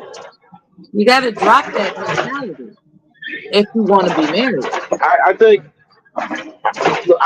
think you're right. Let me just say that first of all. I think you're right. I think you're totally discounting the female part of the equation because my whole point was to highlight who are the women that called in and what were they like? What were they talking about? What did they want? And all that cooperation stuff wasn't even a factor when it came to how the women actually approach it. And so this is a problem I keep having, like with you or with E. You're selling a story that's not showing up in the movies. Like the You thing had that no people are dealing with business. isn't what you guys are talking about. You ain't got no business being influenced by media when it comes to choosing, pairing up with a life partner. You have I no agree, Ms. business Miller. I agree. with I that. totally agree with you. I'm serious in this moment. I'm dead ass too. Please I agree. consider that influences outside of your own sense of reasoning is not your friend. You gotta understand, if I may say so. What up, JD? Your hopefully your intention is to pair bond What up, with D-Rock? someone who is not your opponent. And a lot of times media is propagandizing the salaciousness of everybody's your opponent, including, who you would choose as a pair for yourself. Like, you can't do like this media influence shit. It you gotta critically think about it. Like, you're being influenced. You're being influenced, and come on, man. Like, come on. Using the Really? media, You're using the being media. influenced. How y'all Pull doing? up, fellas. Stop. My bad. Go ahead. No, it's all good. Using the media as an excuse is diabolical. Oh, Niggas Ferg, you use was on the other panel? people. My bad, Ferg. What's going on? Black people use other niggas' opinions about what they should do and how they should move when it comes to a person they want to be with. That's the problem. It ain't media. Don't nobody move and date like white people. What media they say? They pick and choose. They say black men are the weakest and the lowest. They give all this dumb shit. Then the weakest and the lowest sisters, they piggyback that shit. If you That's hear the that bullshit. enough times, Nah, listen, the media if you doesn't hear do it. that enough times, you're gonna believe it. Man, don't nobody believe that shit. They believe what other people think about. Do black people sit here and believe and move how white people want them to move and think and believe? Is that what you're saying? Or is it just black people trying to dictate? Listen, man. One thing I I would think tell, people need to understand themselves, and they'll be further, and they'll know what they want. Like, you got to understand yourself. You can't let media influences dictate your decision making. You have to know yourself, your authentic own self, and Yeah, so, and then you'll find who you're looking for. well, how many people? There's so people? many influences out here, man. Like, There's a whole lot of people talking if I negative wasn't the about age that I am, I would be convinced that niggas ain't shit too. I So would literally be convinced of that. But so let I me know better because I'm aware of myself. Come on, Miss So Miss the Miller. fact that you are the way age that you are, right? I would think that you close to 50 years old just listening to you. Now, based off all of the children of your children's age, if I'm you a have Gulf children, War veteran. It's not a secret. I'm a Gulf War veteran too. I went Yeah, through. it's not a secret that we a certain age. Okay, that's not a secret. Okay, so Lord Gulf War Jesus. veteran. Then I you, wish I knew then what I know now. but the I would do it hindsight that is way. 2020. I That's for know, right? everybody. Like, what's the That's for point in it? everybody. Yeah. Hindsight is 2020. And we So, telling the younger folks, like, look, like, think for yourself. well, Because if you hear, you know, women are this and men are that enough times, you're gonna start to believe it instead of actually knowing what it is that's agreeable for you. I stay away, Miss Miller. I ain't bullshitting. I enjoy frolicking with these people. I do. I enjoy frolicking with them, but it's Frolicking. yeah, when I say frolicking, I mean talking shit. I enjoy talking shit with Black YouTube. I do. It keeps me out of trouble. You know, it keeps me out of trouble to be What you mean out of trouble though, Miss Miller? What you be doing? It keeps me out of trouble. I be damn. She explained earlier. That's crazy. She's trying to be a good wife, even in separation. I respect it. You know what's so weird about this, Mella? And I've been noticing since I've been on YouTube, married women tend to have a better disposition than the rest of y'all. Hold on, I'll say this today. Well, don't gas me up too quick. Hold on, Miss Miller. Hold up. I can show you a different disposition. Y'all niggas don't listen. Y'all don't listen. That's y'all problem, man. She already explained to you. She fighting that demon over her. That's why she got No, she said it. She wasn't even being coy about it. No, we all adults. I get it. But see, y'all 40-something-year-olds, that's y'all problem. Y'all the ones get caught up. If you're 40 and still believing what media's dictating about how you should That's move, wild. man, That's wild. Man, you already gonna lose. You gonna lose. You gonna be single. You ain't gonna get no ass. You ain't gonna have no money. You can't That's a move fact. like That's that. why I don't fuck with it. I mean, the thing is though, the people who are most affected by media and social media and messaging and all that, it's more on the women's side. That's why most of the girls are crazy liberals, bro. Man, it don't even matter to me. I just stay Broken away. people. Most broken people dictate. They dictate what the media gonna say. And once they hear it, they move. And if they hear people ain't shit, they just regurgitate words that they can say. Most people don't read for themselves. That's a fact. You That's gotta a read fact. for yourself. You gotta read. You gotta think for yourself. That's a fact. But that starts with that. But that starts with. That's the second person did that shit. Your old ass voice. Fuck you. What's that? My voice. Nah, first she called you drip. She called you drip. I'm like, nah, that wasn't drip. I apologize. Nah, this me right here. This drip the lover boy voice, not Ferg. Hey. I don't know what I'm saying. I'm just saying it. Nah, it's all good, Miss Miller. It's all good. It's all good. Ferg, you I was just messing with him because somebody had said that one time before. That was I remember that. I remember that. Corey said that shit, nigga. I'm home, and I black kids all day. What up, Freeze on? Hold on, y'all, real quick. Let me do this real quick. Hold on, slick ass. We drip. We on the block. Rock the block is Drip Nation. Shout out my play OG Point and D-Rock. Drip Nation. Shouts out my homie D-Rock. Drip Nation. D-Rock, we rockin' your block.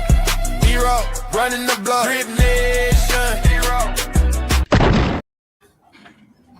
What up, D-Rock? What up, Freeze on? We getting drippy, man. What's good? What up? What's good with y'all? Salute to Drip Nation. What's good? What's good, my boy? What's up, D-Rock? How y'all day been, man? We dripping, man. Freeze on Lou in the building. What up, Freeze? What's happening? What's happening? Colder, man. How y'all day been? What's man? going on, Everybody Melly? cool? Up here wilding. Wilding, We good. We good. We Wilding good. like a mom, man. Just throwing Wilding, mud bro. everywhere. Everywhere. Bird. Me and Hood like. She just manning it up. Yo, you know what's so funny? Mella, let me ask you a question. This is the longest you and I have ever spoken ever. And I think mostly it's because I noticed this. You would just leave the panel when I came around. Why is that? Mella. You challenge me like no other. Okay, I respect it.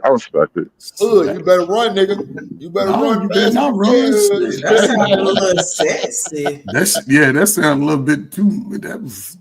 Did I say you better run far? I want him to like remember that. I said it. I like that. Okay. Yeah. You know what? Let me go I'm get my not drink. dealing with It's spring gonna get chicken, good. baby. Hold on, let me go get my Oh drink. shit! I keep trying to tell you niggas, Nigga, I you got don't it need no in your help. sneaker. You got I keep it. telling you niggas I don't need no help, bro. This shit works, man. You just don't try it. Oh, nigga, come on, man. You funny. Do you have any other questions? No, Melly, you good. I was just No, curious come because on I was now. just thinking about Everybody's the whole waiting for day. you to interrogate me. Oh, Come on now. I don't want to interrogate you. I Come really on. just had that Come on. one question on my mind because I know you Come and I, on. like, we've been around these spaces for a little So while I now. You know? satisfied you. Is that it? Damn. Absolutely. Absolutely. And they say people can't get no satisfaction. Oh shit. Yes. Hood Right. over. Hood like over. that. Hood over feeling Some like some other old time then. butter. He When over you're there ready Shit, I'm to about to go back to the interrogate. chat, man. Y'all got it, man. Y'all got it. Now we got a show. You ain't bullshitting, Freeze on. I'm with you. You know what I'm saying? We got the drip connection up here, man. What's up? Shit, you niggas is crazy. Y'all said it. I think he looking for the squirt. Oh damn. Okay, Hood. Damn. Wait a minute. I came back right on time. Squirt Got my service. on me. It's Why today, Monday. is it Squirt This how on that y'all me, every start the baby. time I week show up, you leave? Why, Mella? Why? Squirt on. Come Why, on now. Mella? Why? Why, Mella? Why, Squirt Mella? conservative Why? in the building. So nigga, look, I went and got my frozen Hennessy thing from Papa Doe. What? This finna get good. Shit, let me sit back and I chill. didn't mean anybody to drop their drink of weed, but I'm just saying. Oh no, my weed good, Why, baby. Mella? Why? Yeah. Every time I show up, you leave me, baby. Every Why? time you show out, Why, you know Mella? I bring the Yes. Oh shit. You wanted to know why. Yeah. Y'all, man, y'all stupid as hell for real. Say hell no. Hood, man, you quiet So over, Hood, man. What's have you going on, learned man? your lesson? He over here all moist Have and you shit. learned your lesson? It ain't got nothing to do with you Hood, your palms sweating at over. all. What's I Boy, you frolic quiet as I over please. oh, It was there. a Bird already know what type of coincidence. nigga I am. It's not like I think I did say, "Oh, Hood here, I'm gone by." I think I Oh did yeah. say that. You So did say I'm the not first time gonna we make came. you look crazy as if you imagining something. I do recall saying, "Oh, Hood's here, I'm gone." Okay, and that's why I gave you the attention, the special voice Oh shit. that you might be looking for. shit. There you go. I would melt if I had to be confronted with your interrogations. I would melt. Damn. I I can't haven't melted a stand you, chicken. baby. I can't stand you I in a haven't good melted a way. woman in a little while. It's actually good to know I still got it. I can't stand you in a good way. Miss Miller, listen, you already got him running scared, so please. You already got Shout him out running to Black scared over. YouTube. This He's is running what we're here scared right for. now, so you know you But good. now that You y'all can see drop what I'm it. saying, these niggas be up here arguing, and when the shit hit the fan and it get gangster, these niggas is pausing and freezing in they They start motherfucking rubbing tracks, bro. Vaseline. Come They start on. rubbing Right Vaseline now, the on nigga you. got on some flip flops. He got on some flip flops right now. You want to Can't hear tell me some no more? shit like that. It's like, wait a minute now. Well, we have a goddamn entertainment. Can I have some more? You can tell me no shit like that. Hood, I'm sorry, boy. Your ass stupid. Go through. Yeah, you too Hood. quiet over there now. Hood. Hold on. I don't know what you niggas is hearing. I don't think you niggas is hearing what you think you hearing. We ain't hearing nothing because your ass quiet over there. Hey, she I have to- already folded, so what's Right. What are you niggas celebrating about? I'm good, bro. My kung fu is tested. Your kung fu? No, sir. You're an iron board. Oh shit! Wait a Put minute. it, you're an iron What up, board. Tracy? Lay that down there. We ironed out our differences and we put it away. Okay. Put a crease in that nigga. Put a little spray starch on this funk ass. All the stand up shit. Ooh, remember back in the day when them jeans stand up? Yes. Man, look, We I ironed started out letting our that motherfucker down. Let me tell you, We I started ironed letting the out iron our board down. differences. So, We're all right. That crease will cut you. We are what? all Stop, hey, flour and water, boy, stay flow. Shit, boy, you can tell me shit in middle school. I would start you down. Start you. Pants start you, khaki start you. Not only have we ironed out our differences, we mopped the floor with Fabuloso. The lavender. Y'all was nasty. Y'all were The nasty. lavender. Okay. Like everything is clean between us. Oh, Hood. shit. Everything. It was clean Everything between is y'all? clean and pressed Oh, shit. Well, tight and right between us. Yeah, she got that Don't nigga over ever there. think Stroke that going back I when I don't. was young. We on Stop that shit. stroking. We on that shit. We on the collar. We on I'm stroking him that. right now. I'm Bird, stroking we him. earned It's the fun. nigga between the It's buttons fun. of the shirt. I'm stroking Hood right now. I did say It's fun. earn. I'm just trying to. What I'm trying to do is fill out what kind of stroking Hood wants. Wait a So minute, stroking with emotion. yeah, I'm trying to stroke him. I'm trying to stroke him. Like what kind Listen. of I want y'all to take notes. When you challenge them, they get creative about what type of strokes to offer you. You like my creativity, do you? You got. How about Be you challenging. reciprocate? No, Be Hood. challenging. Hood, reciprocate. Can you make an acronym out of Mella? An acronym out of Mella. Yeah, you like creativity. Give it to me, baby. Yes. Killer. Make an acronym. MELLA. Acronym. You gonna Tell give them, us something boy. to think about. Maybe you can tell us You want to get that another manila. time if you need to think about it. Hood. God damn it, you gave me a fucking art project. God damn, it takes a minute. Nigga. So you're willing to do it. Well, I done thought of one in my head. Like she asked me. Like, Creole. Let me get between that Manila folder. Yeah. for me, and curse. What you Oh, gonna say, nigga? Yeah. There's things that begin with the letter M. I like There are that. things that begin with the letter E. There are things that begin with the letter L and the L and the A. Long. Good. Are you gonna Long give it to leg me? that ass. Are you gonna give it to me? Because I'm gonna give it back to you. Shanique over there wet in the motherfucker too, Hood. What you gonna do? Sir. What are you? You will forever be responsible for making acronyms out of women's names if you do For this. real, because D-Rock, that's why I say drip probably been all over it. Like, what? And frankly, that's a Man. good responsibility to have until you find the wife of your dreams. You can actually romance a woman into obeying you when you touch something personal about her. Come on, Miss Miller. You better stop. Okay. You getting a little. I'm trying to teach her because he's a doubter about marriage. I want you to understand that it's not about a woman being your opponent. It's about you accentuating the talent, skills, and abilities you already have as a man and touching her with it. No, I don't doubt marriage. I doubt women. That's the difference. Marriage is an You institution. don't have to doubt Women are baby. variables. I'm demonstrating to you what quirkiness women have.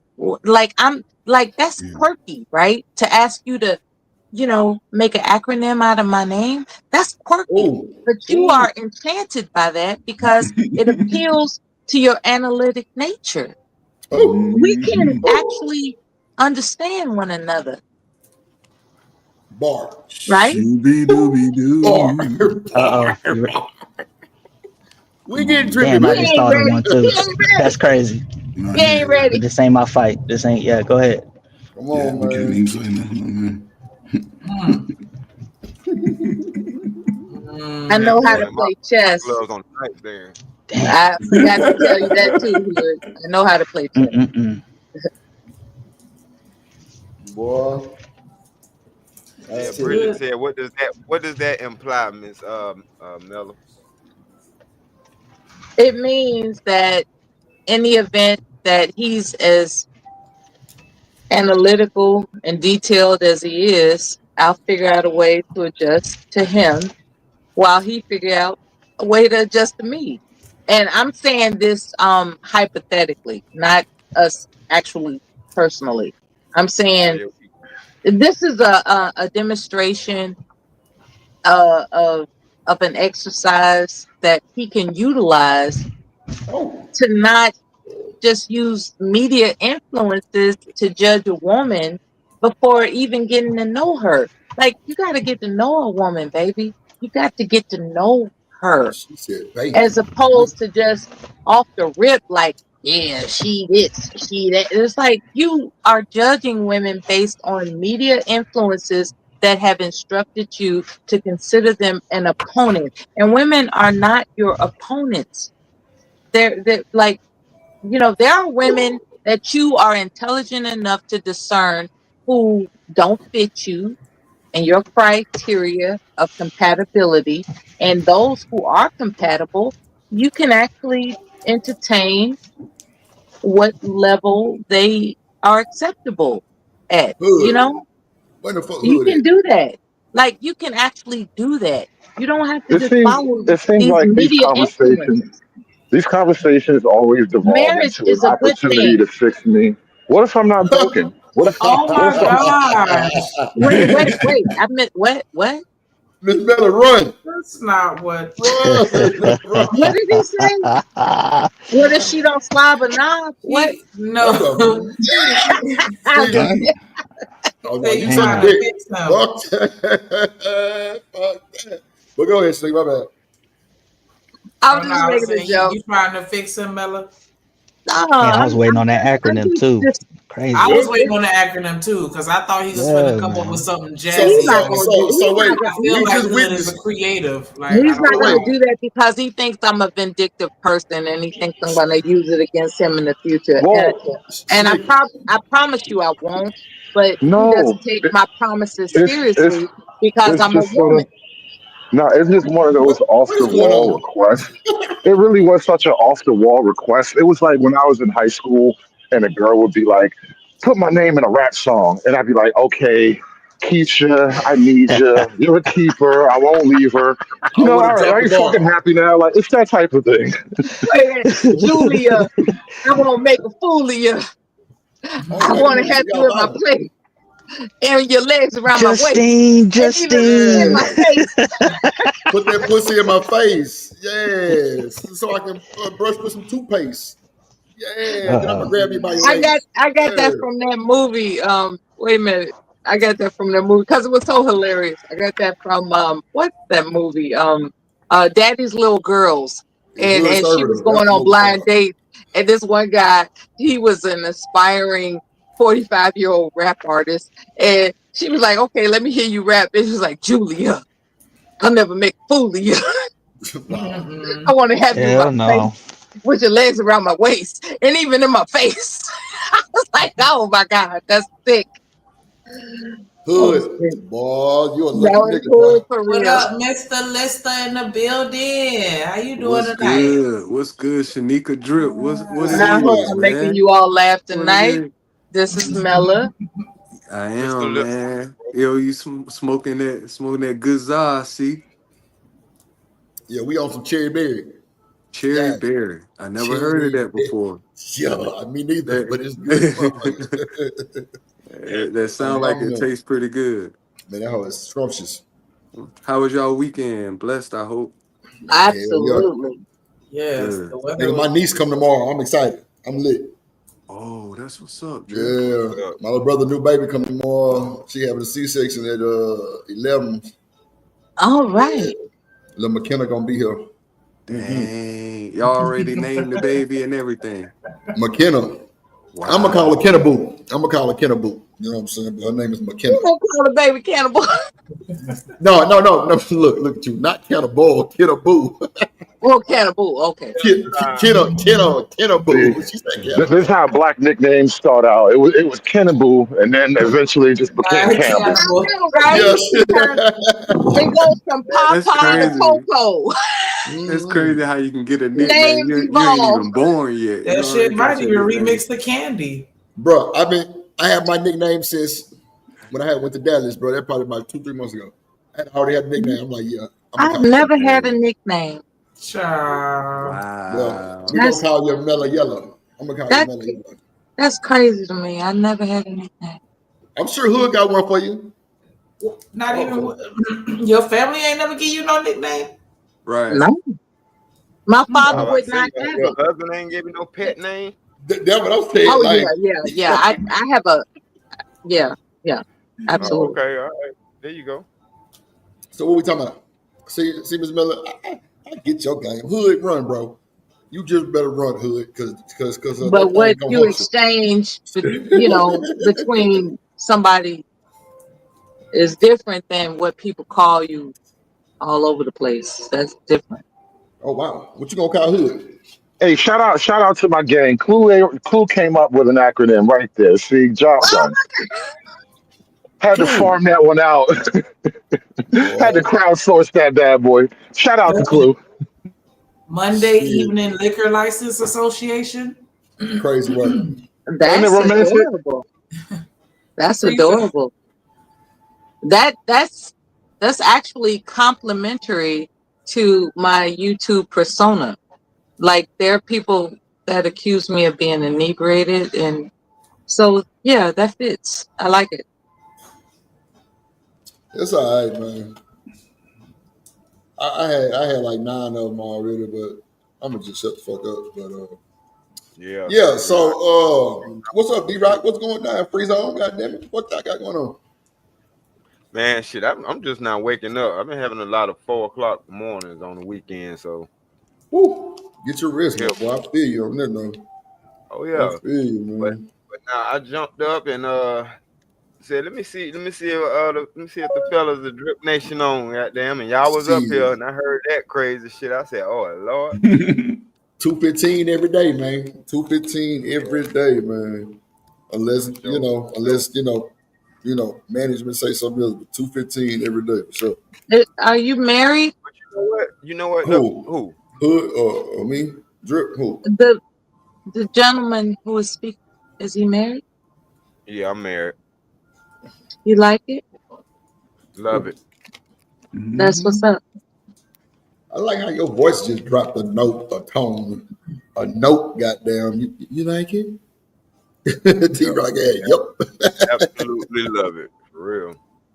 Nah, bro, marriage is great, bro. I don't know what these raggedy motherfuckers out here talking about. Like I want to get married. Like I ain't gonna lie, like Bird, see, bro. I hate really giving niggas flowers because half time niggas don't believe, and then half time niggas just be like, you know what I'm saying? It's some bullshit. But bro, when I tell y'all, I listen to a lot of y'all, bro. Like specific ones, like I wouldn't dare listen to Shanika Hood, Eater Man, and shit like that. But like, bro, Ferg told me, bro, Drew, you need to start your own family. Do not pick up no motherfucking woman with no kids. Yeah, don't do And it. bro, that shit hit me because remember, Shanika, I was on this bitch trying to figure out what's a good chick to date and like what's a good kid age if she got kids. You know what I'm saying? Just in case I'm dating for intent now. Oh, see, bro. And you can't tell me the manosphere is not needed when you got manosphere advice. When it literally changed the direction you was moving in. It literally changed the direction you was moving in. Hold up, bro. Listen, I gave him. Listen, the advice I gave him an advice from a son. I had a father in my home, and I raised my son. I gave him advice from a father to a son, who's now he's probably in the prime of his life, right? and he's got himself together. So he if he wants a child, and based off the way people are moving on both sides, because you could have a baby daddy like JP. And then if you want to deal with that, that's on you. You can't cry about it. No, you can have a don't woman that's disrespectful when you can't discipline her child. When she, don't misunderstand. Don't misunderstand me. I'm not saying it was bad or wrong or anything negative whatsoever, but I'm pointing out. No. Well, listen, that's why I had to make the connection, because on the one hand, it's like, anti-manosphere, as if these dudes don't have a place. But at the same time, most of us don't have our daddies around all the time to give us this game, especially in our formative years where it matters the most. And so this space is developing because of that, because a lot of dudes were not getting the fatherly game. Like, my daddy wasn't in the house with me to just sit next to me one day and be like, look at that. You see that shit your mom just did? They're all like that. Like, now when I'm walking around with my son and we're just out and about, I make it a point to give him little lessons and shit. Just point out, make little observations to him, because I realized, like, my dad really wasn't around enough to be telling me this type of shit. I had to catch a plane to see my dad most of the time. So, like, the advice just isn't there for a lot of people. But Hood, I got a daddy, bro. I got a daddy. No, I'm just saying, he just gave me some words of wisdom to make me kind of put my own spin to it and kind of realize some things, because I might have been headed down the wrong path. Not saying that it was until I'll be out. It just, I heard what he said. I thought about it, and I moved the way I should have. You know what I'm saying? I moved the way I moved. You know what I'm saying? It wasn't just manosphere shit. Like, you know what I'm saying? Me and Ferdinand had conversations way past that bullshit. Like, it's more like outside of the manosphere, who else is talking about the practical realities of dating a single mom? I don't know who the manosphere is. Nobody's talking about it. Like, you and him had a one-on-one personal conversation. But my point overall is there's no media place. There's no no one like solidified place to get that type of conversation. You got to find a dude willing to give you some game. Bro, if I would have asked my daddy that shit, I'm sure he would have gave me this. Bro, my mama would have told me that's bullshit. That's a fact. They won't. See, they that's won't. the Your that's mama the won't. and Most won't. that's the catch-22. That's the catch-22 of it all. Like, when I came into this, I came in for the entertainment, right?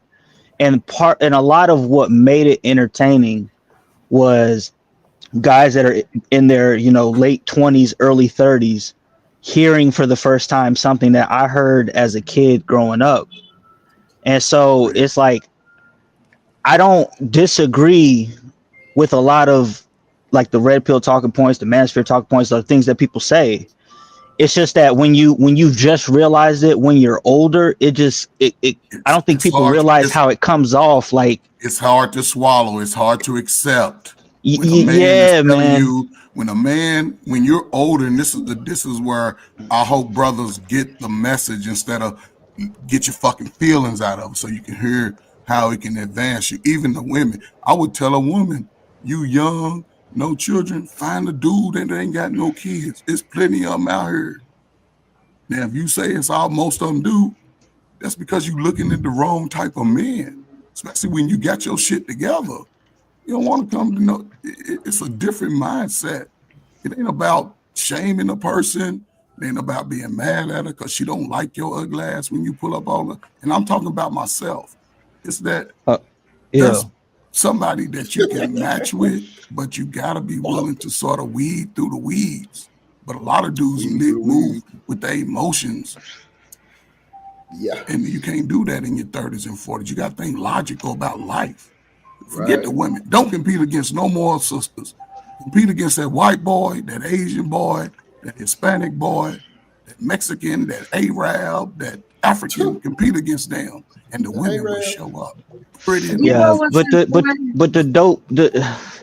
It's just, man, like, you could hear somebody say something and it's like a lot of what people say, because another thing that happens is people project their trauma into a birds and the bees type of point. You know what I'm saying? Things that you learned when you were a kid, right? So it's like you're given. Me and Hood laugh about this shit all the time, where it's like you're given the blue magic, right? But by the time it gets to the masses. By the time you put it out and project and all that stuff, that shit stepped on, man. Every which way, cut. It ain't pure. You know what I mean? Like, and it's just that's what. So like when I go back and forth with people about these talking points and stuff, it's usually because they know the talking points, right?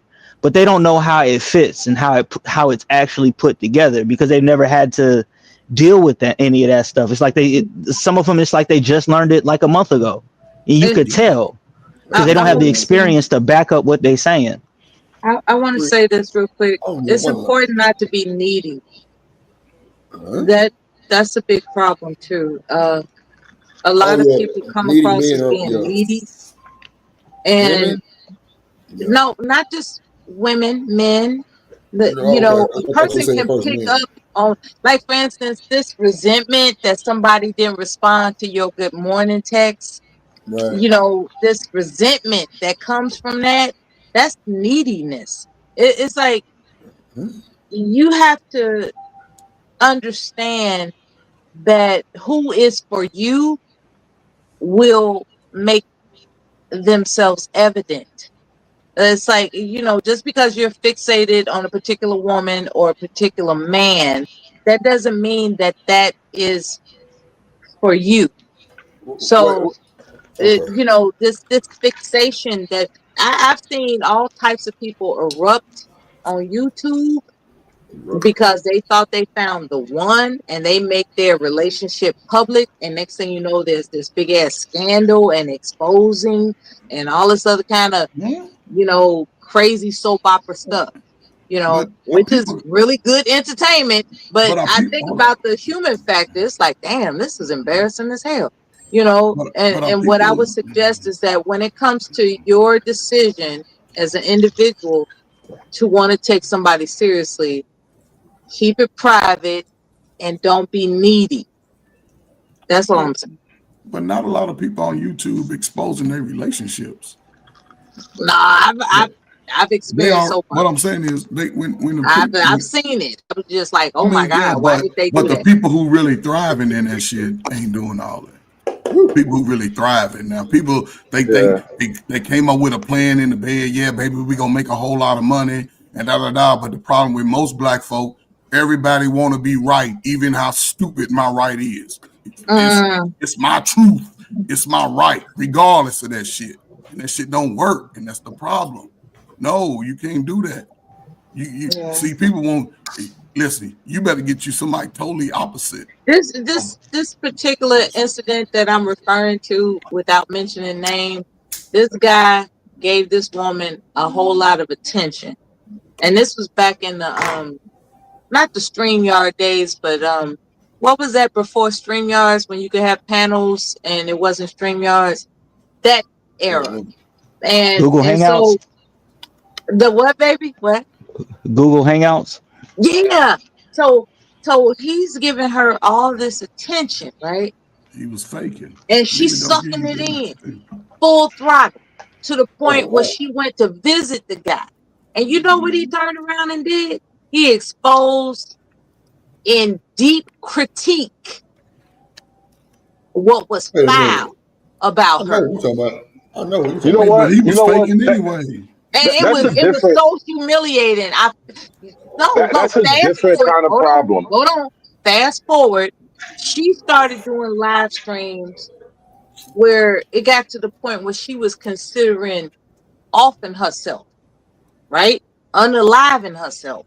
It was crazy, man. And this is the most extreme example I'm giving. But there are other relationships where people is like, I can't believe he did that. I can't believe she did that.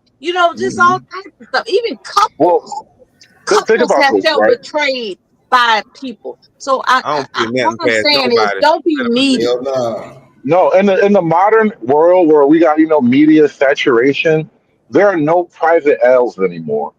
And so, like, back in the day, you could have.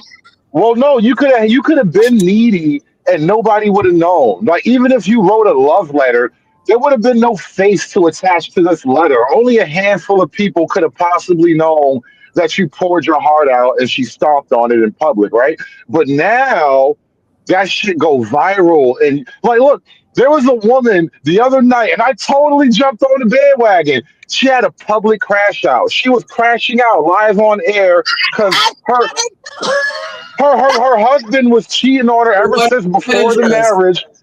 And it's so like when you now crash out, it's always not crash out, but now your L is a public L. And so for just a regular guy, if you're just a regular guy trying to date a regular girl, people do have this weird fear now, like anything I do, once it goes bad, she's gonna put all my text messages and emails on Instagram. So now my whole paper trail of how I tried to game you and I professed my love to you and all the goofy shit I did now will get put on blast, right? That's the whole why thing you is can't creating do a that. landfill. I mean, a minefield for both people. Put it on blast. All I'm gonna say is you fell for the lie, dummy, goofy, stupid. No, but what if you weren't lying? What if you were telling the truth and now she was just playing you? Like the whole thing, it look crazy now. Man, there are people that expose text messages, they expose phone calls, they expose pictures, they do all kinds of crazy stuff. And it's like I would advise young people to solidify a commitment somehow that you're not going to embarrass one another on public platforms. Like these people are being destroyed by this stuff. There's no way to guarantee that. I wish there was a way to guarantee it. Just make it a contract. The only way, yeah, you can do that. You can do that, coach, or you can just don't send the shit that you don't feel like. If it comes out, it'll be an issue. Because if I sent something, show it. I don't give a damn. Because I know I sent it to you.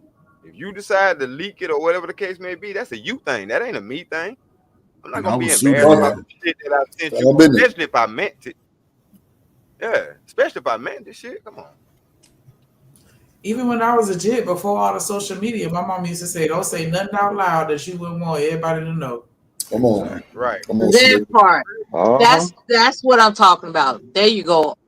I agree with that, and it's just I just shake my head at people that fall for the dumb. It's like, why are you saying stuff to somebody that could announce it on a public platform? Why would you do that? These people are falling in love on YouTube, and then they regret it. It's crazy. Damn. They're not falling in love on YouTube. It's like these are YouTube people. What? They're not falling in love. They're not doing Falling that. in lust. Falling in lust. The shit that They're not they falling in lust. love. Okay. In lust. Yeah. And aesthetically, motherfuckers look good and all that shit, and folk be falling for it. It's the same thing that happened And out they here. turn around and expose the back chat messages, and like they get mad at each other, and they just start spilling the beans about everything that they did privately, and it's just so sad. It's like it's not sad. It make them look even stupider. It's not even worse. Like, why did you? It make them look even stupider because your dumb ass was with them. Fall in lust or love or whatever y'all want to call it. Because he came over hammering the hammer. He had the hammer. Once he put that hammer, I don't care what a mindset is. If you put that hammer right and get in her ear, then she gonna, and if she put that goo wop on him and he over, listen, it's a lot of dudes. I think young people need to have a private conversation with themselves about what they will and won't do and be all right with it. But they don't know how to have a conversation because the conversations be about money or sex primarily. Ain't nothing else about nothing. And, scarcity mindsets. They bond together, trauma bond. My mama did this. My daddy did this. So they bond with that. And most of the time, they just having sex. They drinking and smoking. Wait a minute, no. What I'm saying is, if we when you trying to build something, you gotta look at beyond yourself. And most people are selfish as hell. I'm just saying. He always do that bullshit. No, man. What I'm saying is, the kids still have to be mended too. Bills still gotta be paid. Things still gotta have it. If we're gonna make a union of it, we both gotta do our part. We both got to do our part. And if everybody's not, even the kids got to do their part. Yeah. Dumbass kids got to go to school and be respectful and bring home at least a C. At least one of the parents got to have a C. I'm just saying. Just for the station, nigga don't Hold on. The reason why I say a C because in the modern age adult of parenting, people are reading at the lowest level in Black people history. So what I'm saying is, at least pass your classes. C will get a degree. We can't be allowing our children to come home with no C's. Excellent. Absolutely not. Excellent. I'm getting pissed off at a B. I'm not even gonna hold you. Like, nah. Yes, we need excellence. We need better than average. A's, man. I'm speaking that into We your need to life. be exceptional on paper, man. Yes. You get a C in my household. You just volunteer for summer school. And take your kids outside and let them fall off the merry-go-round. Let them scrape their knees and shit. These little pigeon-toed, what that little sloop-footed kids out here can't run, can't hold on to nothing. Come on, man. That's the parents' responsibility. Take your swing. Next time you go to the pool, just take your little 4-year-old and just toss them in 3 feet. Hell nah, you gonna drown. That's kind of traumatizing, though. That ain't traumatizing. That's the That problem. is traumatizing. Kids need to be. Man, he is thriving in stuff like that. You know what I'm can't do saying? that. What I'm saying is, you ain't gonna just throw them in, watch and get your dumb ass in there first. No, you jump in there with him. Both of y'all jump in I'm not cussing at at nobody. I'm just saying, Nah, parents, my come people on, would man. throw in there, sitting there, and watch it from the side of the pool. Come on, man. They ain't gonna let you drown if they that's love how you. they made all us learn how to swim. They threw our ass in that motherfucking water. Well, I was a swimming lesson for forever, but nigga, my mama jumped in there. It's all right, Ferg. Motherfucker, she's Oh, spoiled ass. Only spoiled niggas go swimming lessons, nigga. Come on, nigga. You know he Asian, so you know they You got got a room to yourself with posters. Come on, man. Stereo system, 5 CD disc, what? Look at you. And you wasn't Yeah, even the 12. TV in his room. Nigga, 12 years old with all that. I think it depends on the child. Like It to get depends to on the know parent. each child's personality is It depends important. on the parent. Kids ain't got no personality because the parents ain't got no personality. You can't dictate a kid's personality. That grows as they grow through experiences of being around other kids, being around other people, learning how to say yes, sir, no, sir Let me get to this straight. strangers. You All don't that's parenting. believe That's that teaching. a child has their own autonomy. Yes. Is that what you're Children saying? have their own autonomy. Yes. But You- what I'm you saying don't is believe that? a lot of it's learned behavior. A lot of what we've been doing the last 30 years is learned behavior. How come everybody else can do it, but black folk can't even learn how to teach their kids how to be respectful and say hello? No. Come on, Trace man. would That's say learned Ferg is behavior. correct. That is really tripped out. All that's learned. I work in the DJ, schools what and up, I'm man? telling you that shit learned behavior. That's tripped out. Kids are smart. Kids are intelligent. Smitty. But they don't give a damn. What's up with you? Okay, just checking on you, man. Making sure you still there, my boy. You got anything to Jump say? in, nigga. You know I double dutch on these panels. I'm getting my shoulders massaged and listening to y'all. Keep on rocking on. Oh, that's real. God damn. See what I'm saying? You see? Y'all see what Smitty at? He get his goddamn shoulder lean on. You feel me? So he He done gave ate us it a command. Yeah. He gave us a command. He said, "Keep on rocking." Yeah, and we gonna rock. Okay, Smitty. Nice to meet you. Look at her. She like that order though. She like that. See what I'm saying? She like instruction. Shit, come on, man. You try. I ain't bullshit. funny, She like man. that shit, bro. See, bro, let Hey, me tell you something.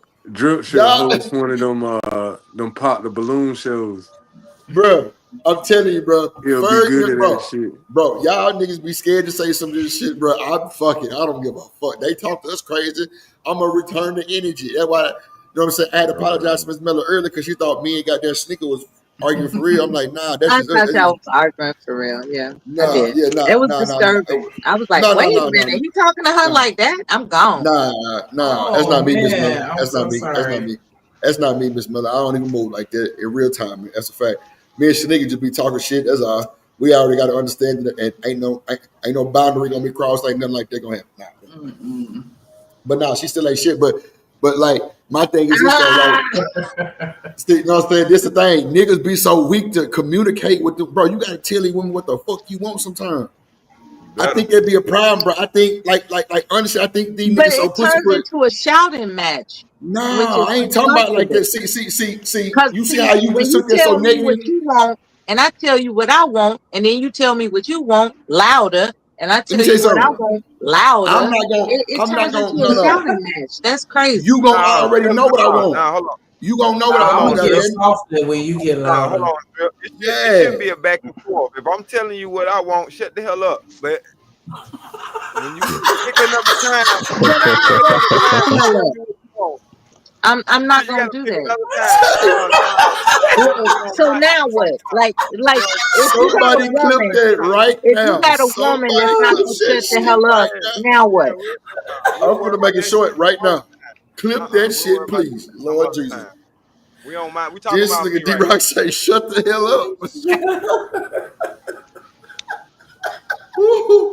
Somebody When you clip got a that shit, woman that's please. not gonna shut the hell up, now what? now. Think about it, because if you came to me You with don't got what a you woman want, then. but I'm saying, if you came to me with what you want as a woman, don't you need me to shut the hell up and focus on what you're telling me that you want? Or should I say, well, I want this? You know what I'm saying? That's what I'm saying. It shouldn't be no back and forth. I'm gonna wait, and if I want some shit, I'm gonna ask for it later on. But right now, you're telling me what you want. I respect that, D Rock. Yeah, I ain't mad at that. So like, shut up, shit. Yeah, I mean, it come off as hard, bro. Say it nicely though. What's good for me? Hell no. I'm gonna tell you, shut the hell up. Drip crazy, bro. It is nice. You better pair it with something erotic, like shut up. Okay. Okay. Ass smack or something like it's. Hold on, D Rock. That too. No. Shut the fuck up. That's what I'm gonna tell your motherfucking ass. That's what I'm saying. That's a little more erotic. That's not sexy though. See what I'm saying? What you That's mean? not I'm gonna have my It's dick very out. It'll go. I'm gonna have my dick out. It's gonna be okay. So niggas gonna love that shit. That's not cool. If we married, the fuck, why they cool? It's gonna be A-okay. Say, man. I think that's a move you gotta try. You gotta try. It's worth trying, bro. Oh, that's definitely a move you gotta try. Put one leg up on the edge of the bed and tell I'm telling you, with a Timberland boot. Cause you know why? At that point, she's gonna start to question, like, is this nigga crazy or not? And you want that. You need her to have in the back of her mind, this nigga just might be retarded. Right, yeah. And that's what she's planning on leaving you. Oh my God. So you just fucked up the Nah, it don't work that way. It definitely don't work that way, especially if you're reciprocating and honoring what she if you're giving her what she want, she ain't gonna leave just because she think you crazy. Right. I think she's more likely to leave if she know you're not a little bit retarded. Like, oh, this nigga ain't about shit anyway. Well, that too. Yeah. I think that too. A little bit. They need to know that your ass will spaz out. Or you have the ability to spaz the fuck out. But you still ain't going nowhere though. See, that'd be the good part right there. Yeah. Real shit. Mm-hmm. See, Miss Miller, we ain't about So leaving. vice versa, We don't wanna right? leave. Vice versa. A man sticks around with his crazy wife, right? What? Where's do I hear silence? No, I said No. Men are more loyal than women. Genetically, men are just bred for loyalty because we got to be in armies and die and all that type of shit. So he'll stick around knowing his wife is What crazy. up, man? That's a lie, man. The male species, I'm gonna look at us as nature's creatures too, right? Because there's not too many male dominant species that are loyal to their females. Now black folk are loyal to America, like yeah, we loyal to shit like that. We loyal to Bass and Jordans, but tell me if this is wrong, Coach. For the truth. men are not loyal. Let me finish the thought. Men are, generally speaking, the men are loyal to the marriage more so than the woman because he made a commitment, so he's gonna lock into the commitment and bear the woman. Most and so men that's are kind of what I'm. And so when I say that, yeah, I get it. Men, we like to acquire women. This is why a man will have multiple women and swear he's trying to be loyal to all three of them. You know, it's a weird thing in our mind. And there it is. That ain't weird. What are we doing? And that's why we don't give a fuck about you niggas. I have to do. If I ask y'all, okay, so Hood. I give a fuck. So Hood, let me ask you this question, right? Let me ask you this question, Hood. And anybody can answer, but I'm gonna ask Tim, right? So Hood, in nature, if you could be any animal, what would it be and why? That's good. Oh shit, that's wild. I haven't even thought like that. I don't know. What could it be and why? Yes. I don't know. I think man is still the best animal God's ever made. So why not be man? See, I answer it. Because I don't even know how to go. What you want me to say? No, you just say you can't answer. Nigga, just say you can't answer it, man. There is no animal. I can't. I can't. I did. I can't answer. I can't answer because there's no animal's life that I want to have, bro. Animals live shitty lives, bro. This nigga said, man. Okay, Stanley, go ahead, man. Go ahead, man. What up, man? I'm a Leo. You know what I'm saying? So being a lion, it fits. You know what I'm saying? Like I want. So which lion? Which lion? Male or the female? The male. He said the male. Shit. Hold up. But the reason why I asked that question because when I break down the species of the lion, the male lion is one of the most aggressive males to any other male's offspring. Do you know what male lions do to each other, bro? They literally rip their nuts off. Like that's how male lions do a fuck. That's how they get off. So that's why when you ask me to trade places with animals, I'm like, bro, no, animals are savage, bro. I don't want to be none of them shits. Yeah, but I mean, they eat their babies too, don't they? Yes, a male lion will kill another male's baby. Yeah, that's crazy. They are the laziest hunters of the group. They don't gather. They don't want to be a lazy hunter. I ain't have you ever seen? Their main objective is to protect lions and carry on their degenerates. lineage. Right. Not only that. Have you ever seen one male lion fight 5 hyenas? Bro, it's brutality. He just crushes them. It's crazy work. Yeah. But here's the problem. When the hyenas, they're totally opposite. Because in the hyena pride, this is where I think black men and black women sort of correlate to hyenas, right? Because in the hyena pride, listen, in the hyena pride, the women and the children are the dominant. The males are the subordinate.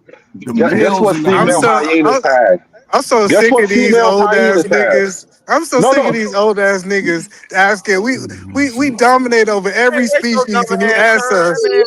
So that's why I said if you were. Nigga, we dominate over every species, and you want us to downgrade. See, you just like the women want us to be less than what we is. Because the personality is the point. Some people take on the personality of the laziest. He's asking a question from his psychology class. That's all he's doing. No, I asked him a question where I'm trying to get young men. It's the psychology of the living thing. It's not no psychology. Listen, we supposed to be spirits. I know y'all don't believe in the Bible, but the ones who believe in the Bible, he made the cattle in the cattle class, the fish in the fish class, and he made God, and he made us in the God class. So we go downgrade from a God down to an animal. That's just stupid. I bet you first want to be a whale. He looked like he want to be a whale. Man, you are a whale. You know what's crazy? Which one? Yo, why is he cooking? Why does nigga cooking all of a sudden? That question reminds me of a psych major. A psych major asked me that question.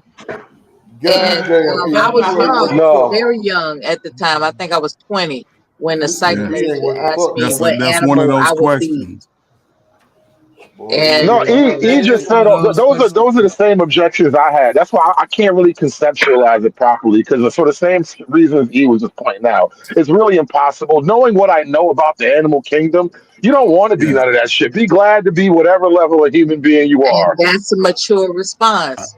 And I asked it because some people have chosen those. So you answer your question, old man. What animal you want to be? They wanted to be a dog. You is a dog. Old ass dog. That's what I'm a German Shepherd that'll chew your little Chihuahua ass up. I ain't no dog. I don't know why you keep comparing yourself to dogs. He feel good because he say, yeah, a German Shepherd. Oh, goddamn. But you fucked up. It's the You fucked up the mindset, punchline. not the actual. Hold on, Ferg. We was on something. That We is brought up stupid. hyenas. Hold on, Hood. He said that's stupid. He got the mindset. Hold on. He got the mindset of a German Shepherd. No, This shit's Bob. crazy. Like No. a human being. People He said, you know, live I their got the personality. mindset of a dog. We're not old enough for this conversation. E. You're right. Y'all sound like some old fools up here talking about some. I got the mindset of a German Shepherd. No, You do Damn, though. boy. That's why you always dying on hills, bro. Because that's what you trained to do. Who? Eat a man, die on the hill. Every time I come around, this nigga dying on the new hill, bro. I swear to God. Yeah, he did. Damn, y'all didn't agree. Y'all agreeing for like the first time in history, and you just gonna push your man to the I want to side. see what Mr. Ain't no love in this shit, nigga. Ain't no love at all in this I want shit. you to answer this old fool question. Listen, hey, Mister, what kind of animal you relate to? A jaguar. Ain't nothing hitting me right now. Oh, there you go. None of them avenues smoke weed, Mister. So you can't be none of them. I'm about to say I can't be no weed plant. No. That was a good one. Nah, but Ferg, you got to the hyena thing, right? You got to the hyena thing, and hyenas is already a term that gets thrown around about the black community and black women in particular.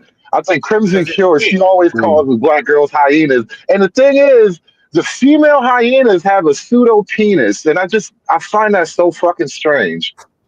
Yeah, that's why it fits. It does. It fits crazy.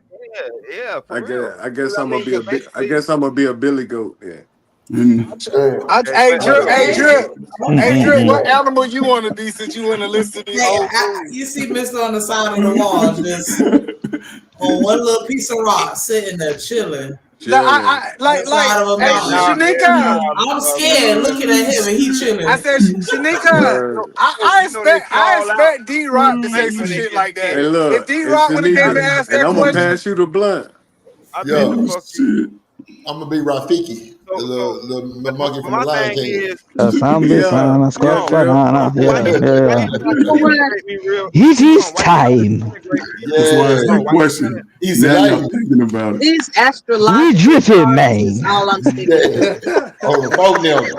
I'm sticking to the astrological charts. What? Well, Like- I'm a Virgo, so I'm gonna be an 8. hey, Coach Bird, I got a serious question for you, though. All jokes aside, Yeah, man. Yes, sir. all jokes aside, Coach Bird, I do want to ask a question. I think you got wisdom on, right?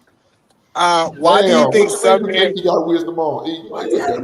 Well, I don't know until I ask the question. Listen, so because I think you done been around a lot of people who have been married and got divorced and stayed together.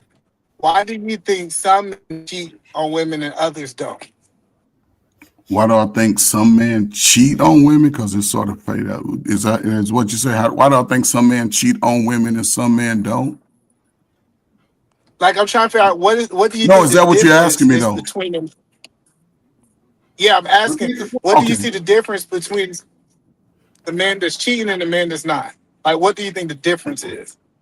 I would say one, and it could be variables, but I would say one is that their connection to the Most High may not be solid. And they sort of may just move in their own thought process when it comes to, I don't know, their opinion, their thoughts or whatever, but it ain't aligned with the Most High. After that, if some dudes, I don't know, they look at marriage as a game, and I don't know, man. I can't speak for that outside the Most High. Other than that, I don't have an answer. That's right, brother. They don't take God seriously. I think for a lot of dudes it's really simple, bro. I mean, a lot of dudes just can't cheat just for simple reasons. There ain't a lot of women that's gonna be the other woman, and the guys that can cheat do cheat. I think it's sometimes simple as that. But he asked, why do some men do it and some men don't who are in a marriage? Why They do don't that? take God Right. seriously. No, think about like, all right. So when women talk Do about you things believe like, in godhood? yes. Let me finish my point. I do believe in God, but I want to highlight something. When women talk about like just some dudes had to pay, like when you talked about this earlier, some guys have to pay, and that's they have to romance and all that. Where other guys, she's going right away. Now imagine when that guy gets married. Do you think the women stop being willing to go right away? No, actually, after you get married, more women want to go. So the And guys then who once you have can a do. kid, even more women want to go. Man, I take my little daughter to Target, nigga, them hoes going. Every There you time. go. Maybe That's or what no I'm trying maybe. to tell you. And so I think it is a difference in the guy, but the difference is cut deep too. I think not a lot of guys are just gonna get the nod. But why do some dudes who get the nod, some guys go and some guys don't? Yeah, That's that's kind of different. what I'm trying to understand. Why? That's different. I Because, think bro, they not used to it. I think They that got goes back to the communication problems, loyalty bro. gene. I think it goes back to like the loyalty gene. Like some guys Nah, are just bro. more as a creature. Some guys are just more loyal. Nah, man. Them niggas, man, come on, bro. Niggas Why gonna not? I start mean, the it's theories. conversation. Niggas gonna start the conversation. Go ahead, Fred. Yeah, but the guy who's starting the conversation is the guy who's going to cheat. That's my point. Like some guys who like, let's say you're an attractive guy that women want. You're not starting the conversation because you're locked into a marriage. And I do think like some guys are just they have that loyalty thing. They're just not going to do it, even if they I have could. to agree with you about that. No, When no, Miller. Because look, Miller, we could be in the checkout line. Hold on, Miller. We could be in the checkout line and we having a conversation about what the fuck we buying our kids for Christmas. That's a conversation, but that don't mean that I'm trying to talk to her. I know, but I think we're trying to go a little bit deeper. Like it got to be. Go ahead, you got it. Yeah, no, I'm just saying, like, it got to be something mentally different from the guy who say, yes, I'm asleep with this woman that is hollering at me at the checkout line versus one who say, nah, man, I got a wife I'm going to pass. But we not even getting to, can I get your number, either man? We just talking about what we buying our kids for Christmas. I know, but I said I was going deeper. Yes, you're right. I think if we go deeper, then I would have to say it's more of a. Yeah, go ahead. No, go ahead. No, go ahead. I just want to make sure. No, I think if we're going deeper, then I would say it's more of a discipline thing than anything. Because I mean, every man feels temptation, but that don't mean you got to act on it. Go ahead, D-Rock. Yeah, but he want to know like where is that? Like how do you get to that point? Yes. And to be honest with you, the only thing that really stopped me from even having that desire to cheat on my woman is when I knew I loved her. Like, and I didn't want her to hurt, or I didn't want her to feel the pain, even if this was to come up, or if this was to be found out. Because the actual act of cheating, you know what I'm saying, we don't, as men, we don't look at it. It's just, hey, it's not allowed. Period. Down. It's Hold on. You can get in right after this. I know it ain't allowed. I don't give a damn about none of that shit. Like, if you want to leave, you can leave. Go, bye, peace, deuces. I mean, I'm already fucking something, as you can see. So, what am I losing?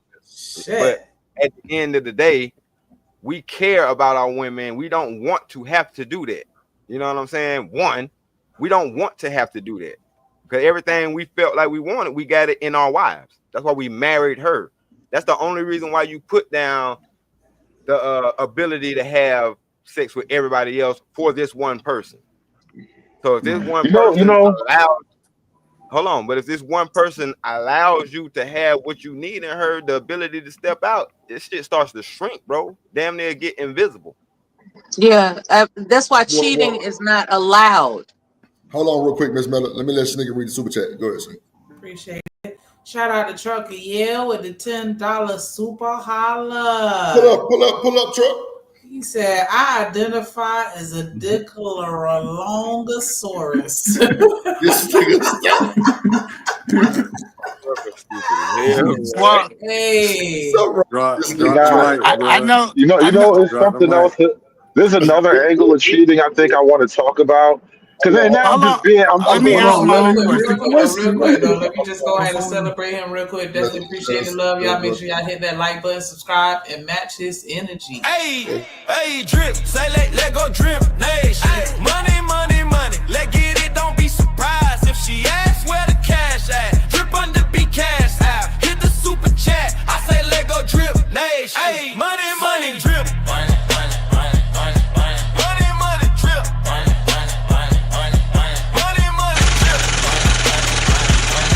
Money, money, drip. Money, money, money, money, money. Money, money. Appreciate you, little baby. All right, go ahead, Lid, you got it. So the No, I question. was just, Go ahead. well, You hold about on. to go I was just thinking about like the idea of cheating.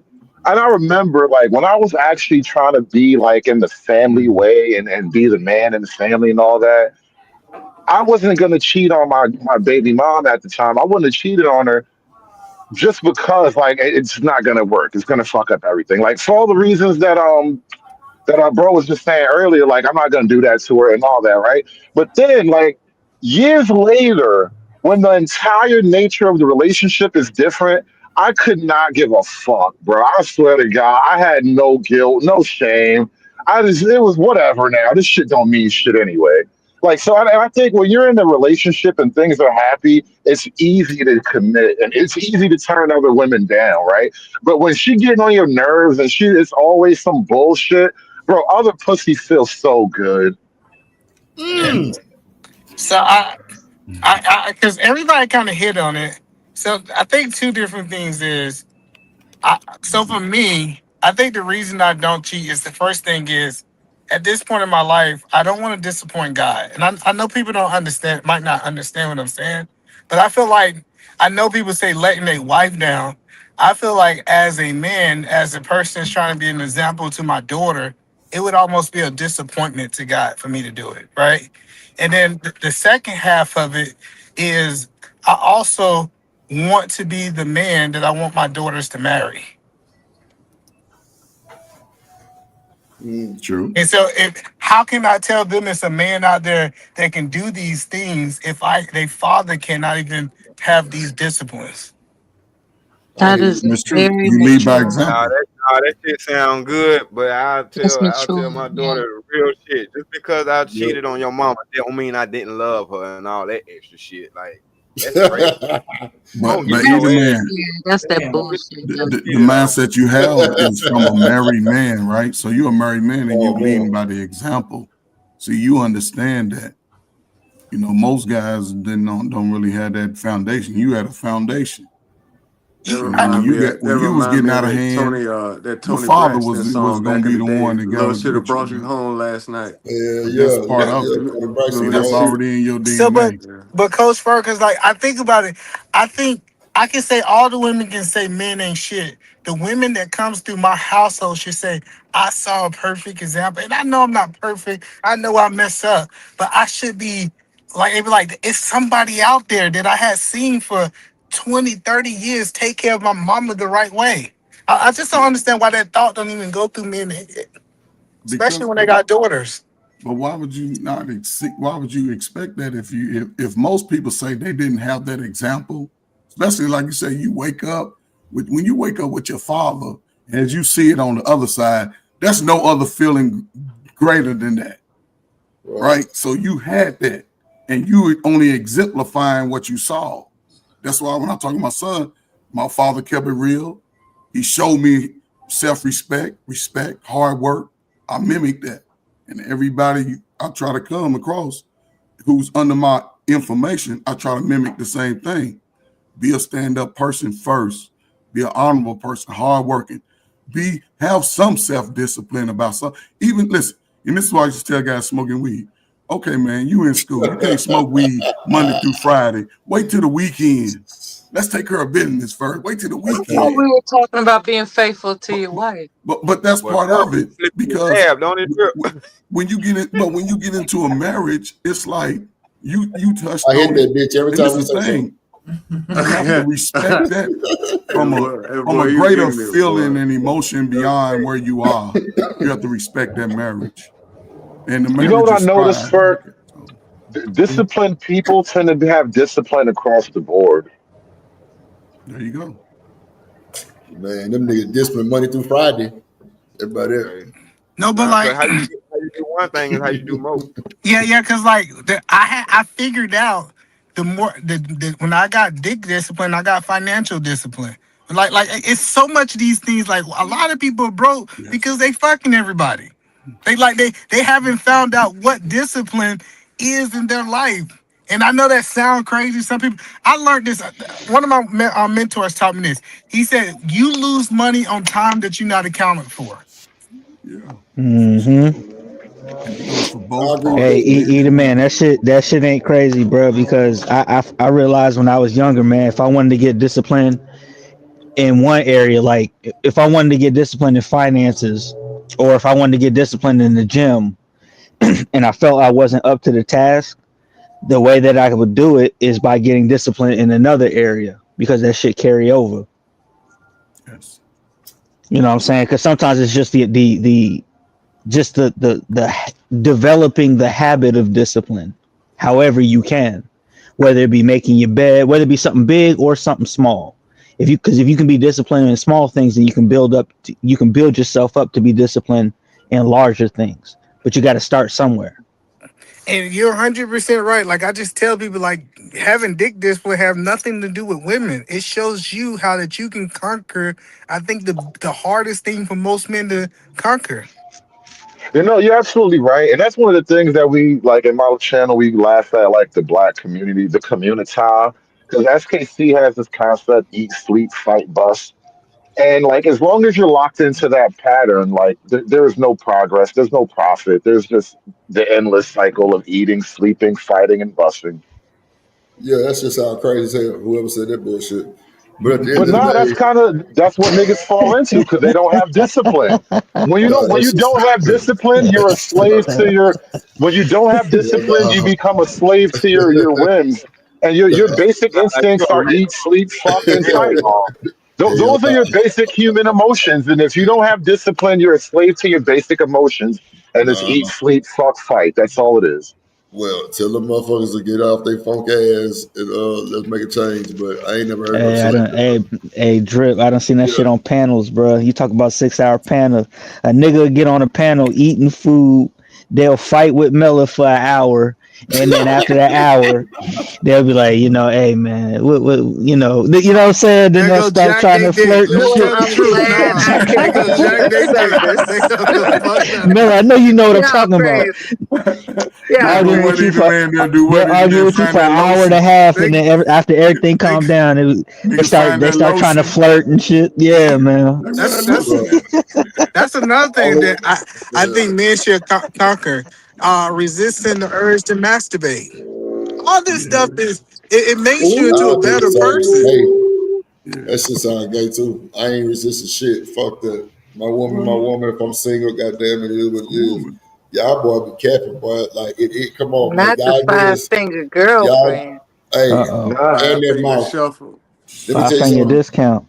If a nigga tell you he ain't never beat this shit before, Mellow That's run. not what I said. I said it's not that. It's not that. It's back to the discipline thing before. I didn't say that you said that. I'm just build up that testosterone. That's all. Work out, get you some push-ups in, run a little bit. It builds muscle, right?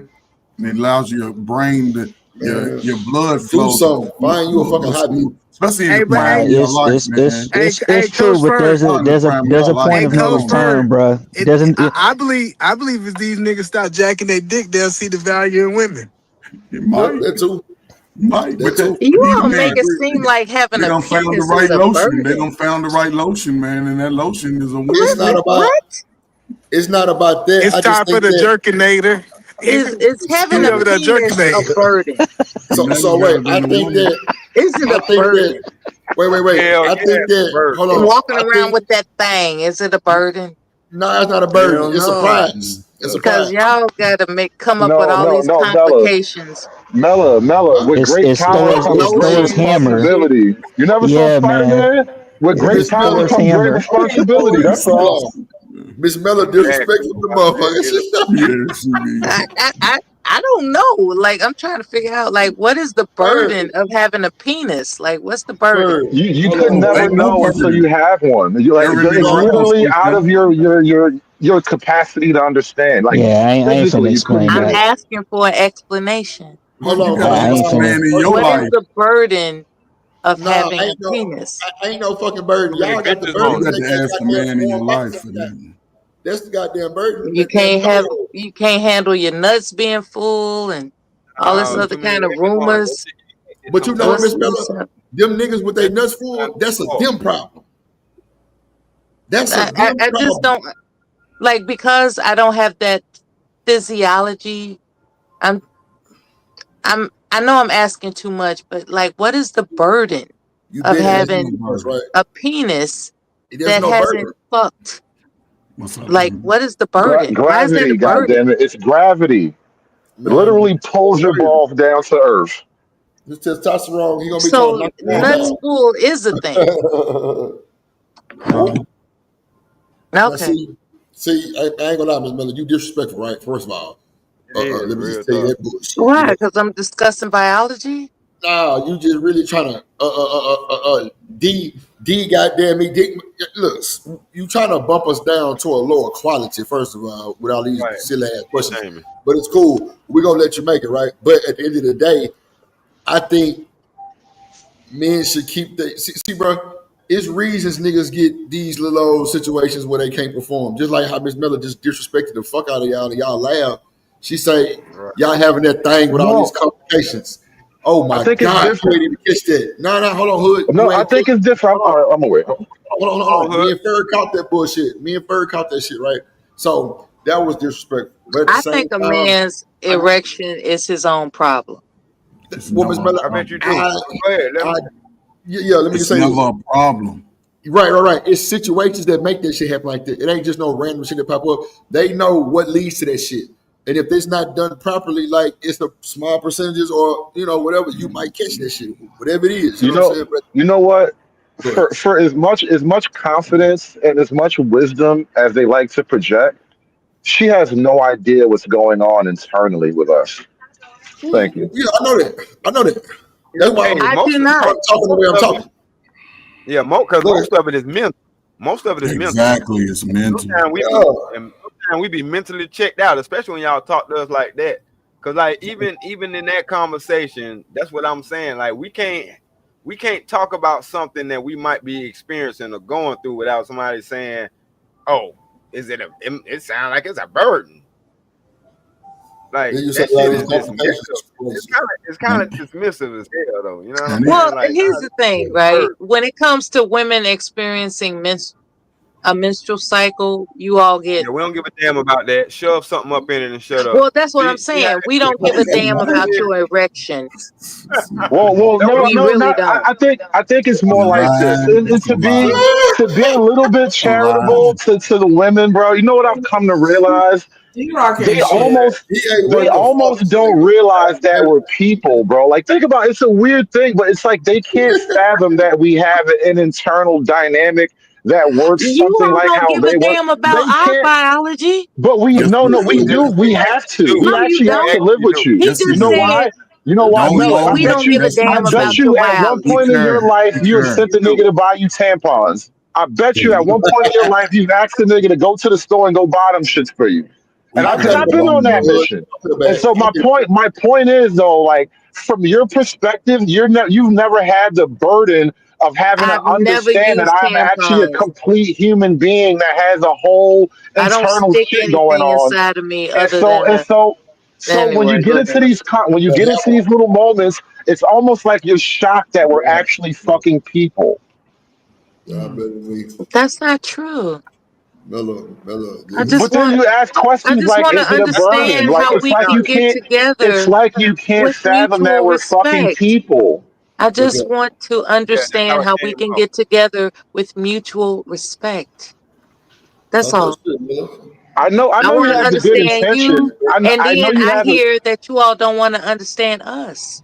That's not true. We're trying to understand y'all. I know you have a good intention, but I'm just saying it comes off in a crazy way. We don't give a damn about what not you true, women though. are going through. I heard Man, somebody dude, say that's why that. men wait. Listen, Miss that's Miller, why. y'all ain't been hearing shit lately. That's why I No, asked if you with a man I and that said, what time about when a comes. woman has a menstrual cycle? But And somebody on the panel said, we don't give a damn about that. but he does though, because a man with a woman. Oh, that, so he lying. point. no, Okay. listen, no, he did say that. You're right. He did say that. Let him address it. Let Ferg address it. Nah, Let him D-Rock said it. Let D-Rock stand on it. Go ahead, D-Rock. Right. I said it because I was giving you an example of how when we talking about our stuff, it got dismissed, and I just dismissed that when you started talking about that. But at the end of the day, we have to care. Yeah. Just like Coach said, we have to care. Like, why So we just gonna, your impulse, your lack of self-discipline defaults into Lord Jesus, not giving go a ahead. damn. Let it out. Go ahead. No, I'm saying your vindictiveness was the response as opposed to authenticity. See, authenticity is important. And you faltered in an opportunity to be authentic, right? No, I was being very authentic. No. Actually, you didn't, because you just switched up just now. No. See, like I said, you missed the point, and you think and here comes the dismissiveness that he spoke of. Yeah, cause I'm dismissing all that shit you just said because it was nonsense. It was nonsensical. Sir, because I didn't say that's your your ego that. talking. Say that I was showing That's you your how ego, easy. baby. That's I was your showing ego. you how easily we get It'll be all dismissed. right. Like I said, It'll be when we all was talking about it, you came up with the No it's a woman burden. could ever take your place. So what I It's was all saying, right. oh Lord, see, okay, yeah, this is why this is why I don't have conversations with stupid motherfuckers, because if you can't comprehend, you're gonna make yourself mad. I put a video like that in the damn drip cord. It was the lady was asking the dude, if we broke up, then what would you do? And the nigga said, I'm gonna get back with my ex. And they had a whole 30-minute conversation, and she didn't realize that she's the damn ex that he talking about. I'm gonna get back with. She's the ex. Yeah, that's funny. But it goes to show like communication. A lot of But people don't that's be not me. listening.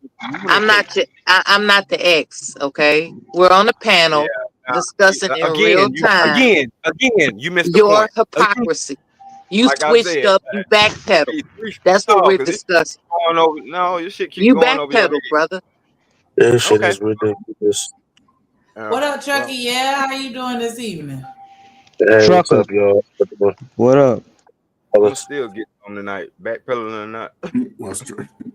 Nah, hey, Stan, just to let you know, bro, you wasn't wrong. You had to do that. It just showed exactly why. What we don't have to do is sit here in front and deal with the bullshit, right? So let me get this right. You expect me to be authentic with you, but it's okay for you not to be authentic with me? That don't even make sense. That's a waste of time. So When did I display inauthentic? See, I'm laying down right now. I'm tired of y'all, right? And when I say y'all, I mean the people who are not authentic. When, like, everything that I've said from the spirit, from the soul, from the heart. Well, guess what? I have no need to back. I didn't sit up here and say, oh, I meant to say this. This brother right here said, oh, I meant to say. That's backpedaling. I wasn't inauthentic. He was. No, you came up here as backup for this inauthentic brother, and that in and of itself is inauthentic. Why are you all trying to gang up on Ain't this nobody, ma'am. falsehood? What we recognize, as y'all was talking about identifying, is hyenas and thunder rats, and we're And speaking here of it them is, right the now name calling. because I think men want to defend their ego at the by same any means time, this necessary man just explained in it the to you. face of common And sense. you You're literally not going to started telling deny the man that he did my what logic. you You're not. did. That's what you're Like, not going to do. You're not going to convince me intellectual of masturbation anything other than what you said. Because this shit is bullshit. He gave you an honest answer, and instead of accepting it, what you want to do, you want to assault the man like he a little bitch. And think That's that shit what you was call fine. him. I didn't call him that. That's what you No, call him. no, no, no. See, I think no, your no, no. Actually, subconscious is louder than talking words. now. That's what you did. You think he a That bitch? shit was full Like, and sweet. why would you say that word in relationship to your brother? Why would you do that? No, no. I'm talking about what you No, tried to no. do. I What you think tried to you. pull with this all intellectual I masturbation don't think you bullshit. know what you're Motherfuckers is talking letting you about. slide off into the rut, into the You don't know sun. what you're talking about. And that's what exactly what he was You just talking want about. to get in the ring with the champ. That's what you want to I don't do. want to get in the ring with nobody, Yeah, but that's man, what you you want to up do. here You want talking to about talk. being You want to unauthentic talk and to the being champ. all this That's what big you want to shit. do. And you being this shit right here talking about it's coming from the spirit. Guess what? A succubus has a spirit too. A Jezebel is a spirit Call too. it what you want. You So, came up like if here they have a to conversation challenge and me. conversation, but I, don't get I, mad when somebody okay, return the okay. energy I'll to put you. it this way. Since you want to call me a succubus, I nailed that. summoned you. How about This that? shit is I ridiculous, bro. summoned You up you. here How throwing about that? insults about trying to man, get the fuck out of here with that And shit. you weak for responding Hey, to listen, me summoning you. How about I'll that? be a bitch. I'll be a peon. I'll be And there sassy. you I'll go. be a There you go. performance. With that, I'll I'm be cool. gay. I'll be whatever the As fuck long you as want you me to admit be. it, I'm But the cool. one thing you ain't gonna never do is see her try to motherfucker gaslight us of hell. You can do it. You can call me whatever the fuck you want. The truth is truth, my nigga. We just witnessed this shit in real time. So cut the bullshit.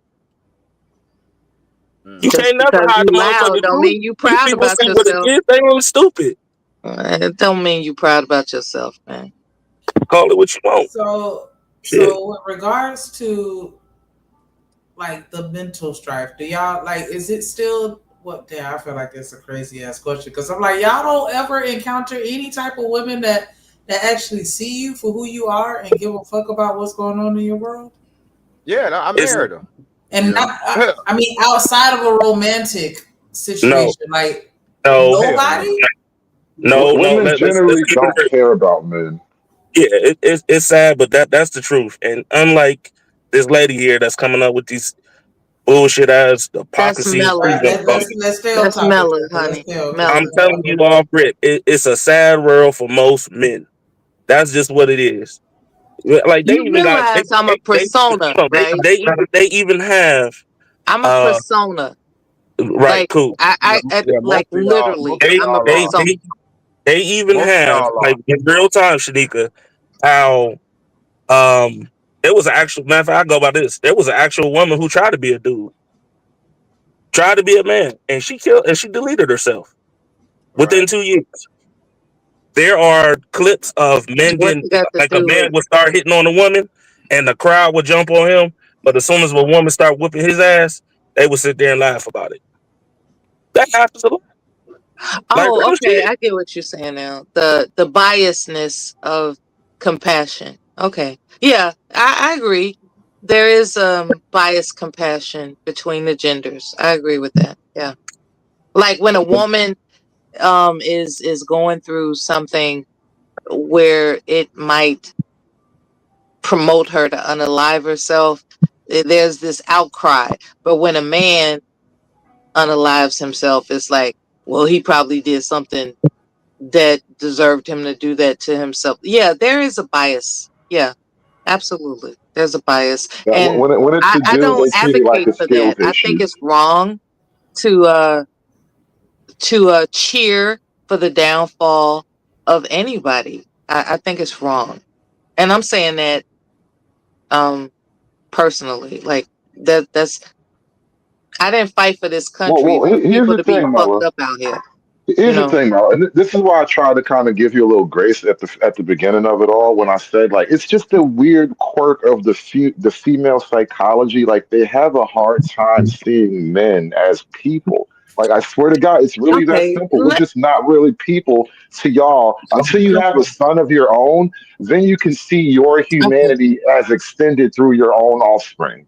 Okay. Being the mother of a son, if you want, or rather, if you would prefer that I stop joking around, be like,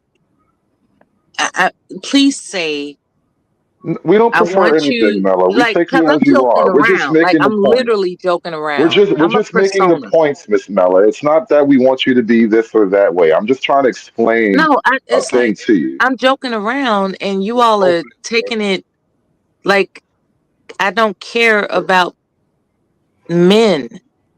I do. It's not even you, Mella. This is what I'm trying to say. It's just this is the difference, one of those basic differences between men and women. And I don't think we'll ever overcome this gap. We are what we are, you I'm know? not sure what it'll take to reassure you that women. I don't need you to. I accept you as who you are. That's my No, point. no, it's not about me. I'm trying to explain Okay. seriously. It's gonna be all right. We're just joking around, okay? It's gonna be all right for all of All us. right. So what's next? Well, I definitely And see how boring I sound when I do that? But when I'm you know, performing with my comedic antics, you know, it's cool. But as soon as I get serious, everyone's like, that's some boring shit, you know? So I'm just a persona. I mean, I'm welcomed. I appreciate it. And I know what I'm welcomed for. I'm welcomed for my antics. If I was to actually talk to you in a way that I talk to people in my real life, you would like you would experience a different side of me. That's not the side of me that I present on YouTube, okay? It's gonna be all right. Anyway, good night, y'all. Take it easy. all right. You have a good evening. Night, Mello. I definitely do just want to, you know. I don't know what the fuck What's just happened. order? I don't even know. That's some bullshit. I'm just calling it out. That's some intellectual masturbation bullshit. Like I listen. At the end of the day, man, you are like I always say. You take yourself wherever you go. Like if that's not you, then why act like that? There's no reason to be acting like that. Sorry, it's no reason to be acting like that. Yeah, I definitely think it was a misunderstanding with that situation. Probably because we were all doing a lot of talking, and maybe she didn't hear the full context or the full statement that was made. But yeah, I understood what D Rock was saying and why he said it, and I just feel bad. Like it's heartbreaking to hear y'all speak like that. Like nobody ever asked you how you doing. You know, like how are you doing? Not just that vague, you know, hey, how are you? Good, and you just keep walking like somebody that pays attention to you and notices like, hey, you're not your usual self, or just I don't know, because and I guess that's probably why I get the mammy label, because I feel like I have somewhat of an understanding of how difficult it could be. I can only imagine, you know, how difficult it would be if I were a man, especially living the life as a woman. Like I just, You know, it's so funny. I was in the store the other day, and like you know how like you have like cash, you like I had like some change or whatever, right? And so I intended to spend that little bit of change that I had. And so I got like, I don't know, it was like a bag of chips and a soda and some other cake or some shit. But I was like 50 cents short. And so I didn't want to go spend like a 20 or use my debit card or whatever. And so I'm 50 cents short. And I went to go put the chips or whatever back. And this girl behind the counter, she was like, "Nah, go ahead. You got it. Don't worry about it." And I was genuinely like, "Oh, that was so sweet." Like, you know, you hooked me up. Because like seriously, as you become an adult, the times where people just do shit for you for free for no reason with no ulterior motive, like I genuinely remember those moments because they don't happen all the time. Right. But you know what though? The thing is, I was displaying in real time what niggas go through, and this is how quick a lot of us will shut down and give you the same energy you just gave us. You know what I'm saying? Yeah. Like we're talking about something, or we're talking about or discussing an area of interest that we got going on, and it's like, damn, is it a burden? Oh, okay, but you want to talk about your menstrual? Like, you know what I'm saying? it's like you get what you give. You get what you give. And, and a lot of this shit has been put out here in the universe, and the women in general and the men in general are wondering why they getting what they give. Hey, that's why I said I'm gonna start pepper spraying their ass, man. I'm gonna start pepper spraying. I told you what I'm gonna do. You better not walk with a broom. I'm telling you. You know what you need to. You know where we're heading to right now. you know where we're heading to right now. We're heading to a time, and I know you see it, where men are starting to not care any longer. Like it used to be a time where niggas will stand up. Niggas will stand up, open doors, things like that. Now it's coming to a time where dudes is listening to the women. Because unfortunately, you do have women that say, open up the door for me to stand the third. But then you have a lot of them out here on national TV, in the movies, in the skits, in the little comedy shows and things like that. That's constantly on a repetitive level saying, we don't need no man. We don't need your protection. We don't need none of this shit. And guess what's happening? A lot of these dudes are standing on that. So now what do you see? Now you see women complaining about hey, where are the men that approach women now? Hey, that's where we're headed to. It's gonna get to the point where dudes are going to start treating women like dudes get treated in society. Like you don't matter at all. That's how bro, it's already there. Like that's all my algorithm feed me. You know what I'm saying? I can actually do shows on this shit and expose it for what it is. Like now y'all crying about, now y'all crying about where the men at, where you find good men. Y'all said y'all didn't damn need us. Wait, it's not just me, bro. That's your algorithm too? Yeah, that's my algorithm too, bro. It's with mine's too. Mine's do it the same. Not free zone. I think that was Hood Conservative. Mine's got the same thing too. Every time I turn on Facebook or even go on Instagram or even on YouTube, bro, I'll be looking for some anime or some type of shit to drive, and then the next thing you know, that shit is what a woman say? It's weak for a dude to like that dumb shit. It's weak for a dude to do this, or it's weak for a dude to do that, or it's a shame to call your man your boyfriend.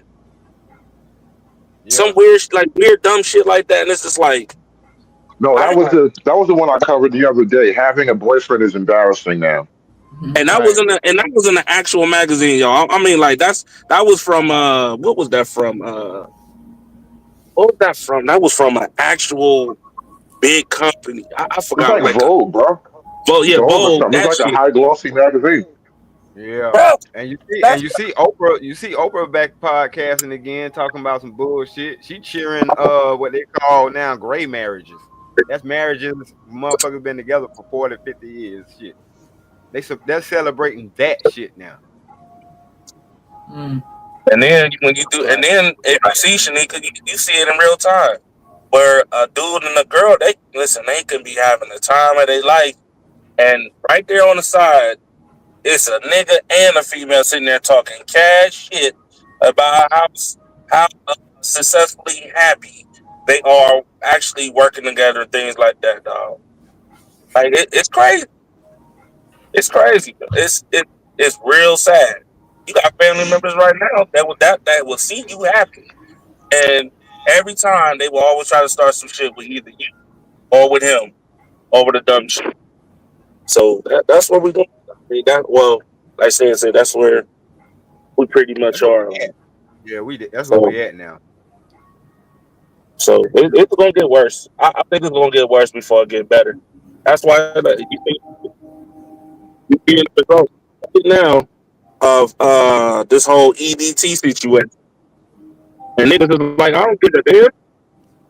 Let they ass pay the price. I don't give a damn.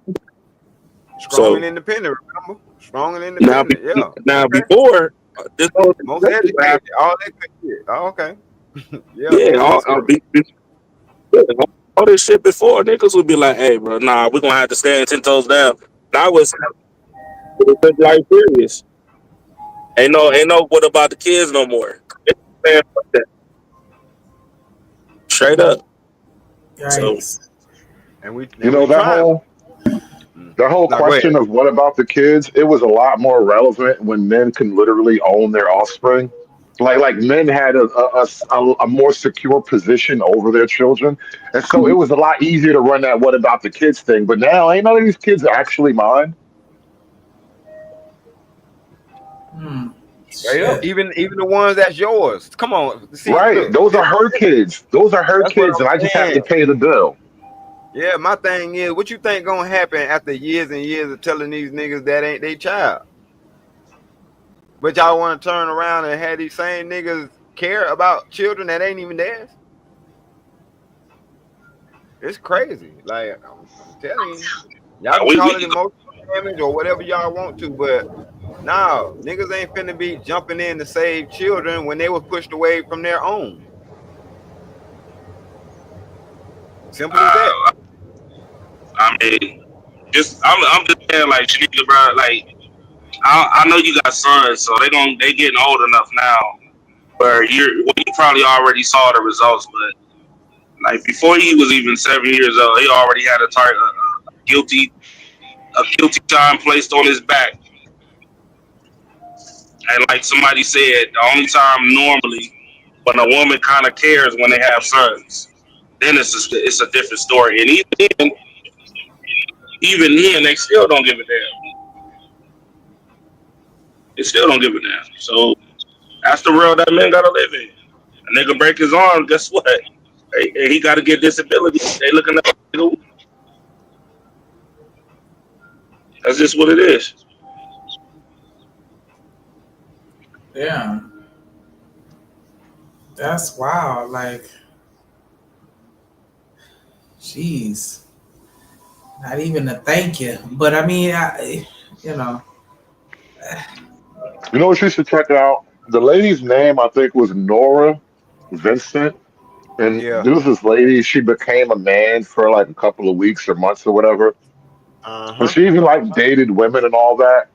And it was like an ABC News special. So if you looked it up, you can probably find it on the internet somewhere. And she had so much, after her experience, she had so much sympathy for men. What's up? It's my time. But she had so much sympathy for men because she was like, yeah, as a man, like these women are treacherous. Like, you know what I'm saying? To say the least. I said, damn. Nah, you know, I'll give you a better one. For 40, 50 years, they've been saying the same shit repetitively, right? And niggas been quiet. Now the new niggas done came through and started speaking their mind for the past 10 years. And now men are getting they're getting looked at as like terrorists now at this point. They call it, they take the red pill shit, right? And they minimize it, or they're trying to minimize it, and they're trying to get to, oh, that shit is weak, and that. No, it's just men speaking up. That's all it is, just men speaking up. Now what's a problem? So for the 40 years that y'all was talking shit and mentally abusing men, right? It was cool. But as soon as men start speaking up for themselves, now they gay, they sassy, little dick energy, you don't love mama, you hate women. It's like, nah, like, yo, the truth is the truth, my nigga. You know, you've done it several times. You got family members that did it and you covered it up. And now you're mad that a dude is. Hold on, but Truckers, guess why they mad? Guess why they mad though? They mad because they had a whole system. They got a whole system behind them. They got a whole system to help them screw us over. The only thing we got behind us is the fact that we were like, nah, this shit got to stop. And that shit is making them mad. Like, we don't need no help. All we got to do is say, nah, we ain't gonna do it no more. And everybody's going to crash out. But that's why I say it don't matter what systems are in place, y'all. As men and women, if we want this shit to work, we have to make this shit work. Point blank. Period. It ain't no workaround. There ain't no other ways around it. It ain't no, you know what I'm saying? All this other shit. No. What's been working has always been working. But since y'all came in and y'all wanted liberation and y'all wanted to do all this extra shit, and we said hell nah, but y'all was like, nah, we women, we need to be able to do what the fuck we want to do when we want to do it, how we want to do it, to whoever we want to do it to. So shit. All right. Hey, Shanika, can you drop the link again for me? I want to switch my setup. Oh, yeah. You know what's crazy about And the back. Oh, okay.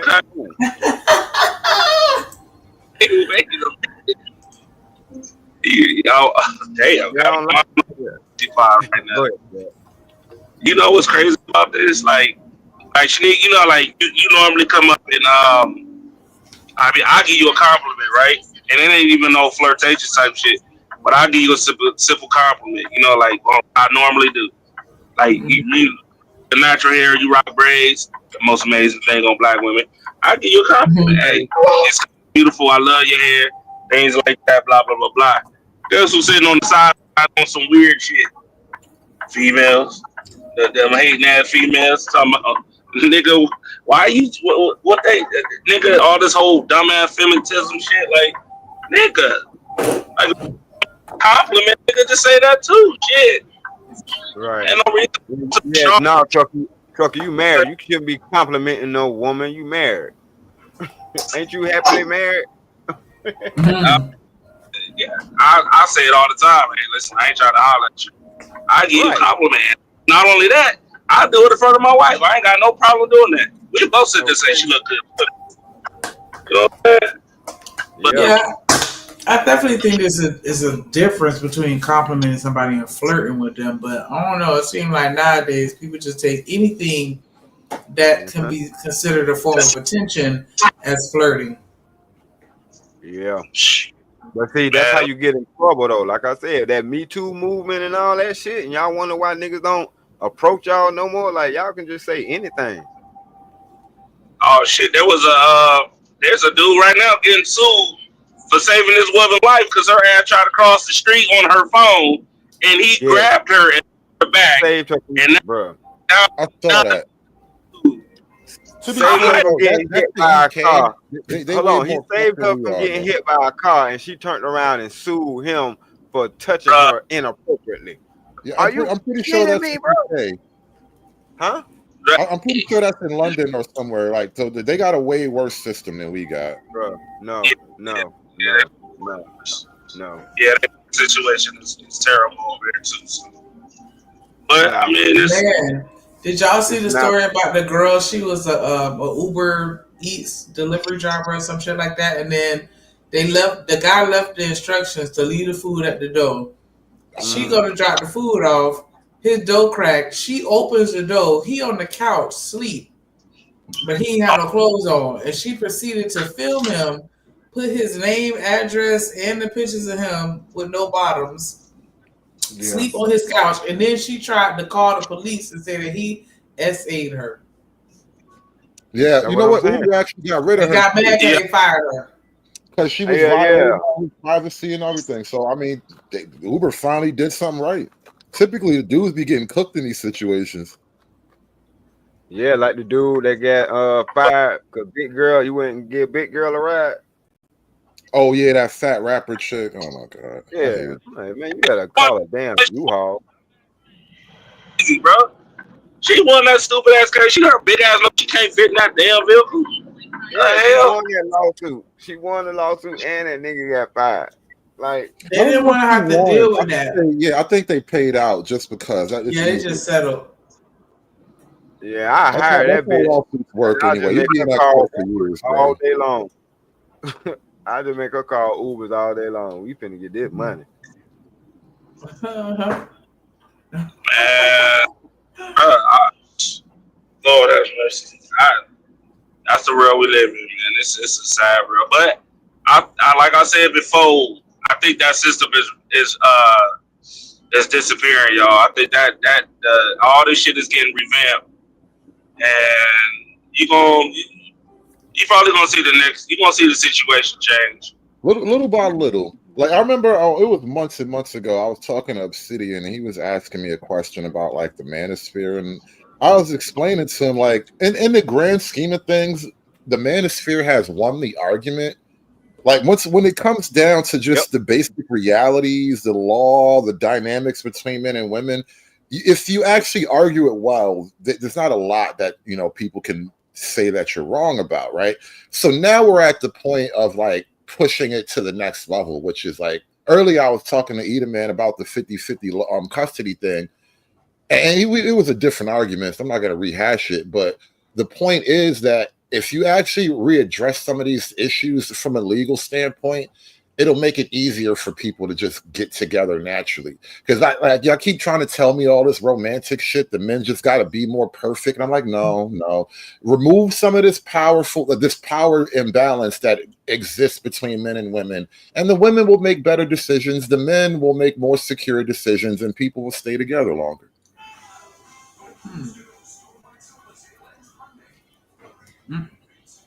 That's really true. Yeah, I agree with that. I've had conversations with my peers about, things that they could change within the penal system that would definitely affect, how we engage in romantic or intimate relationships, right? But it's just crazy to think that it would even have to get to that point. But at the same time, understandable, because clearly we have to be controlled. So, well, think about it. It got to this point for that reason. But this is called the righting of the ship. Right. You know what I'm saying? And me and Trucker talked about this time last year, when we were saying that in order for the ship to get right again, in order for the community to get fixed again, it's going to be a lot of stuff that we're going to have to go back through. There's going to be a lot of straightening and a lot of, challenging of the mindsets that we knew was bullshit to get this thing back together again. And that's what you're seeing now. Like, that's what this crash out is about. We got to right the ship. And this is why, one of the reasons why I'm so willing to like have, sort of combat verbally with the women is because I realize that the women are just a unique problem unto itself. And then two, I don't think guys realize how much of a problem the women are until you drag it out onto the floor in front of everybody. So, for example, earlier, Eda Man was trying to convince me of his position on marriage and blah, blah, blah, blah. And I'm like, listen, it's just that most guys can't offer the kind of deal that most women will actually just cooperate with, right? They got way more leverage and motion. And he was trying to sell me his vision, and he was doing a great job of it. And then Mela came up, and then reality struck, and he stopped talking that shit. Sound about right. But see, that's the thing. This is one thing I do have to push back on. I'm not gonna go. I don't like going back and forth with women on the panel or women. Period. Like if I'm not with you, I really ain't got shit to say to you. I really don't care what you got going on at the end of the day. You know what I'm saying? Because this shit here is like, ain't no need to talk to somebody who don't have your best interest. You know what I'm saying? Like, we can conversate, we can, you know what I'm saying, as brothers and sisters and shit like that of the community. But when it comes down to that like, you can't project having this conversation with somebody who you actually having a conversation in a relationship with. If I wasn't internet people, I would totally agree with you. But from this position and point of view, content needs to be made. Yeah, that's why I say that it's a conversation, but in real life, a lot of that shit don't work. Because like I said, if me and her was in a relationship and she would have did that same exact shit, I was like, yeah, this shit ain't gonna work. I gotta break up with her ASAP. I gotta figure out how to get the hell away from around this motherfucker here. She crazy, and it ain't the type of crazy that I can tolerate. Cause you missed that in a conversation, and you took it there. Yeah, hell nah. And that's what I mean by that. That conversation could not have happened in real life. I would have been like, yeah, nah, hell nah, I got to get away from your ass. You throw. And I gave you 2 examples, and you missed both of them. So it's like either I'm cutting and you ain't bleeding, or you ain't picking up what I'm putting down. Something going on.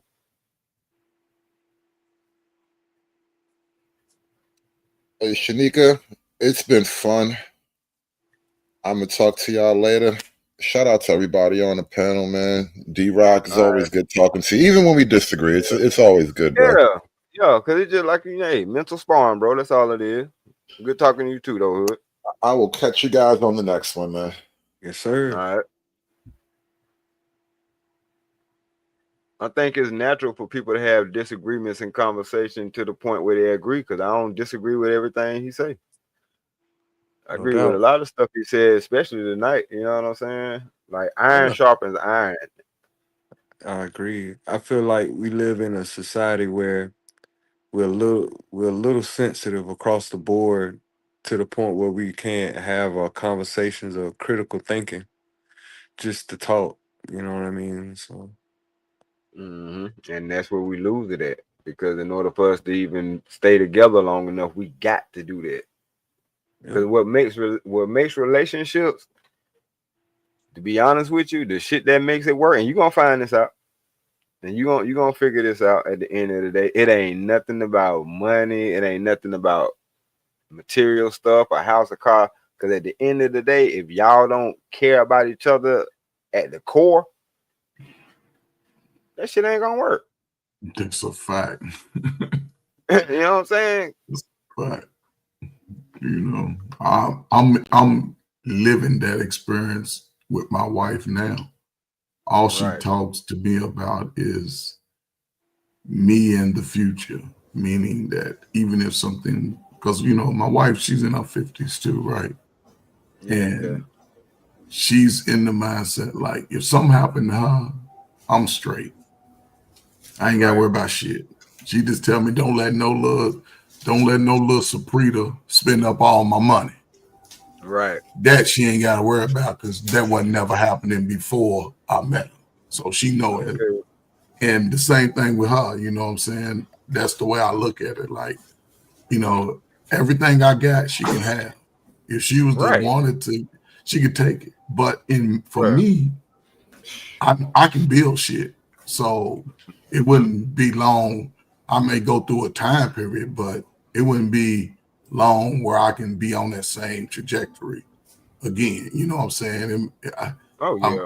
But I think for most people, if you ever want to get to a space where you want to be in a marriage or something committed, don't listen to people who ain't doing that shit. Don't listen to people who've had that experience and now they talking about how bad the opposite person is, the person that you trying to be with.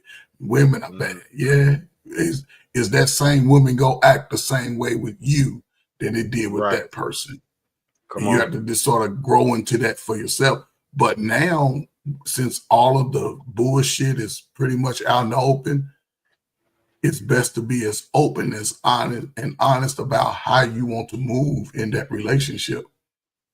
And, you know, you have to do check-ins every now and then, see if the person is what they said in 2020, because people don't think that they grow. That's the problem I hate with a lot of black folk. Motherfucker act like they ain't supposed to grow. You're supposed to learn some new shit every year. And you better hope you get to 57. You better hope and pray that you got enough sense and God got his hand on you enough to where you can get older. But you got to look at it like life ain't bad. People predict their future to be bad. No, you live through the worst part of your life. So now it's time to just be intentional about the people you let in your life. You know what I'm saying? Man, woman, your family, your slow ass cousins, people who borrow money from you, fuck their ass. In this 2025, 2026, if you still let niggas borrow money, and this is me, may sound a little cruel sometimes. I ain't letting no nigga that can get on YouTube, this is me, borrow money. I ain't letting no dude that can shovel a snow, rake a rake, whatever, borrow money. A dude come around me, he ain't got no belt on, nigga, you ain't working. You can't borrow no money.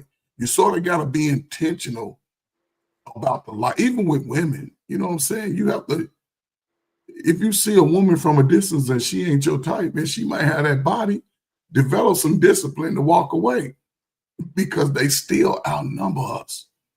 And you can go to any part of the country at any time, day or night, and you're going to find a whole bunch of beautiful women. All of them ain't that tight for you. But again, you got to be strong enough to weed through that shit. You got to be strong enough to sort of weed through it. A lot of dudes nowadays, they new to getting some pussy. They ain't going back to without no pussy. Dude new to getting some money, finally got his little money. He ain't going back. And women think that's a bad thing for men. No, it's a bad thing, especially for the women going into the future, because the 40-year-old woman is telling the young woman, niggas ain't shit. But the young dudes are moving different than the 40-year-old man was 20 years ago. They becoming selfish. They got discipline because they know I ain't gonna be no baby daddy like my mom and daddy went through, because they see the reality for it now. I think women are taking it for granted.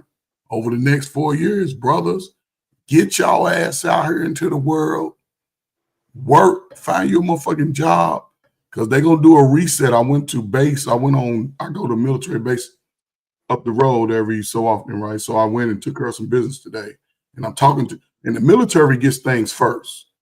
So what they were saying is in 2029, with the AI thing generating popularity and moving, 2029 going to be a hard reset.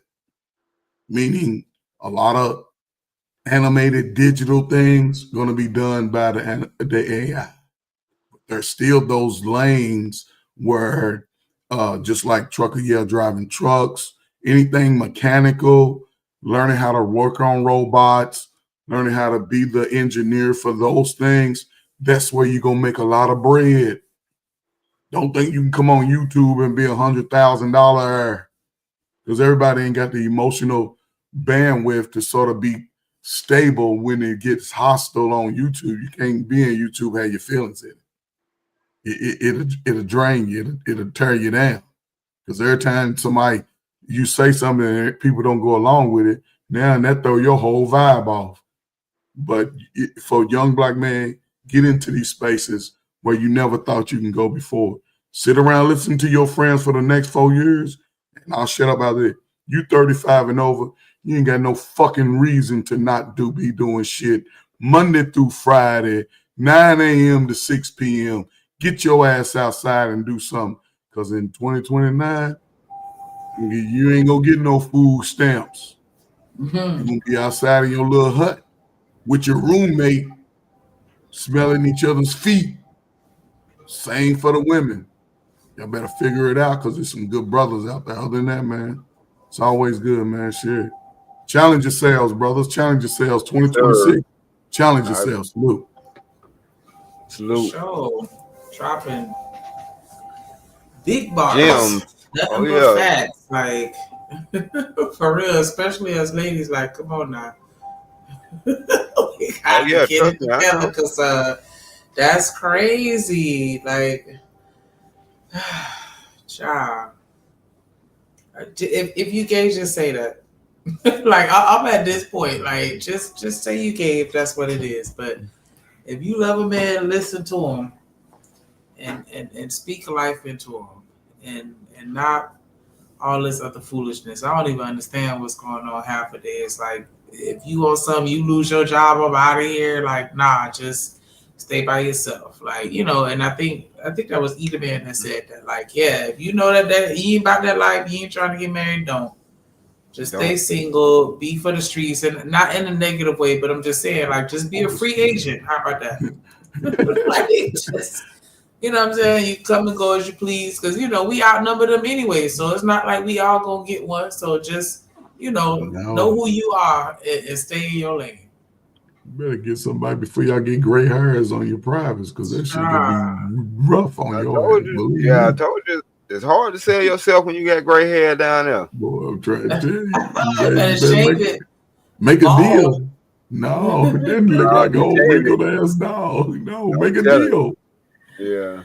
For real, because I know for a fact every woman has encountered a man that was willing to treat them exactly the way they wanted to be treated, get them everything, protect, provide, all that other stuff. You just wasn't attracted to them. Or she Either may not that, been in or that y'all think mindset. y'all, yeah, a lot of y'all think y'all be Yeah, having a I whole think lot of. I think they go both ways. Yeah, For it real, do. for real. Yeah, That they do. concept, Shanika, they go. I think they go both ways. Yeah. Mm-hmm. It's You're not physically or sexually attracted to them, and I yeah, don't know why people. I mean, we're shallow. That just is what it yeah, is. Like I want to yeah, actually like what I'm looking at, and yeah. that's just not gonna always be the case. Especially if the Right. way you looking at, I'm looking at him too. Like you know what I'm saying? Like come on. I wanted to address something real quick, man, before Coach leave. Coach, you still here? Yeah, I'm here. What's up? Coach, you remember you were asking us about what animal we want to be? Yeah. And but I looked this up because I knew I wasn't tripping because they were talking about 4 animal faces in the Bible from my recollection, and when I read this, it spoke to me because it said the lion represents power, sovereignty, and kingship. And some interpretations, it points to Jesus as the lion of the tribe of Judah. So when you said how would we correlate ourselves to an animal, I already understood where you was going, because the ox symbolizes strength. You know what I'm saying? The eagle represents swiftness, agility, and a keen eyesight. You know what I mean? And as men, we have to kind of be all three. We have to be strong. We have to be diligent. You know what I'm saying? And we have to have that sight that overlooks things. You know what I'm saying? Which also a lion does. That's why I said, a lion ain't a lazy hunter by all means. He's out there watching over the pride land so that the women can really hunt in peace. You know what I'm saying? Because they out there they have the ability to hunt. It ain't like they doing all the work. You can't hunt if somebody can just come along and take your shit. You know what I'm saying? Like the hyenas normally do when it ain't no strong male around. You know what I'm saying? So, when we having these conversations, like folks don't let people go into enough debt to get an understanding of what we're talking about before they dismiss it. And that's the shit I don't like. And it's just part of the personality. It's not be an animal, but like you said, the keen eyesight, the having the forward thinking, you know what I'm saying? Having the strength, having the protective mindset is the whole thing, whatever, regardless of whatever. Even in the bulls and the buffalo in the jungle, they stand up against the lions as best as they can as a group. So it wasn't nothing about, okay, it correlated to what you said. So, I know, yeah. And I do this with a lot of young men, my bad. I do this in a lot of groups, right? And a lot of young men seem to be able to, recognize that they are greater than what they have in their mind about themselves. Right. They can tap into it, and that sort of builds confidence over time. Once they can see, like, you know what, I am smart. I'm pretty fast. I can do something that's greater than myself. And that's where it works better. YouTube, everybody done been slapped around this month. We all got a life story. Shit. Right. A breakup, a makeup, some fun, some money, being broke. We all been through it. A lot of young people haven't experienced those trials and tribulations. A lot of time we put that on people who ain't even had that experience, especially in our family. Y'all been around people talking crazy. I can't believe they killed your son. Don't nobody want to hear that shit at the wake. Shit. We know. It's sad. You talking about that little nigga who used to be breaking in 4 houses and shit? What they did? I ain't fucking surprised. I'm that nigga, man. I'm that nigga at the cookout to be like, shit, I ain't surprised. What you talking about? You ain't saying that when that nigga was breaking in every other house on the street. Shut the hell up. Finally got his ass, huh? That should be sad as hell. But you know, it's about life growing, man. I think, especially now, man, I really, you know, it took my wife some time to sort of understand what I was saying last year. And now, and that's all she's been saying. Everything you say go happen, be happening, coming true. Because, you know, I'm a black man. Yeah. I've been in America. I've been under the feminist America all my life. Right. You know, and know now I'm sorry. No, I said, you know what I tell her though when she say that, all that stuff you've been saying, right? I said, well, baby, I was supposed to know. How else am I gonna lead us as a family if I don't know what the hell going on? Yeah, I said something similar to that, but you're exactly right on that though. And the thing about it, I allow her to, you know, to lead in certain things because my wife, I ain't met one person nowhere who's better at numbers than her. I ain't met nobody. No, I ain't. Shit. She don't even. Man, I believe she got a photographic memory because she remembers shit and she know that shit. And you know, and I felt lucky. I guess I'll say I was lucky because I was having too much fun when I met her, and it's just the way she revealed herself to me. It wasn't I don't know, man. It was different, man. It was different because I was having fun. Believe me. Yeah, but see, that's why what you said stuck to me. You know what I'm saying?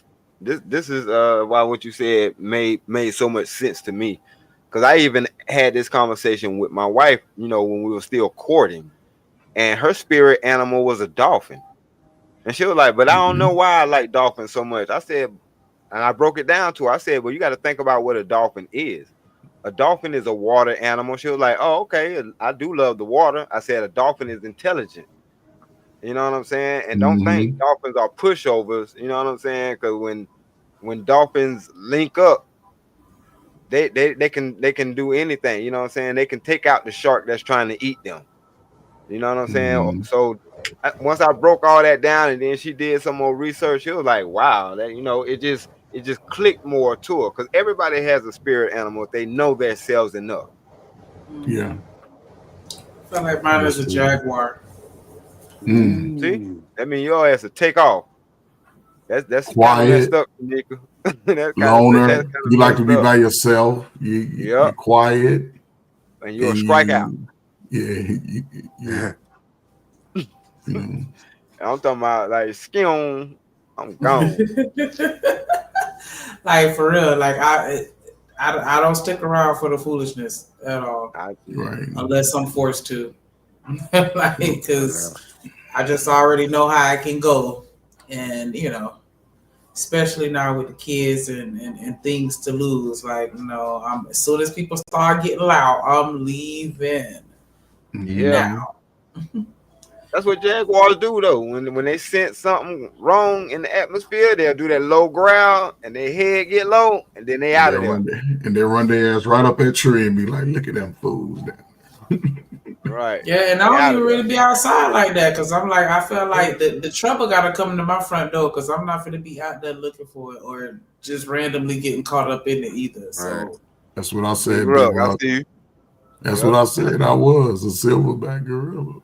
Not the silverback. But we can circle it back around real quick. I just want to definitely say I appreciate y'all for hitting the panel and engaging in the conversation. It's fire as always.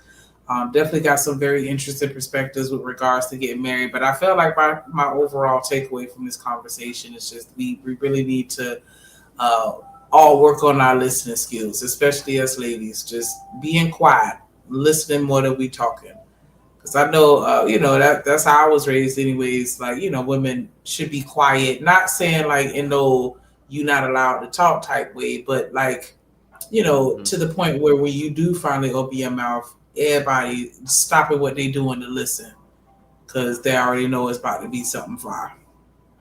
But yeah, like I definitely appreciate everybody that engaged in the comments, everybody that hit the super chat, everybody that sent the cash app or supported even with the hitting the like button. We definitely appreciate all that. Shout out to UT pulling up, Free Zone Lou, Big Bad Bull, sponsor of today's show. Definitely appreciate you. Much love to you, Big Rich Squad, Mob, Father. Shout out to Romello. Shout out to Corey Love on the burner account. Cassine Trucker Yell. Shout out to all the moderators from beginning to end. Definitely appreciate that work that y'all be putting in. Coach I be putting in that work. Definitely appreciate that because we know we stretch it kind of thin. But I definitely appreciate every time you show up. And all the mods, everybody that dropped the link, and actually Coach just dropped a whole bunch of links. So if you're still rocking with us, make sure y'all scroll up through the chat. I'm gonna put a couple of them on the screen in a minute. Make sure y'all subscribe to everybody link. Hit the link, hit the links, because we building a nation right here. If you fuck with us, we fuck with you. And you through. Coach Ferd. What's up, Shanique? They say that men don't want to get married, but I don't agree with that. But Oh, man. What's your final thoughts for the day? My final thoughts is, coaching 5th and 6th grade black girls is probably the hardest thing I ever did, right? Oh. They talk too much. They don't want to follow directions. Again, I'm going to just, do my part, and they'll be all right because they'll be sitting on that bench come next week wondering why they ain't getting in the game. And when the parents come up to me, I'll be like, excuse me, player, come over here, please. Tell your parents why you wasn't playing. What? They gonna look stupid, right? And I'm gonna be like, tell them how much you play and practice and talk. And how I was telling you to pay attention all 90 times. And, but they'll be okay, though. That's all it's gonna take is one. But I'm excited. My season starts next Wednesday.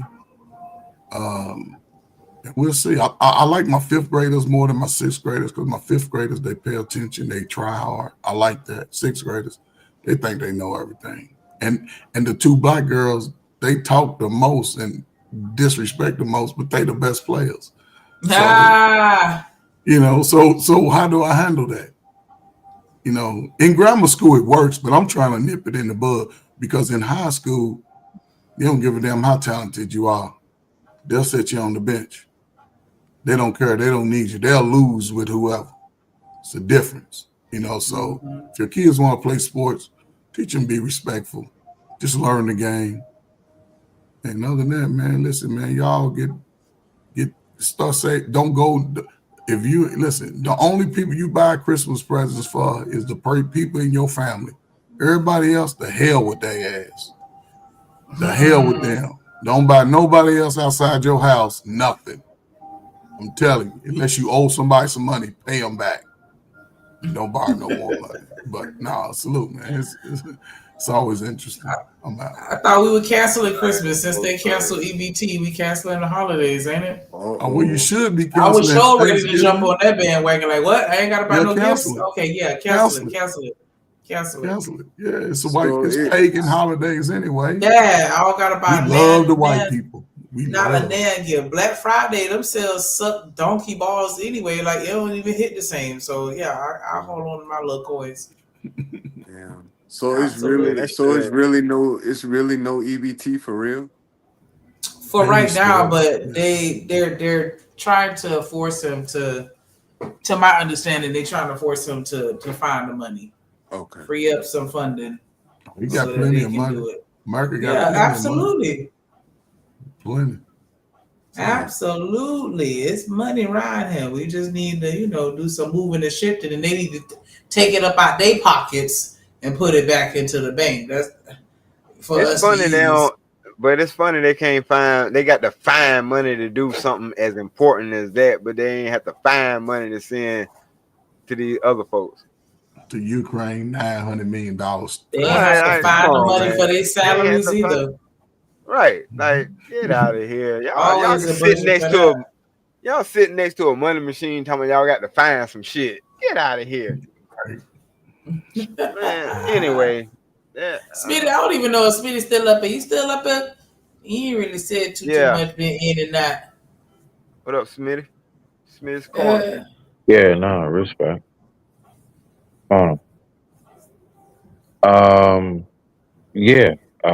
I definitely agree with what's been said tonight. It's been an awesome time. And this has been dope. That's what's up.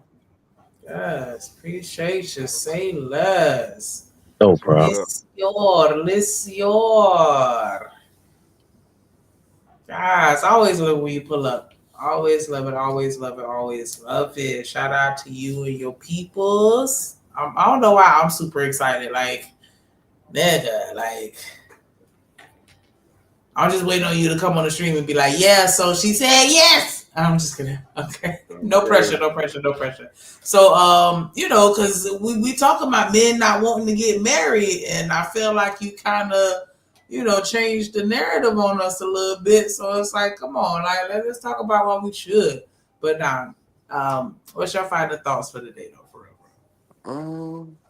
Yeah, I think you kind of capsulized the whole subject. Like I'm thinking like there's always room to evolve. You know what I mean? And I'm definitely learning you can never say what you're not gonna do. Mm-hmm. And That's you step can make one, bro. you can make all the plans and preparations for a certain lifestyle, and somebody just come and change up your whole situation. So she a good girl, man, and to me, it's a lesson to me. I want to try it out. Like if I can actually practice being faithful to this girl, am I gonna reap the benefits? You know what I mean? Like Yes. so, you know what I mean? Because I was always that one to say you can never trust anybody or put any unrealistic expectations on people because it's not fair to them and baggage, just making up excuses. So I was like, well, you know, I don't see none of those things in this young lady, and Yeah. she seems real cool. So I'm gonna try it out, and I'm gonna do my part just to see, just for sake of argument. And so far, I've been proven wrong. She real cool. We don't argue, and if we do argue, 9 times out of 10, I'm responsible for the argument. And so she real. That would be so far. If there would be any excuse for me to kind of chill out, it would be all on me. So I so in essence, I feel like there would be no real reason not to, I guess, take it to the next step. It is risky, but that's life in general. There's no real guarantees but life and death, I think. Right. Yep. Right. You know what I mean? And so I feel like if we can somehow get over our shallowness, I think that's a process too. Because I feel like even if you with somebody, and I get we're all beautiful human beings. So I feel like if I feel like I find Shanika attractive, I feel like it's okay if I find her attractive and I still have a girl. It's my behavior that makes things a problem. Right. You ain't got to follow through. You see what I'm saying? Yeah. And so I feel like if I'm able to keep in my mind what's more important, like prioritize, I think that'll help me overall too. Like getting older, a part of getting older is setting your priorities in order as well. Like I feel like the older we get, our priorities shift. And I feel like I'm at the age now where it was time to maybe shift my priorities a little bit just to see where it take me. Because, oh yeah, I forgot to tell you, I accepted the new job. Okay. The new All gig. right. Yeah. Congratulations. Yay! I did that. So I started one, and I'm gonna be starting the other one at the end of the month. Yeah. So I went on ahead and just stopped being a bitch and I just tried just to see. Yes, I feel like this is a good sign because when you have the right people in your life, shit start working out. Not saying that they're the cause of it, because we all know that greater being that's the control But of you do everything. But see, yeah, but like you things do see start. like synchronicity and shit, like you know what I mean, like, and Mhm. I feel like we be being naive by ignoring it. Right. You know what I mean? So I was like, bro, I Right. just riding the whole wave of life in general, like where it's taking me. Yes. Yeah, Definitely yeah. appreciate that. That's Because some that gems. it's trust me, it's scary because it's something new to you. You know what I'm saying? But Yeah, trust for me, sure. that's with anything. We go through this shit thousands of times. You know what I'm saying? We ever applied for a job that we really wanted. When we went to that interview, we was nervous about it because we thinking about the whole future of what this all entails. But yeah, man, you jumped out there. That shows a lot, and that's gonna show her. She gonna have a lot more respect for you because of that too. That shit. Yeah, for Man, sure. we need to have more of these conversations, but I'm proud of you. Congratulations. You know what I'm Thank you, saying? sir. Thank you, man. Yeah, man. And Absolutely, for I sure. know it's hope out there. You know what I'm saying? But just the fact that you realize that you can be your own problem sometimes, that's a good sign. Because you can't work Man, on the shit unless you know absolutely. it. You Yeah, know what for I'm real. saying? And not It's only growth, that, man. Yeah, that's man, growth.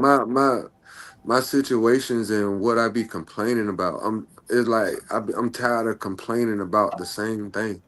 Mm. There you go. You know, in my Yeah. own mind, cause I'm my Get out own your own, worst critic. brother. I'm Get my out your own Yeah, own. worst critic. exactly. So Yep. the The things Get that out I your be competition. own. mentally, the things that I be meant, I'm like, bro, I can't change it unless I do something different within myself.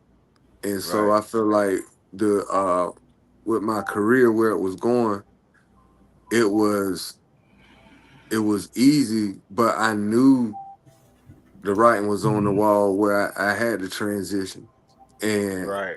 it would be cool to transition on my own terms rather Mhm. something crazy happen, you know what I mean? And I'm forced to, you know what I mean? Yeah, you Right. forced to It's like transition. retiring on top while you still got your, everything good versus you out there past your prime because you know what I mean, you was irresponsible. So you gotta, you know what I mean, keep it going. Right. So That makes Right. sense. yeah, man. So I felt like riding the wave and me accepting some things and me changing up some things and I guess kind of reshifting my decision making has landed me at this spot right now. And I ain't saying I'm going through life not without a plan, but I'm always instead of always considering the worst and thinking of how logical things work, I'm Being optimistic. exploring. Yeah, right. Being optimistic Mhm. and Mm. exploring the things that can't be explained. You know what I Right. mean? And the Yeah. things that are beyond logic and still be like, okay, this might could work too. And if it makes sense to me and only me, that's okay. Like I don't need validation from a large crowd. Right. Damn sure don't. Yeah, man. All So you need validation from is the people that's under you and the yeah, people that's with you. or the You know what right, I'm or the saying? people like y'all or who I seek counsel from. So you know what I Yeah. mean, and who I kick it with. So yeah, man, I I just want to appreciate you. share that with y'all, Yep. man. Yes, I I'm still appreciate you nervous, Appreciate that. but sharing that. I'm still Oh nervous, yeah. but I did it though. I did it. Yeah. Yes, I love that for It's a you. good nervous. Congratulations. Yeah. Yeah, It's a And Yes. good just nervous. embrace You it, know what I'm bro. saying? Just go in there and Yep. learn as much as you can, man, so you can be deemed as a valuable person. And, and if it's yes, sir. something that you can take away, keep your notes or whatever, then you can use it maybe to apply to your own life down the road, man, to break off into your own space, Because like Makes I said, sense when you get opportunities like that, a lot of people allow fear to keep them from expanding on them, right? And taking for advantage of it. sure. Then For sure. 5 years down the road, you be talking about, man, I should have took that job, man. I had but Yeah, man. if you prayed on it and you believe it can change your life, embrace it wholeheartedly. don't even second guess your decision. Just learn as much as you can. I like to know everything white folk are doing because I know what niggas are doing. Because I'm going to move when they move. I'm going to move how they move to make sure I'm getting the best result. So, and I'm going to talk white when I need to around white folk, and I'm going to talk nigga when I need to around white folk. Some white folk are niggas, you know. Hey, I feel you. Yeah, be you, man. Work it. Do your thing, man. Let them know that you are a valuable person on this earth because you want your heaven right now. I want my shit right now. I ain't waiting till I die. I want my heaven on earth right now. So I want to tell you this part. You deserve. You earned that shit. Like ain't nobody give you none of that. Like that, you deserve to be where you at. Yes, ma'am. Thank you, Shanika. I appreciate it. Don't let that shit hinder you. Yeah, no doubt. Real talk. That's what's gonna carry you through. You know what I'm saying? Your work ethic brought you there. But one thing I wanted to say, especially been for at your this shit 20 years. 20 years. See? There you go. But when it comes down to relationships, I just wanted to say this before I forget. You have to listen to each other. That's why God gave you 2 ears and 1 mouth. When the other person is talking, you're supposed to be listening twice as much as you talking. For sure. You know what I'm saying? And as long as y'all do that, y'all will be all right. Yeah, that's my secret weapon in life, man.